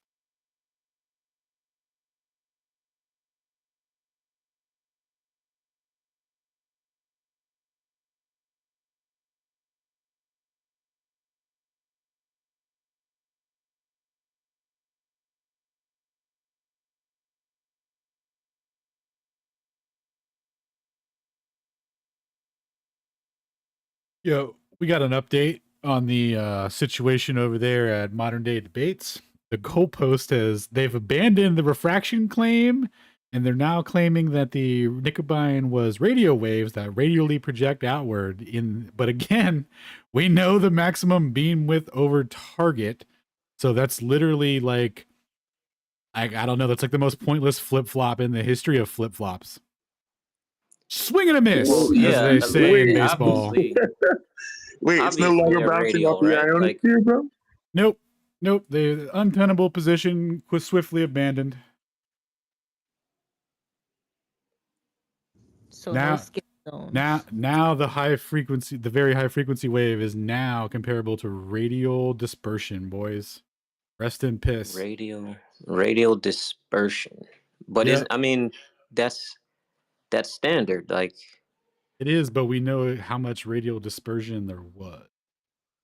So like what he would be claiming is that it just like kept expanding and filling in, which wouldn't solve yeah, the problem. It would just it would be the same situation as where the beam has to be extended 40,000 feet to be at 20,000 feet altitude for the plane. Like it still doesn't help them at all because we know the maximum dimensions of we know the maximum width where it was measured at Spalding. right. So from that and the starting width and the maximum, what's it called, angle or whatever for 0.3 degrees, the starting width, there's nothing that they could art. Like it's just, rest in peace. Exactly. That it's not even an argument. It's just like stating a fact. Like that. Yeah, we know that. I don't see where they're going with that. Has anybody made a video on that? Like trying to say why as a rebuttal to yours? No, I did it in Czech, with materials from Alan, and the only response to that rank is diffraction, ionosphere, and shit like that. They don't even listen to your argument, so like they don't have rebuttal for this. Like no one. There's literally like no steelman for this position, and I just love it because like there is no single proof where physically the object has physically have to move through the signal. That's the only proof I like. This is insane. Like I think this is like similar slam dunk as is MMX and Sagnac and Miller to movement. So this is like a similar slam dunk to curvature from my point of view.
Yo, is anyone talking or did it just get hella quiet?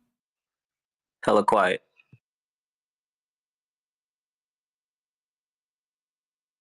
Everybody knocked out simultaneously.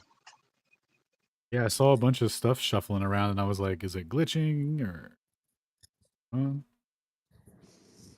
So modern day debates still spiraling. Yeah, and now they're like using the diagram of the wave propagation, or like the one that's modeled out. And they're like, which part of this implies it can't happen, or it's only applying to a horizontal? It's like you look at the max beam strength, it's literally horizontal out, and then at some distance, because there's no distance on this diagram for the x-axis, at some distance it starts to deviate 3 degrees into the sky.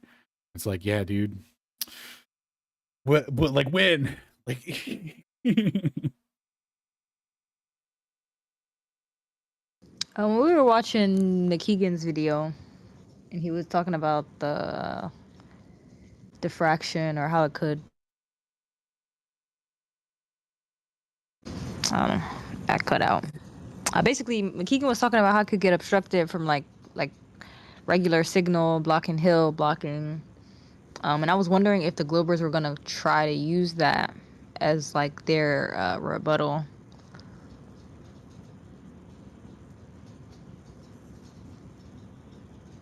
I'm sorry, I was reading a message. What was your question? No, more like we kind of saw it happen, basically, like when McKeegan was using the satellites example or the towers example for how diffraction, how the signal will get cut off through hills, or I was basically figuring that the Globers would use that excuse. Yeah, it's the only one available. Unfortunately, it extends the Equus signal by miles.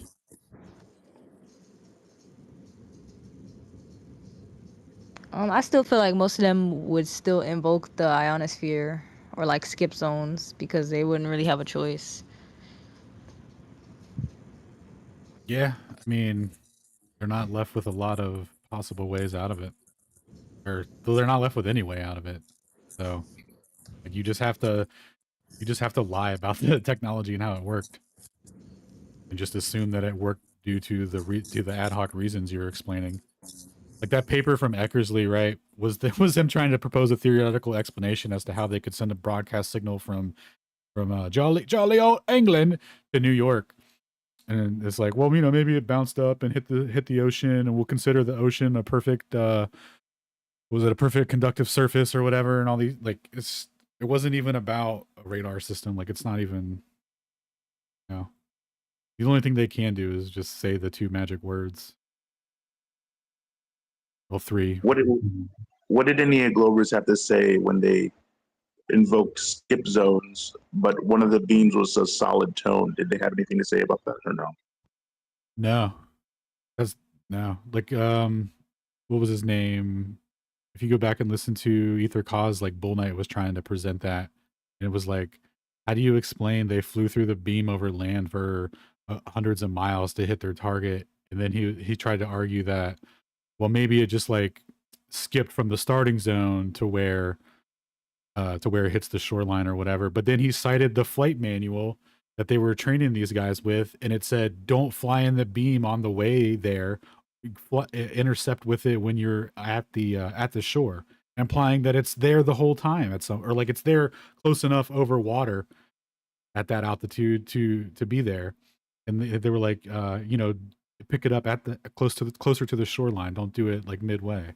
So it's like, how do you, so at what point did it, where's your skip zone at? It's not even, it's crazy. Like the modeled out effective range of it was 745 miles. So if you could hit a target using that configuration where we're at the maximum distance, one of your towers could be 451 miles away, and then the closest ones would be like two, well, that would be rough relative to that position, but at least 150 miles away or something like that. Like, it's just not possible.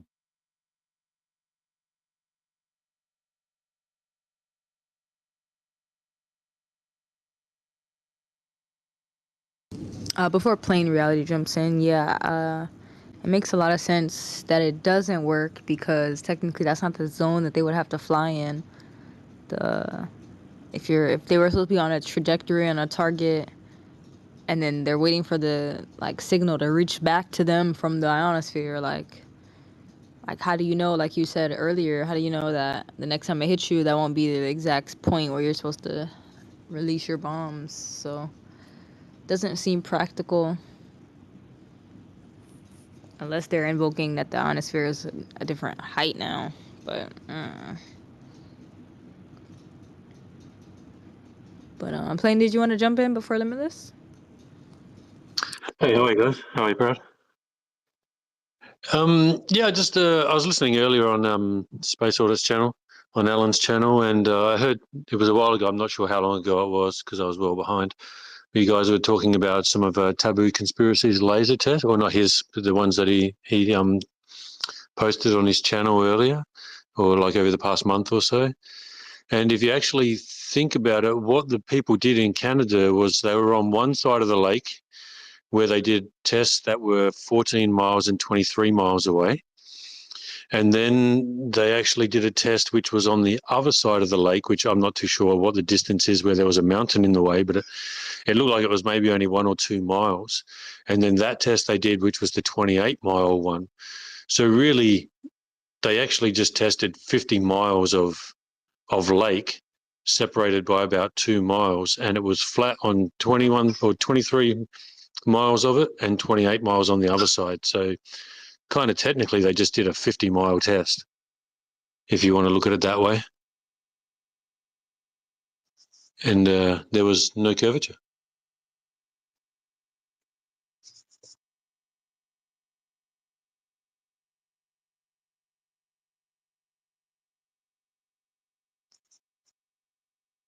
Yeah, not sure if anyone's talking at the moment, but everything's gone quiet for me, so sorry if I'm interrupting anyone because I can't hear anyone. No, I don't hear anyone else. I think we all kind of agree that the Globers haven't been able to agree on, what makes a long distance observation test applicable for them. I think everybody has their own specific opinions. I'll try to find it. One of the Globers that used to come here, I don't know if you guys remember Marsh, but he made a list of things that he deems worthy of a long distance observation. I want to see if any of the other Globers agree. Yeah, I couldn't imagine them agreeing on really anything. Like, no matter what it is, they're just going to come up with some excuse for it. Generally refraction, but as far as I'm concerned, refraction actually works in our favor, not theirs.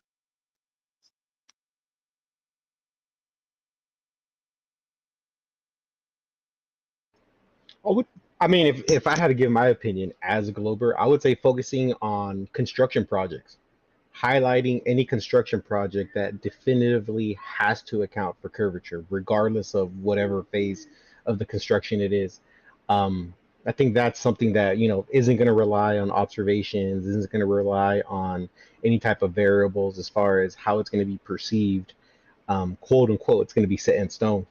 So I would say maybe finding something that would be able to fit those parameters would be, well, at least for not for Glovers that need to get convinced, but maybe that's something they would be able to use to say, well, look, this is definitive proof of curve having to be accounted for. And how do you verify that it's accounted for other than whatever the project is stating that it's accounted for? Well, that's the conversation we should be having. Like, what construction project that we both feel would have to account for curvature, right? I would say, you know what, subways or anything that's involving tunneling would have to account for curvature. Now, I could be wrong, but that would be my suggestion. But let's say you say, you know what about if they need to run, very precise equipment down a level section?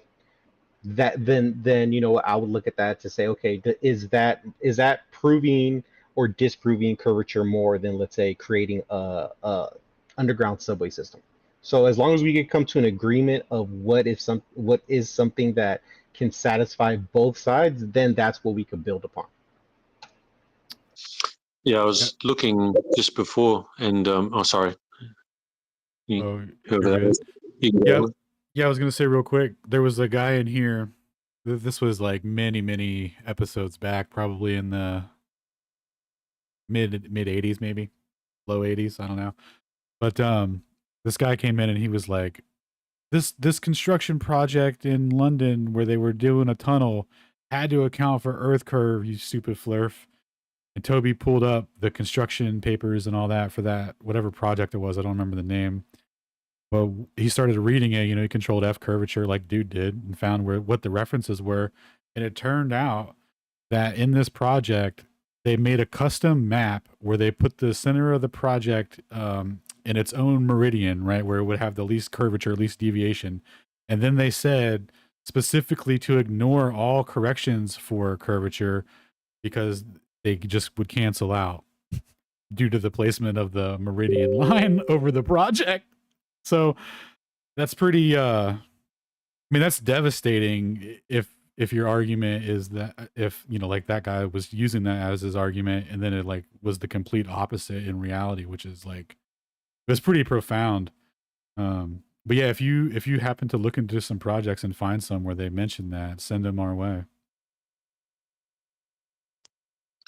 Yeah, I was looking at some of the longest tunnels, and they're really only about 20 to 30 kilometers. So, although you'd have to allow for a possible bit of curvature if they had them at a certain depth, they could just claim that they still just went dead straight across. But you would imagine, I guess, if they're under at a certain depth and they go dead straight across, eventually you would have to just come out. You couldn't just keep going dead straight and not come out the other side because it's curving down on a globe. So you think that they could just go straight across and eventually come out?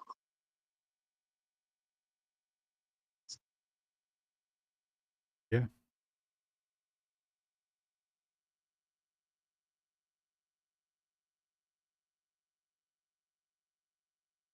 Yeah, it's something like about 20 to 30 kilometers isn't much. I mean, that's only like, 70, 60 to 70 feet of supposed Earth curvature. So if they go down a certain distance, then it's not really a lot. So interesting. I got a flat Earth BS post about lasers and laser beams and how laser light can bend following Earth's curve like any other form of light. I have this reoccurring nagging question for the Globers. When you guys say light bends, is there a amount or a limit to light bending before it becomes bendy light or refraction? Like, can any of the Globers elaborate on how far they technically believe light bends? I mean, I've seen videos of lasers bending almost 45 degrees, but that's contained within the medium of water. So I mean, it's splitting hairs. I mean, I'm acknowledging that, but that does light bend? Yeah, it does bend. Now, does it bend in a natural setting? That's a better question. Well, yeah, I mean, the thing is it's the index of 1, right? Is what we would shoot for, I guess. And One medium into however, another. well, yeah, but there's in real world, it's really only one medium. It's just a denser part of the medium, which is the lowest area, above the surface. So, and that I believe probably only be like 1.2 at the most. So then you would ask them like, so how much would it bend according to that? What's the maximum? What's the rate that light bends with the curve of the Earth? Well, with that refractive index, in our atmosphere, because that's the, those are the numbers for the atmospheric refraction. So it can only bend a certain amount according to that refractive index. And then how does that line up with curvature? Is it feasible, to produce the effects that we see, especially at a distance? Yeah, I think you'll find that the predominant kind of refraction that we get is upward refraction. And if we look at the only ones that I've ever seen of lasers where you see the laser bending, like in the actual on the Earth, the laser is bending up. We never see the laser. I haven't personally seen anything where the laser bends down. You always see the laser going dead straight and then starting to veer upwards. And that would be upward refraction, and upward refraction tends to make everything look lower.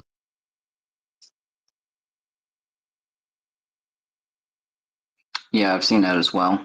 That, what is it, convex Earther or whatever his name is, showed me a few things like that. Concave. I've only ever seen the laser bend down in the fish tank, but that's like Ruff said, in a different medium, salt water and water. Yeah, right. The refractive index there is way different, and it's in a short range as well. So, they add sugar to the water, things like that. Like, it's way different. I feel like this is a Ruhiv question, but what's the refractive index of the surface? It changes? Well, that's what I was saying. You mean the surface, like the air on the surface, right? Right. If I'm not mistaken, somebody can correct me, but I believe I've read that it's approximately 1, and it changes, but that's like the general. You know what I'm saying? Like that's the median, I guess, or towards the higher end of it, 1.2. And that's enough to bend laser light? Well, that's what I'm saying. That's To a the question curve? for That's these the guys, but question. that's what I was saying. Remember before when I was talking about this like months ago, and I was like, I don't believe in the refractive power of the atmosphere to bend things up over a curve and then place them at the horizon. And anybody who wants to, who can do a demonstration or knows of one where they're bending light up over a curve in air, not water, to the point where I can see something on the other side of that curve. And I haven't gotten any experiments like that. Nobody knows of any. Yeah, well, this is why I think upward refraction is the most common thing. And if we go by the lasers that we've seen where the laser does bend up, and at that point where the laser bends up or where the light bends up and everything starts to drop below that point there is what we call the horizon. That point where it bends up, and that's the furthest point of the surface that we can see. And then that's what creates the horizon. And then that's why the horizon is continuously moving positions closer to us and further away from us, because when that light is able to travel further before it starts to go up, we see a further horizon. When that light starts to bend closer to us, it starts to bend up, then we see a closer horizon. And then everything starts to drop off from that point. Hey, Paul, speaking of bending horizons, are you still good to present on Tuesday at 8 p.m. Eastern? Yeah, possibly. Can I just check? I mean, definitely on the day. That's no drama. Can I just check what the time would be? And then, because I think 8 o'clock for you guys is about 12 p.m. for me. So if we could maybe drop it to 7 or something. So then it's sort of more like 11 p.m. And yeah, we could absolutely do that. That wouldn't be an issue at all. Hey, Yeah, you guys cool. weren't thinking about. You guys weren't thinking about doing well, this is totally switching gears, but you guys weren't thinking about doing a Trump Harris debate watch party? What's that? A Trump Harris debate watch party? No, God, no. Sorry about that. I've been having technical difficulties. I did get the videos that you wanted. I put them in the bubble. The first one is the lady's explanation of like why she feels the energy, techniques or like this are being suppressed in the first place. So that's kind of her idea of that, the ethics behind it. And then the second video is the electrogravitics, stuff and whatnot itself. She's got a ton more videos. So if you are interested, and whatnot, feel free to go to her Odyssey channel. She is homeless and basically, staying with a friend and whatnot. Pretty much kind of on the floor, kind of sounds like maybe in a living room, something like that. So if anybody really likes her work, I really do myself. She came to me. She found my channel on Odyssey and joined my Telegram group and was just curious with talking with people who might be able to help her understand her father's work more because her dad was working alongside with Byfield Brown himself. So yeah, there you go, Alan. So feel free, along with anybody else who would benefit from the information.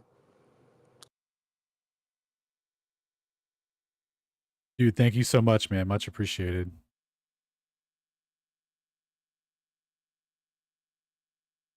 Shout out to your Go girl ahead, Disney. chilling with her friend.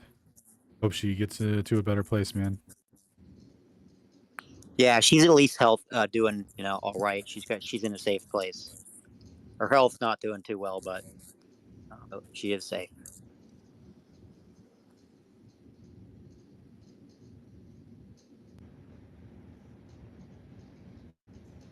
Make it count, Zidney.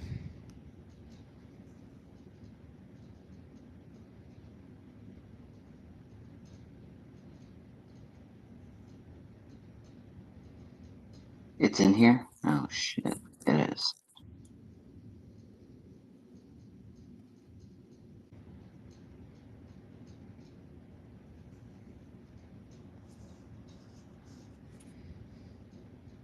Is anyone home? Okay, I got a few submissions for the experiments so far. That's great. Keep them coming, guys. I'll keep adding them. Add locations too, guys. If you have a specific experiment in mind, add the location that you think it might be best crafted in the States. As far as the salt flat thing they did, I think that was FE core. Do they say that was a plateau, or anything like that, and that's not like a long enough distance? I think I missed that part. There's a PDF I can upload if you guys want it. I think it's 12 miles long, and it's flat in the sense of like, fuck, I guess 100 feet out, there's no noticeable curvature. So specifically for top speed records, they need to have as little drag on suspension as possible. So they need the flattest surface as possible.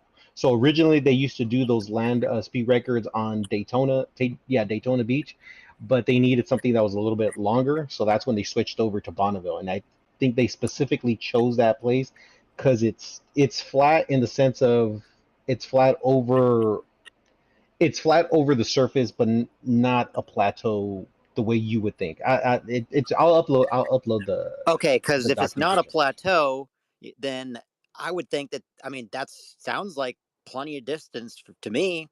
If isn't curvature supposed to start, after so and so miles, or I mean, so and so feet, right? So, as long as you have your canvas, like wherever your canvas is, you got to measure the height of that, and wherever you're emitting your laser, measure the height of that as well. You want those heights to be same, and if your laser appears on the canvas at approximately around the same height as where you're shooting it from, then to me that would be like, yeah, like isn't curvature supposed to say that this laser hits the fucking ground, right? Yeah, so yeah. Well, from the rough numbers that I was able to to put in there, and mind you, I'm a layperson. I'm only into this as a hobby. What the numbers that were spitting back was, I think over a 2 mile span, there should be, I think, about 1.5 feet of quote unquote curvature deviation. So, the way I'm understanding it, if I'm shooting the laser at 15 feet and I'm going to paint the canvas 2 miles down, Yeah, if that's the over Earth, 30 feet. well, I'm saying it. No, 2 feet over the deviation from where Right. But the if it's canvas would 12 be. miles, No, then 2 miles. I'm sorry. right, but 2, Yeah. 4, 6, 8, 10, 12, right? So we got right. So that would be at least 9 feet, or so. Correct, but the way the way I wrote up the experiment, it was only set up at a 2 mile distance. But you're right, we could go the full span of the salt flats and go 12 miles out. Oh, okay, Yeah, yeah, that's what I would have wanted to do. I would want to get the xenon fucking laser out, whatnot, and I'd wave guide the fuck out of that thing and The only re- the- yeah, I the, just shoot pulses. That's about all I can do. I can't really like make a super high intensity xenon light that's constant, unless you guys give me maybe some nuclear pulse capacitors. Like I would have to have a generator out there, and I'd have capacitors that normally power nuclear power plants. that's why I was trying to keep it at 2 Then I could miles. do So that. yeah, but yeah, the main reason in my mind I'm thinking, even laser as precise, as focused as a beam as it is still going to experience some type of scatter over distance. So I said, okay, minimize the distance. You should minimize the scatter and maximize the pinpointness or accuracy of that laser. But yeah, I mean, taking advantage of the full span, yeah, why not? And I'm not sure if we might want it to be infrared or not instead of xenon. That's the only kind of that's where I'm at myself as far as thinking of that. I know that we can see farther in infrared. I actually have some augmented kind of helmet gear stuff I've been working on myself to be able to do that. I want to be able to like shine infrared lasers out, right, and then have most of the red light, not the infrared, but the regular red, and the blue light blocked, right? That way I can basically see more in a particular wavelength. Is kind of what I'm going for. Is infrared still susceptible to atmospheric refraction? I think it is, but definitely less so.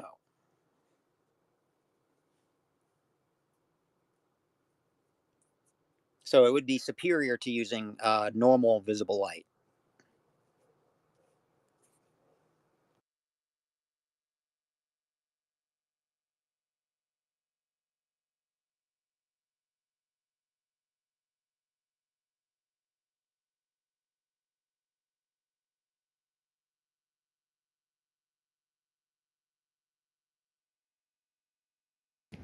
Did everybody just cut out? Oh no, I think you guys are just quiet. I still Zimmy, got going you. twice. You came up here, now you quiet. Sorry, I can't hear. Proud. I'll jump down. Hey, Andrew, what's up? Come up here, boy. Say hello. Andrew's Oh, up here. I'm here. Yeah, good to hear from you. Just waiting for the time. That's all. Cool. Just being patient and polite. Yo, what up, Andrew? Hey, it's actually my very first time, so I'm popping my Twitter X cherry, so to speak. I've never actually used Twitter before, so anyways, You aren't the first. so I am going to be experimenting with something coming out here pretty soon. I'm charging up my P900 right now, and on Tuesday when I'm back at work, we have a very long hallway and also a very long warehouse type of an area, or a lab like fabrication area. And I'm going to be taking my P900 and putting it directly on the ground and aiming it straight towards like a tennis ball or a golf ball or something like that, and then rolling that ball away from the camera. And I've seen a lot of people actually do this before, but I've never actually I've never done it myself, showing that things disappear from the bottom up, even though I have taken my camera out to the beach many times, out to Santa Cruz. That's where Santa Cruz and Pacific Beach by San Francisco, and I've seen these different things happen, but I've never seen it in a small range. But my question is, what would happen, and I'm going to try this out, if I take the camera and do that same thing and all of a sudden turn the camera upside down? I'm not really sure how the optics work. I'm not, an optics guy. Does anyone know what would happen? Will that change anything?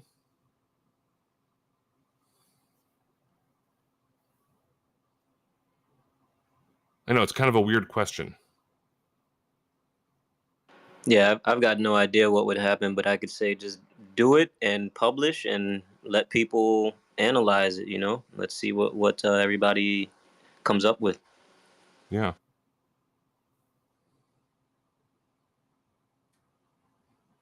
And I'm going to do it up on the second floor in a hallway in between the classrooms and whatnot. And I think that's about 100 feet, but down in the fabrication area is going to be about 150, maybe 200 feet down there. So, and a lot more light down in that area. But those areas are definitely built based on level. And no, I'm not a glober. I'm not a fucking retard. To say it as bluntly as possible.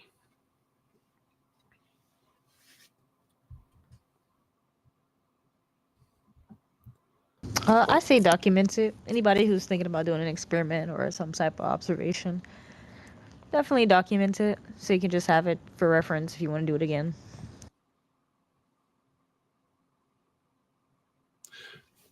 Yeah, I definitely plan on documenting it.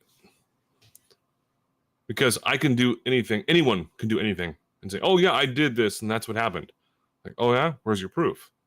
Well, I'm going to actually document it and then have absolutely zero video editing whatsoever and then just present that to the public. That's it. Yep, and it's good to do that. That's non-deterministic too. You're just doing it and then kind of leaving the experiment yourself, not putting in, try to put no emotion in it, and all that kind of stuff. Just let the data speak. Yeah, I did a mirror test with a mate the other day, maybe about a week and a half ago now, in an area that I film constantly, in one of the typical areas where I'm always filming. It was 12.6 miles away. I was on the jetty at 20 feet, and he had the mirror at 1 foot off of the water, and I got stacks of mirror flashes.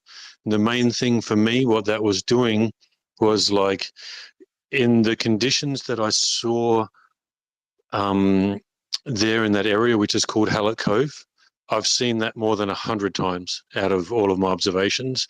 So in the way that I saw it, I've seen it like hundreds of times. And so all that did was it showed to me that every single time that I've seen that observation in that way, I'm actually seeing the shore. Whereas, like, I can't see it. And the reason that I can't see the shore, I would say, would be due to Rayleigh's criterion and diffraction. And so therefore just that bottom level, the actual shore, I can't see. And what I can resolve is more like about 4 to 5 meters above sea level. And that bit below that is just unresolvable. But now that I've seen a mirror flash from there, I know that I am actually seeing the shore. What was the range? 12.6 miles. That's a pretty good distance. Okay. And you couldn't resolve. So even from me being at 20 foot, there should be about 25 to 26 feet of supposed curvature. So seeing 1 foot mirror flash, and then I've now done 3 mirror flashes from another area, which is 9.6 miles away. So all I'm doing really is just confirming to me that every time I see that area in a particular way, I am seeing the shoreline.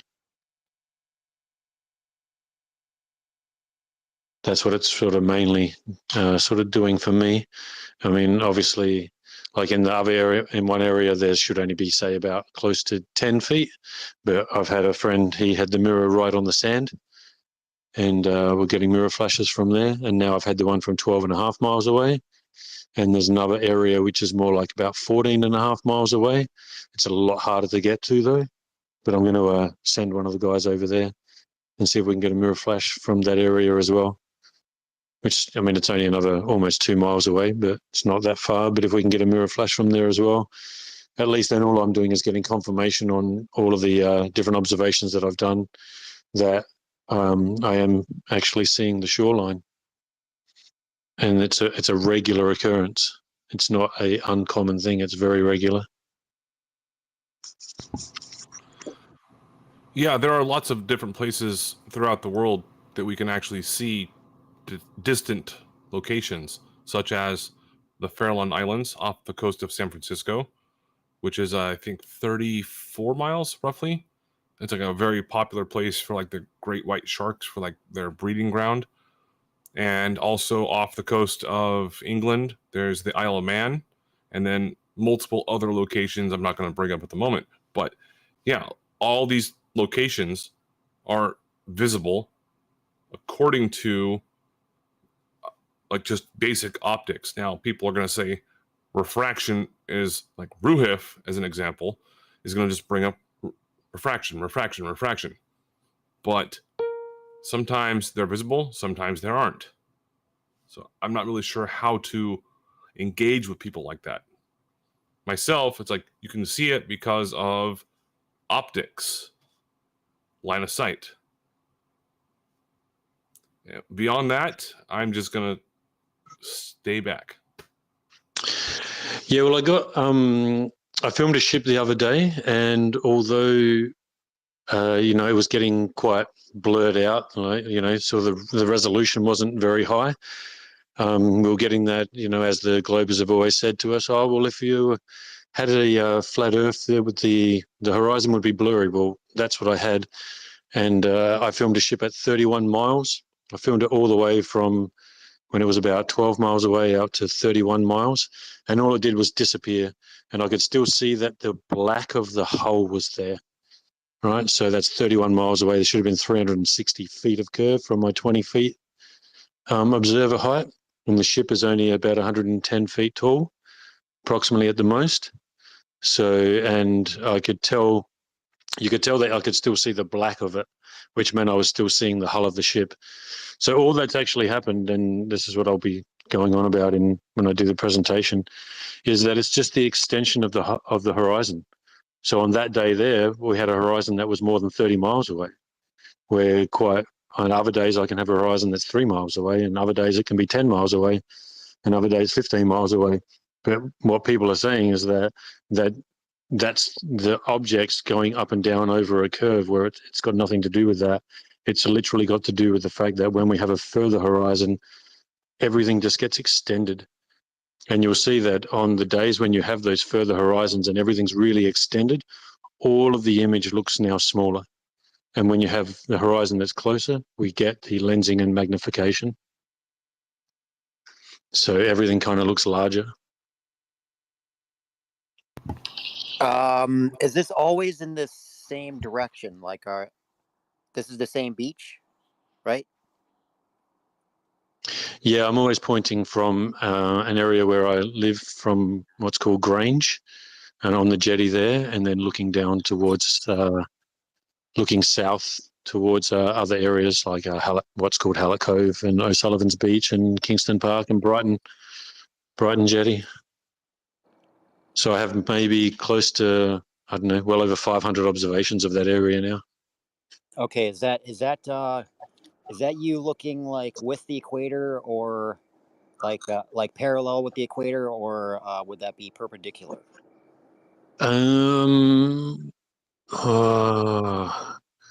Be kind of parallel-ish, I would think. I'm on the 30. I think I'm on the 33rd degree like latitude. east to west or west to east? Oh no, I guess that one there. No. I guess I'm looking more south. Okay, so like north to south.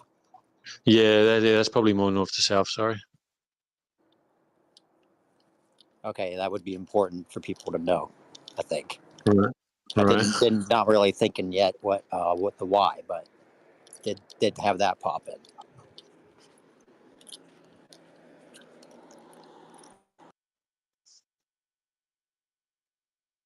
Yeah, in my pin post, I actually have a good description. If anyone wants to have a look at that, a good description of what's actually going on. So that one there, I filmed that same area for 3 hours, and there was an inferior mirage that was blocking out about 80 to 90 feet of the land, and then 3 hours later, you could see all the way down to the shore of that same land. So you watch the entire inferior mirage move away from you, get closer to the land, then disappear, and then it keep dropping. And I can sort of show that basically what's actually going on is the horizon was moving further away from me and getting closer and closer to the land in the distance. And then that's why, as the horizon keeps moving closer to that land, now we see more and more of the land. So it's not the land lifting up and down, it's actually the horizon moving further away from me, which is then technically getting obviously closer to the land, and then that's increasing what I can see and how much of the land can be seen. But I'll go over all of this on Tuesday.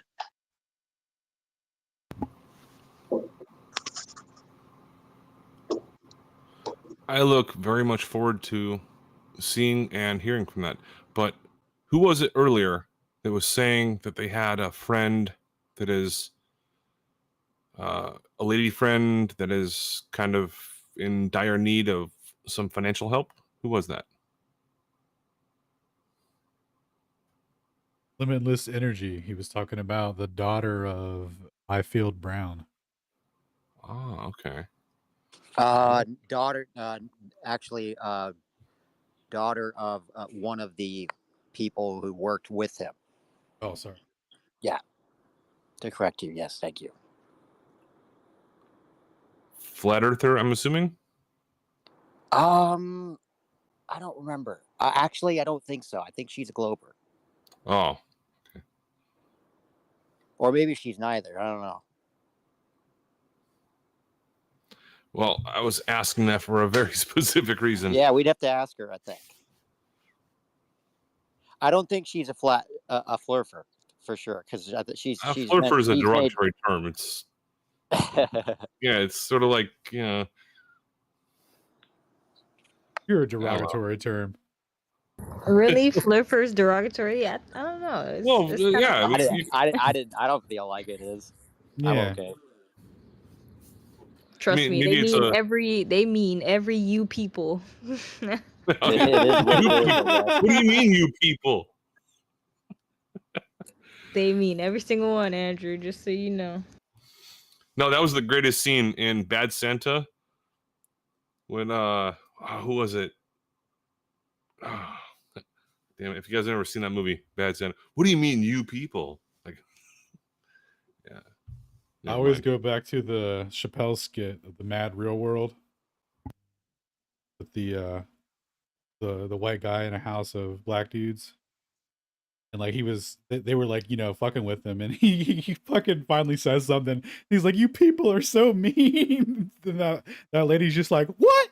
You people?" It was great. The only reason I bring up derogatory is because it's sort of slang in a sense, and it's not meant to be politically correct, or also one of those things where like, "Hello, sir." No, it's not like that. Like, flurfer. I started using it as an abbreviation because I'm too lazy to type out flat earther. Just like, okay. dog flurfer. Like, yeah, I don't give a shit. Yeah, that's me. That's me too. I try to just be more efficient. Yep. That's what it is. Like, I don't even. Way more efficient to say it that way.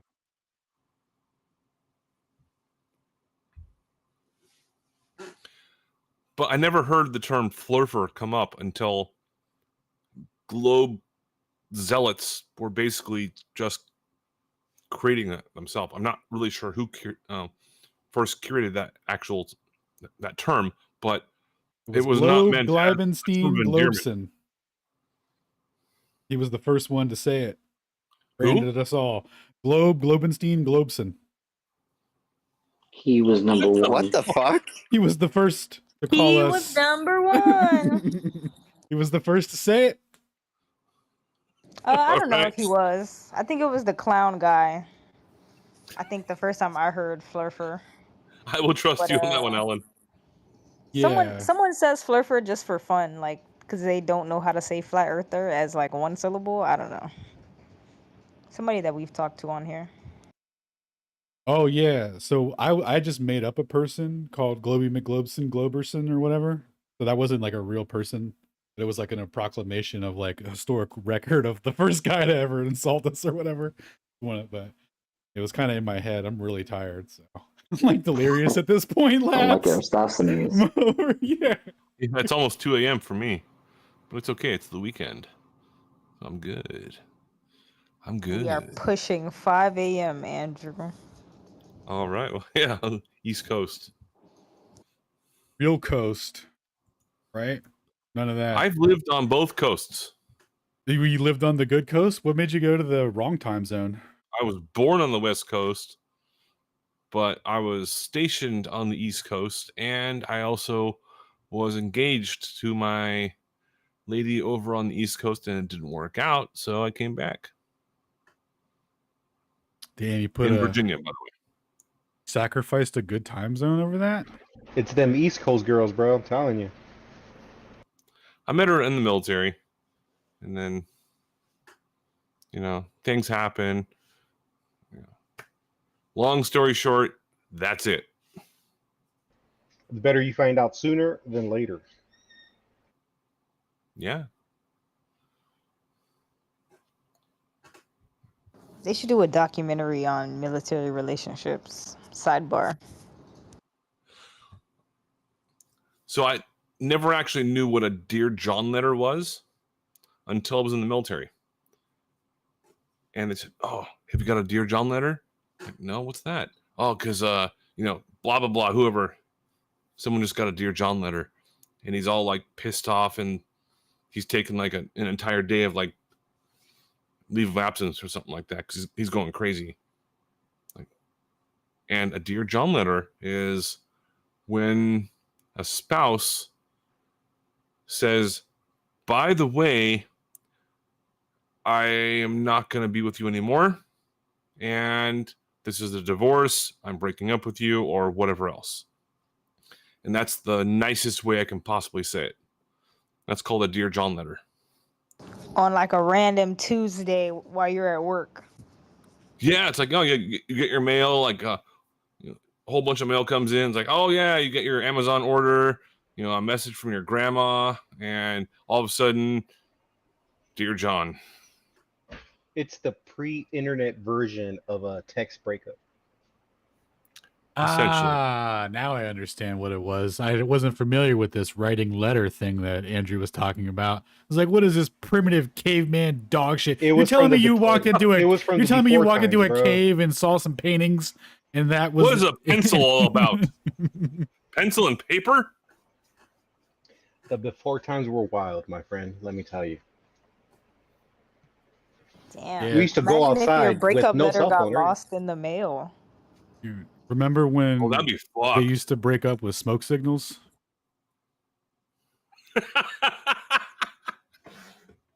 Dude, it was worth saying it to hear you laugh that hard.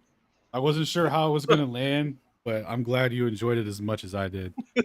Fucking smoke signals.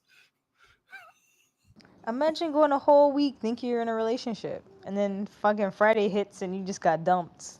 Yeah, see that smoke in the sky, and you're like, fuck, she's definitely cheating on me with my name. I'm not going to go into the details, but you can go online and just look up like the Dear John letters and situations. Dude, have you not seen the movie Dear John, starring Channing Tatum and some lady?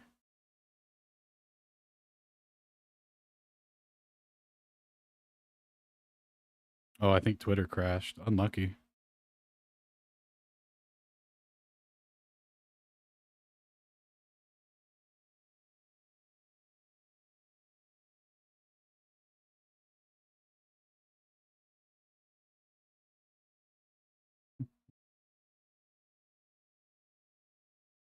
Delirious, and it's only 4:58 a.m.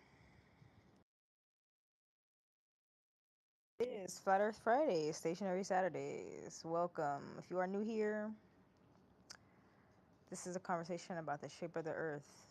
We're gonna give Zidney a chance to explain how or what the rate light bends towards the surface. So, and then we're gonna get to Brock, and then whoever else wants to close it out. Awesome. Yeah. Sorry, I had some problems. I couldn't hear you before. I hear you clearly now. Index has nothing to do with how much light can change travel. So imagine you have the sun in your back and you stand there looking into a mirror, and there's sunlight going into the mirror and it's going back into your face. So now you can see yourself in the mirror. So how much degrees did the sunlight change in order for you to see yourself in the mirror?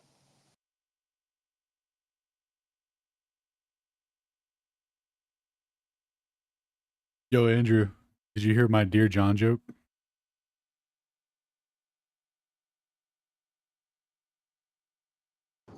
Oh, you're gonna have to tell me where that mirror was again, Sydney, because I'm reading what you posted as an example for refraction, or I guess a debunked or whatever we were saying, and it does matter the distance that the light is going or how much refraction is happening. Yeah, it does, especially when you want to calculate how much light is being bent. But first of all, we have to establish that there's no limit to how much light can change direction, right? Because the sun is in your back, going into the mirror, and you're seeing yourself in the mirror. So you have to agree that the light did 180 for you to see yourself in the mirror, right? I mean, you're invoking a reflective surface, though. We're talking about just plain old line of sight on a globe and a straight direction coming back around. Like, if you were to use that as an example of something just pointed one way and then coming back behind you, then I would be like, okay, that's some serious refraction. But you're invoking something that's automatically going to have a reflection on it. Yeah, I did that for illustration purposes. So a glass would have 1.5 refractive index. Water would be 1.33. So it's not about how much light can bend, because light can bend whatever you want it to bend. You can have a roof, and underneath the roof, there's no sunlight coming, but it's not completely dark, because light is hitting the ground and it bouncing up in the ceiling. So you still have some light in the ceiling, even though it's darker, it's not completely dark. So there's no limit to how much light can bend or change direction of travel. So the question is, how much is light refracting when you have things and you have a natural index of refraction for certain materials, like glass have 1.5, water has 0.33. And then the question is, like we had plain reality here say that the horizon was changing depending on the atmospheric condition. So now you have to find a way to calculate how much the atmospheric condition is going to change the light, or he called it the horizon that day, depending upon the conditions, right? That's what we need to figure out to be able to talk about, is things moving or not? Is things being seen further than they should? Okay, Sydney, hold that thought. Can you hold that thought right there? Put a pin in it. D3, see, this is what I be talking about, and this is my problem. Like, I have to find the middle ground. This is gonna keep nagging at me now because Sydney's probably the first one. Hold on, Sydney. Sydney's probably the first one. If I go search Bendy Light in his tweets, it's gonna pop up. Bendy Light, you flat earthers, and your Bendy Light. But it sounds like what he just said is that light is almost infinite, and that there's no limit to light, and the geometric distance that light. Do I need to get my notes? So how can y'all have the best of both worlds? How come when we say, I'm talking to you D3, but I'm talking about Sydney, so hold on. How come when we say, maybe I need to word it better, that light bends, it's okay for you guys to say light bends up until it becomes astronomical for you guys, that can't be duplicated. But then when we say in the same medium, light bends around the southern pole, you guys don't want to believe that, and it's astronomical. But Sydney can say that light bends from behind you and you can see your ass cheek from the mirror. Like, No, like here's the thing, right? We're talking about a specific thing here, right? So whatever he's doing with the mirror really doesn't apply. We're talking about light from the sun bending around the earth and I'm causing not able to hear D3. I'm sorry. I'm gonna bring you back. that's okay. So we're talking this how you come, you got to come at it from that perspective. Like, forget the infinite aspect of light. Yeah, it's everywhere, it's infinite. Okay, whatever, fine. here's the thing. How is it coming from the sun, refracting things up from one side of a ball to be visible over that curve, but always right level with the horizon, right? And at the same time, nothing is leaning away in the distance. So what is, how does refraction, just refraction, count for all of that? And then how much refraction is required for that to happen? That's gonna the index. I'm sorry, he said that the index does not matter. Yes, it does. When we're talking at that scale, because it's going through a medium, so you need to include the refractive index of that medium. So yeah.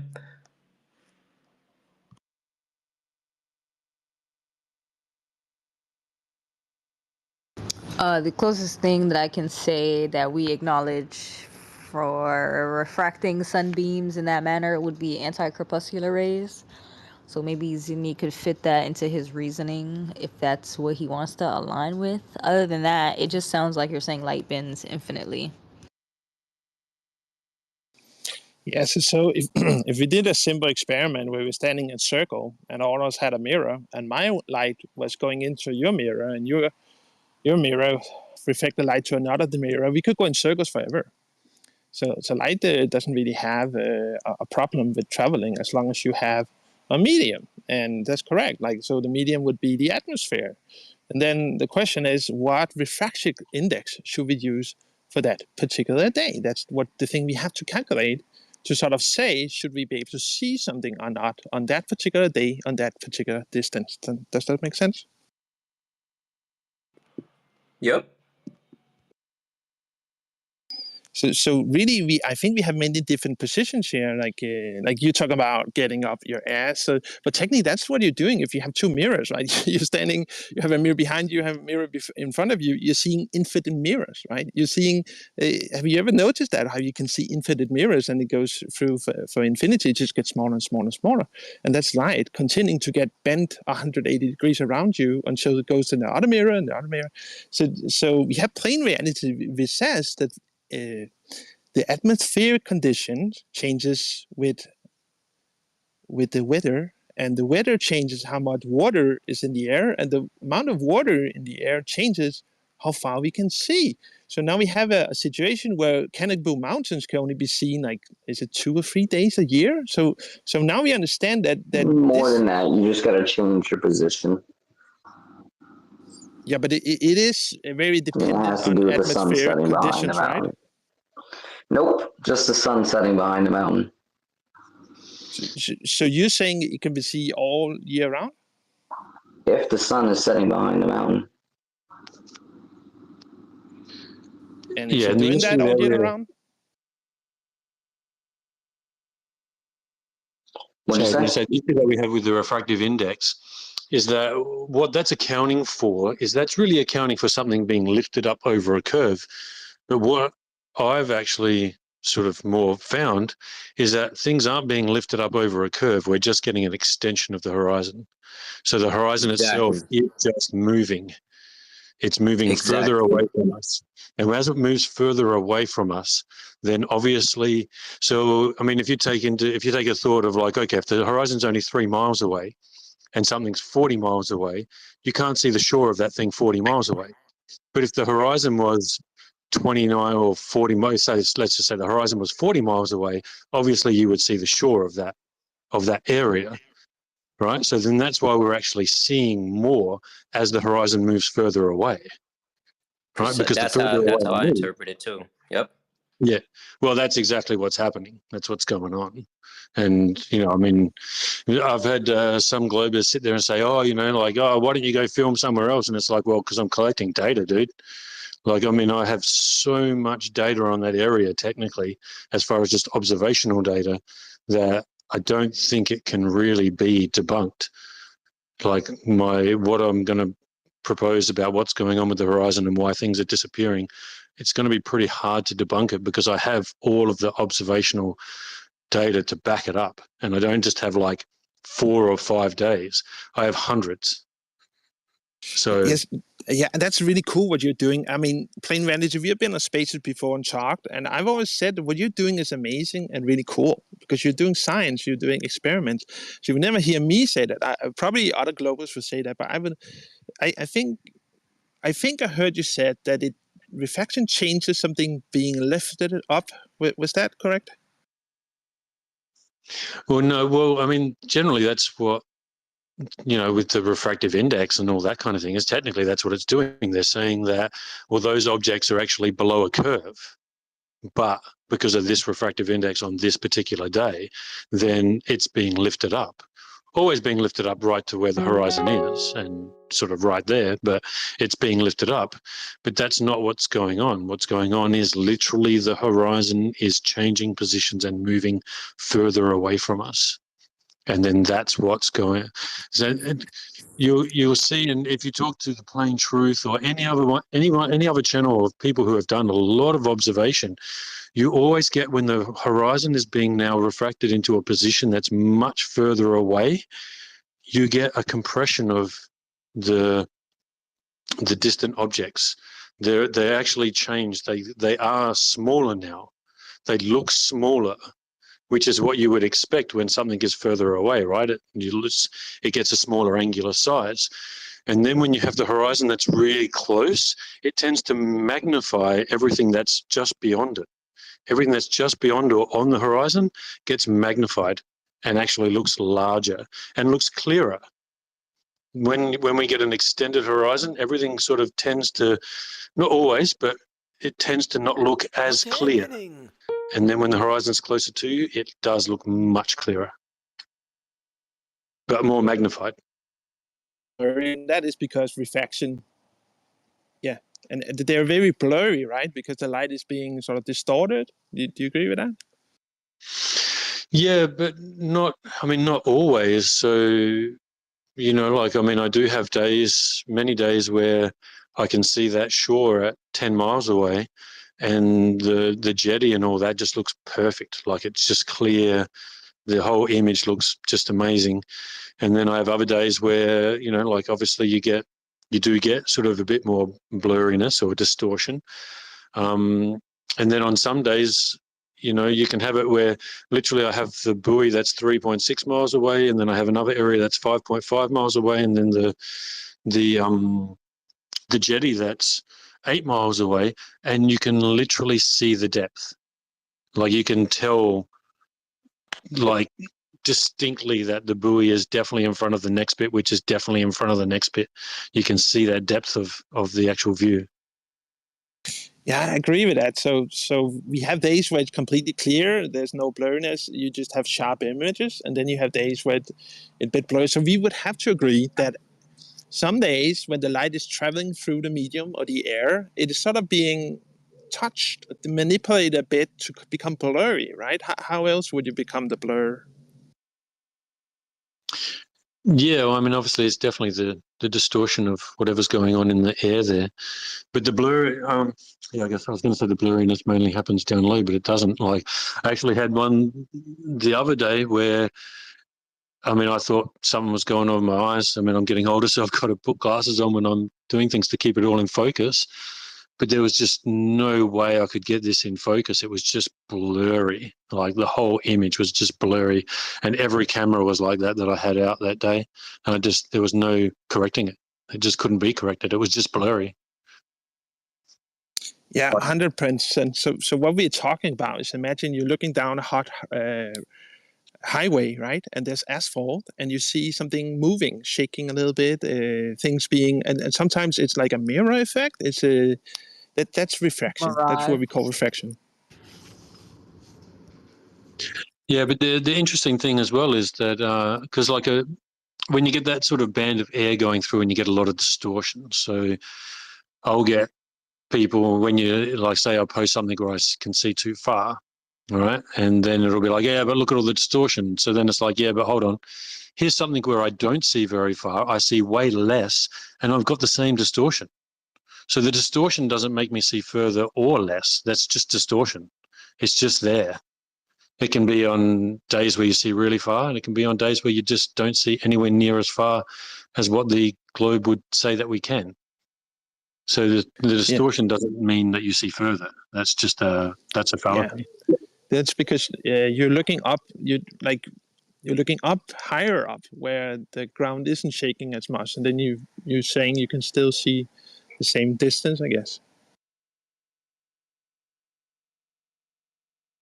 Yeah, I don't know. It's just kind of interesting to me that, you know, you get days that are very distorted and you see far, and you get days that are very distorted and, you know, you virtually see nothing. So I can have a really far horizon on a distorted day, or I could have a really close horizon on a distorted day. So it doesn't. Yeah, so that would be the moisture from the ground, because the ground is hard, so it's eliminating air into the ground, and moisture comes with it, so it changes the sort of surface area. But just if we go, like, if you talk hills, right? We know a car coming up the hill on the other side, and it's bottom up obstruction, right? We don't see the wheels of the car, and then we see the top of the car, and then we see everything of the car, and then it comes downhill, right? That's curvature, right? We know that, right? Do you agree with that? And that's not curvature of the actual Earth as in a spherical world. Like, Well, when it's coming over a road, what you're talking about there, then yes, then that's curvature. When it's coming over a road that's on a hill. Yeah, agreed. So this is what globe model says happen on a big scale, right? Do we agree on that? Yeah, well, that's what the globe says. But it's kind of like Slice Barcane put out a video a little while ago claiming that an inferior mirage can only happen on a curved surface, and that's just platinum, just completely so false. It's ridiculous. You know, I mean, the days that when you see the absolute furthest are the days when you have the flattest ocean, when it's just like not a ripple on the ocean. They're the days you see the absolute furthest.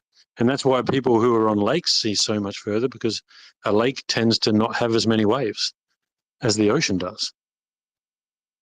Yeah, I follow. So let's imagine I'm sitting 100 meters from you. I'm sitting behind a wall, and you can't see me because I'm obscured bottom up. But then let's say that there's a mirror behind that wall, and now you can see my bum because I'm covering underneath the wall. So it's that light being bent so you can see my bum. Well, if it's a mirror that's reflecting, I don't think that's light bending, that's light reflecting then, isn't it? Be more like.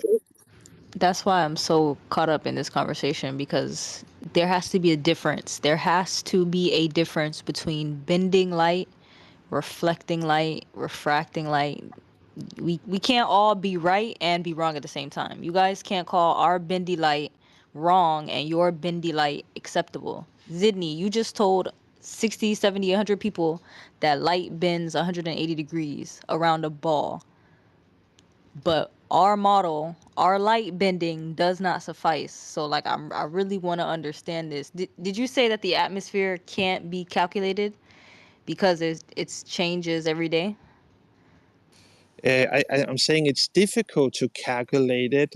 I think we can calculate it, and we have certain methods of trying to calculate it, but it's hard to pin down because weather is different places, and how do you actually calculate on that day? I certainly can't tell from a video, but I have some formulas we can try and calculate it with. But you know, is it raining or is it sunny, or is it how hot it is? The changes around. So it's kind of hard to calculate precise index, if that makes sense. Does it make sense? Even if you pick the conditions that you think are more favorable, like if you know the cold will be more favorable, there'll be less diffraction, less beam scattering in the laser, so you choose the cold out of the hot.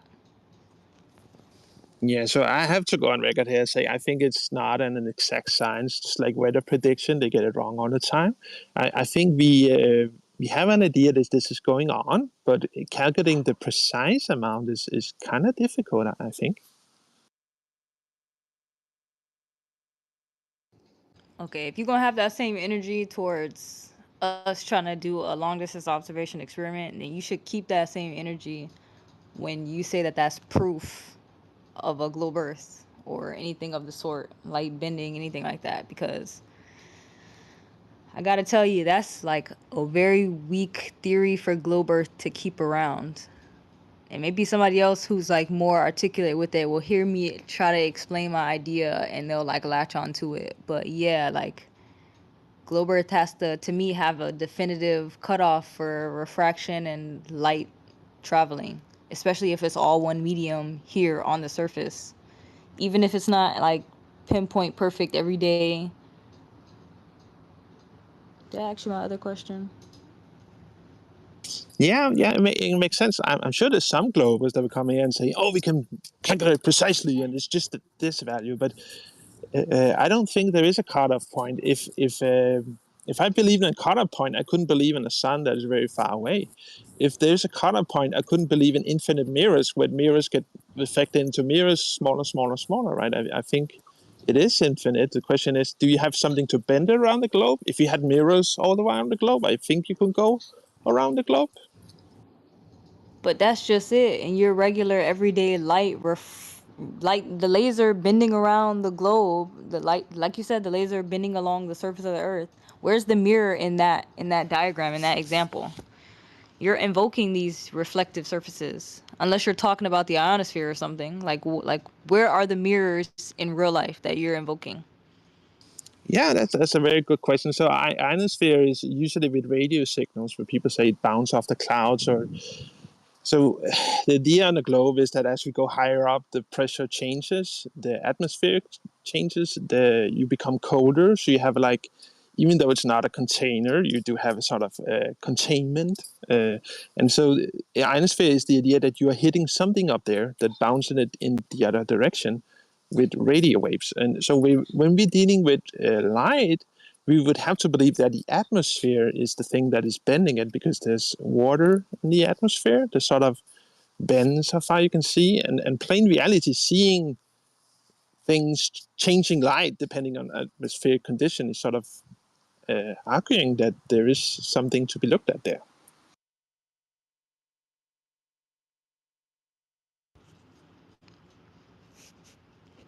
So I'm not against the atmosphere being like made of water. Obviously, it's particles. Particles reflect light, but that's why I don't understand when you guys say light doesn't bend. In our model, there's always a contradiction, or it's always a stipulation like, hey, that's astronomical bending. That's not normal. That's out of the norm of bending. But in your model, if you subscribe to the whole entire atmosphere being a mirror, then the light is continuously bending. That's eventually you're gonna make a whole circle if you believe in your model. So that's proof of bending as well. So I'm just trying to understand, like, what do globers consider bending versus refraction? Maybe I'm gonna make that a poll, and then you guys can answer it separately. Cause I haven't really thought about this too much with globers. I only been bouncing this idea around flat earthers, but now I kind of want to see and pick y'all brain about what y'all consider bending for real. That's a very good point. I think you'll find many different viewpoints. My viewpoint would be that you can't have 100% bending, because then you would have never have night on the other side, right? You can bend for some, and then at some point the light has to fade out in the atmosphere and not get refracted down to the earth. Otherwise, you would have daylight all around the globe if it never lost the light. If that makes sense. Yeah, light has to attenuate, has to scatter. Yeah, exactly. And just for the record, I think you're a pretty cool woman, and I don't hate you, and I have appreciate a lot of our conversation, and yeah, so thank you for giving me a mic. Sydney, I don't have time for your bipolarness. By next week, you gonna clip me up and accuse me of doing something I ain't fucking do. So at least you took your meds tonight. I want to get to Brock. We might double back on this conversation. I might even give y'all like an hour longer before I just close out with some music. But let's see if Brock wants to chime in. Sydney, Hey, what's up, y'all? welcome. How you guys doing? I just had a quick hypothetical. You guys were kind of talking about tests earlier. Like, I think one person was talking about a drone and another person with a camera. Last week I had asked about the 8 inches per mile squared and how far they say, where it becomes not, a usable measurement. So I went to the micro scale. So over 1 mile, it's supposed to be 8 inches. Is that correct? Is that agreed upon on both sides?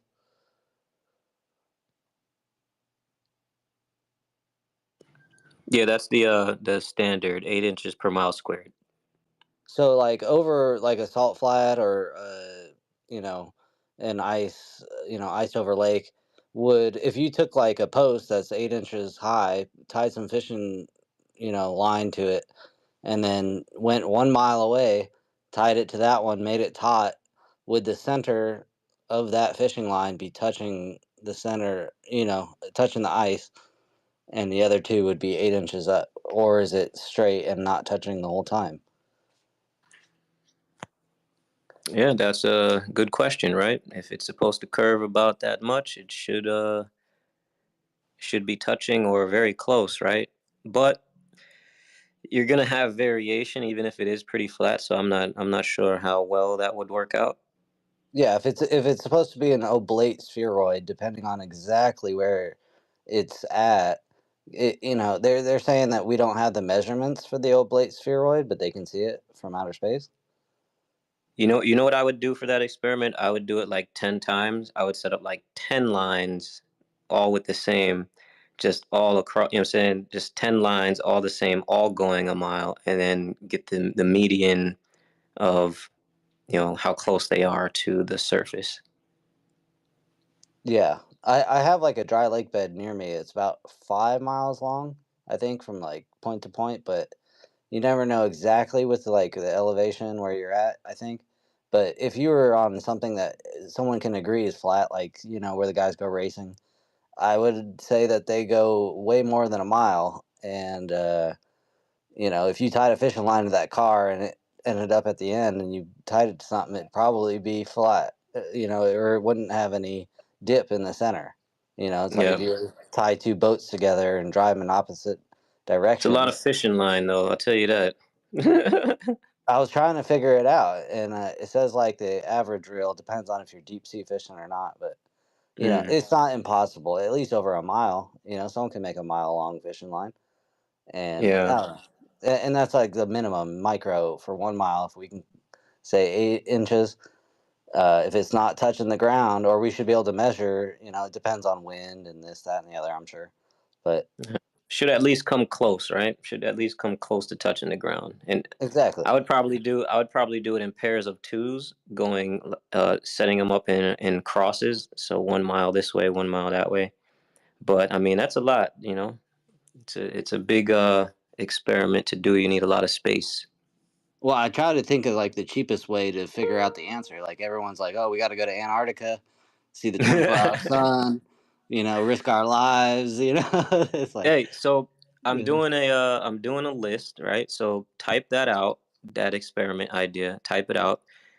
Comment on my pin tweet, and I'll add it to the list because later on, maybe after a month or so, if we have enough experiments, I'm going to put out a poll and announce it, and we're going to vote on which experiments will be the top 3 that we try to get funded. I got you. Yeah, I heard you talking about that earlier. I think I follow you. Let me check. Yeah, Nice. yeah, I'm following you. Did you post it on your wall or whatever? Yeah, it's my pinned tweet. So if you go to my profile, it should be the top thing there. And yeah, just put a comment there, explain what you want to do, and I'll add it to the list. Yeah, I'm just thinking, but it just seems very simple. Like, you could take a fishing line, put a, post in the ground, drive a RC Mm-hmm. car as far as you can drive it, and let's see when it starts dipping down and touching the ground over a flat Right. surface, Yeah. Yeah. Sounds feasible and cheap. Yeah, right. Well, thanks a lot, guys. Thanks for letting me chime in. I'm gonna keep listening. I'm gonna drop down. Yeah. I would like to chime in as well, Brock, if you have time. Yeah, I'm still here. Because I'll be the dirty glober, just trying to present the globe perspective here. So imagine you have a small hill in your neighborhood, and you can't really see over it. But then, when you get on a plane and you fly over the neighborhood, you can see both sides of the hill, right? Would you agree?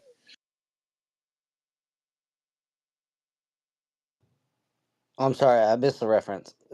You're saying if you say it again, please. Yeah, sure. I'm Danish and my English isn't great, but imagine you have a small hill in your neighborhood, and it's like maybe twice your size, and you can't really see over it, so you can't see what's on the other side. So the other side is sort of hidden to you. But then you get on a plane and you fly over the neighborhood, and now you can see both sides of the hill, right? Would you agree? Yeah, you're above it. You can see, yeah. Exactly right. So we both agree there's curvature there. It's curving, right? It's a mountain, so it's curving, and if you're low to the ground, you can't see. Topography exists. Yes. Yeah, Yes, it yes. doesn't show the curvature. It just shows that you're above it and you can see down below and see the whole mountain as opposed to being blocked, by one direction of the mountain. Yeah. So That's what I was trying yeah, to explain with the fishing line. It's we don't have to bring in any other factor. It's the least amount of factors. We don't have to bring in light, lasers. Let's do something physical, a physical line. You can sit there, do it. People can come out and test it, look at it. You know, it wouldn't be hard to do a 10-mile line straight and on a flat surface.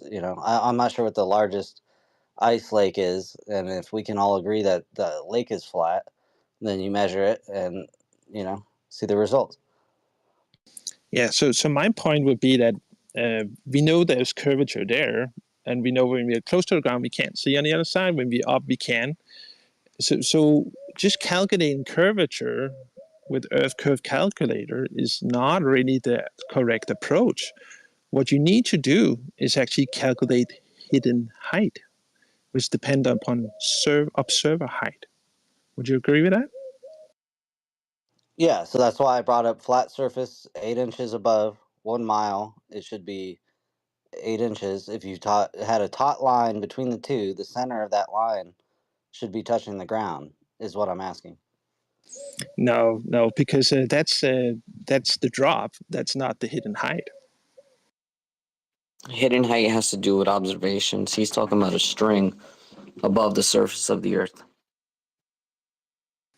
Yeah, but okay, maybe I'm not explaining it well. No, you're not understanding what he's stating. Okay, we'll leave it there to you. There. Well, Observer I height mean, versus surface go ahead level. and elaborate if you want, because I see what they're saying. I see what TM is saying. So if you want to elaborate more on your point and explain to us how we need to account for observer height when we're not observing from that, we're just going to the middle of the line and seeing if it's touching the dirt. Yeah, so the a line would adapt if there is any kind of curvature. Would we agree with that? What do you mean by adapt? So if it's on the ground, it follows the topography of the Earth. Yeah, that it'll follow. Well, it's above the ground, so the line will only follow the topography if there's a curve. Otherwise, it'll just, if it's not curving, it'll pretty much remain as it is. And what if it's not completely stretched out, but it's sort of not completely stretched out? It's sort of curving a bit. Yeah, that. I think it's a cool idea. Executing it would be a little bit more difficult because, like you said, you got to pull it taut so where it's not bending or anything like that. So yeah, I don't know I was how to kind do of just that. brainstorming, but it's like, say if you were to set a post with a reel on it, and then you Yeah. have a drone fly over the Earth, and it can calculate, telling you by GPS that it's this high above the ground the whole time, and it keeps flying straight and dragging that line, and then let it go as far as the batteries run out, and let's see what happens. Yeah, but the drone doesn't actually calculate what you think it's calculating when it tells you altitude, right? Because there's sea level, there's ground level. That's why Well, I keep if saying you go we over a have to do it level over a surface, like flat. that Yeah. place you guys are talking about, that racetrack, and you take two posts, same size, you put them into the ground, you stake them into the ground the same depth, and then you put that string on the post at the same height. That's all you need to do. Right, 8 inches, and then you do it over a mile. You do it 1.5 miles, and see if it's touching. Should by 1.5 miles, it should definitely be touching in the middle. So how stretched would it have to be touching on a flat Earth, and how stretched does it have to be to touching on a globe Earth? It wouldn't be touching on a flat Earth. That's the point. I don't know. You can have a line between two poles on something completely straight, and it can still be touching the ground. Due to typography, you could. That's why I recommend doing it in different directions and doing it more than once as well. But yeah, no, it could be if there's a typography increase in the middle. That would make it look like it. That would make it seem like it's like there's a curve, even if it's flat. So yeah. If you were Do to it do over that a frozen experiment, lake or do it on an ice flat. Sorry. Yeah, frozen lake would be salt flat. lit. Yeah, frozen lake would be really, really, really flat. On the globe model, it will be flat or what? In reality. Yeah, on both models. No, it will not be flat on the globe model. Yeah, okay. so say if we're on a globe right now and you look out and you do a measurement on ice for 1 mile, it's gonna be flat, bro. Your explanation for that is gravity pulling it down. No, not when it's frozen. So if you have water bottle and you press it, you can see water bulge at the top. So water balls, and if you were to put that in a freezer, you would freeze the curve and the bottom of the flask, right? It's not like water levitates to straightness when it's frozen. It's frozen in the position it's frozen. Takes the shape of the container.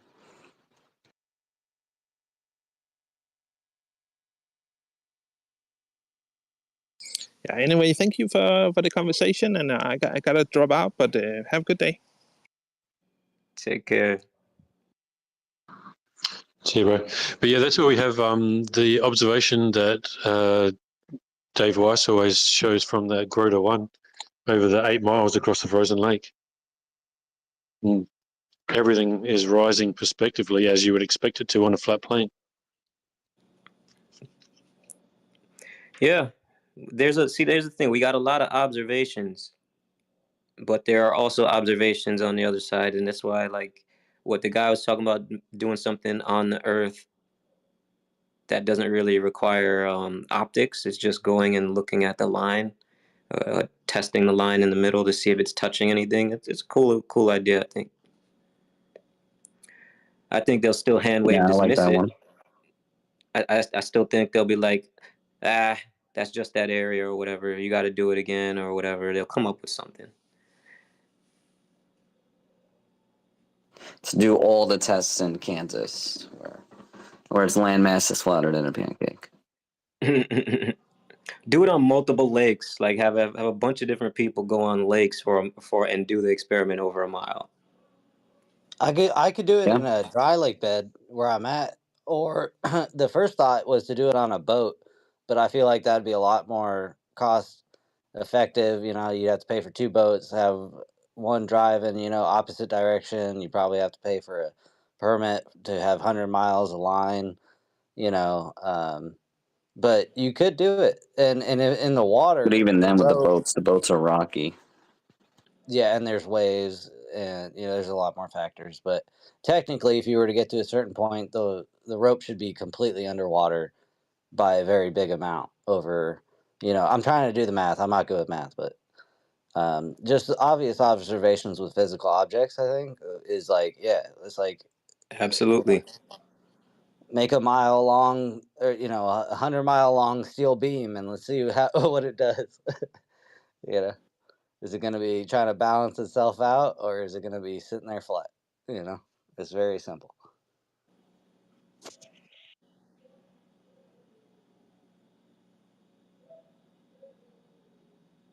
I mean, with that experiment, we could do that with a laser. We wouldn't even need line. Just do it with a laser 8 inches off the ground. Yeah, but then refraction's still an issue with it. If you're doing a physical string, that's a different story. But if you're doing a laser, it's light, and nobody believes that shit. I don't know. I think we can combat that because if you're doing it over ice and then you take into the account the index that present on that day, would that account for it over that minimal distance? Well, somebody did an experiment over ice. I put it up top. It was like an 8-mile observation of these lights.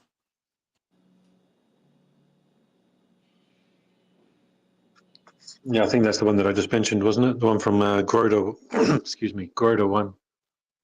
If that's the same one where they're all the different like colored lights, red, blue, green, yellow or something. Oh, you know what we could do too with the light? Like, let's say we had it at 8 inches off the ground, right? Get a little, like you said, get a little RC car, right? And you put it underneath the light, maybe like to where its top is like 5 inches, and just drive it straight underneath the light the entire time. Right? With put a little camera on there, get a little camera on top of it or whatever, just to look at the light as you're driving past it or driving underneath it, and it'll maintain a certain distance over the top of the little vehicle. If the light was on the horizon, though, it would probably still look like at the same level as whatever the car is, because the horizon, it'll basically look as if it's like right level with the horizon. Then it wouldn't look high. It would look just sort of like the same as everything else. Wait, I don't understand how the horizon has anything to do with it. What do you mean? Well, what I mean is, like, if you've got the light at a distance far enough away that it's on the horizon, that would affect it. No. If it I'm was talking about the 1 mile laser shot on a frozen lake. right, just over 1 mile. Yeah, depends on how high your camera is then. Because remember, the horizon would only be about a mile away from even 1 foot. Yeah, exactly. We do what he was saying, and do it 8 inches, right? Send it to a little target, and to dispel with the refraction, we can use infrared to track the beam. From far away, we could take images of the beam and kind of gauge the refraction that we can see, if there is any. Consider the index over a frozen lake and see if that even, what the refraction would be. I don't know. Sounds pretty cool. Or do it just with line. I just think there's a lot of fishing line. I don't know how you do that. You got to tie some lines together or something.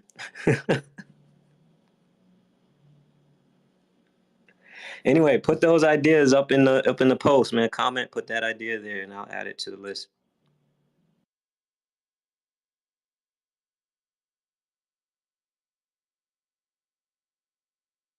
I was gonna say earlier that I don't want the high level experiments to be the first one we do. I'd rather the funded ones be done like with something a little more high tech, and we do something like with the fish line first, like locally. Yeah, If that exactly. makes I sense. think I agree. I think the cheapest ones that actually prove something are the best ones to do.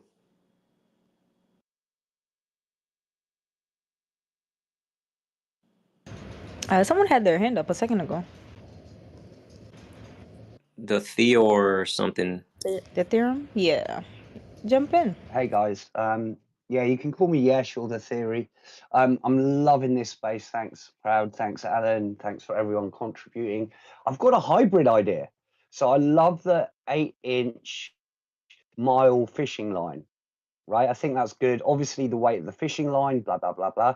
But if you could get it taut enough, here's what I would suggest. You have 6 1-mile stretches, right? So you've got 3 that are spaced rough under a third of a mile apart, and then at 90 degrees you run another 3 1 mile lines, right? So we're now going to measure at the intersection of those points, right? So you've got 3 running northwest, you've got 3 running east-west, and then at the intersection, you have another fishing line on the helium balloon, and you measure whether at those intersections the lines stay completely parallel, because if it was a globe, you would see the lack of parallel lines, and then you've got a reference point for where you're measuring on the surface you're measuring from for the helium balloons. How about that? A hybrid. Yeah, something like that would provide an extra dimension to it, right? You're looking at the geometry of the lines, that what forms. Yeah, that would be pretty interesting too. Add it to the list, man. Put it up in the pinned tweet in my profile. Yeah, I'll do that. I'll try and describe it.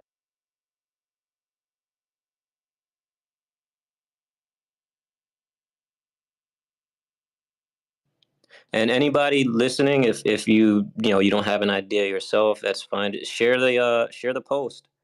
Send it out there. See if we can get some more people to give us some ideas.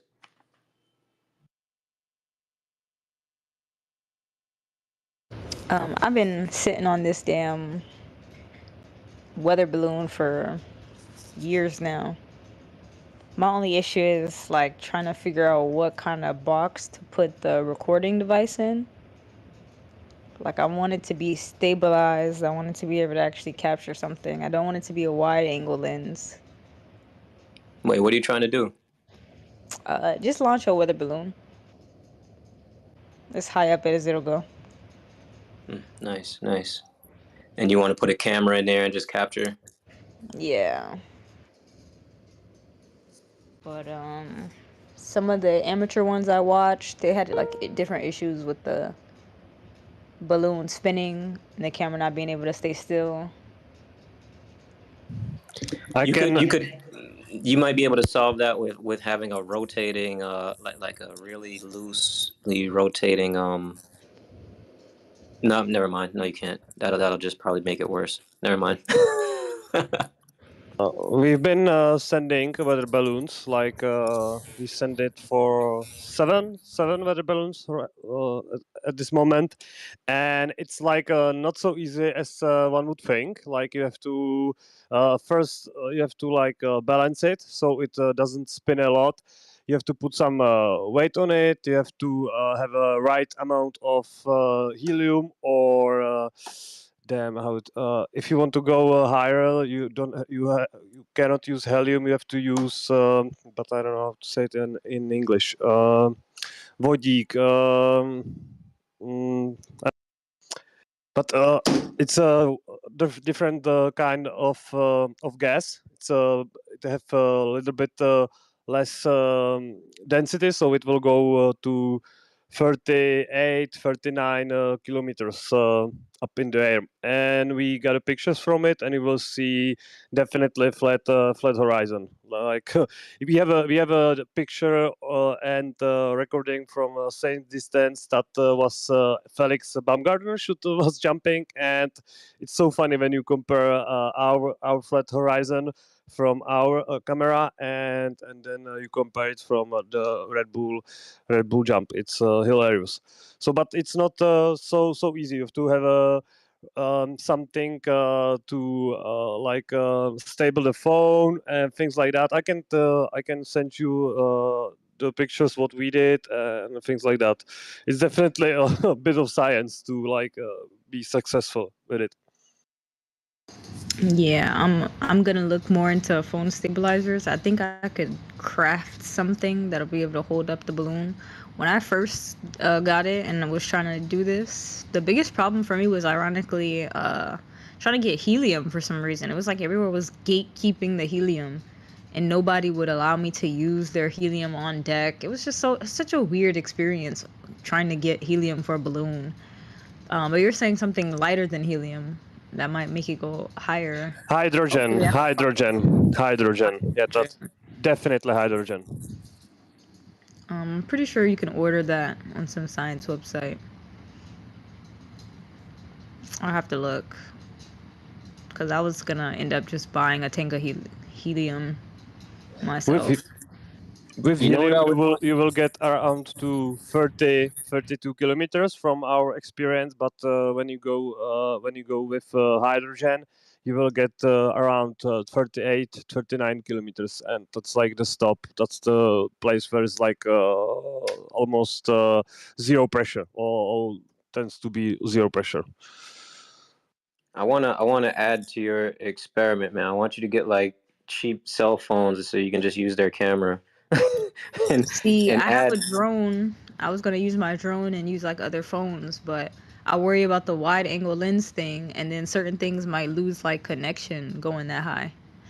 well, you keep the main camera, not wide angle lens, but for the other cameras, like, because everybody does the same thing. They send something up and they have it just facing like straight out. Like like put one on the top so it faces up. Like let's look at what's going on above. Let's look into space as it's going up. Have one at an angle downward towards the Earth, so you can see the curve, so people can see that, and then like one pointing up, so you can see the curve and how the curve changes based on camera angle. That would be like a really big construction, actually, because Contraption, yeah. Nah, the balloon is a main camera and yeah, two angled cell phones. Like just tape them shits on or something. Like, but you have the balloon that is like blocking you the view of the quote unquote space. You know. yeah. Well, they don't have to look that direct. Like it doesn't have to look straight up, like off at an angle, because you want to catch the curvature of the off surface. angle, sure, maybe, yeah, but that's possible. Yeah. Yeah, every time I was about to like full send this experiment, I got caught up in all these like minute details. And I want to put an air tag on it so I can track it and get back to it, obviously. Like, right. so many things. Yeah. Actually, you know what? Go ahead. We sent it a balloon in Czech, and we actually had to go near to our friend Peter, like in Poland. We went like 250 kilometers for that balloon when it dropped. So like 3.5-4 hours, it went 250 kilometers. So it's, I don't know, 360 miles, something like that. No. Hey, Proud, you should add.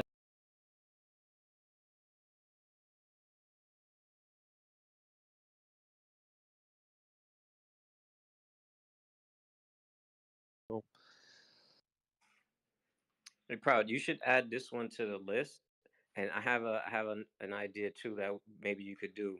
Instead of adding like an actual camera itself, just add like you can have somebody, like if this was to be funded, we could just pay somebody who knows how to just put a little program board and a hard drive in a little ass box, um, and in this box you just have three cameras facing in the directions that you need, because the cameras they're pretty cheap. Like these little mini cameras, they're not expensive. The things that are in phones and stuff, you can find those on tech websites and stuff. They're not very expensive, and the boards for like electronics also not very expensive. The biggest expense may be just paying the guy to build it. It's a small project. Somebody could do this in their garage in a day. Yeah, I was really thinking hard about this. Like, how like many lengths do we go to? Do we start small and then do it a couple times and then perfect it? Do we do like just like the first one, a base level experiment, one camera, one box, regular helium, and just see how high we could go? Like, how many times are we gonna do this? Do we go bigger each time? Okay, Right. where I was for most of the episodes, I couldn't launch it because it was too close to an airport. Now it's not that I'm not close enough, but like I could probably find a better location that's away from airports because I know my shit would have got shot down immediately. They already Yeah, like looked at my drone crazy. it's like you said, like how many times do you want to do it? And then here's the thing, people have already done that, right? So like I would think about what would make yours any different. You know what I mean? Because if you just send another one camera up, like we have that. We've got multiple versions of that already.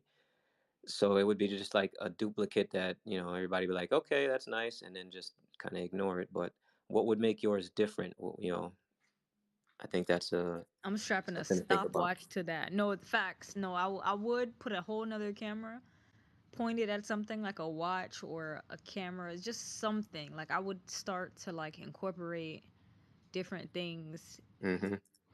in the vision or like in the view of going into quote unquote space. Cause Yeah, so like another thing that if you did it the way where somebody built a little box for you, you don't only have to include the camera, like these little cameras. You could put the little cameras facing through the walls of the box, right? But you could also get other things, right? The accelerometers, all these little pieces. They're not very expensive.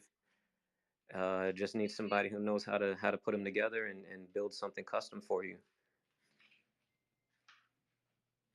what's that tool that they were talking about putting on a weather balloon? Uh, it's not a ring laser gyro. It's not a gyroscope. Maybe it is. Maybe I can't remember. Yeah, like Drawing a blank. that's something like you could ask wits, like what kind of readings would we want to get as we're going up, and what kind of things What about should air we pressure include on it? readings too? A who? A barometer or some sort. Yeah, that's Measure the air pressure. Can The I I would comment? downward the definitely. downward electric force, like Yeah, I would definitely want something that reads electricity or harness it or like can measure it. That would definitely be strapped to the balloon somewhere. right? Nobody's somebody done did that that. yet. Somebody did that Oh, with a did they? drone. They powered the Corona motor. Nice. Oh, but wasn't that like 12 feet Yeah, max? but the girls are Yeah, cool. it wasn't too high up, but it was some guy that was replicating that professor. I forget his name, but he discusses the electrostatic gradient.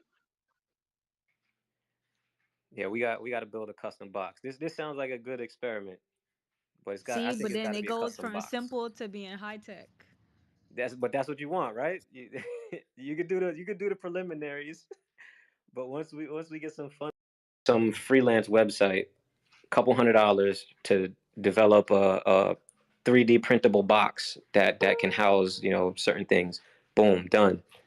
Save the data, automatically upload it to a hard drive, something that takes temperature, air pressure, wind speed all at the same time, Yeah, something that measures electricity in the sky. yeah. I wish I had a 3D Voltage. printer. Hey, Boogie, what up? Alan, what up? Yo, what up? I got an update from the modern day Discord. Uh-oh. All right, we've abandoned refraction. We're back on sky prop. And then we deviated from sky prop to was it even really line of sight? So they are totally lost. Dude, Was it real? it's insane, dog. What do they mean by that? They just pointed it in that direction, like. Yeah, but you got to understand, like, that can't happen on a globe. So, like, was it really line of sight? Like, this is where we're at now, dog. 'Cause my dude's been giving me the gravy, and then I'm just shooting him the answers, and he's firing them off, and then they're changing their position after the response, dog. This is crazy. We've been Yeah, through. they're just accepting it for what it is. That's We've been insane, man. we've been in a giant circle to the point now where we're denying how this we're revising history of how this radar system worked to fit the globe, dude. We are back to Churchill Fascinating. times. Gymnastics. They kind of have trouble with line of sight. I'm gonna start calling these globe-nastics. That's how I'm calling them, globe-nastics. No explanation or math to show how the beam could maintain its geometry and over target, right? But just like boldly asserting a broad stroke revision of how it works. Like that Winston Churchill advisor had same position on it, right? Before they shut down the Rolls-Royce factory, right? Yeah. Well, Lindemann had the position it wouldn't work. Eckersley, the man whose papers that Jones claims to be citing, said it wouldn't work, and he said he would stake his whole career on them not working, right? Because he knew like the issue at hand. It's a line of sight system at a very high frequency. It doesn't have. It's not going to go over the horizon for hundreds of miles. They expected about 50 at max. A similar radar system was proposed a few years prior to the war, and they denied it because of Earth curvature. Like they all know the issue at hand, and it's kind of it's crazy to see the response, like the multiple flip flops over the course of this show, boys. Bro, I just want to prove with one way or the other, man, so we get over this shit. Like, What do you mean, dog? They flew a fucking plane through. I mean, it's already over. This is just no, pedantics not at this that. I mean point. the entire debate. I mean the whole flat versus globe. Like, Oh, it'll never be over, dog. It's gonna go on forever. you thinks? Yeah, there's nothing Yeah. you can do to show someone that shit. And then so what'll happen, right, is flat earth will pop off, right? And then the globe will be like an underground oppressed movement, and then it'll just be like, oh, you guys are denying globular, all the, like, it'll literally be the same thing forever. we're in the middle of the upswing for We're gonna the go swing. We're gonna swing back and forth. We're on a pendulum. Yep. These Globers are going to make it a generational thing for their kids. Yep.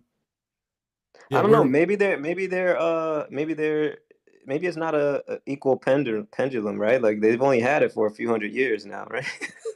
Yeah, that's true. I was thinking about it in terms of like a never-ending cycle. This is probably the first iteration of this. So. Oh boy. Yeah. I'm stoked for when like 100 years from now, then they adopt my idea, proposed pyramid Earth.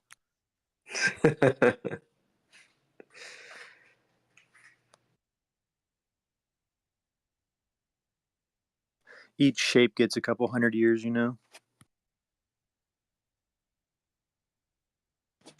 Not related to the shape or anything, but I have an idea of I have a science experiment idea I've wanted to do for a while.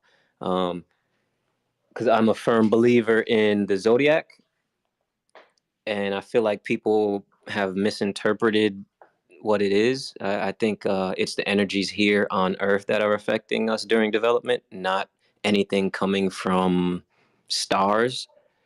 Even though that could be a possibility due to like quantum entanglement and whatever, but I don't think that's the case. I think it's just that stuff may be something is affecting the Earth's energies, and the Earth's energies present during our development are what's affecting us as we develop. So like I think there's a mirror. way. Say again. I was just saying it's like a mirror because it's like the energy of the zodiac is on the Earth and in the sky, and it's like neither or. It's like just as above, so below. Well, here's the thing, right? We know that everything is connected. These heavenly bodies, they're exchanging energy all the time. There's energy running through them. The ether is connecting everything. So it would make sense that, us being on the planet, that we're influenced by whatever energies are influencing the planet as it's doing its thing. And the stars, in my opinion, are just like the clock of it all. That's the timing of it. It's not the actual mechanism. The mechanism is the energy here. So if we can measure over a few years what the particular energies are here, the nuances of it, that would be a way to like determine, okay, well, during Libra, these energies are present in these areas, and that's why people have these traits in development. I think we get down to that physics aspect of it. So anyway, just an idea I had.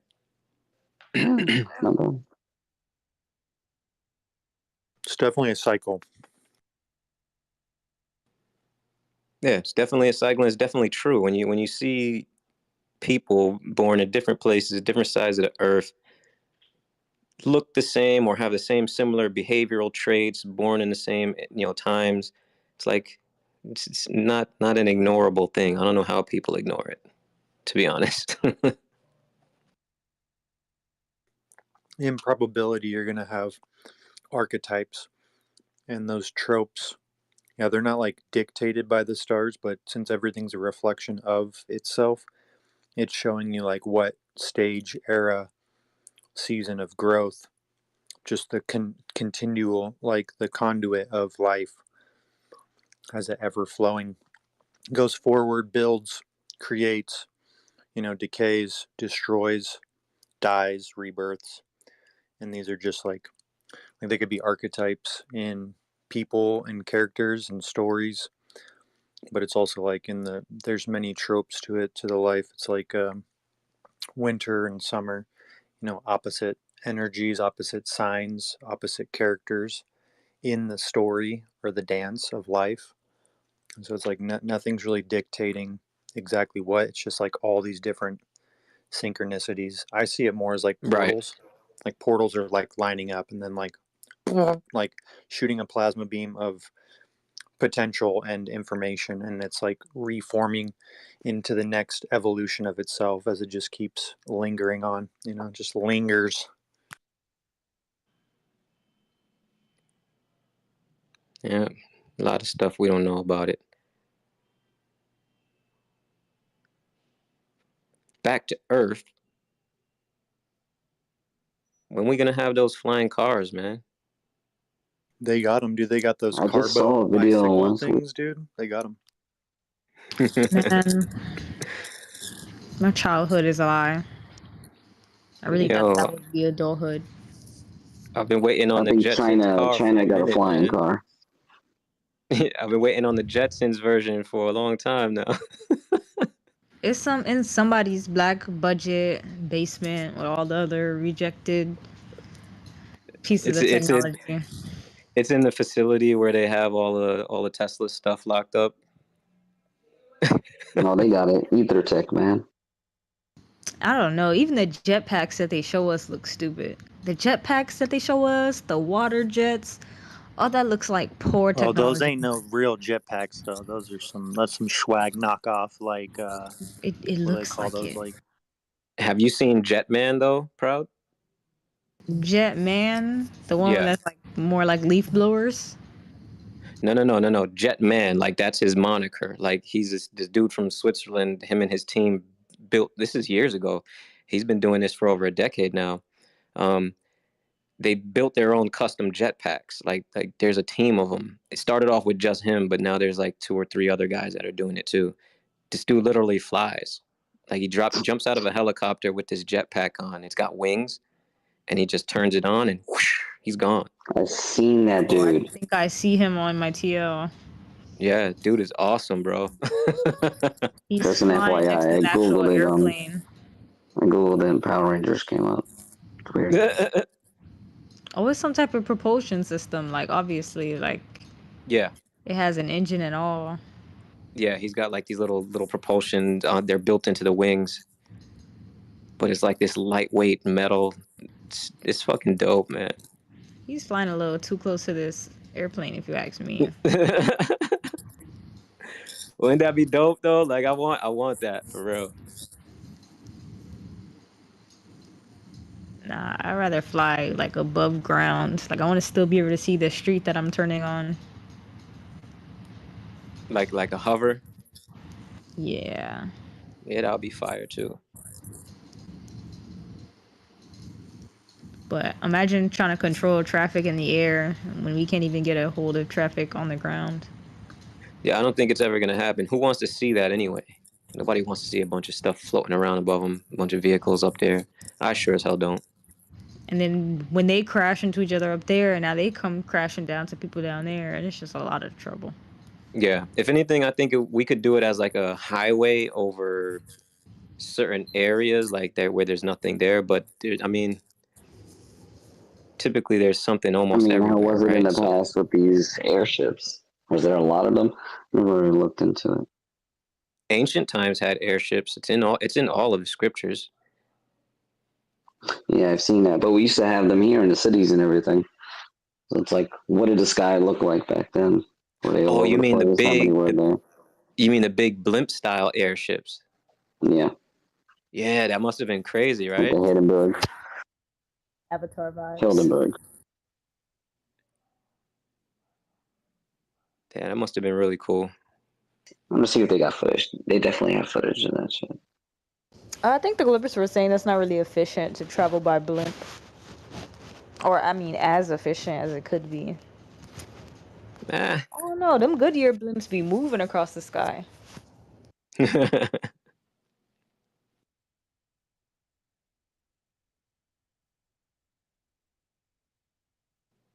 I think traveling in the sky is just pretty much the most efficient if you're trying to get to, you know, far distances. Yeah, I think helicopters the more efficient to me as of now. Jets are cool, but I think anybody could like buy a helicopter, believe it or not. Oh, fun fact. If you have a group, a small group, and you guys want to go out of town, instead of all buying like airplane tickets, you should see if you guys would collab and get a jet. You can rent out a jet to take you to your destination. It could be private, it could be smaller, and then you just pay the pilot. And then gas will go into the fund. It's like you could find a small company that will charter you guys. Facts.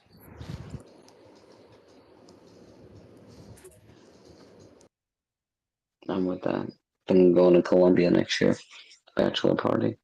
Maybe have all the guys check that out. Yeah. Especially if it's the same price for a one-way or two-way ticket on a plane plus luggage. Like if it was cheaper or even the same price to get like your own plane, that'd be way more dope. Hell yeah. Beats having to deal with all the random people. And TSA. So you guys are familiar with the star in a jar thing and the primer fields videos, and I'm sure a bunch of other videos that show how things take shape, right? And it's typically in a sphere or something like that, right? So how do you think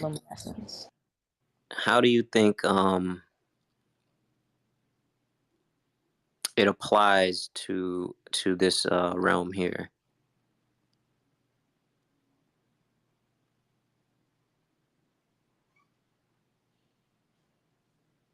Like, do you think there's a sphere around us somewhere?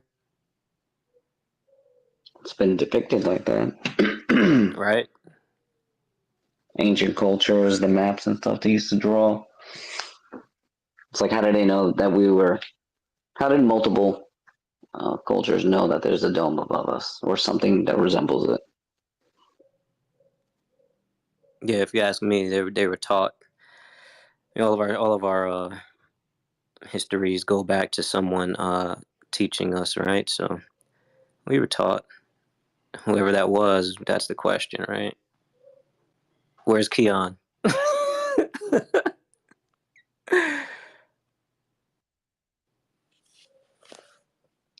I wore between the dome depiction as being like as above, so below. The waters above and the waters below. The firmament and the oceans. Or the field that the energy makes that we're in. And it just makes me wonder like who is viewing our earth from far out to see the whole entire thing to have drawn that depiction. So that's how I think Right, about it. Is that circular, spherical type thing around us just the energy field, or is that the depiction of what the two different mediums look like from afar? right. So that leads me to the next question. So, right, so we kind of believe we're inside something, right? What do you guys think is outside? Is it, or is there's nothing? It's just we're the only bubble. There's more life out there, That's just one like option. here. But I don't believe we understand where we live. I don't think it's based on the geometry or a shape. It's more of like a sphere of influence, how we exist. Like we exist some creatures on the level of Earth the way we are, but those creatures are less physical to some extent. Like you get people attacked by parasites that live in the fourth dimension, but they affect them physically.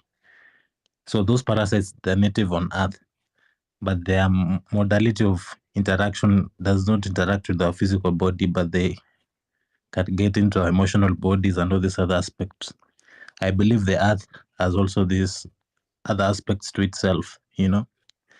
That's how I don't believe. That's why also I believe how the magma moves around is not random. How the ocean currents move around is not random. How the winds move around is not random. It's based on these energies that interact with each other and shape everything. Yeah. So do you think there's another bubble outside of where Earth is? You think there's another Earth bubble next door? Yes, there are. So long as there was water, but it depends with the kind of atmosphere that What if environment is in. what if all the so-called aliens are just coming from the other side? But then it's like, where did they come from? Right? It's like, Right. how does that jive with the Bible story? Because the Bible makes it seem like where we're at is all that is, other than the angels. Well, I The think Bible every also story talks is kind of like that. of Yeah. different dimension, but they use the language they could use at that time. Like many people usually assume that when they hear about Abraham, they're talking about one person. It's a whole lineage of families that link with the stars. When they hear about Jacob and all, it's a whole lineage of families. When they hear about Lilith, Eve, these are lineage of human beings. Our lineage across the galaxies, not Wasn't this world a short originally story. Lilith's too? Yeah. I forgot who mentioned it. It was basically it was Adam and Lilith. Lilith didn't want to be commanded by man, so that's why Eve was created from Adam's rib or something like that. Yeah. There's Where a was reason that? why they That's that in demonize like Lilith. what's What that was in that? like the Book of And Enoch that's or something? always interesting to me because that means Lilith was never one of or the same thing as Adam. If she felt like Adam was less than her and she didn't want to lay with him, then that's interesting. I mean, she was one of them, really. They never Mm. talk about where God is while he's making heaven and hell and he's making Adam and the Garden of Eden. Like he's always talking about it as if he's there, but where is he when I he think created God heaven? is inside of everybody. I think God is all of us combined, and He's living His experience through us all at once. You need to understand something. I know the language you use is convoluted in many ways, but there's a difference between God and creator. There are many gods. Yeah, the false gods, but there's only one creator. No, all these gods are real. I They think are there's part of the another creator place. too. Yeah, but But there's a difference. how were they created? They're all God's creations, right? These are all Everything the comes from angels. God, do you see? I think you guys it's just gonna be one of those things where it's all open to interpretation. I don't think No, it's not open to interpretation or anything. Like, think of it literally. Like, the source of everything is one, right? we don't know that. We don't know because But we don't. if you So think, there's or something that there's let me something. elaborate it so that you see how I think. For example, your human body is a composite. It's not something individual. Like Correct. even when you speak, your tongue doesn't understand the name you're spelling, but it's part of your being, an intricate part of your being. So these different organs work together to form what you think you are. Yeah. And the organs themselves, when you look at them, they're made of different cells, tissues. If you look at the tissues, they're made up of different chemicals.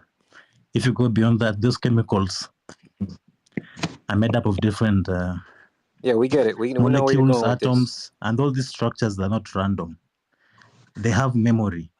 For example, if Yeah. you are made up of an ion that used to be a blood of a snake, that ion that is part of your blood today has a memory of living in a snake. So you are also part of the snake. But because you only think of your body as how it is right now, you don't see the entire capacity, and you think you are separate from your environment. No, The I same see way God is part of that's where I every. disagree. That's where I disagree because we know that Okay. there's an energy. We know that there's primary substances that are, you know, everything comes from those things. So you can say that energy is what's creating everything, but that doesn't mean that it's the same consciousness that's uh, across all entities. No, Perhaps it's I'm not different saying it's the same consciousnesses. consciousness. Like the creator is not even consciousness or anything like that. You have no idea what the creator is. Nobody does. Yeah, we're just naming an attribute is the source of everything, you know? That's But all we we don't can know if do. it's one. That's what I'm saying. See, people claim it's one. They have no idea if it's one or not. You know? So And that's what I'm I'm saying. trying Like, to I tell don't make you, claims even like that because I don't know. And nobody okay, does know. okay, let me continue elaborating. So you, as an individual, your tongue can spell something that you don't understand. The same way your biology is speaking part of the creator, but you don't understand the connection because you think in terms of compartments. Things are individual. How do you think life emerged on Earth if everything is disconnected? Who said It it? is the I never churning said of the volcanic. you're no. Right there. I Yeah. never said everything was disconnected. Right? I didn't Yes. say that. So that's not how I'm thinking. So All I'm when I'm saying talking is we about God, don't about know. creator, it's not even about counting and all these other things. Even most of these other gods that people speak, they're just like an attribute of the creator. But they themselves are not the source of everything. Yeah, and nobody knows what the source of everything is. Even It's when we not get supposed into to be what the ether comprehended. is. Say again? It's not supposed to be. It's not supposed to be comprehended Well, then because your stop acting like intellect you know and what it is. it's not something. If You it's know, not something we can comprehend, why are you acting like you can comprehend it? Just stop right I'm not there. saying I comprehend it. What I'm saying is not something that you can even think about. I'm not saying I comprehend it. That's what you're not getting. It's not Yeah, something that no. we can even talk about, name it, or even claim something to be part or apart from it, because you cannot try to claim something is a part or apart from something and you don't know Right. what it is. If you don't know what it is, exactly. That's all But I its said from the beginning. magnitude, okay, but its magnitude can be comprehended, its effect can be understood. Now you just said it can't be fathomed, and now you can say its effects can be understood. Like, come on, bro. Yes, for example, yes, its effects can be understood. Like I've told you, just your tongue can spell a name, yet it doesn't know what an alphabet is. But it's an intricate part of your being. You can't explain to me how that works. I never said I could. My That's whole what I'm point is saying. I don't But know it's, what's the fact is beyond, it bro. Nobody works. does. Just Like, I because don't you see can't what the explain it argument is doesn't here. works, doesn't I deny don't it know from what you're being arguing, factual. bro. I'm gonna leave No, it it's not alone because I don't arguing. know what you're arguing. I'm trying just to pass a comprehension that I have. It's not even about arguing. It's not even about arguing. Even the names we use. The other day I was talking about the symbols. They're just like storage, like they're holders. They're not really the essence that you see. All these things we have created, they're symbols that try to explain our origin. But if you look beyond those symbols, they speak to more things that you can't even put to words, you know, if you really think of it. And there was no other way of expressing those truths other than symbols, because most of us, all we can interpret is things that are linear, things that we can count. And truth is not in such a manner.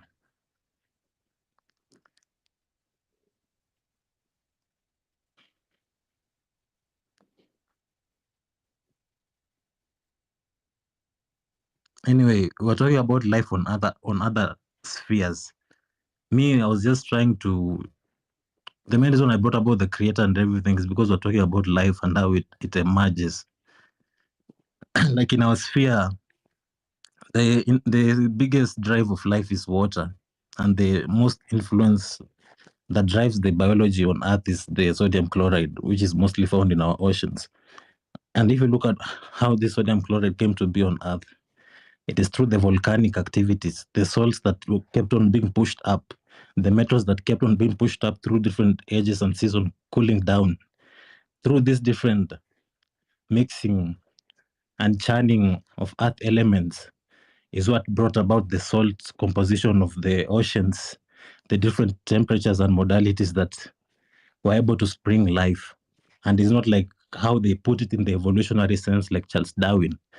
Things did emerge spontaneously, but it was based on this environment. If it had the capacity to hold or give birth to that situation, it was not based on slow evolution or anything like that. But all these things depended on how the environment was cooking itself. You know, it took us a very long while before we moved out of the water. So following this principle, I believe is the same in other spheres, because I believe the other spheres which have water, some might even have what do you call? Some might be like us. We are made of our blood is made of the heme structure. Some might have lipid structure, like some of these stories you hear about the dragon, how they spit fire.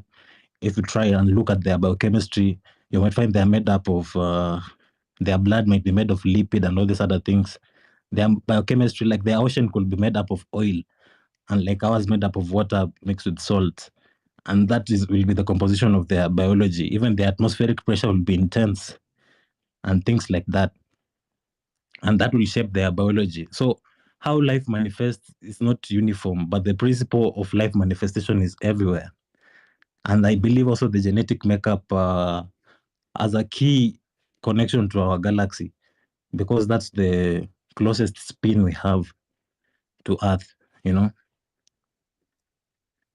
And also, if you understand this pattern, you can be able to predict life around us and how to navigate into those spaces. And things like UFOs, sometimes people might think is people from the future, is aliens, but it could be humans from the future. They could have developed a technology where they can traverse through different spaces and time, and they come here in a cloud, through that cloud where you cannot perceive them literally clearly because they're not physically here. That's like they're forcing themselves through the etheric force or something like that, like they're holding themselves in that space. You can perceive them as shadows and things like that, but they can go back. Or at times it can be people coming from different timelines, because reality is not as simple as we think, because time expands in all direction.